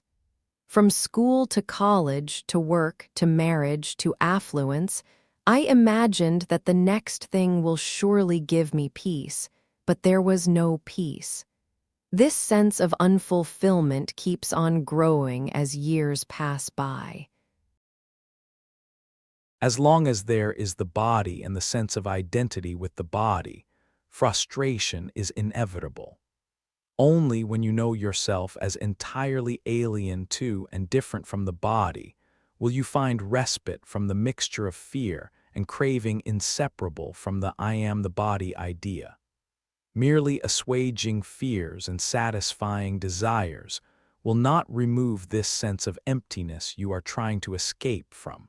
Only self-knowledge can help you. By self-knowledge, I mean full knowledge of what you are not. Such knowledge is attainable and final, but to the discovery of what you are there can be no end. The more you discover, the more there remains to discover. For this, we must have different parents and schools, live in a different society. You cannot change your circumstances, but your attitudes you can change. You need not be attached to the non-essentials. Only the necessary is good. There is peace only in the essential. It is truth I seek, not peace. You cannot see the true unless you are at peace. A quiet mind is essential for right perception, which again is required for self-realization. I have so much to do. I just cannot afford to keep my mind quiet. It is because of your illusion that you are the doer. In reality, things are done to you, not by you. If I just let things happen, how can I be sure that they will happen my way? Surely I must bend them to my desire. Your desire just happens to you along with its fulfillment or non-fulfillment. You can change neither. You may believe that you exert yourself, strive, and struggle. Again, it all merely happens, including the fruits of the work. Nothing is by you and for you. All is in the picture exposed on the cinema screen, nothing in the light, including what you take yourself to be the person. You are the light only. If I am light only, how did I come to forget it? You have not forgotten. It is in the picture on the screen that you forget and then remember. You never cease to be a man because you dream to be a tiger. Similarly, you are pure light appearing as a picture on the screen and also becoming one with it. Since all happens, why should I worry? Exactly. Freedom is freedom from worry. Having realized that you cannot influence the results, pay no attention to your desires and fears. Let them come and go. Don't give them the nourishment of interest and attention. If I turn my attention from what happens, what am I to live by? Again, it is like asking, what shall I do if I stop dreaming? Stop and see. You need not be anxious. What next? There is always the next. Life does not begin nor end. Immovable, it moves. Momentary, it lasts. Light cannot be exhausted even if innumerable pictures are projected by it. So does life fill every shape to the brim and return to its source when the shape breaks down. If life is so wonderful, how could ignorance happen? You want to treat the disease without having seen the patient. Before you ask about ignorance, why don't you inquire first, who is the ignorant? When you say you are ignorant, you do not know that you have imposed the concept of ignorance over the actual state of your thoughts and feelings. Examine them as they occur, give them your full attention, and you will find that there is nothing like ignorance, only inattention. Give attention to what worries you, that is all. After all, worry is mental pain, and pain is invariably a call for attention. The moment you give attention, the call for it ceases and the question of ignorance dissolves. Instead of waiting for an answer to your question, find out who is asking the question and what makes him ask it. You will soon find that it is the mind, goaded by fear of pain, that asks the question. And in fear there is memory and anticipation, past and future. Attention brings you back to the present, the now. And the presence in the now is a state ever at hand, but rarely noticed. You are reducing sadhana to simple attention. How is it that other teachers teach complete, difficult, and time-consuming courses? The gurus usually teach the sadhanas by which they themselves have reached their goal, whatever their goal may be. This is but natural, for their own sadhana they know intimately. I was taught to give attention to my sense of I am, and I found it supremely effective. Therefore, I can speak of it with full confidence. But often people come with their bodies, brain and minds so mishandled, perverted, and weak that the state of formless attention is beyond them. In such cases, some simpler token of earnestness is appropriate. The repetition of a mantra or gazing at a picture will prepare their body and mind for a deeper and more direct search. After all, it is earnestness that is indispensable, the crucial facto. Sadhana is only a vessel, and it must be filled to the brim with earnestness, which is but love in action. For nothing can be done without love. We love only ourselves. Were it so, it would be splendid. Love yourself wisely, and you will reach the summit of perfection. Everybody loves his body, but few love their real being. Does my real being need my love? Your real being is love itself, and your many loves are its reflections according to the situation at the moment. We are selfish. We know only self-love. Good enough for a start. By all means wish yourself well. Think over, feel out deeply what is really good for you and strive for it earnestly. Very soon you will find that the real is your only good. Yet I do not understand why the various gurus insist on prescribing complicated and difficult sadhanas.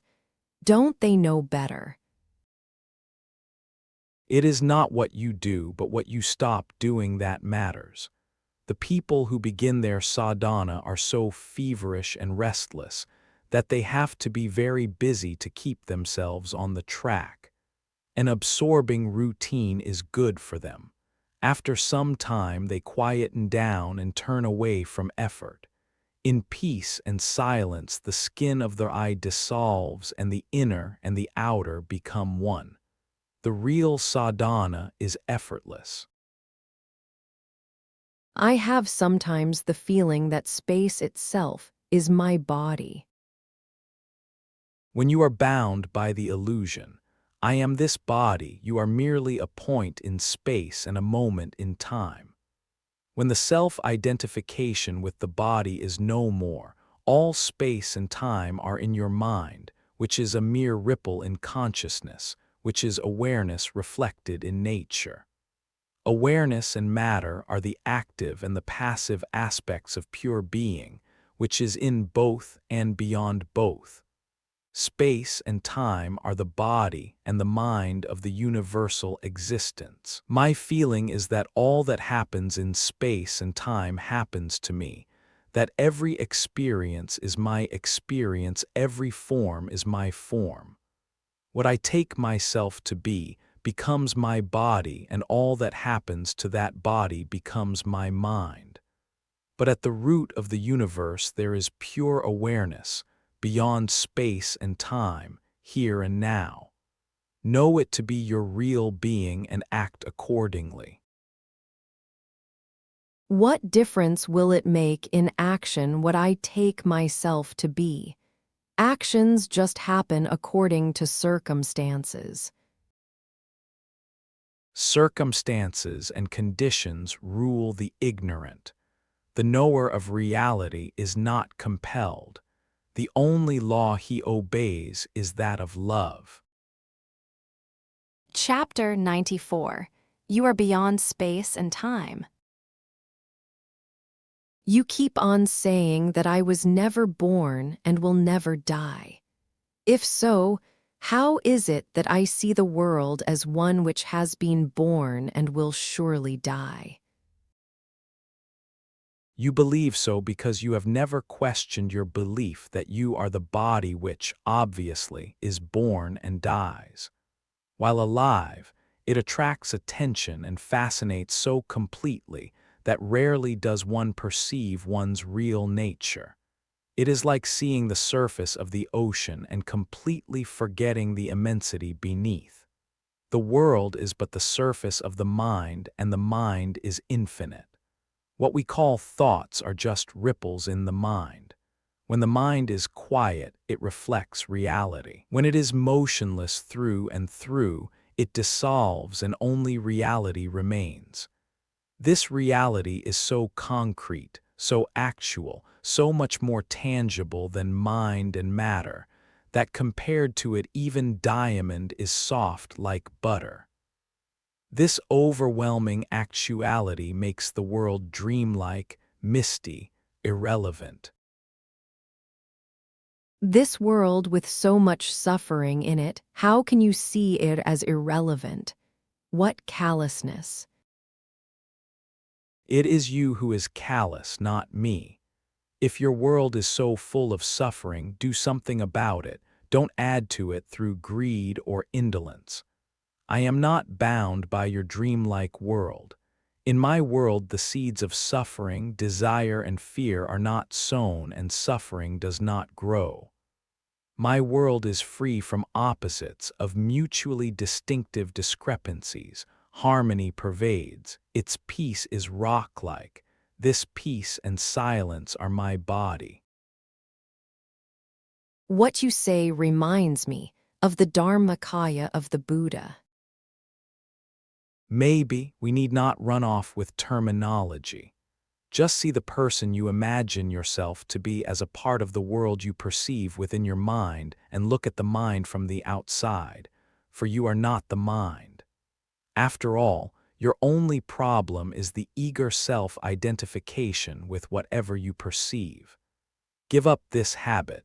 Remember that you are not what you perceive. Use your power of alert aloofness.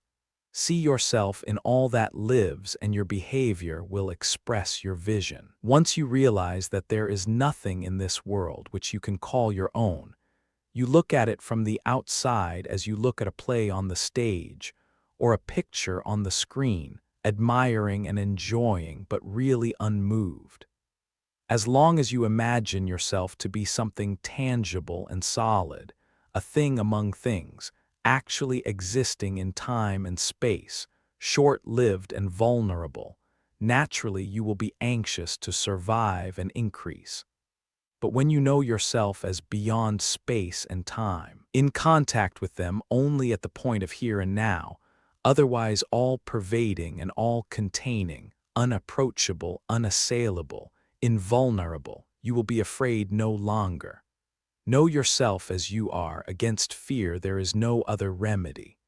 You have to learn to think and feel on these lines, or you will remain indefinitely on the personal level of desire and fear, gaining and losing, growing and decaying.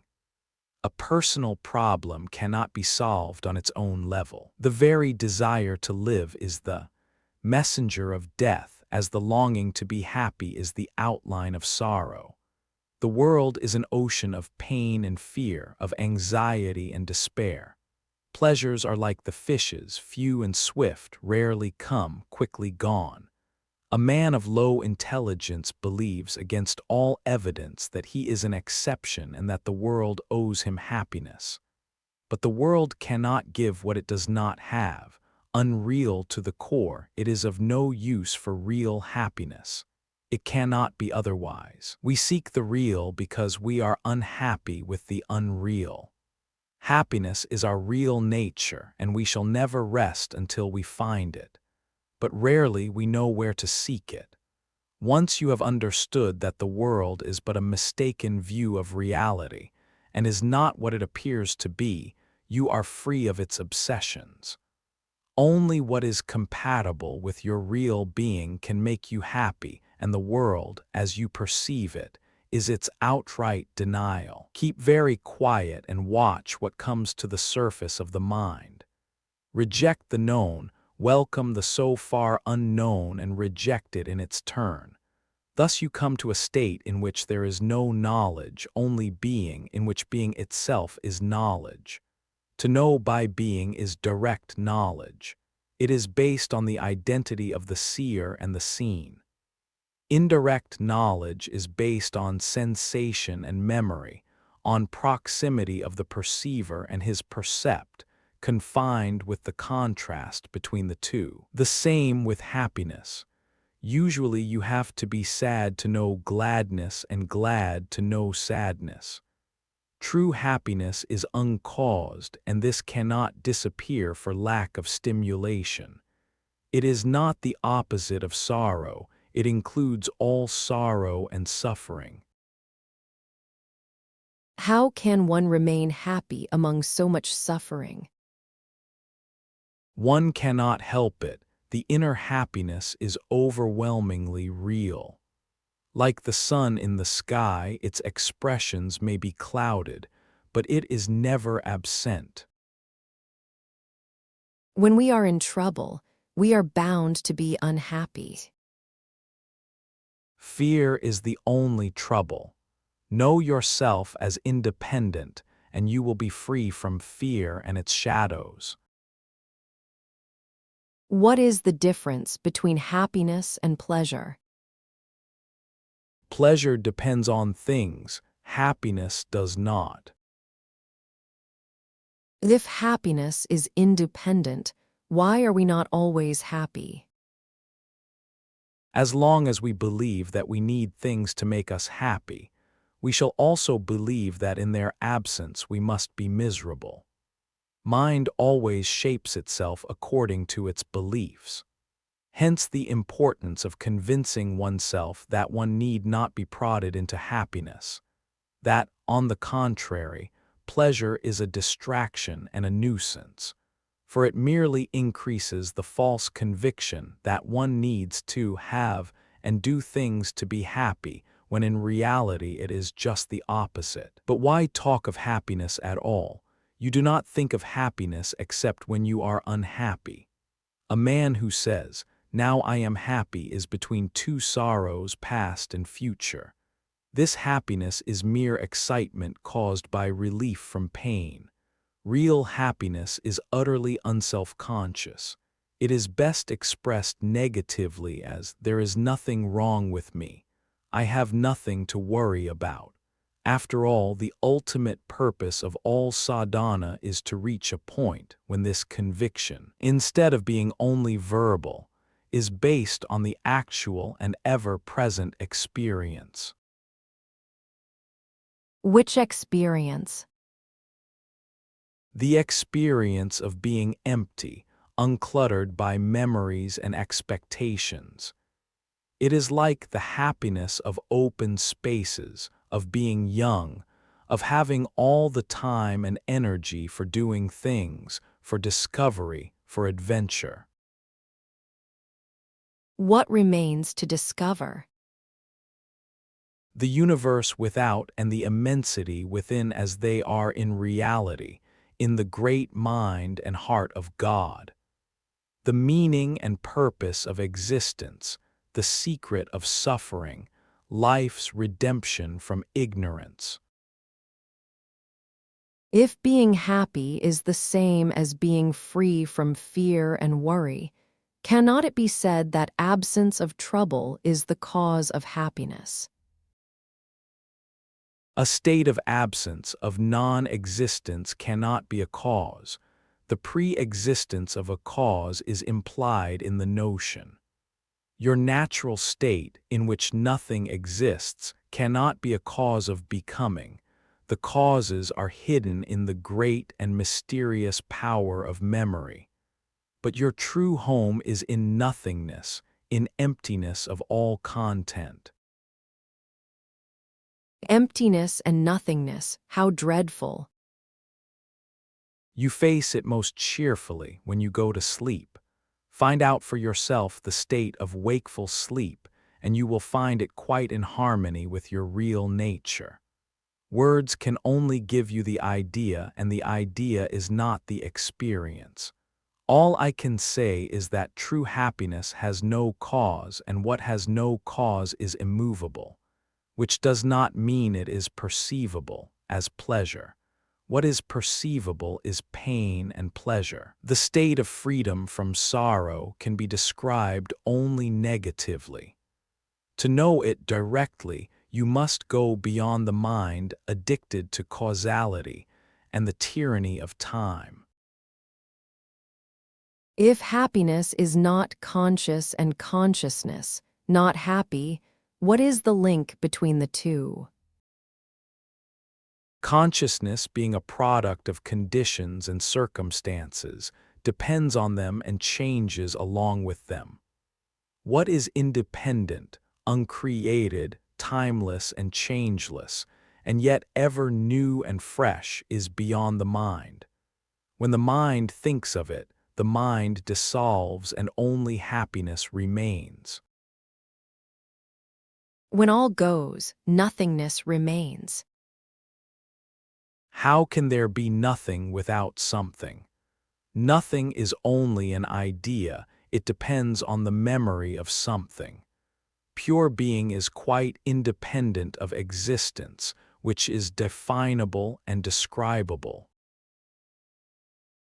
Please tell us, beyond the mind, does consciousness continue, or does it end with the mind? Consciousness comes and goes. Awareness shines immutably. Who is aware in awareness? When there is a person, there is also consciousness. I am mind, consciousness denote the same state. If you say I am aware, it only means I am conscious of thinking about being aware. There is no I am in awareness. What about witnessing? Witnessing is of the mind. The witness goes with the witnessed. In the state of non-duality, all separation ceases. What about you? Do you continue in awareness? The person, the I am, this body, this mind, this chain of memories, this bundle of desires and fears disappears, but something you may call identity remains. It enables me to become a person when required. Love creates its own necessities, even of becoming a person. It is said that reality manifests itself as existence, consciousness, bliss. Are they absolute or relative? They are relative to each other and depend on each other. Reality is independent of its expressions. What is the relation between reality and its expressions? No relation. In reality, all is real and identical. As we put it, Saguna and Nirguna are one in Parabrahman. There is only the supreme. In movement, it is Saguna. Motionless, it is Nirguna. But it is only the mind that moves or does not move. The real is beyond, you are beyond. Once you have understood that nothing perceivable or conceivable can be yourself, you are free of your imaginations. To see everything as imagination, born of desire, is necessary for self-realization. We miss the real by lack of attention and create the unreal by excess of imagination. You have to give your heart and mind to these things and brood over them repeatedly. It is like cooking food. You must keep it on the fire for some time before it is ready. Am I not under the sway of destiny, of my karma? What can I do against it? What I am and what I do is predetermined. Even my so-called free choice is predetermined. Only I am not aware of it and imagine myself to be free. Again, it all depends how you look at it. Ignorance is like a fever. It makes you see things which are not there. Karma is the divinely prescribed treatment. Welcome it and follow the instructions faithfully, and you will get well. A patient will leave the hospital after he recovers. To insist on immediate freedom of choice and action will merely postpone recovery. Accept your destiny and fulfill it. This is the shortest way to freedom from destiny, though not from love and its compulsions. To act from desire and fear is bondage. To act from love is freedom. Chapter 95. Accept life as it comes. I was here last year. Now I am again before you. What makes me come, I really tilde oh not know, but somehow I cannot forget you. Some forget, some do not, according to their destinies, which you may call chance if you prefer. Between chance and destiny, there is a basic difference. Only in your mind. In fact, you do not know what causes what. Destiny is only a blanket word to cover up your ignorance. Chance is another word.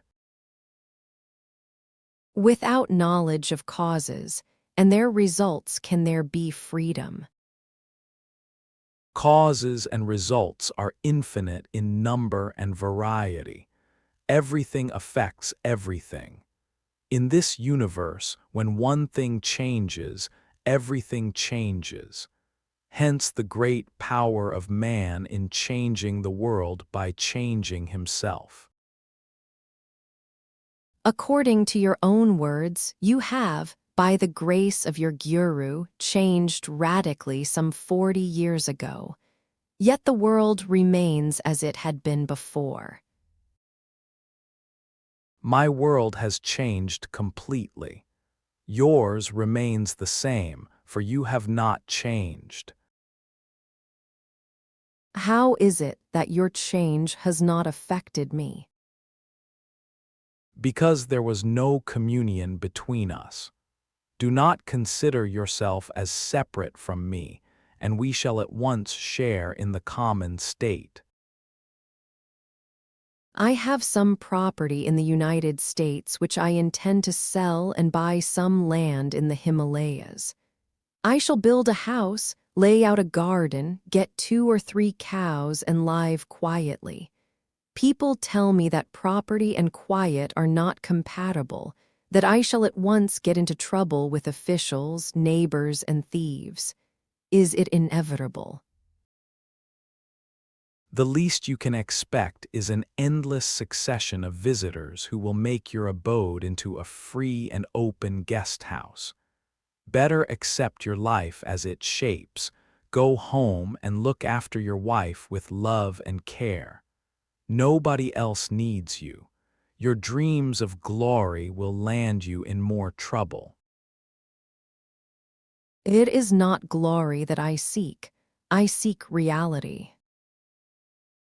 For this you need a well-ordered and quiet life, peace of mind and immense earnestness. At every moment whatever comes to you unasked comes from God and will surely help you if you make the fullest use of it. It is only what you strive for, out of your own imagination and desire, that gives you trouble. Is destiny the same as grace? Absolutely.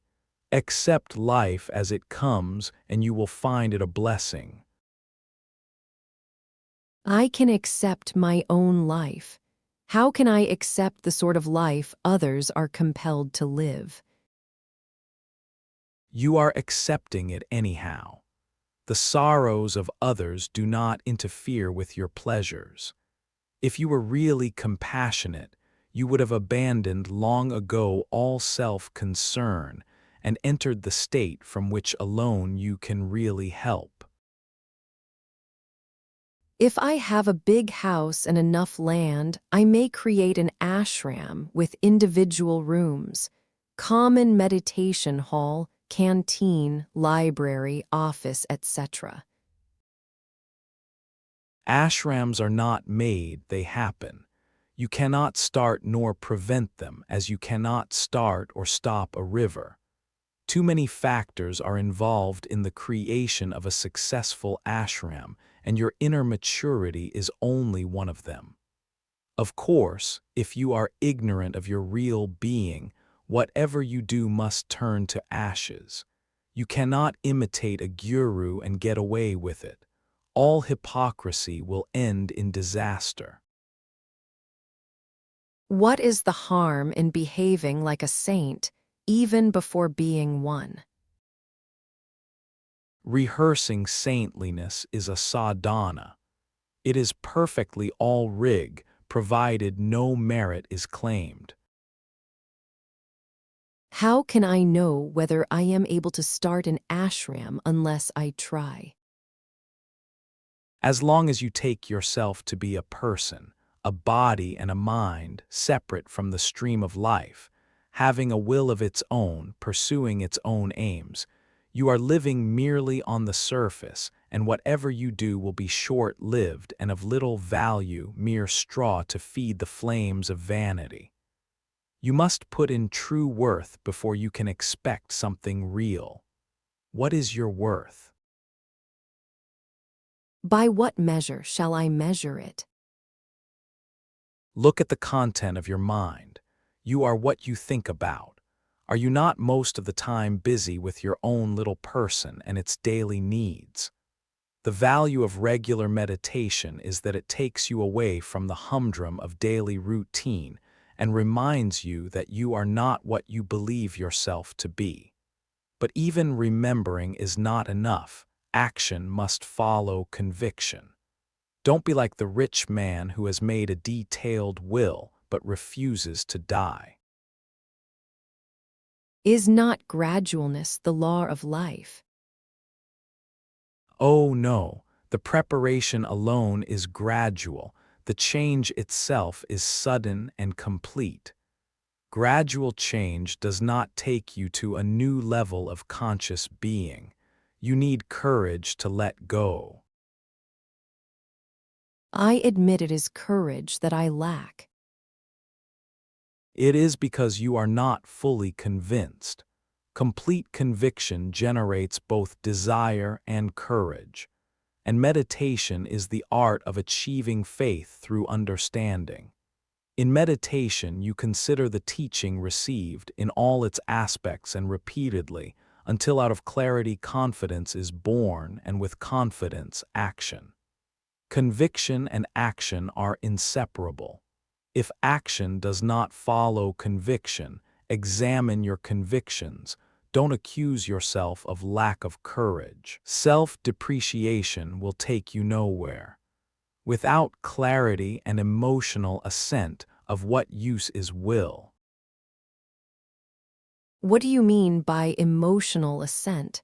Am I not to act against my desires? You will not act against your desires. Clarity is not enough. Energy comes from love. You must love to act, whatever the shape and object of your love. Without clarity and charity, courage is destructive. People at war are often wonderfully courageous, but what of it?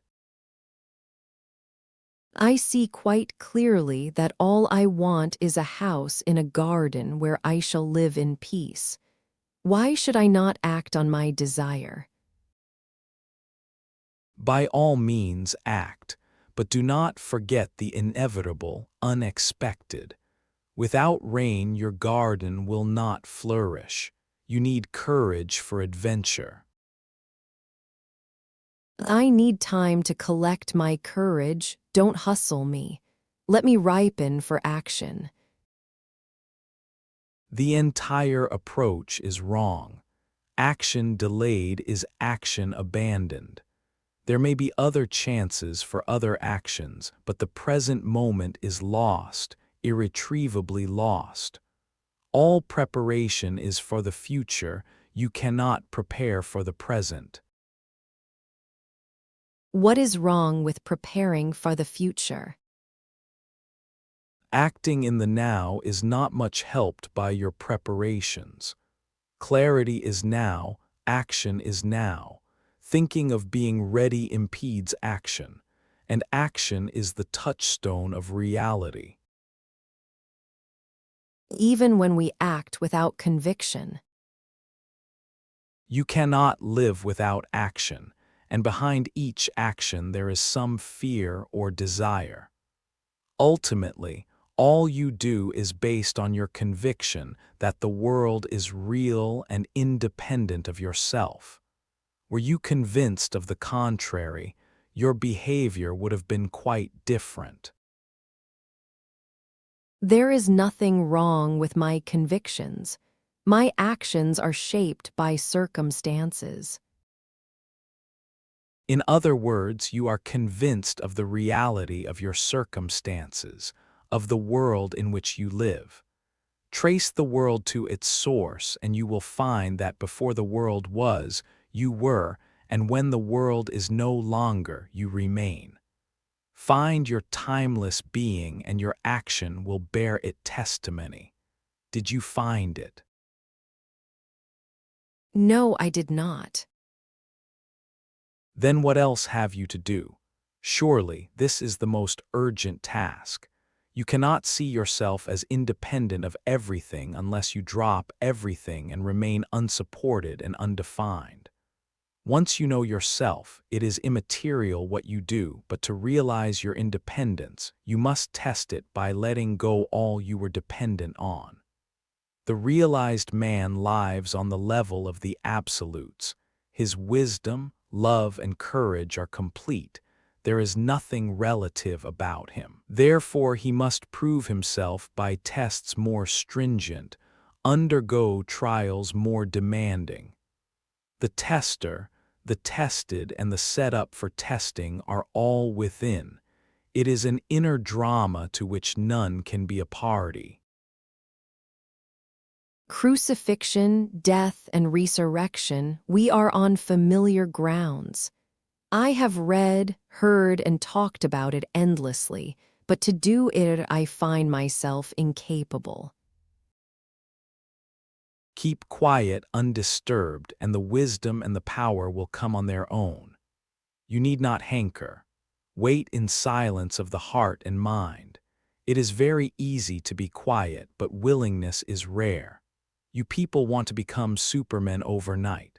Stay without ambition, without the least desire, exposed, vulnerable, unprotected, uncertain, and alone, completely open to and welcoming life as it happens, without the selfish conviction that all must yield you pleasure or profit, material or so-called spiritual. I respond to what you say, but I just do not see how it is done. If you know how to do it, you will not do it. Abandon every attempt, just be. Don't strive, don't struggle, let go every support. Hold on to the blind sense of being, brushing off all else. This is enough. How is this brushing done? The more I brush off, the more it comes to the surface. Refuse attention, let things come and go. Desires and thoughts are also things, disregard them. Since immemorial time, the dust of events was covering the clear mirror of your mind so that only memories you could see. Brush off the dust before it has time to settle. This will lay bare the old layers until the true nature of your mind is discovered. It is all very simple and comparatively easy. Be earnest and patient, that is all. Dispassion, detachment, freedom from desire and fear, from all self-concern, mere awareness, free from memory and expectation. This is the state of mind to which discovery can happen. After all, liberation is but the freedom to discover.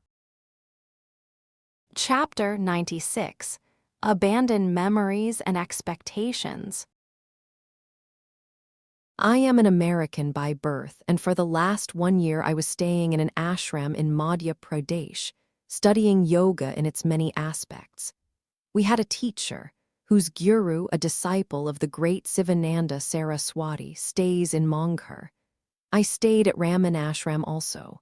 While in Bombay, I went through an intensive course of Burmese meditation managed by one Gonka, yet I have not found peace. There is an improvement in self-control and day-to-day discipline, but that is all. I cannot say exactly what caused what. I visited many holy places. How each acted on me, I cannot say. Good results will come sooner or later. At Sri Ramanashram, did you get some instructions?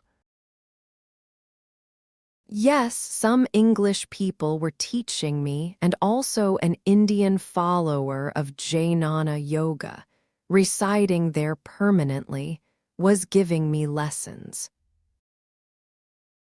What are your plans? I have to return to the States because of visa difficulties. I intend to complete my Bachelor of Science, study nature cure, and make it my profession. A good profession, no doubt. Is there any danger in pursuing the path of yoga at all cost? Is a matchstick dangerous when the house is on fire? The search for reality is the most dangerous of all undertakings, for it will destroy the world in which you live. But if your motive is love of truth and life, you need not be afraid. I am afraid of my own mind. It is so unsteady. In the mirror of your mind, images appear and disappear. The mirror remains. Learn to distinguish the immovable in the movable, the unchanging in the changing, till you realize that all differences are in appearance only and oneness is a fact. This basic identity you may call God or Brahman or the matrix Prakriti. The words matters little, is only the realization that all is one. Once you can say with confidence born from direct experience, I am the world. The world is myself. You are free from desire and fear on one hand and become totally responsible for the world on the other. The senseless sorrow of mankind becomes your sole concern. So even a Jay nanny has his problems. Yes, but they are no longer of his own creation. His suffering is not poisoned by a sense of guilt. There is nothing wrong with suffering for the sins of others. Your Christianity is based on this. Is not all suffering self-created? Yes, as long as there is a separate self to create it. In the end, you know that there is no sin, no guilt, no retribution, only life in its endless transformations. With the dissolution of the personal, I-personal suffering disappears. What remains is the great sadness of compassion, the horror of the unnecessary pain. Is there anything unnecessary in the scheme of things? Nothing is necessary, nothing is inevitable. Habit and passion blind and mislead. Compassionate awareness heals and redeems. There is nothing we can do, we can only let things happen according to their nature. Do you advocate complete passivity? Clarity and charity is action. Love is not lazy and clarity directs. You need not worry about action, look after your mind and heart. Stupidity and selfishness are the only evil. What is better, repetition of God's name or meditation? Repetition will stabilize your breath. With deep and quiet breathing, vitality will improve, which will influence the brain and help the mind to grow pure and stable and fit for meditation. Without vitality, little can be done, hence the importance of its protection and increase. Posture and breathing are a part of yoga, for the body must be healthy and well under control, but too much concentration on the body defeats its own purpose, for it is the mind that is primary in the beginning. When the mind has been put to rest and disturbs no longer the inner space, Chittakash, the body acquires a new meaning and its transformation becomes both necessary and possible. I have been wandering all over India, meeting many gurus and learning in driblets several yogas. Is it all right to have a taste of everything? No, this is but an introduction. You will meet a man who will help you find your own way. I feel that the guru of my own choice cannot be my real guru. To be real, he must come unexpected and be irresistible. Not to anticipate is best. The way you respond is decisive. Am I the master of my responses? Discrimination and dispassion practiced now will yield their fruits at the proper time. If the roots are healthy and well watered, the fruits are sure to be sweet. Be pure, be alert, keep ready. Are austerities and penances of any use? To meet all the vicissitudes of life is penance enough. You need not invent trouble. To meet cheerfully whatever life brings is all the austerity you need. What about sacrifice? Share willingly and gladly all you have with whoever needs. Don't invent self-inflicted cruelties. What is self-surrender? Accept what comes. I feel I am too weak to stand on my own legs. I need the holy company of a guru and of good people. Equanimity is beyond me. To accept what comes as it comes frightens me. I think of my returning to the States with horror. Go back and make the best use of your opportunities. Get your Bachelor of Science degree first. You can always return to India for your nature cure studies. I am quite aware of the opportunities in the States. It is the loneliness that frightens me. You have always the company of your own self. You need not feel alone. Estranged from it, even in India, you will feel lonely. All happiness comes from pleasing the self. Please it, after return to the States, do nothing that may be unworthy of the glorious reality within your heart, and you shall be happy and remain happy. But you must seek the self, and having found it, stay with it. Will complete solitude be of any benefit? It depends on your temperament. You may work with others and for others, alert and friendly, and grow more fully than in solitude, which may make you dull or leave you at the mercy of your mind's endless chatter. Do not imagine that you can change through effort. Violence, even turned against yourself, as in austerities and penance, will remain fruitless. Is there no way of making out who is realized and who is not? Your only proof is in yourself. If you find that you turn to gold, it will be a sign that you have touched the philosopher's stone. Stay with the person and watch what happens to you. Don't ask others. Their man may not be your guru. A guru may be universal in his essence, but not in his expressions.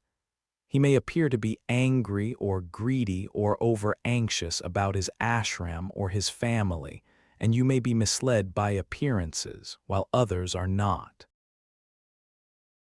Have I not the right to expect all-round perfection, both inner and outer? Inner, yes, but outer perfection depends on circumstances, on the state of the body, personal and social, and other innumerable factors.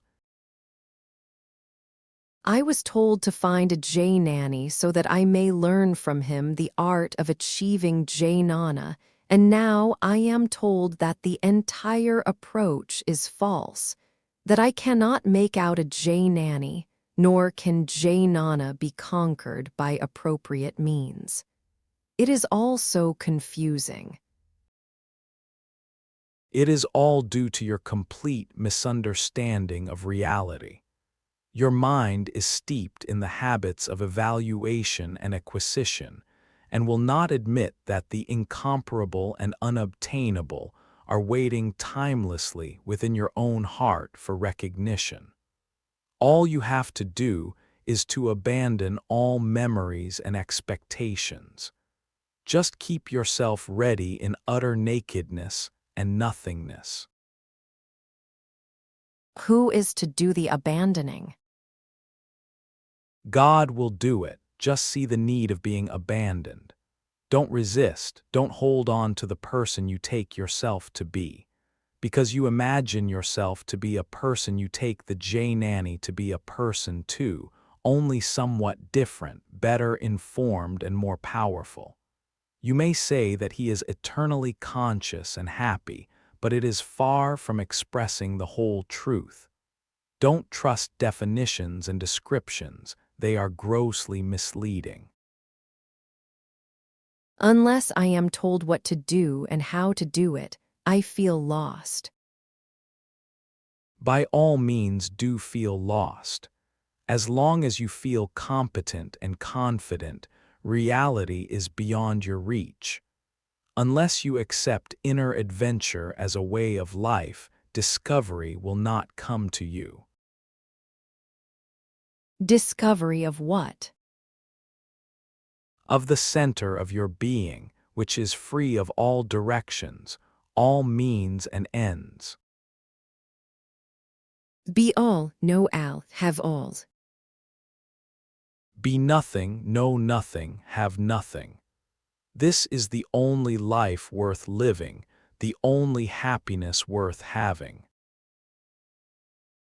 I may admit that the goal is beyond my comprehension.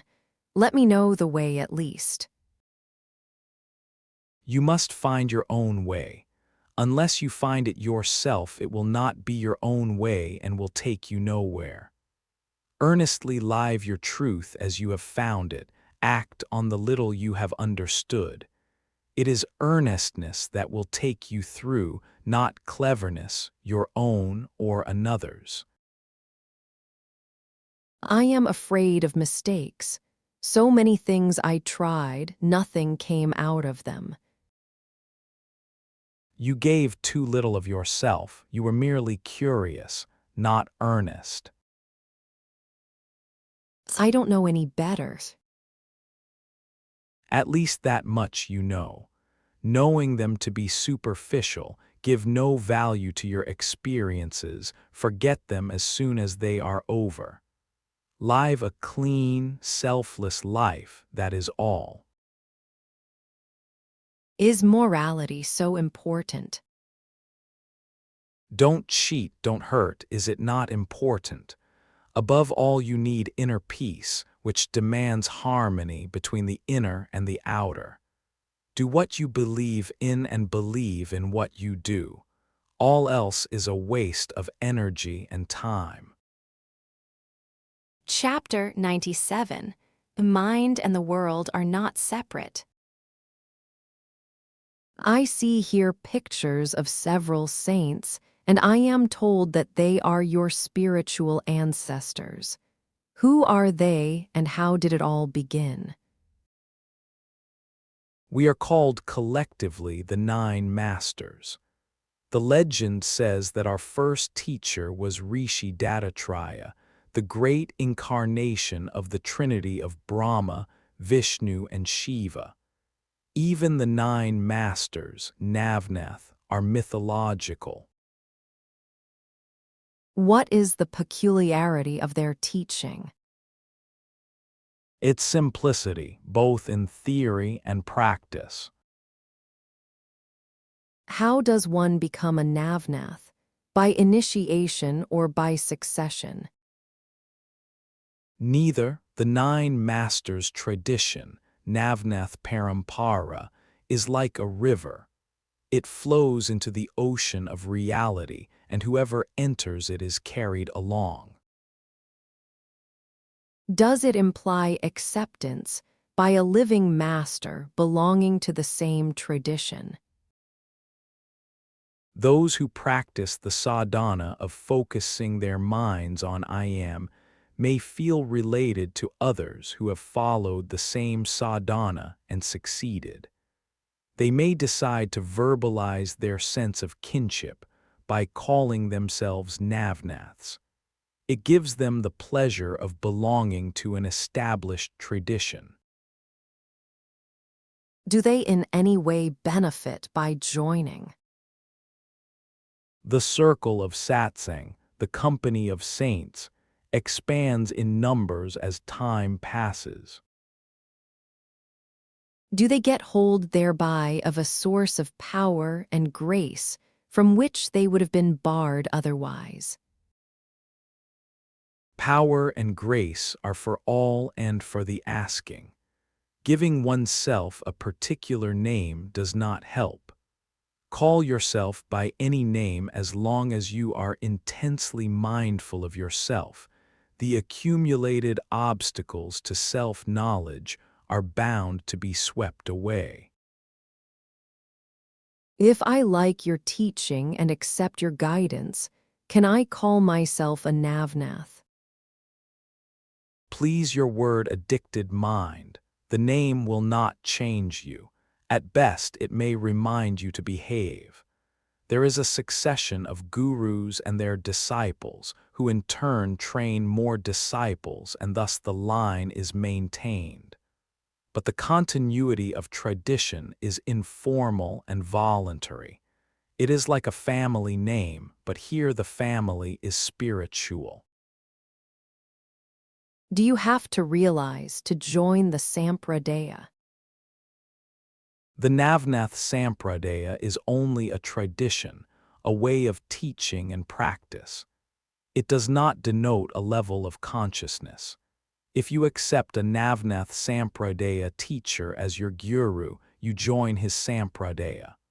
Usually you receive a token of his grace, a look, a touch, or a word, sometimes a vivid dream or a strong remembrance. Sometimes the only sign of grace is a significant and rapid change in character and behavior.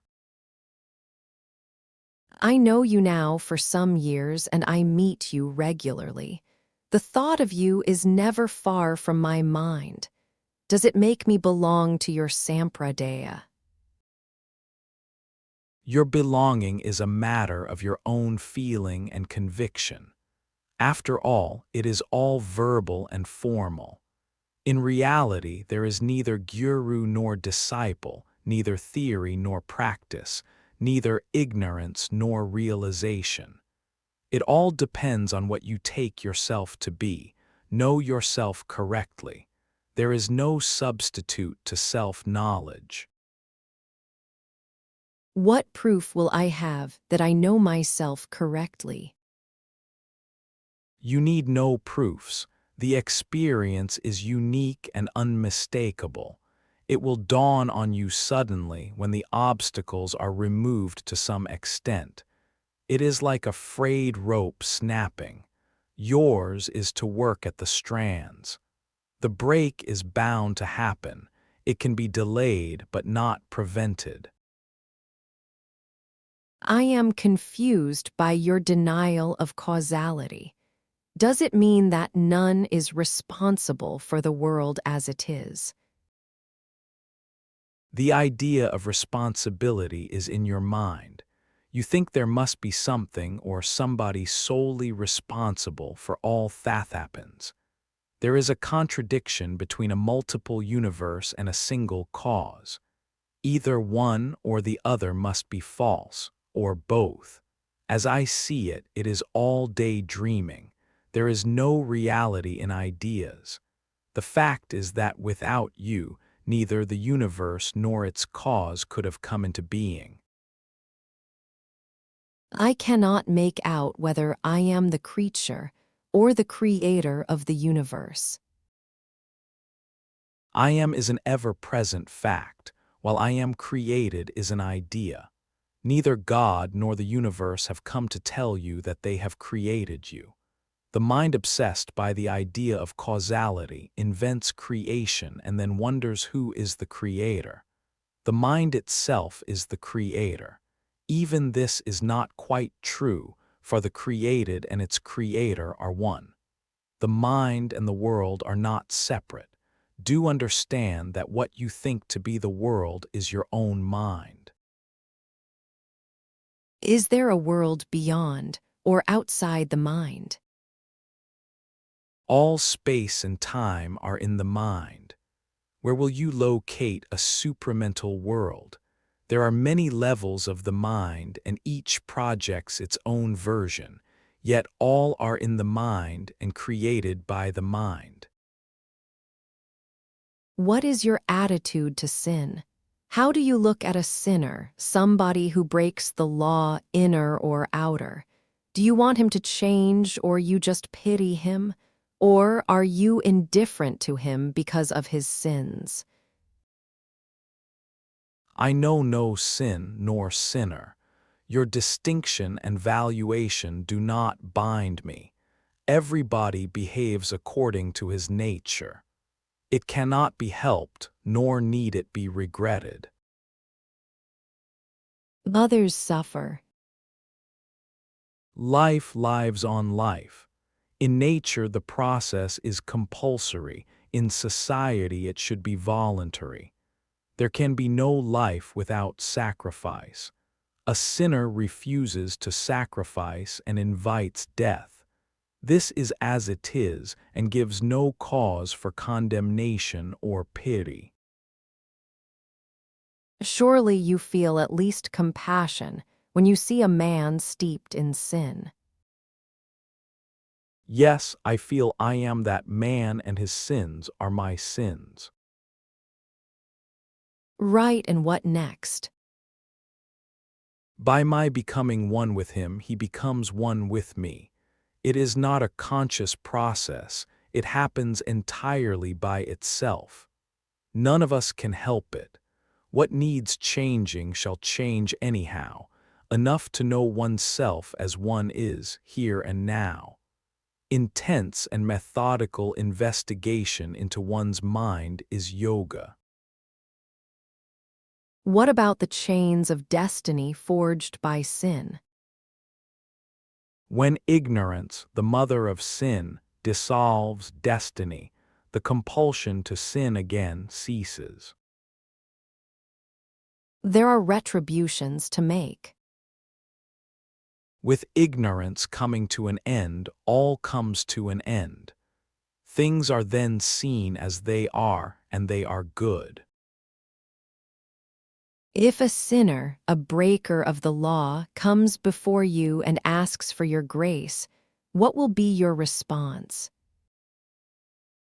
He will get what he asks for. In spite of being a very bad man. I know no bad people, I only know myself. I see no saints nor sinners, only living beings. I do not hand out grace. There is nothing I can give or deny which you do not have already in equal measure. Just be aware of your riches and make full use of them. As long as you imagine that you need my grace, you will be at my door begging for it. My begging for grace from you would make as little sense. We are not separate, the real is common.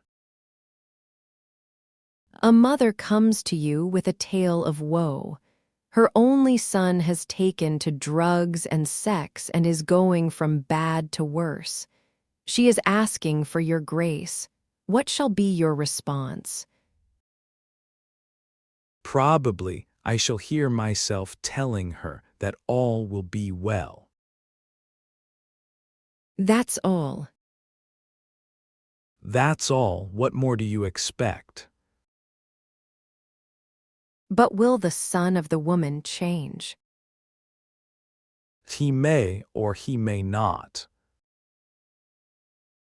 The people who collect round you and who know you for many years maintain that, When you say it will be all right, it invariably happens as you say. You may as well say that it is the mother's heart that saved the child. For everything there are innumerable causes. I am told that the man who wants nothing for himself is all-powerful. The entire universe is at his disposal. If you believe so, act on it. Abandon every personal desire and use the power thus saved for changing the world. All the Buddhas and rishis have not succeeded in changing the world. The world does not yield to changing. By its very nature, it is painful and transient. See it as it is and divest yourself of all desire and fear. When the world does not hold and bind you, it becomes an abode of joy and beauty. You can be happy in the world only when you are free of it. What is right and what is wrong? Generally, what causes suffering is wrong and what removes it is right. The body and the mind are limited and therefore vulnerable. They need protection, which gives rise to fear. As long as you identify yourself with them, you are bound to suffer. Realize your independence and remain happy. I tell you, this is the secret of happiness. To believe that you depend on things and people for happiness is due to ignorance of your true nature. To know that you need nothing to be happy, except self-knowledge, is wisdom. What comes first, being or desire? With being arising in consciousness, the ideas of what you are arise in your mind as well as what you should be. This brings forth desire and action, and the process of becoming begins. Becoming has, apparently, no beginning and no end, for it restarts every moment.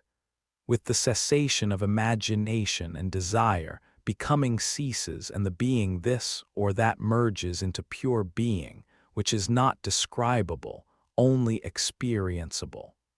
The world appears to you so overwhelmingly real. Because you think of it all the time, cease thinking of it and it will dissolve into thin mist. You need not forget, when desire and fear end, bondage also ends. It is the emotional involvement, the pattern of likes and dislikes which we call character and temperament, that create the bondage. Without desire and fear, what motive is there for action? None unless you consider love of life, of righteousness, of beauty, motive enough. Do not be afraid of freedom from desire and fear. It enables you to live a life so different from all you know, so much more intense and interesting, that truly, by losing all you gain all.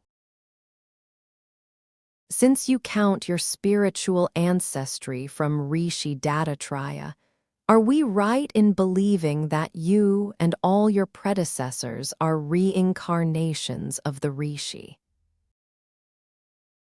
You may believe in whatever you like, and if you act on your belief, you will get the fruits of it. But to me, it has no importance. I am what I am, and this is enough for me. I have no desire to identify myself with anybody, however illustrious. Nor do I feel the need to take myths for reality. I am only interested in ignorance and the freedom from ignorance. The proper role of a guru is to dispel ignorance in the hearts and minds of his disciples. Once the disciple has understood, the confirming action is up to him. Nobody can act for another, and if he does not act rightly, it only means that he has not understood and that the guru's work is not over. There must be some hopeless cases, too. None is hopeless. Obstacles can be overcome. What life cannot mend, death will end, but the Guru cannot fail. What gives you the assurance? The Guru and man's inner reality are really one and work together towards the same goal, the redemption and salvation of the mind. They cannot fail. Out of the very boulders that obstruct them, they build their bridges. Consciousness is not the whole of being. There are other levels on which man is much more cooperative. The Guru is at home on all levels, and his energy and patience are inexhaustible. You keep on telling me that I am dreaming and that it is high time I should wake up. How does it happen that the Maharaj, who has come to me in my dreams, has not succeeded in waking me up? He keeps on urging and reminding, but the dream continues. It is because you have not really understood that you are dreaming. This is the essence of bondage, the mixing of the real with unreal. In your present state, only the sense I am refers to reality. The what and the how I am are illusions imposed by destiny or accident. When did the dream begin? It appears to be beginningless, but in fact it is only now. From moment to moment you are renewing it. Once you have seen that you are dreaming, you shall wake up. But you do not see because you want the dream to continue. A day will come when you will long for the ending of the dream with all your heart and mind and be willing to pay any price. The price will be dispassion and detachment, the loss of interest in the dream itself. How helpless I am. As long as the dream of existence lasts, I want it to continue. As long as I want it to continue, it will last. Wanting it to continue is not inevitable. See clearly your condition, your very clarity will release you. As long as I am with you, all you say seems pretty obvious.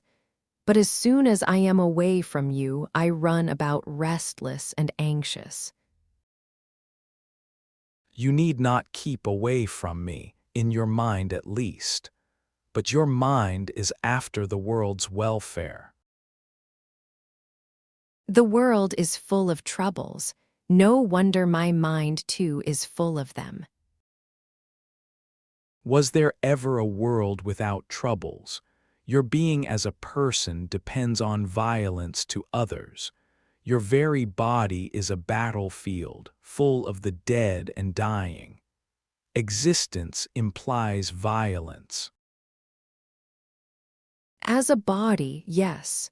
As a human being, definitely no. For humanity, non-violence is the law of life and violence of death. There is little of non-violence in nature. God and nature are not human and need not be humane. I am concerned with man alone. To be human, I must be compassionate absolutely. Do you realize that as long as you have a self to defend, you must be violent? I do. To be truly human, I must be selfless. As long as I am selfish, I am subhuman, a humanoid only. So we are all subhuman and only a few are human. Few or many, it is again clarity and charity that make us human. The subhuman, the humanoids, are dominated by tamas and rajas and the humans by sattva. Clarity and charity is sattva as it affects mind and action. But the real is beyond sattva. Since I have known you, you seem to be always after helping the world. How much did you help? Not a bit. Neither the world has changed, nor have I. But the world suffers, and I suffer along with it. To struggle against suffering is a natural reaction. And what is civilization and culture, philosophy and religion but a revolt against suffering? Evil and the ending of evil, is it not your own main preoccupation? You may call it ignorance, it comes to the same. Well, words do not matter, nor does it matter in what shape you are just now. Names and shapes change incessantly. Know yourself to be the changeless witness of the changeful mind. That is enough. Chapter 98. Freedom from Self-Identification. Can you sit on the floor? Do you need a pillow? Have you any questions to ask? Not that you need to ask, you can as well be quiet. To be, just be, is important. You need not ask anything, nor do anything. Such apparently lazy way of spending time is highly regarded in India. It means that for the time being you are free from the obsession with what next. When you are not in a hurry and the mind is free from anxieties, it becomes quiet, and in the silence something may be heard which is ordinarily too fine and subtle for perception. The mind must be open and quiet to see. What we are trying to do here is to bring our minds into the right state for understanding what is real. How do we learn to cut out worries? You need not worry about your worries, just be. Do not try to be quiet. Do not make being quiet into a task to be performed. Don't be restless about being quiet, miserable about being happy. Just be aware that you are and remain aware. Don't say, "Yes, I am, what next?" There is no next in I am. It is a timeless state. If it is a timeless state, it will assert itself anyhow. You are what you are timelessly, but of what use is it to you unless you know it and act on it? Your begging bowl may be of pure gold, but as long as you do not know it, you are a pauper. You must know your inner worth and trust it and express it in the daily sacrifice of desire and fear. If I know myself, shall I not desire and fear? For some time the mental habits may linger in spite of the new vision, the habit of longing for the known past and fearing the unknown future. When you know these are of the mind only, you can go beyond them. As long as you have all sorts of ideas about yourself, you know yourself through the mist of these ideas. To know yourself as you are, give up all ideas. You cannot imagine the taste of pure water. You can only discover it by abandoning all flavorings. As long as you are interested in your present way of living, you will not abandon it. Discovery cannot come as long as you cling to the familiar. It is only when you realize fully the immense sorrow of your life and revolt against it that a way out can be found. I can now see that the secret of India's eternal life lies in these dimensions of existence, of which India was always the custodian. It is an open secret, and there were always people willing and ready to share it. Teachers, there are many; fearless disciples, very few. I am quite willing to learn. Learning words is not enough. You may know the theory, but without the actual experience of yourself as the impersonal and unqualified center of being, love and bliss, mere verbal knowledge is sterile. Then what am I to do? Try to be only to be. The all-important word is try. Allot enough time daily for sitting quietly and trying, just trying to go beyond the personality with its addictions and obsessions.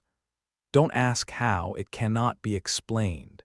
You just keep on trying until you succeed. If you persevere, there can be no failure. What matters supremely is sincerity, earnestness. You must really have had surfeit of being the person you are. Now see the urgent need of being free of this unnecessary self-identification with a bundle of memories and habits. This steady resistance against the unnecessary is the secret of success. After all, you are what you are every moment of your life, but you are never conscious of it except, maybe, at the point of awakening from sleep. All you need is to be aware of being, not as a verbal statement, but as an ever-present fact. The awareness that you are will open your eyes to what you are. It is all very simple. First of all, establish a constant contact with yourself. Be with yourself all the time. Into self-awareness all blessings flow. Begin as a center of observation, deliberate cognizance, and grow into a center of love in action. I am is a tiny seed which will grow into a mighty tree quite naturally, without a trace of effort. I see so much evil in myself. Must I not change it? Evil is the shadow of inattention. In the light of self-awareness it will wither and fall off. All dependence on another is futile, for what others can give others will take away. Only what is your own at the start will remain your own in the end. Accept no guidance but from within, and even then sift out all memories, for they will mislead you. Even if you are quite ignorant of the ways and the means, keep quiet and look within. Guidance is sure to come. You are never left without knowing what your next step should be. The trouble is that you may shirk it. The guru is there for giving you courage because of his experience and success. But only what you discover through your own awareness, your own effort, will be of permanent use to you. Remember, nothing you perceive is your own. Nothing of value can come to you from outside. It is only your own feeling and understanding that are relevant and revealing. Words, heard or read, will only create images in your mind, but you are not a mental image. You are the power of perception and action behind and beyond the image. You seem to advise me to be self-centered to the point of egoism. Must I not yield even to my interest in other people? Your interest in others is egoistic, self-concerned, self-oriented. You are not interested in others as persons, but only as far as they enrich or ennoble your own image of yourself. And the ultimate in selfishness is to care only for the protection, preservation, and multiplication of one's own body. By body, I mean all that is related to your name and shape, your family, tribe, country, race, etc. To be attached to one's name and shape is selfishness. A man who knows that he is neither body nor mind cannot be selfish, for he has nothing to be selfish for. Or, you may say, he is equally selfish on behalf of everybody he meets. Everybody's welfare is his own. The feeling I am the world is myself becomes quite natural. Once it is established, there is just no way of being selfish. To be selfish means to covet, acquire, accumulate on behalf of the part against the whole. One may be rich with many possessions, by inheritance or marriage or just good luck. If you do not hold on to, it will be taken away from you. In your present state, can you love another person as a person?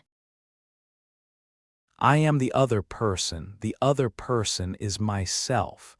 In name and shape we are different, but there is no separation. At the root of our being we are one. Is it not so whenever there is love between people? It is, but they are not conscious of it.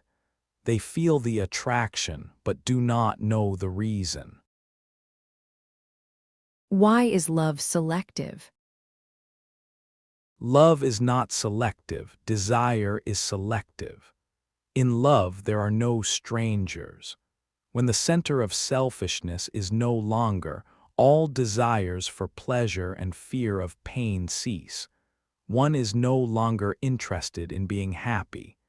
Beyond happiness, there is pure intensity, inexhaustible energy, the ecstasy of giving from a perennial source. Mustn't I begin by solving for myself the problem of right and wrong? What is pleasant, people take it to be good, and what is painful, they take it to be bad. Yes, that is how it is with us, ordinary people. But how is it with you at the level of oneness? For you, what is good and what is bad? What increases suffering is bad, and what removes it is good. So you deny goodness to suffering itself. There are religions in which suffering is considered good and noble. Karma or destiny is an expression of a beneficial law, the universal trend towards balance, harmony, and unity. At every moment, whatever happens now is for the best. It may appear painful and ugly, a suffering bitter and meaningless, yet considering the past and the future it is for the best, as the only way out of a disastrous situation. Does one suffer only for one's own sins? One suffers along with what one thinks oneself to be. If you feel one with humanity, you suffer with humanity. And since you claim to be one with the sufferers, there is no limit in time or space to your suffering. To be is to suffer. The narrower the circle of my self-identification, the more acute the suffering caused by desire and fear. Christianity accepts suffering as purifying and ennobling, while Hinduism looks at it with distaste. Christianity is one way of putting words together and Hinduism is another. The real is behind and beyond words, incommunicable, directly experienced, explosive in its effect on the mind. It is easily had when nothing else is wanted. The innards created by imagination and perpetuated by desire. Can there be no suffering that is necessary and good? Accidental or incidental pain is inevitable and transitory. Deliberate pain, inflicted with even the best of intentions, is meaningless and cruel. You would not punish crime. Punishment is but legalized crime. In a society built on prevention rather than retaliation, there would be very little crime. The few exceptions will be treated medically as of unsound mind and body. You seem to have little use for religion. What is religion? A cloud in the sky. I live in the sky, not in the clouds, which are so many words held together. Remove the verbiage and what remains, truth remains. My home is in the unchangeable, which appears to be a state of constant reconciliation and integration of opposites. People come here to learn about the actual existence of such a state, the obstacles to its emergence, and once perceived, the art of stabilizing it in consciousness, so that there is no clash between understanding and living. The state itself is beyond the mind and need not be learnt. The mind can only focus the obstacles. Seeing an obstacle as an obstacle is effective because it is the mind acting on the mind. Begin from the beginning. Give attention to the fact that you are. At no time can you say, I was not. All you can say, I do not remember. You know how unreliable is memory. Accept that. Engrossed in petty personal affairs, you have forgotten what you are. Try to bring back the lost memory through the elimination of the known. You cannot be told what will happen, nor is it desirable. Anticipation will create illusions. In the inner search, the unexpected is inevitable. The discovery is invariably beyond all imagination. Just as an unborn child cannot know life after birth, for it has nothing in its mind with which to form a valid picture, so is the mind unable to think of the real in terms of the unreal, except by negation. Not this, not that. The acceptance of the unreal as real is the obstacle. To see the false as false and abandon the false brings reality into being. The states of utter clarity, immense love, utter fearlessness. These are mere words at the present, outlines without color, hints at what can be. You are like a blind man expecting to see as a result of an operation, provided you do not shirk the operation. The state I am in words do not matter at all, nor is there any addiction to words. Only facts matter. There can be no religion without words. Recorded religions are mere heaps of verbiage. Religions show their true face in action, in silent action. To know what man believes, watch how he acts. For most of the people's service of their bodies and their minds is their religion. They may have religious ideas, but they do not act on them. They play with them, they are often very fond of them, but they will not act on them. Words are needed for communication. For exchange of information, yes, but real communication between people is not verbal. For establishing and maintaining relationship, affectionate awareness expressed in direct action is required. Not what you say, but what you do is that matters. Words are made by the mind and are meaningful only on the level of the mind. The word bread, neither can you eat nor live by it. It merely conveys an idea. It acquires meaning only with the actual eating. In the same sense am I telling you that the normal state is not verbal. I may say it is wise love expressed in action, but these words convey little unless you experience them in their fullness and beauty. Words have their limited usefulness, but we put no limits to them and bring ourselves to the brink of disaster. Our noble ideas are finely balanced by ignoble actions. We talk of God, truth, and love, but instead of direct experience, we have definitions. Instead of enlarging and deepening action, we chisel our definitions, and we imagine that we know what we can define. How can one convey experience except through words? Experience cannot be conveyed through words. It comes with action.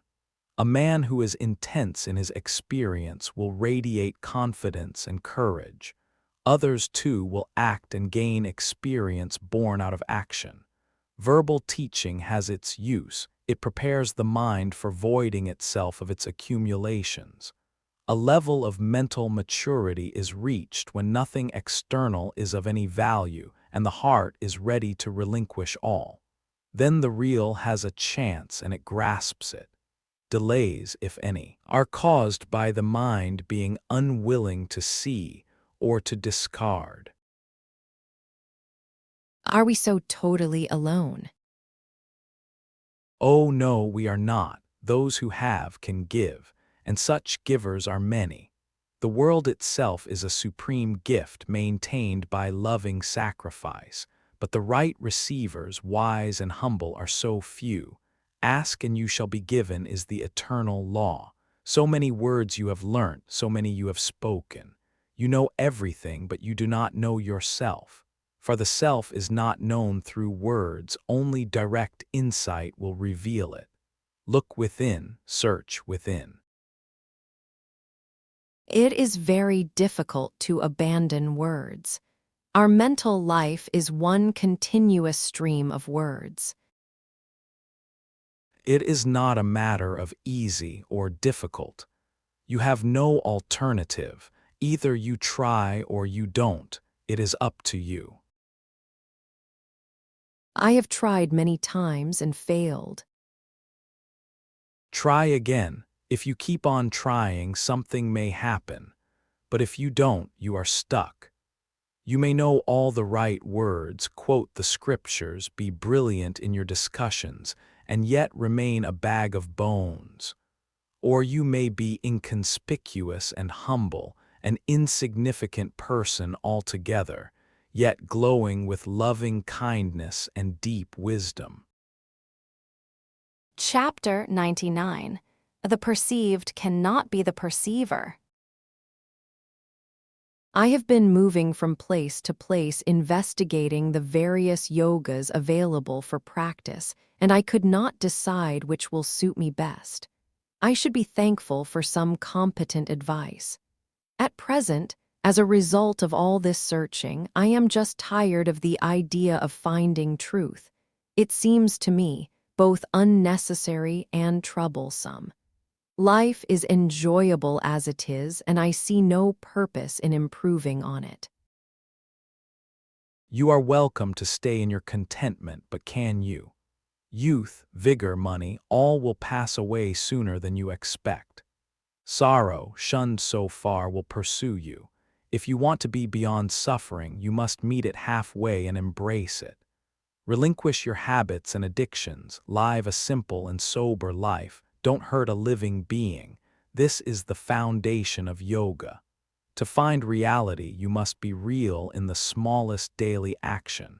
There can be no deceit in the search for truth. You say you find your life enjoyable. Maybe it is at present, but who enjoys it? I confess I do not know the enjoyer nor the enjoyed. I only know the enjoyment. Quite right, but enjoyment is a state of mind, it comes and goes. Its very impermanence makes it perceivable.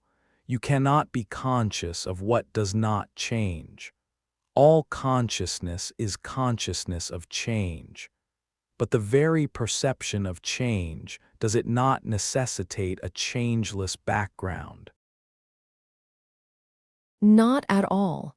The memory of the last state, compared to the actuality of the present state, gives the experience of change. Between the remembered and the actual, there is a basic difference which can be observed from moment to moment. At no point of time is the actual the remembered. Between the two, there is a difference in kind, not merely in intensity. The actual is unmistakably so. By no effort of will or imagination can you interchange the two. Now, what is it that gives this unique quality to the actual? The actual is real, while there is a good deal of uncertainty about the remembered. Quite so, but why? A moment back the remembered was actual. In a moment the actual will be the remembered. What makes the actual unique? Obviously, it is your sense of being present. In memory and anticipation, there is a clear feeling that it is a mental state under observation, while in the actual the feeling is primarily of being present and aware. Yes, I can see. It is awareness that makes the difference between the actual and the remembered. One thinks of the past or the future, but one is present in the now. Wherever you go, the sense of here and now you carry with you all the time. It means that you are independent of space and time, that space and time are in you, not you in them. It is your self-identification with the body, which, of course, is limited in space and time, that gives you the feeling of finiteness. In reality, you are infinite and eternal. This infinite and eternal self of mine, how am I to know it? The self you want to know, is it some second self? Are you made of several selves? Surely, there is only one self and you are that self. The self you are is the only self there is. Remove and abandon your wrong ideas about yourself and there it is, in all its glory.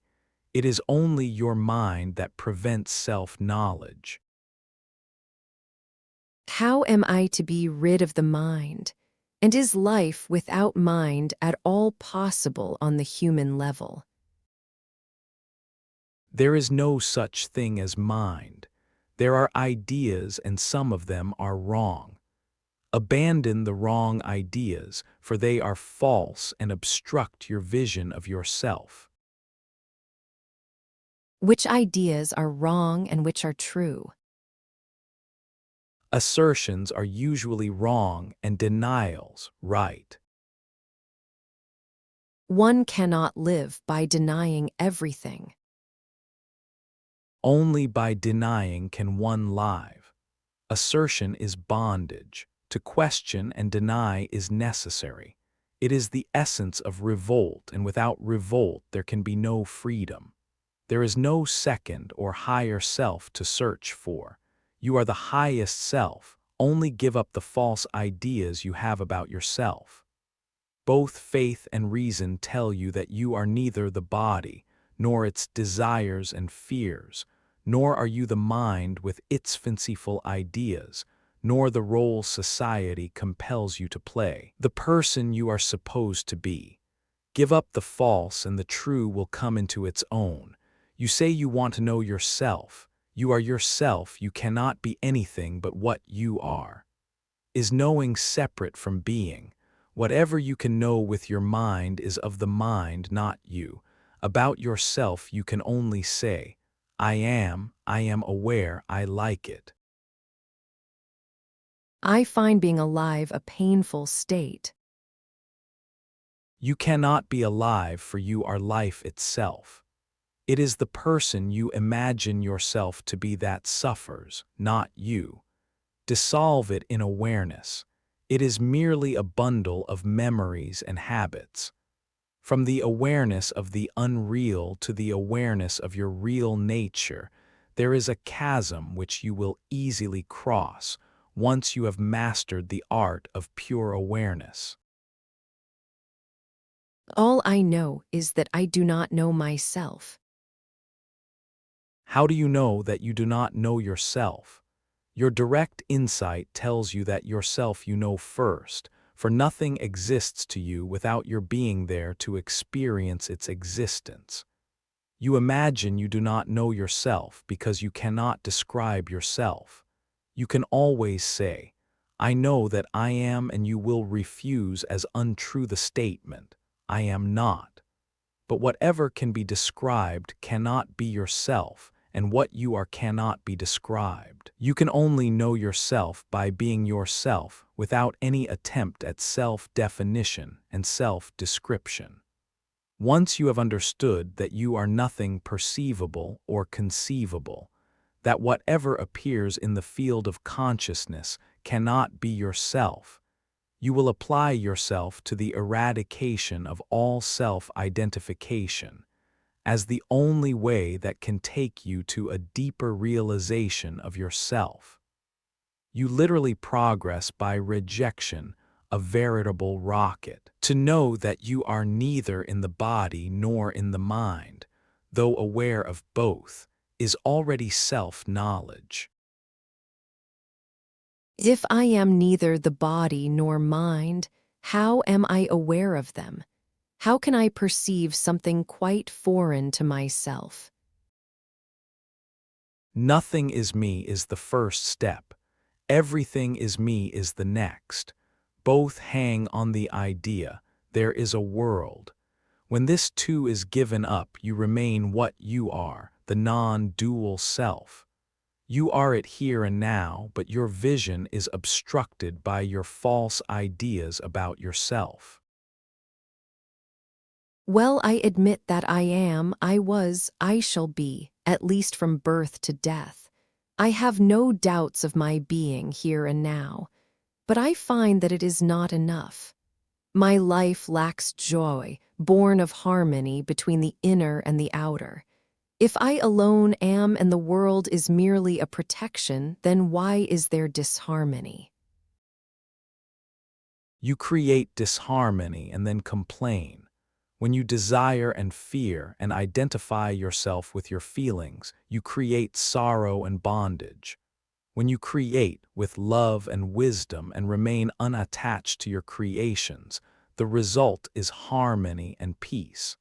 But whatever be the condition of your mind, in what way does it reflect on you? It is only your self-identification with your mind that makes you happy or unhappy. Rebel against your slavery to your mind. See your bonds as self-created and break the chains of attachment and revulsion. Keep in mind your goal of freedom until it dawns on you that you are already free. That freedom is not something in the distant future to be earned with painful efforts, but perennially one's own to be used. Liberation is not an acquisition, but a matter of courage, the courage to believe that you are free already and to act on it. If I do as I like, I shall have to suffer. Nevertheless, you are free. The consequences of your action will depend on the society in which you live and its conventions. I may act recklessly. Along with courage will emerge wisdom and compassion and skill in action. You will know what to do, and whatever you do will be good for all. I find that the various aspects of myself are at war between themselves, and there is no peace in me. Where are freedom and courage, wisdom and compassion? My actions merely increase the chasm in which I exist. It is all so because you take yourself to be somebody or something. Stop, look, investigate, ask the right questions, come to the right conclusions, and have the courage to act on them and see what happens. The first steps may bring the roof down on your head, but soon the commotion will clear and there will be peace and joy. You know so many things about yourself, but the knower you do not know. Find out who you are, the knower of the known. Look within diligently. Remember to remember that the perceived cannot be the perceiver. Whatever you see, hear, or think of, remember, you are not what happens, you are he to whom it happens. Delve deeply into the sense I am and you will surely discover that the perceiving center is universal as the light that illumines the world. All that happens in the universe happens to you, the silent witness. On the other hand, whatever is done by you, the universal and inexhaustible energy. It is, no doubt, very gratifying to hear that one is the silent witness as well as the universal energy. But how is one to cross over from a verbal statement to direct knowledge? Hearing is not knowing. Before you can know anything directly, non-verbally, you must know the knower. So far, you took the mind for the knower, but it is just not so. The mind clogs you up with images and ideas which leave scars in memory. You take remembering to be knowledge. True knowledge is ever fresh, new, unexpected. It wells up from within. When you know what you also are what you know. Between knowing and being there is no gap. I can only investigate the mind with the mind. By all means, use your mind to know your mind. It is perfectly legitimate and also the best preparation for going beyond the mind. Being, knowing, and enjoying is your own. First, realize your own being. This is easy because the sense I am is always with you. Then meet yourself as the knower, apart from the known. Once you know yourself as pure being, the ecstasy of freedom is your own. Which yoga is this? Why worry? What makes you come here is you're being displeased with your life as you know it, the life of your body and mind. You may try to improve them through controlling and bending them to an ideal, or you may cut the knot of self-identification altogether and look at your body and mind as something that happens without committing you in any way. Shall I call the way of control and discipline Raja Yoga and the way of detachment Jnana Yoga and the worship of an ideal Bhakti Yoga? If it pleases you, words indicate but do not explain. What I teach is the ancient and simple way of liberation through understanding. Understand your own mind and its hold on you will snap. The mind misunderstands. Misunderstanding is its very nature. Right understanding is the only remedy, whatever name you give it. It is the earliest and also the latest, for it deals with the mind as it is. Nothing you do will change you, for you need no change. You may change your mind or your body, but it is always something external to you that has changed, not yourself. Why bother at all to change? Realize once for all that neither your body nor your mind, nor even your consciousness is yourself, and stand alone in your true nature beyond consciousness and unconsciousness. No effort can take you there, only the clarity of understanding. Trace your misunderstandings and abandon them, that is all. There is nothing to seek and find, for there is nothing lost. Relax and watch the I am. Reality is just behind it. Keep quiet, keep silent. It will emerge, or rather, it will take you in. Must I not get rid of my body and mind first? You cannot, for the very idea binds you to them. Just understand and disregard. I am unable to disregard, for I am not integrated. Imagine you are completely integrated, your thought and action fully coordinated. How will it help you? It will not free you from mistaking yourself to be the body or the mind. See them correctly as not you, that is all. You want me to remember to forget. Yes, it looks so. Yet it is not hopeless. You can do it. Just set about it in earnest. Your blind groping is full of promise. Your very searching is the finding. You cannot fail. Because we are disintegrated, we suffer. We shall suffer as long as our thoughts and actions are prompted by desires and fears. See their futility, and the danger and chaos they create will subside. Don't try to reform yourself, just see the futility of all change. The changeful keeps on changing while the changeless is waiting. Do not expect the changeful to take you to the changeless. It can never happen. Only when the very idea of changing is seen as false and abandoned, the changeless can come into its own. Everywhere I go, I am told that I must change profoundly before I can see the real. This process of deliberate, self-imposed change is called yoga. All change affects the mind only. To be what you are, you must go beyond the mind into your own being. It is immaterial what is the mind that you leave behind, provided you leave it behind for good. This again is not possible without self-realization. What comes first? The abandoning of the mind or self-realization? Self-realization definitely comes first. The mind cannot go beyond itself by itself. It must explode. No exploration before explosion.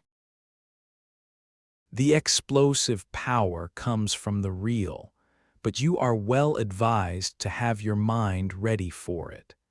Fear can always delay it until another opportunity arises. I thought there is always a chance. In theory, yes.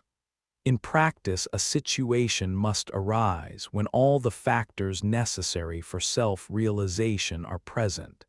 This need not I discourage you. Your dwelling on the fact of I am will soon create another chance, for attitude attracts opportunity. All you know is second hand. Only I am is first hand and needs no proofs. Stay with it. Chapter 100. Understanding leads to freedom. In many countries of the world, investigating officers follow certain practices aimed at extracting confessions from their victim and also changing his personality, if needed. By a judicious choice of physical and moral deprivations, and by persuasions, the old personality is broken down and a new personality established in its place.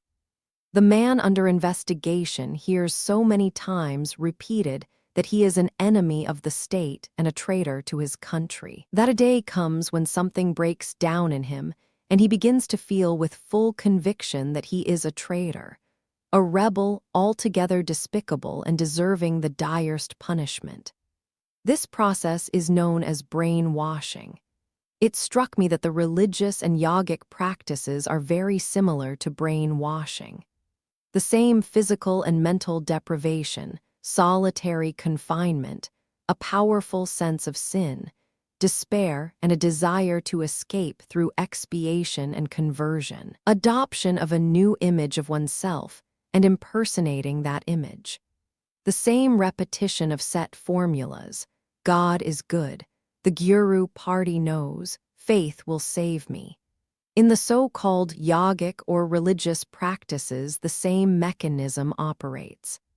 The mind is made to concentrate on some particular idea to the exclusion of all other ideas, and concentration is powerfully reinforced by rigid discipline and painful austerities. A high price in life and happiness is paid, and what one gets in return appears, therefore, to be of great importance. This prearranged conversion, obvious or hidden, religious or political, ethical or social, may look genuine and lasting, yet there is a feeling of artificiality about it. You are quite right. By undergoing so many hardships, the mind gets dislocated and immobilized. Its condition becomes precarious. Whatever it undertakes ends in a deeper bondage. Then why are sadhanas prescribed? Unless you make tremendous efforts, you will not be convinced that effort will take you nowhere. The self is so self-confident that unless it is totally discouraged, it will not give up. Mere verbal conviction is not enough. Hard facts alone can show the absolute nothingness of the self-image. The brainwasher drives me mad and the guru drives me sane. The driving is similar, yet the motive and the purpose are totally different. The similarities are, perhaps, merely verbal. Inviting or compelling to suffer contains in it violence, and the fruit of violence cannot be sweet. There are certain life situations, inevitably painful, and you have to take them in your stride. There are also certain situations which you have created, either deliberately or by neglect. And from these you have to learn a lesson so that they are not repeated again. It seems that we must suffer so that we learn to overcome pain. Pain has to be endured. There is no such thing as overcoming the pain, and no training is needed. Training for the future, developing attitudes, is a sign of fear. Once I know how to face pain, I am free of it, not afraid of it, and therefore happy. This is what happens to a prisoner.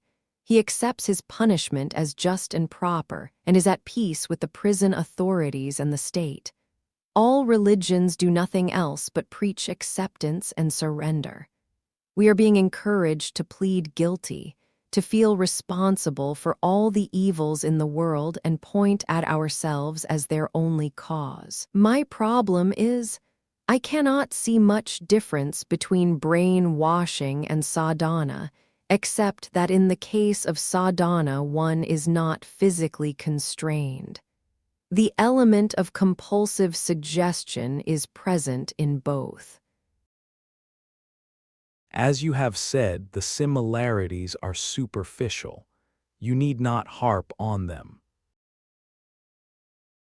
Sir, the similarities are not superficial. Man is a complex being and can be at the same time the accuser and the accused, the judge, the warden, and the executioner. There is not much that is voluntary in a voluntary sadhana. One is moved by forces beyond one's ken and control. I can change my mental metabolism as little as the physical, except by painful and protracted efforts, which is yoga. All I am asking is, does Maharaj agree with me that yoga implies violence? I agree that yoga, as presented by you, means violence, and I never advocate any form of violence. My path is totally non-violent. I mean exactly what I say, non-violent. Find out for yourself what it is. I merely say, it is non-violent. I am not misusing words. When a guru asks me to meditate 16 hours a day for the rest of my life, I cannot do it without extreme violence to myself. Is such a guru right or wrong? None compels you to meditate 16 hours a day unless you feel like doing so. It is only a way of telling you, remain with yourself, don't get lost among others. The teacher will wait, but the mind is impatient. It is not the teacher, it is the mind that is violent and also afraid of its own violence.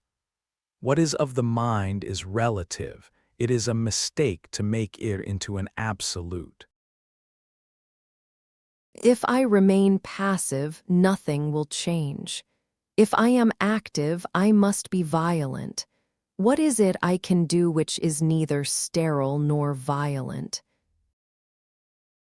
Of course, there is a way which is neither violent nor sterile, and yet supremely effective. Just look at yourself as you are, see yourself as you are, accept yourself as you are, and go ever deeper into what you are. Violence and non-violence describe your attitude to others. The self in relation to itself is neither violent nor non-violent. It is either aware or unaware of itself. If it knows itself, all it does will be right. If it does not, all it does will be wrong. What do you mean by saying, I know myself as I am? Before the mind, I am. I am is not a thought in the mind. The mind happens to me, I do not happen to the mind. And since time and space are in the mind, I am beyond time and space, eternal and omnipresent. Are you serious? Do you really mean that you exist everywhere and at all times? Yes, I do. To me, it is as obvious as the freedom of movement is to you. Imagine a tree asking a monkey, "Do you seriously mean that you can move from place to place?" And the monkey saying, "Yes, I do." Are you also free from causality? Can you produce miracles? The world itself is a miracle. I am beyond miracles. I am absolutely normal. With me, everything happens as it must. I do not interfere with creation. Of what use are small miracles to me when the greatest of miracles is happening all the time? Whatever you see, it is always your own being that you see. Go ever deeper into yourself, seek within. There is neither violence nor non-violence in self-discovery. The destruction of the false is not violence. When I practice self-inquiry or go within with the idea that it will profit me in some way or other, I am still escaping from what I am. Quite right, true inquiry is always into something, not out of something. When I inquire how to get or avoid something, I am not really inquiring. To know anything, I must accept it totally. Yes, to know God, I must accept God. How frightening. Before you can accept God, you must accept yourself, which is even more frightening. The first steps in self-acceptance are not at all pleasant, for what one sees is not a happy sight. One needs all the courage to go further.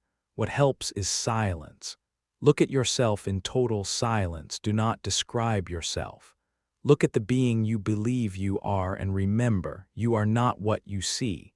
This I am not, what am I, is the movement of self-inquiry. There are no other means to liberation. All means delay.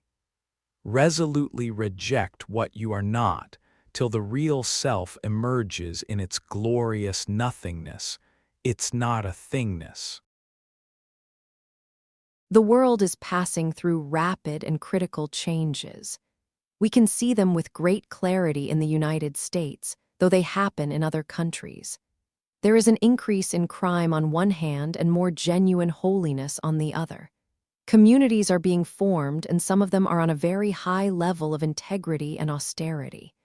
It looks as if evil is destroying itself by its own successes like a fire, which consumes its fuel, while the good, like life, perpetuates itself. As long as you divide events into good and evil, you may be right. In fact, good becomes evil, and evil becomes good by their own fulfillment. What about love? When it turns to lust, it becomes destructive. What is lust? Remembering, imagining, anticipating. It is sensory and verbal, a form of addiction. Is brahmacharya, continence, imperative in yoga? A life of constraint and suppression is not yoga. Mind must be free of desires and relaxed. It comes with understanding, not with determination, which is but another form of memory. An understanding mind is free of desires and fears. How can I make myself understand? By meditating, which means giving attention. Become fully aware of your problem, look at it from all sides, watch how it affects your life. Then leave it alone. You can't do more than that. Will it set me free? You are free from what you have understood. The outer expressions of freedom may take time to appear, but they are already there. Do not expect perfection. There is no perfection in manifestation. Details must clash. No problem is solved completely, but you can withdraw from it to a level on which it does not operate. Chapter 101. J Nanny does not grasp nor hold. How does the J nanny proceed when he needs something to be done? Does he make plans, decide about details, and execute them? J Nanny understands a situation fully and knows at once what needs be done. That is all. The rest happens by itself and to a large extent unconsciously. The J Nanny's identity with all that is so complete that as he responds to the universe, so does the universe respond to him. He is supremely confident that once a situation has been cognized, events will move in adequate response. The ordinary man is personally concerned. He counts his risks and chances, while the J Nanny remains aloof, sure that all will happen as it must. And it does not matter much what happens, for ultimately the return to balance and harmony is inevitable. The heart of things is at peace. I have understood that personality is an illusion, and alert detachment without loss of identity is our point of contact with the reality. Will you please tell me, at this moment, are you a person or a self-aware identity? I am both, but the real self cannot be described except in terms supplied by the person, in terms of what I am not. All you can tell about the person is not the self, and you can tell nothing about the self which would not refer to the person, as it is, as it could be, as it should be. All attributes are personal. The real is beyond all attributes. Are you sometimes the self and sometimes the person? How can I be? The person is what I appear to be to other persons. To myself, I am the infinite expanse of consciousness in which innumerable persons emerge and disappear in endless succession. How is it that the person, which to you is quite illusory, appears real to us? You, the self, being the root of all being, consciousness, and joy, impart your reality to whatever you perceive.